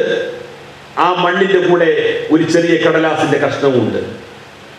ആ കടലാസിന്റെ കഷ്ണത്തിൽ ബഹദൂർ ഷാ സഫർ എഴുതി വെച്ചിരിക്കുന്നു, ഞാൻ എവിടെ വെച്ച് മരണപ്പെട്ടാലും, എവിടെ കൊല ചെയ്യപ്പെട്ടാലും, എന്റെ മയ്യത്ത് സംസ്കരിക്കപ്പെടുന്ന സമയത്ത്, എന്നെ കബറടക്കുന്ന സമയത്ത്, ആ കബറിൽ എന്റെ തല ചായച്ചു വെക്കുന്ന സ്ഥലത്ത് ഈ പൊതിയിലുള്ള മണ്ണ് വിതറിയിട്ട് ആ മണ്ണിന്റെ മുകളിലാണ് എന്റെ തല ചായച്ചു വെക്കേണ്ടത്. ഇതെന്റെ ജന്മനാടായ ഇന്ത്യയിൽ നിന്ന് ഞാൻ ശേഖരിച്ച മണ്ണാണ്. ഇന്ത്യയിൽ മരിക്കണം. ഇന്ത്യയുടെ മണ്ണിലാണ് എന്റെ മയ്യത്ത് സംസ്കരിക്കേണ്ടത്, എന്റെ തല ചായ്ക്കേണ്ടത്, എനിക്ക് അന്ത്യവിശ്രമം കൊള്ളേണ്ടത് എന്നതിന്റെ ഒരു ആഗ്രഹമാണ്. ഇന്ത്യയിലല്ലാത്ത ഏതെങ്കിലും പ്രദേശത്താണ് എന്റെ മയ്യത്ത് കബറടക്കുന്നെങ്കിൽ പോലും എന്റെ തല ചായ്ച്ചു വെക്കുന്ന പ്രദേശത്ത്, ആ ഭാഗത്ത് ഈ ഞാൻ സൂക്ഷിച്ചു വെച്ചിട്ടുള്ള മണ്ണ് വതറിയിട്ട് അവിടെയാണ് എന്റെ തല ചായ്ച്ചു വെക്കേണ്ടത് എന്ന് ബഹദൂർ ഷാ സഫർ എഴുതി വെച്ചു. ഈ ബഹദൂർ ഷാ സഫറിനെയാണ്, ബഹദൂർ ഷാ സഫറിന്റെ പാരമ്പര്യത്തിലുള്ള മുഗൾ ചക്രവർത്തിമാരെയാണ്, ബഹദൂർ ഷാ സഫറിന്റെ പാരമ്പര്യത്തിലുള്ള ദേശാഭിമാനികളായിട്ടുള്ള, ഈ രാജ്യസ്നേഹികളായിട്ടുള്ള, ഈ രാജ്യത്തിന് ഒരുപാട് അഭിവൃദ്ധിയും സമ്പൽ സമൃദ്ധിയിലേക്ക് നയിച്ച മുസ്ലിം രാജാക്കന്മാരെയാണ് ദേശദ്രോഹികളായി ഇവിടെ മുദ്രകുത്താൻ ശ്രമിച്ചുകൊണ്ടിരിക്കുന്നത്. അതുകൊണ്ട് ചരിത്രം ആരും വികൃതമായി ചിത്രീകരിക്കാൻ ശ്രമിച്ചാലും, ആരതിനെ മാറ്റിമറിക്കാൻ ശ്രമിച്ചാലും, ഈ രാജ്യത്ത് മഹാഭൂരിപക്ഷം വരുന്ന ദേശാഭിമാനികളായ ഇന്ത്യക്കാർ ഒരിക്കലും അത് അനുവദിക്കില്ല. അതിന് നമുക്ക് ചെയ്യാനുള്ളത് എന്താണ്? ഈ ചരിത്ര യാഥാർത്ഥ്യങ്ങളെ ഈ രാജ്യത്തെ പുതിയ തലമുറക്ക് പഠിപ്പിച്ചു കൊടുക്കാൻ കഴിയണം. മഹാനായ ടിപ്പു സുൽത്താനെ തെറ്റിദ്ധരിക്കപ്പെട്ട അനേകം ഹൈന്ദവ സഹോദരന്മാർ നമുക്ക് ചുറ്റുവട്ടം താമസിക്കുന്നുണ്ട്. അവർക്കിടയിലും നമുക്കിടയിലും ശത്രുതയും വിദ്വേഷവും സംശയം വളർത്താൻ ധാരാളം ആളുകൾ പ്രവർത്തിക്കുന്നുണ്ടാവാം. അവരുടെ സമുദായത്തിലും ആളുകളുണ്ടാകും, നമ്മുടെ സമുദായത്തിലും ആളുകളുണ്ടാകും. അവരേത് എന്നതിനേക്കാൾ അപ്പുറം നമുക്കിടയിൽ അകൽച്ചയും വിദ്വേഷവും ഉണ്ടാക്കാൻ ആര് ശ്രമിച്ചാലും അവർ ഈ രാജ്യത്തിന്റെ ശത്രുക്കളാണ്. മുസ്ലിം സമുദായത്തിന്റെ മാത്രം ശത്രുക്കളല്ല, ഹിന്ദുക്കളുടെ മാത്രം ശത്രുക്കളല്ല. ഇന്ത്യ എന്ന് പറയുന്ന ഹിന്ദുക്കളും മുസ്ലിങ്ങളും ക്രിസ്ത്യാനികളും മതമുള്ളവരും മതമില്ലാത്തവരെയും ഒരുമിച്ച് നിർത്തുന്ന ഇന്ത്യയുടെ ശത്രുക്കളാണ്. ആ അർത്ഥത്തിൽ അവരെ തിരിച്ചറിയാനും അവരുടെ തെറ്റിദ്ധാരണകൾ ദൂരീകരിക്കാനും അവരെ സത്യസന്ധമായി കാര്യങ്ങൾ ഗ്രഹിപ്പിക്കാനുമാണ് നമ്മളെപ്പോലെയുള്ള സംഘടനാ പ്രവർത്തകരും പൊതുപ്രവർത്തകരും മുന്നോട്ട് വരേണ്ടത്. വലിയ തോതിലുള്ള തെറ്റിദ്ധാരണയാണ് എല്ലാവരും ആഗ്രഹിക്കുന്നത്. വലിയ തോതിലുള്ള മതപരമായ ധ്രുവീകരണമാണ് ഇവിടെ പലരും ലക്ഷ്യമിടുന്നത്. വലിയ തോതിലുള്ള മതപരമായ ധ്രുവീകരണം ഹിന്ദുക്കൾക്കിടയിലും മുസ്ലിങ്ങൾക്കിടയിലും പരസ്പരം അകൽച്ചയും വിദ്വേഷവും ശത്രുതയും വളർത്താൻ വേണ്ടി ശ്രമിച്ചുകൊണ്ടിരിക്കുന്നു. ഈ രാജ്യത്ത് RSS ആഗ്രഹിക്കുന്നത് എന്താണ്? ഇവിടുത്തെ സംഘപരിവാർ ആഗ്രഹിക്കുന്നത് എന്താണ്? ആ സംഘപരിവാറിന് ഒരിക്കലും ഈ രാജ്യത്തോട് യാതൊരു കൂറും പ്രതിബദ്ധതയുമില്ല. ഇന്ത്യയുടെ സ്വാതന്ത്ര്യ സമര ചരിത്രത്തിന്റെ ഒരു നാൽക്കവലയിലും ഒരു പങ്കുമില്ലാത്ത വിഭാഗമാണ് ഇന്ത്യയിലെ സംഘപരിവാർ. ഒരിക്കലും ചൂണ്ടിക്കാണിക്കാൻ കഴിയില്ല. അവർക്ക് എങ്ങനെ ഇന്ത്യയിലെ മുസ്ലിങ്ങളുടെ ദേശസ്നേഹം ചോദ്യം ചെയ്യാൻ സാധിക്കും? അവർക്കെങ്ങനെ ഇന്ത്യയിലെ മുസ്ലിങ്ങളുടെ രാജ്യസ്നേഹം ചോദ്യം ചെയ്യാൻ കഴിയും? നിങ്ങൾ ആലോചിക്കണം. ഇന്ത്യയുടെ സ്വാതന്ത്ര്യ സമരത്തിന്റെ മുൻനിരയിലുണ്ടായിരുന്ന മുന്നണി പോരാളികളിൽ പ്രമുഖരായിരുന്നു മൗലാന മുഹമ്മദ് അലി, മൗലാന ഷൗക്കത്ത് അലി. ദേശീയ പ്രസ്ഥാനത്തിന്റെ മുൻനിരയിലുണ്ടായിരുന്ന പ്രമുഖരായ നേതാക്കളാണ്. മൗലാന ഷൗക്കത്തിലെയും മൗലാന മുഹമ്മദിനെയും ബ്രിട്ടീഷുകാർ അറസ്റ്റ് ചെയ്ത് ജയിലടച്ചു. ഒരുപാട് ആളുകൾ ജയിലിൽ കഴിയുന്നുണ്ട്. ഇവരും ജയിലിൽ കഴിഞ്ഞുകൊണ്ടിരിക്കുകയാണ്. ഇവരൊക്കെ ഇങ്ങനെ ജയിലിൽ കഴിഞ്ഞുകൊണ്ടിരിക്കുന്ന സമയത്ത് ഒരു പത്രവാർത്ത, ആ പത്രത്തിൽ വന്ന വാർത്ത എന്താണ്? ബ്രിട്ടീഷുകാരാൽ ജയിലടക്കപ്പെട്ട് നിയമലംഘനം നടത്തി ജയിലിലടക്കപ്പെട്ട ആളുകൾ ബ്രിട്ടീഷുകാർക്ക് മാപ്പപേക്ഷ എഴുതി കൊടുത്താൽ അവരെല്ലാം ജയിൽ മോചിതരാക്കുന്നുണ്ട് എന്നൊരു പത്രവാർത്ത. ഈ പത്രവാർത്ത കണ്ടപ്പോ മൗലാന മുഹമ്മദ് അലിയുടെയും മൗലാന ഷൗക്കത്ത് അലിയുടെയും വൃദ്ധമാതാവായിരുന്ന ആബിദ ബീഗം, ബി ഉമ്മ എന്ന് പറയുന്ന ആബിദ ബീഗം 2 മക്കളെയും കാണാൻ വേണ്ടി ജയിലിൽ ചെന്നു. ഇത് പറയുമ്പോൾ നമുക്ക് തോന്നും പെട്ടെന്ന് എന്തായാലും ഉമ്മയെ സംബന്ധിച്ചിടത്തോളം മക്കളെ പെട്ടെന്ന് രക്ഷപ്പെടാൻ ഒരു ആഗ്രഹം ഉണ്ടാവും, ജയിൽ മോചിതരാക്കാൻ. ഇത് കേൾക്കുമ്പോൾ നമുക്ക് തോന്നും ഈ പത്രവാർത്ത കണ്ട് ഉമ്മ ജയിലിലേക്ക് ഓടിയതാണ്. മക്കളെ കൊണ്ട് 2 മാപ്പപേക്ഷ എഴുതി കൊടുത്ത് വളരെ പെട്ടെന്ന് അവരെ ജയിൽ മോചിതരാക്കാൻ വേണ്ടി ഉമ്മ ജയിലിലേക്ക് ഓടിച്ചതാണ് എന്ന് തോന്നിപ്പോകും. ഉമ്മ ജയിലിൽ ചെന്നു. മക്കൾ 2 പേരെയും അടുത്തേക്ക് വിളിച്ചു. ഇരുമ്പഴികളുടെ മറവിൽ നിന്നുകൊണ്ട് ഉമ്മയും 2 മക്കളും തമ്മിൽ സംസാരിച്ചുകൊണ്ടിരിക്കുകയാണ്. ഉമ്മ മക്കളോട് വിഷയങ്ങളൊക്കെ അന്വേഷിച്ചു, ക്ഷേമാന്വേഷണമൊക്കെ നടത്തി. അവസാനം ആ വൃദ്ധമാതാവ് വേച്ച് നടന്ന് ജയിലറക്കകത്ത് എന്നിട്ട് 2 മക്കളെയും കാണുന്ന മക്കളോട് സംസാരിച്ചുകൊണ്ടിരിക്കുന്ന വൃദ്ധമാതാവ് മൗലാന മുഹമ്മദിനെയും മൗലാന ഷൗക്കത്തിനോടും പറഞ്ഞു, പത്രത്തിൽ ഞാനൊരു വാർത്ത കണ്ടു, ബ്രിട്ടീഷുകാർക്ക് മാപ്പപേക്ഷ എഴുതി കൊടുത്താൽ നിങ്ങളെപ്പോലെ ബ്രിട്ടീഷുകാരുടെ നിയമലംഘനം നടത്തി ജയിലിൽ അകപ്പെട്ട ആളുകളെ ജയിൽ മോചിതരാക്കുന്നുണ്ട് എന്ന വാർത്ത ഞാൻ കണ്ടു. നിങ്ങളെങ്ങാനും ബ്രിട്ടീഷുകാർക്ക് മാപ്പപേക്ഷ എടുത്ത് ജയിൽ മോചിതരായി എന്ന വിവരമെങ്ങാനും ഞാൻ അറിഞ്ഞു കഴിഞ്ഞാൽ ആ വൃദ്ധമാതാവിന്റെ ദുർബലമായ കരങ്ങൾ ഉയർത്തിയിട്ട് പറഞ്ഞു, ഈ ദുർബലമായ കരങ്ങൾ കൊണ്ട് നിങ്ങൾ 2 പേരെയും കഴുത്ത് ഞെരിച്ച് ഞാൻ കൊന്നുകളയും. ആബിദ ബീഗം എന്ന് പറയുന്ന ബി ഉമ്മ, മൗലാന മുഹമ്മദ് അലി, മൗലാന ഷൗക്കത്ത് അലി എന്ന് പറയുന്ന ധീരന്മാരായ 2 മക്കളോട് ജയിലിൽ ചെന്ന് പറഞ്ഞ വാക്കുകളാണ്. ഈ മൗലാന മുഹമ്മദിനെയും മൗലാന ഷൗക്കത്ത് അലിയുടെയും പിന്മുറക്കാരെ ദേശസ്നേഹികളും ദേശദ്രോഹികളും രാജ്യസ്നേഹമില്ലാത്തവരുമായി ഇന്ന് മുദ്രകുത്തുന്ന ആളുകളുടെ പിന്മുറക്കാരൊരാളുണ്ട്. സവർക്കർ എന്നാണ് അദ്ദേഹത്തിന്റെ പേര്.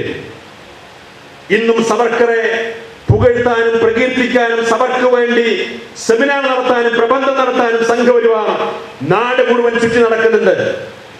ആ സംഘപരിവാർ നേതാവായിരുന്ന സവർക്കറിനെ സ്വാതന്ത്ര്യ സമരകാലത്ത് അറസ്റ്റ് ചെയ്തു ബ്രിട്ടീഷുകാർ. അന്തമാനിലേക്ക് നാട് കടത്തി. അന്തമാനിലെ സെല്ലുലാർ ജയിലിൽ സവർക്കർ തടവിൽ കഴിയുന്ന സമയത്ത് ബ്രിട്ടീഷ് ഉദ്യോഗസ്ഥന്മാർ സവർക്കറുടെ അടുത്ത് പോയിട്ട് പറഞ്ഞു,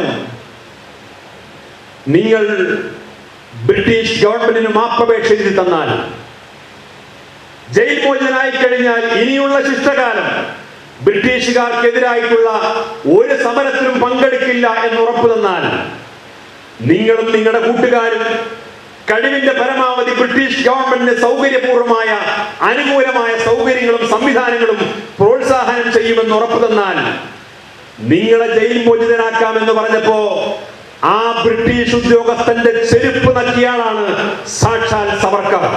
ആ സവർക്കറെയാണ് ബീർ സവർക്കർ എന്ന് പറയുന്ന ഒരു ഭീരുവായ സവർക്കറെ ബീർ സവർക്കർ എന്ന് പേരിട്ടുകൊണ്ട് ഇന്ന് RSSകാർ രാജ്യത്തുടനീളം പ്രകീർത്തിച്ചുകൊണ്ടിരിക്കുന്നത്. ഇന്ത്യയിലെ മുസ്ലിങ്ങളുടെ ചരിത്രത്തിൽ ഈ സവർക്കർക്ക് സമാനമായ ഒരു മുസ്ലിം പലപ്പോഴും ചൂണ്ടിക്കാണിക്കാൻ കഴിയില്ല. അത്രമേൽ ദേശാഭിമാനത്തോടു കൂടിയാണ് സ്വാതന്ത്ര്യ സമരകാലത്ത് ബ്രിട്ടീഷുകാർക്കെതിരെ ഈ സമുദായം മുന്നോട്ട് വന്നിട്ടുള്ളത്.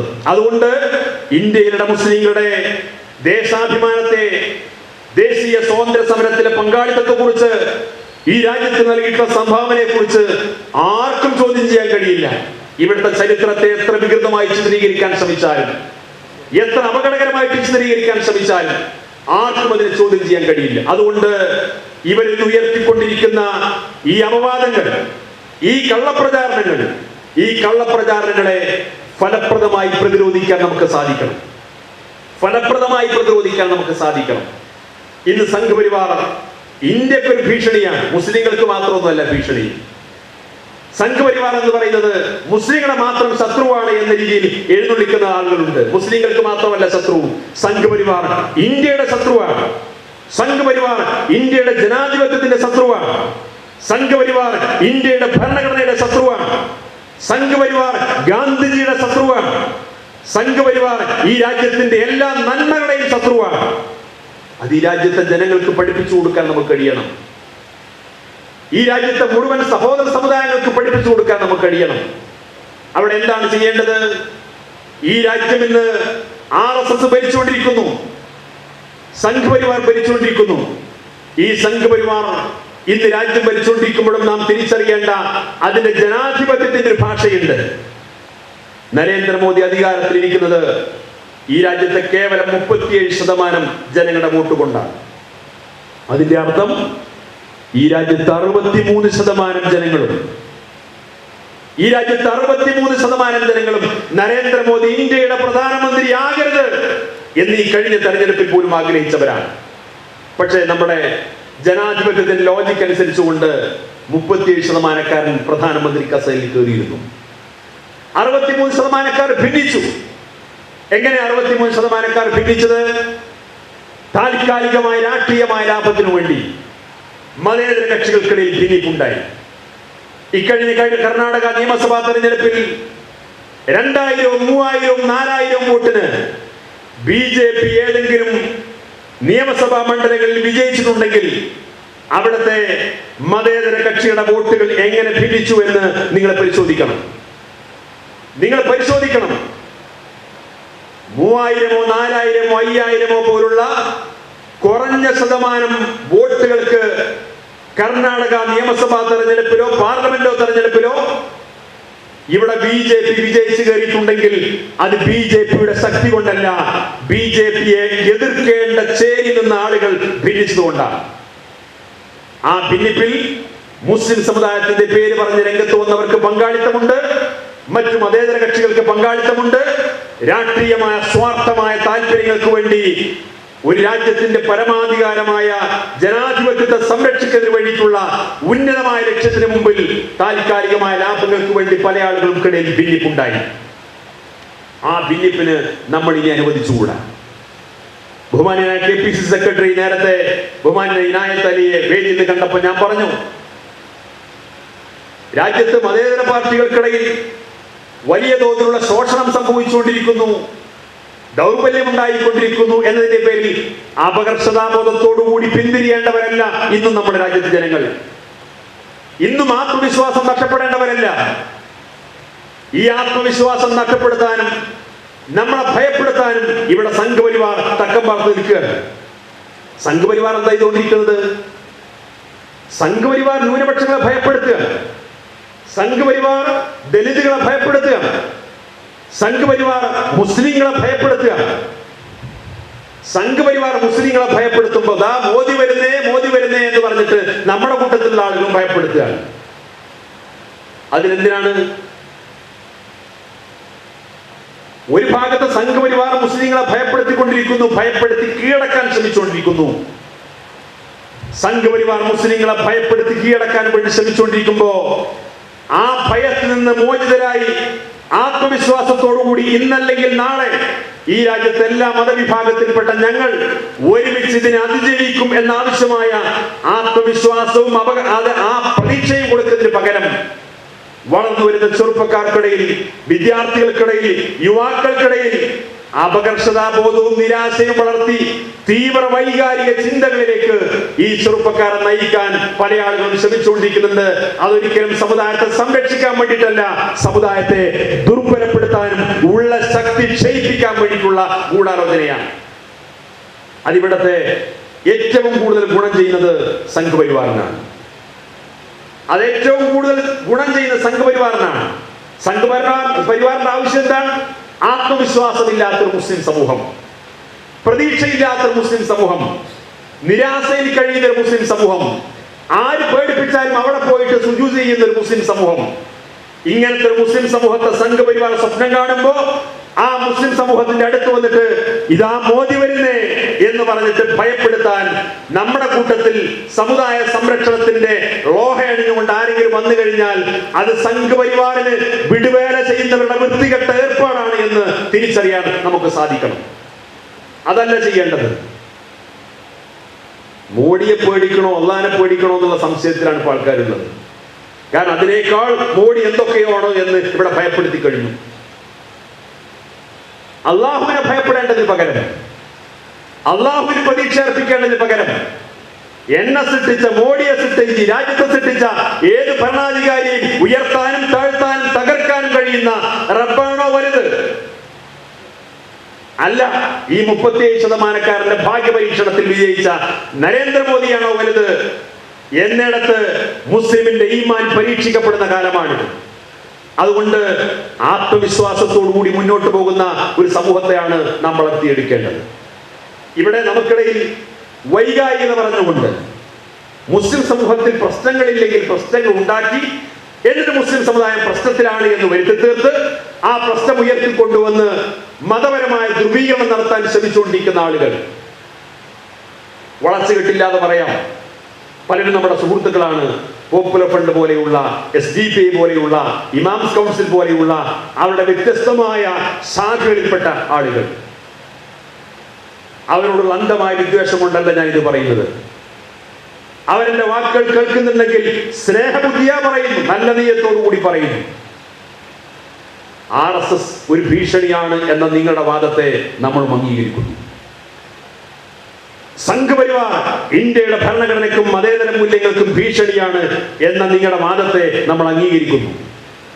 പക്ഷേ ഇതിനെങ്ങനെ മറികടക്കണം എന്ന കാര്യത്തിൽ ബുദ്ധിപരമായിട്ട് നീങ്ങിയിട്ടില്ലെങ്കിൽ നിങ്ങളുടെ ഈ വൈകാരികമായ പ്രവർത്തനങ്ങൾ RSSന് ഗുണം ചെയ്യും.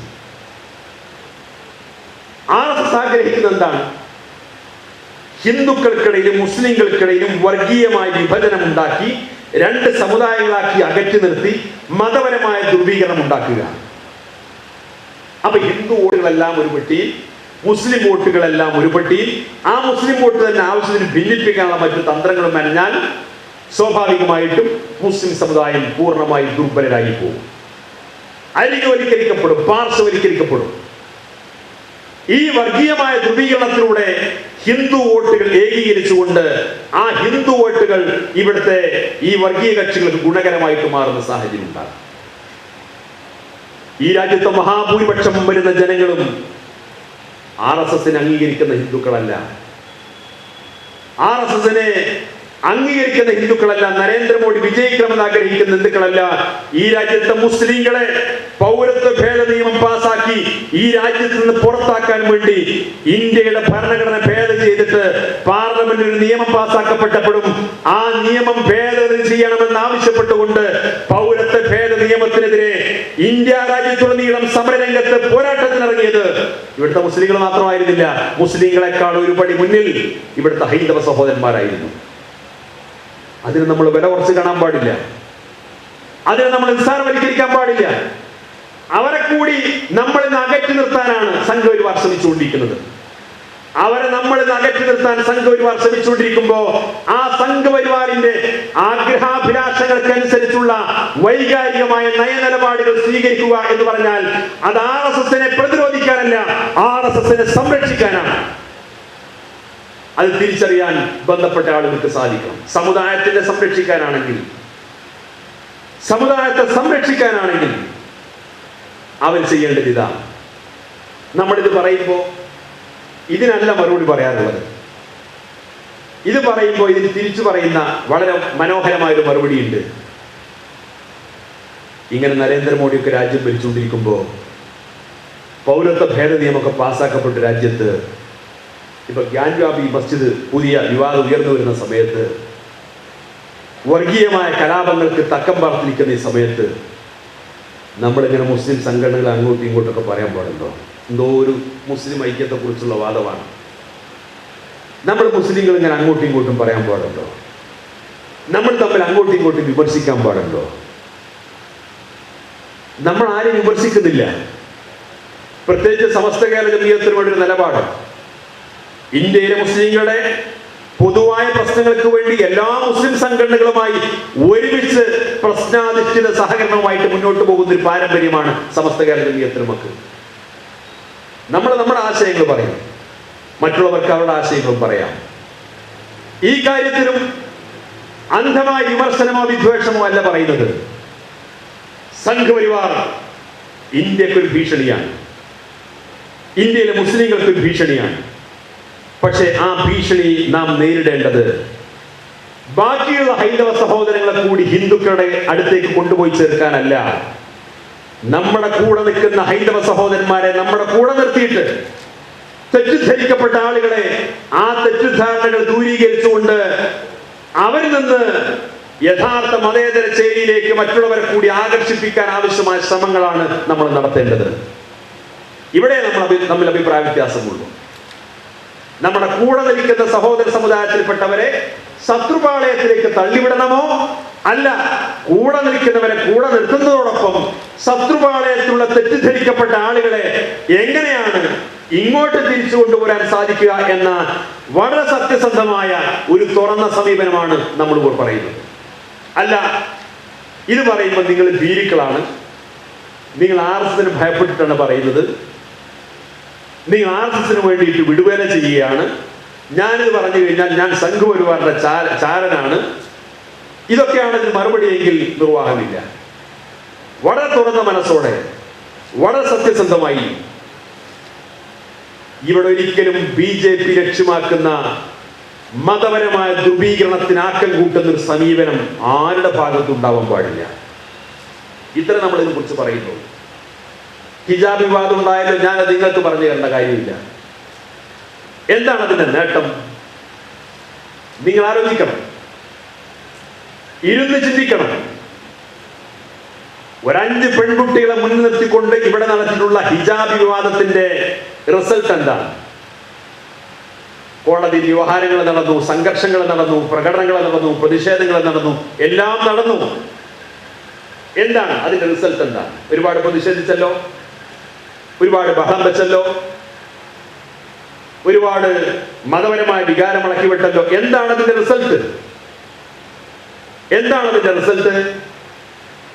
നിഷ്പക്ഷമായി നെഞ്ചത്ത് കൈവച്ച് ചിന്തിച്ചാൽ അറിയാം, നമ്മളുമായി സൗഹൃദത്തിലുണ്ടായിരുന്ന, നമ്മളുമായി സ്നേഹത്തിലുണ്ടായിരുന്ന, നമ്മളുമായി പരസ്പര വിശ്വാസത്തിലുണ്ടായിരുന്ന ഒരുപാട് സഹോദര സമുദായത്തിൽപ്പെട്ട ആളുകൾ അല്പമകന്നു.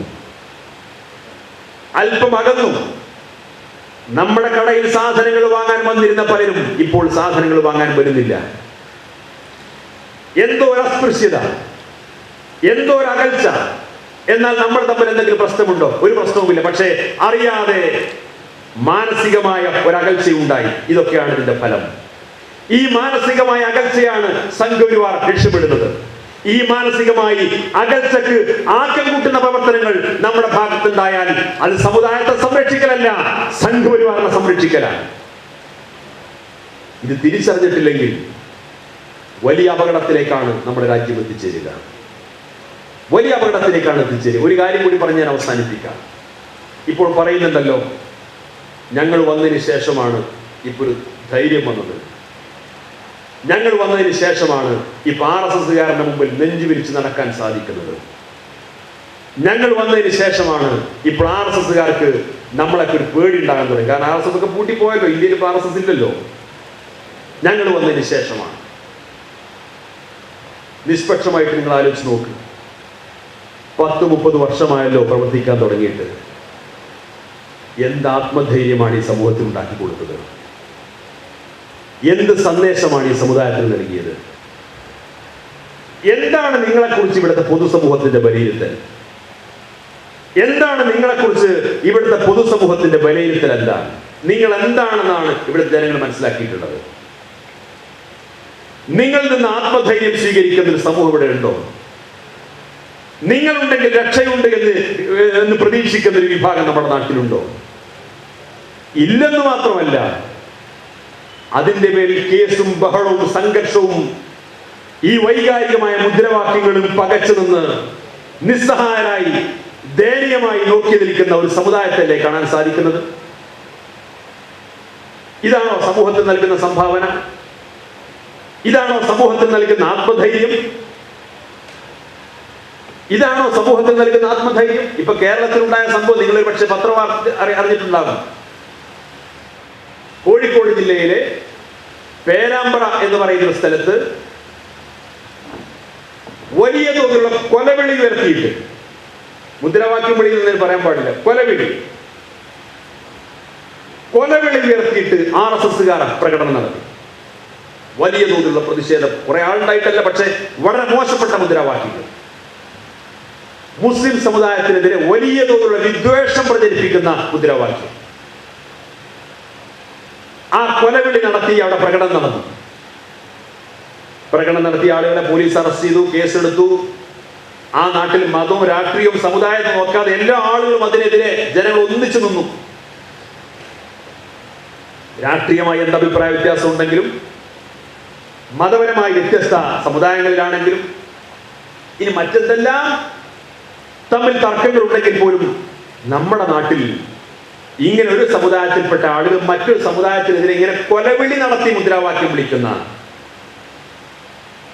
വെട്ടി നുറുക്കി പാണക്കാട്ടേക്ക് അയക്കുമെന്നൊക്കെ പറയുന്ന ആ ഭാഷ, അത് നമ്മുടെ നാടിന് യോജിച്ചതല്ല, ഞങ്ങൾ എല്ലാവരും അതിനെതിർക്കുന്നു എന്ന രീതിയിൽ ആ നാട്ടിലെ ജനങ്ങൾ മുഴുവനും ഒറ്റക്കെട്ടായി നിന്ന് പ്രതിഷേധിച്ചു. കുറ്റവാളികളെ പോലീസ് അറസ്റ്റ് ചെയ്തു, കേസെടുത്തു. നിയമപരമായി സർക്കാർ, പോലീസ് അതിന്റെ ഭാഗത്ത് കൈകാര്യം ചെയ്തു. 2 ദിവസം കഴിഞ്ഞപ്പോ സമുദായത്തെ മൊത്തം സംരക്ഷിക്കാൻ വേണ്ടിയിട്ട്, റിപ്പബ്ലിക്കിനെ തന്നെ, ഇന്ത്യൻ റിപ്പബ്ലിക്കിനെ തന്നെ സംരക്ഷിക്കാൻ വേണ്ടിയിട്ട് ആലപ്പുഴയിൽ ഈ സഹോദരന്മാർ ഒരു പ്രകടനം നടത്തി. ആ പ്രകടനം നടത്തിയപ്പോൾ ഒരു 8 വയസ്സോ 10 വയസ്സോ തോന്നിക്കുന്നൊരു കുട്ടി, ആ കുട്ടിയെ തോളിലിരുത്തി ഇതിനേക്കാൾ വലിയ തോതിലുള്ള കൊലവിളി, നിങ്ങളുടെ കാലന്മാരിതാ വരുന്നു. ഇവിടെ എങ്ങനെയാ ഭാഷ എന്ന് എനിക്കറിയില്ല. കുന്തിരിക്കം പുകയിക്കുക എന്ന് പറയും നമ്മുടെ നാട്ടിലൊക്കെ. ഒരാൾ മരിച്ചു കഴിഞ്ഞാൽ ആ മരണ വീട്ടിൽ മയ്യത്ത് സംസ്കരണം ഒക്കെ നടക്കുന്ന സമയത്ത് ഒരു സുഗന്ധത്തിന് വേണ്ടിയിട്ട് കുന്തിരിക്കം പുകയും. ഈ 8 വയസ്സായ കുട്ടിയെ കൊണ്ടാണ് കുന്തിരിക്കം വാങ്ങി വെച്ചോ, നിന്റെ കാലിനാ വരുന്നു എന്ന് പറഞ്ഞാൽ പക്ക വധഭീഷണി, തനി കൊലവിളി. ഒരു 8 വയസ്സായ കുട്ടിയെ തോളിലെത്തിയിട്ട് കൊലവിളി നടത്തി, മുദ്രാവാക്യം വിളിച്ചു പോയി. എന്താ RSSകാർ വിളിച്ചില്ലേ, പിന്നെന്താ ഞങ്ങൾക്ക് വിളിച്ചുകൂടെ എന്ന് വേണമെങ്കിൽ അതിന് തിരിച്ചു ചോദിക്കാം. പക്ഷേ അങ്ങനെ ചോദിച്ചാൽ അതിൻ്റെ അർത്ഥം നിങ്ങൾ രണ്ടു കൂട്ടരും ഒരേപോലെ എന്നുള്ളതിന് മറുപടി. നിങ്ങൾ രണ്ടു കൂട്ടരും ഒരുപോലെ ആകരുത് എന്നാണ് നമ്മുടെ അപേക്ഷ. RSSനെ പോലെ നിങ്ങളാവാൻ പാടില്ല, RSSനെ പോലെ നിങ്ങളാവാൻ പാടില്ല. എന്നിട്ട് കൊലവിളി നടത്തി, മുദ്രാവാക്യം വിളിച്ചു, പോലീസ് കേസെടുത്തു, അതിന്റെ സംഘാടകർ അറസ്റ്റ് ചെയ്തു. ഈ കുട്ടിയുടെ വീട്ടിൽ പോലീസ് അന്വേഷിച്ച് നോക്കുന്ന സമയത്ത് വീട്ടിൽ കുട്ടികൾ ആരുമില്ല, വീടൊക്കെ അടച്ചു പോയിട്ടു. വലിയ ധൈര്യശാലികളാണ്, പക്ഷെ പെട്ടെന്ന് ഒളിച്ചുവിടും. അതാണ് പ്രത്യേകത. സമുദായത്തിന് മൊത്തം ധൈര്യം ഉണ്ടാക്കി കൊടുക്കും, എന്നിട്ട് വെട്ടും കൊലയും നടത്തിയിട്ട് ഇവർ അടുത്ത ട്രെയിനിൽ കയറി പോവുകയും ചെയ്യും. അതാണ് ധൈര്യം. ഞാൻ പറഞ്ഞു വരുന്ന കാര്യം, ഈ രീതിയിൽ കൊലവിളി നടത്തി മുദ്രാവാക്യം വിളിച്ച് പോയി. അത് സമൂഹത്തിന് നൽകുന്ന സന്ദേശം എന്താണ്? അത് സമൂഹത്തിന് നൽകുന്ന സന്ദേശം എന്നിട്ട് അത് വിവാദമായപ്പോൾ പറയാണ്, ഞങ്ങൾ മൊത്തം ഹിന്ദുക്കൾക്കെതിരെ അല്ല കൊലവിളി നടത്തിയത്, ഞങ്ങൾ RSSനെതിരെയാണ് കൊലവിളി നടത്തിയത്. RSSനെതിരെ കൊലവിളി നടത്താവോ? അപ്പൊ ഈ രാജ്യത്ത് ഞങ്ങൾ നിയമം കയ്യിലെടുക്കുന്നവരാണ് എന്ന് സ്വയം അവകാശപ്പെടുകയാണോ? ഞങ്ങൾ കൊല്ലാനും വെട്ടാനും തല്ലാനും ഞങ്ങൾ പരസ്യമായി വരും എന്ന് പരസ്യമായി വാദമുന്നയിക്കുകയാണോ? അങ്ങനെ വാദമുണ്ടോ? അങ്ങനെ വാദങ്ങൾ ഉന്നയിക്കുന്നുണ്ടെങ്കിൽ ഈ രാജ്യത്തെ നിയമത്തെ നിങ്ങൾ അംഗീകരിക്കുന്നില്ലേ? മതപരമായ നിയമത്തെ നിങ്ങൾ അംഗീകരിക്കുന്നുണ്ടോ? ഒരു രാജ്യത്ത് ഭരണകൂടം ഉണ്ടായിരിക്കെ, ഒരു നിയമ സംവിധാനം ഉണ്ടായിരിക്കെ, അവിടെ നിയമം കയ്യിലെടുത്ത് ഒരാളെ വധിക്കുന്നതിന്റെ മതവിധി എന്താണ്? ആ വധഭീഷണി മുഴക്കി പ്രകടനം നടത്തുന്നതിന്റെ മതപരമായ സാധുത എന്താണ്? മതത്തെയും സമുദായത്തെയും സംരക്ഷിക്കാൻ വേണ്ടി രംഗത്ത് വരുന്ന ആളുകളാണെങ്കിൽ അത് മതപരമായ വിധികൾക്കൊക്കെ വിധേയമായി രാജ്യത്തെ നിയമത്തെയും വ്യവസ്ഥയും ഒക്കെ അംഗീകരിച്ച് അതിന് രീതിയിലും ഭാഷയിലും ശൈലിയിലും മുന്നോട്ട് പോകാൻ സാധിക്കണം. അല്ല, അവർക്ക് വിളിക്കാമെങ്കിൽ ഞങ്ങൾക്ക് വിളിക്കാമെന്നാണെങ്കിൽ നിങ്ങൾ രണ്ടു കൂട്ടരും ഒരു നാണയത്തിന് 2 വശങ്ങളാണ് എന്ന് പറയേണ്ടി വരും. അത് ഇസ്ലാമുമായി ബന്ധപ്പെട്ട സംഗതിയല്ല, അത് മുസ്ലിമിന്റെ പാരമ്പര്യത്തിൽപ്പെട്ട സംഗതിയല്ല. അതുകൊണ്ട് അപകടകരമായ ഇത്തരത്തിലുള്ള വഴികളിലേക്ക് നമ്മുടെ ചെറുപ്പക്കാർ നടന്നെടുക്കാൻ പാടില്ല. നമ്മുടെ സമൂഹത്തിൽ മതപരമായ ധ്രുവീകരണം ഉണ്ടാക്കിയാൽ അത് ഭാവിയിൽ വലിയ അപകടത്തിലേക്കും നഷ്ടത്തിലേക്കും ശത്രുവിന് കൂടുതൽ മേൽക്കോയ്മ നേടാൻ അവസരം സൃഷ്ടിക്കപ്പെടുന്ന സാഹചര്യം ഉണ്ടാകും. അപ്പൊ ശത്രുവിന് വിജയിച്ചു കയറാൻ ആവശ്യമായ വോട്ട് ഭിന്നിപ്പിക്കാനും ശത്രുവിന് വിജയിച്ചു കയറാൻ ആവശ്യമായ മതപരമായ ധ്രുവീകരണം ഉണ്ടാക്കി കൊടുക്കാനും ശത്രുവിന് വിജയിച്ചു കയറാൻ ആവശ്യമായ വൈകാരികമായ അജണ്ടകൾ ഉണ്ടാക്കി കൊടുക്കാനും അങ്ങനെ RSSന്റെ പർണശാലയിൽ എന്തെല്ലാം അവർ ഉദ്ദേശിക്കുന്നുവോ അവരുടെ ഉദ്ദേശ ലക്ഷ്യങ്ങൾക്കനുസരിച്ചുകൊണ്ട് അവരെ പ്രതിരോധിക്കാൻ എന്ന പേരിൽ സമുദായത്തിന്റെ മേൽവിലാസത്തിൽ പ്രവർത്തിക്കുന്ന ആളുകൾ സമുദായത്തെ സംരക്ഷിക്കാനല്ല, സമുദായത്തെ കൂടുതൽ അരാജകത്വത്തിലേക്ക് നയിക്കാനാണ് ശ്രമിച്ചുകൊണ്ടിരിക്കുന്നത് എന്ന തിരിച്ചറിവ് എന്റെ പ്രിയപ്പെട്ട രക്ഷിതാക്കൾക്കും യുവജനങ്ങൾക്കും വിദ്യാർത്ഥികൾക്കും ഉണ്ടാവണം, മഹല്ല് ഭാരവാഹികൾക്ക് ഉണ്ടാവണം, സ്ഥാപന മേധാവികൾക്ക് ഉണ്ടാവണം, നാട്ടിലെ പൗരപ്രമുഖന്മാർക്ക് ഉണ്ടാകണം, നാട്ടിലെ പൊതുപ്രവർത്തകർക്കും രാഷ്ട്രീയ നേതാക്കന്മാർക്കും ഉണ്ടാകണം. ഈ തിരിച്ചറിവ് നമുക്ക് നഷ്ടപ്പെട്ടാൽ നമ്മുടെ നാട് കൂടുതൽ അപകടങ്ങളിലേക്ക് ഈ സമൂഹത്തെ എത്തിക്കും. അപകടത്തിലേക്ക് എത്തിപ്പെട്ടു കഴിഞ്ഞാൽ ശത്രുവിന്റെ അജണ്ട വിജയിച്ചു കഴിഞ്ഞു. നാം പാർശ്വവൽക്കരിക്കപ്പെട്ട ഒരവകാശ അധികാരങ്ങളെ കുറിച്ച് ചോദിക്കാനും പറയാനും സാധിക്കാത്ത വിധം കൈയും കാലും കൂട്ടിക്കെട്ടപ്പെട്ട നിലയിൽ ഇവിടുത്തെ ശത്രുവിന്റെ അജണ്ട നടപ്പിലാക്കപ്പെടുന്ന ഒരു ഭാവിയിലേക്കാണ് നമ്മുടെ രാജ്യം എത്തുക. ആ ശത്രുവിന്റെ അജണ്ടക്ക് വെള്ളം ഒഴിച്ചു കൊടുക്കുന്ന വൃത്തികെട്ട സമീപനം ഒരിക്കലും നമ്മുടെ ഭാഗത്തുണ്ടാവാൻ പാടില്ല. അങ്ങനെ ആരെങ്കിലും നമ്മുടെ അനുജന്മാരുടെ ഭാഗത്തുണ്ടെങ്കിൽ സ്നേഹപൂർവ്വം അവരെ വിളിച്ച് ഉപദേശിച്ച് തിരിച്ചു കൊണ്ടുവരാനും നല്ല നാടിന്റെയും സമുദായത്തിന്റെയും നന്മക്ക് വേണ്ടി പ്രവർത്തിപ്പിക്കാൻ നമുക്ക് സാധിക്കണം. നമ്മുടെ മഹാരഥന്മാരായ പണ്ഡിതന്മാർ, സാദാത്തുക്കൾ പതിറ്റാണ്ടുകളായി നൂറ്റാണ്ടുകളായി ഈ ഉമ്മത്തിന് നേതൃത്വം കൊടുക്കുന്ന നമ്മുടെ മഹിതമായ പ്രസ്ഥാനം പണ്ഡിതന്മാർ. അവർക്കൊന്നും അറിയാത്തൊരു ഫോർമുല, അവരൊന്നും ഒരു കിതാബിലും കാണാത്ത പുതിയൊരു ജിഹാദ്, അവരൊന്നും ഒരു കിതാബിലും കാണാത്ത പ്രശ്നപരിഹാരത്തിന്റെ വഴി ഇതുപോലുള്ള കുറച്ച് ആളുകൾക്ക് കിട്ടി എന്ന് പറഞ്ഞു കഴിഞ്ഞാൽ അത് അത്ഭുതമാണ്. അതുകൊണ്ട് അത് ശത്രുവിന്റെ അജണ്ട നടപ്പാക്കുകയാണ് എന്ന തിരിച്ചറിവോടുകൂടി തന്നെ അവരെ നല്ല മനസ്സോടുകൂടി തെറ്റിദ്ധാരണകൾ ദൂരീകരിച്ചുകൊണ്ട് നല്ല വഴിയിലേക്ക് തിരിച്ചു കൊണ്ടുവരാൻ നമുക്ക് സാധിക്കണം. SKSF-ന്റെ ഈ ക്യാമ്പയിൻ ആ മേഖലയിൽ വലിയൊരു സന്ദേശമാണ് കൈമാറ്റം ചെയ്യപ്പെടാൻ സാധിക്കുന്നത്. ഈ സന്ദേശം മേഖലാതലങ്ങളിൽ, ശാഖാതലങ്ങളിൽ, മഹല്ല് തലങ്ങളിൽ, കുടുംബയോഗങ്ങളിലൂടെ സഹോദരിമാർക്കിടയിൽ, സഹോദരന്മാർക്കിടയിൽ വ്യാപകമായിട്ട് പ്രചരിപ്പിക്കാനൊക്കെ നിങ്ങൾ മുന്നോട്ട് വരണം എന്ന് മാത്രം സൂചിപ്പിച്ചുകൊണ്ട് വളരെ മനോഹരമായ രീതിയിൽ ഇങ്ങനൊരു സൗഹൃദ സമ്മേളനം എല്ലാ മതവിഭാഗങ്ങളുടെയും സമുദായങ്ങളുടെയും പൗരപ്രമുഖരുടെയും രാഷ്ട്രീയ നേതാക്കന്മാരുടെ ഒക്കെ പങ്കാളിത്തത്തോടുകൂടി ഒരുപക്ഷെ മംഗലാപുരത്തിന്റെ ചരിത്രത്തിൽ ശ്രദ്ധേയമായ ഒരു ഏടായി മാറിയിട്ടുള്ള ഈ സമ്മേളനം സംഘടിപ്പിക്കാൻ മുന്നോട്ട് വന്ന, അതിനുവേണ്ടി അധ്വാനിച്ച ഒരുപാട് പണ്ഡിതന്മാർ, നേതാക്കൾ, നമ്മുടെ സംഘടനാ പ്രവർത്തകർ എല്ലാവരെയും പ്രത്യേകമായി അഭിനന്ദിച്ചുകൊണ്ട് അല്ലാഹു നമ്മുടെ ഈ പ്രവർത്തനങ്ങൾ നമ്മുടെ ജീവിതത്തിൽ ഏറ്റവും നല്ല സൽക്രമമായി കബൂൽ ചെയ്യുമാറാകട്ടെ എന്ന് പ്രാർത്ഥിച്ചുകൊണ്ട് ഞാൻ എൻ്റെ വാക്കുകൾ അവസാനിപ്പിക്കുന്നു. നിങ്ങളുടെ പ്രാർത്ഥനയിലൊക്കെ ഈ വിനീതനെ കൂടുതൽ ഉൾപ്പെടുത്തണമെന്ന് വസിയത്ത് ചെയ്തുകൊണ്ട് വാഹ് ദഅവാന അൽഹംദുലില്ലാഹി റബ്ബിൽ ആലമീൻ. അസ്സലാമു അലൈക്കും. ബഹുമാനപ്പെട്ട സത്താർ സാഹിബ് അവർക്ക് ഹൃദ്യമായ നന്ദി രേഖപ്പെടുത്തുന്നു. സ്നേഹനിധികളായ നേതാക്കളെ, പ്രിയപ്പെട്ട സഹപ്രവർത്തകരെ, പാരസ്പര്യത്തിൻ്റെ വീണ്ടെടുപ്പിന് എന്ന പ്രമേയവുമായി SKSF സംഘടിപ്പിച്ച ഈ സൗഹാർദ്ദ സമ്മേളനത്തിന് പരിസമാപ്തി കൊടുക്കുകയാണ്. സുദീർഘമായി ഒന്നും പറയുന്നില്ല, പറയേണ്ടതുമില്ല. പറയേണ്ട കാര്യങ്ങളൊക്കെ സയ്യിദുൽ ഉലമ മുതൽ സത്താർ സാഹിബ് വരെ വളരെ കൃത്യമായി വ്യക്തമായി നമ്മുടെ പ്രസ്ഥാനത്തിൻ്റെ നിലപാട് ഏത് പ്രതികൂല സാഹചര്യത്തിലും ഈ പ്രസ്ഥാനം പിറവി കൊണ്ട കാലം മുതൽക്ക് ഇന്ന് വരെ പറഞ്ഞിട്ടുണ്ട്, ഇനിയും പറയും, പറയാൻ തന്നെയാണ് തീരുമാനിച്ചിട്ടുള്ളത്. അത് പറഞ്ഞുകൊണ്ട് തന്നെ ഈ പ്രസ്ഥാനം മുന്നോട്ട് പോകും എന്ന ഒരു സന്ദേശമാണ് നിങ്ങൾക്കൊക്കെ കൈമാറാനുള്ളത്. ഇതൊരു തുടക്കമാണ്.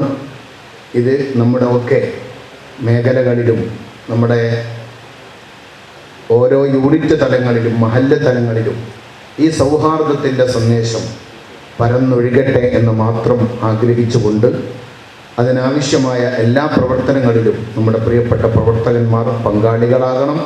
ഈ സന്ദേശം രാജ്യത്തിൻ്റെ എല്ലാ ദിക്കുകളിലേക്കും ഒഴുകിയെത്തണമെന്നാണ് ആഗ്രഹിക്കുന്നത്. നേരത്തെ അവിടെ സൂചിപ്പിച്ച രണ്ട് ശക്തികളെ മതത്തിൻ്റെ പേര് പറഞ്ഞ് മനുഷ്യർക്കിടയിൽ വർഗീയ വിദ്വേഷമുണ്ടാക്കി രാഷ്ട്രീയ മുതലെടുപ്പ് നടത്താൻ മുന്നോട്ട് വരുന്നവരെ തിരിച്ചറിഞ്ഞ് അവരെ ഇരുത്തേണ്ടിടത്തിരുത്താൻ നമ്മൾ സന്നദ്ധരാവണം.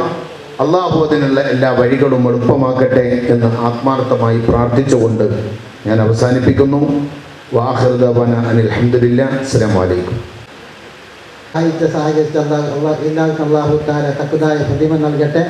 അതേപോലെ ഇവിടെ വന്നുകൂടിയ എല്ലാ SKSF-നെയും അതേപോലെ SYS സമസ്തയിലെ അത്യന്ത നേതാക്കൾക്ക് ഒറ്റവാക്കിൽ നന്ദി പറഞ്ഞുകൊണ്ട് 3 സ്വലാത്തോടു കൂടെ ഈ യോഗം വിട്ടുവീഴ്ത്തുന്നു.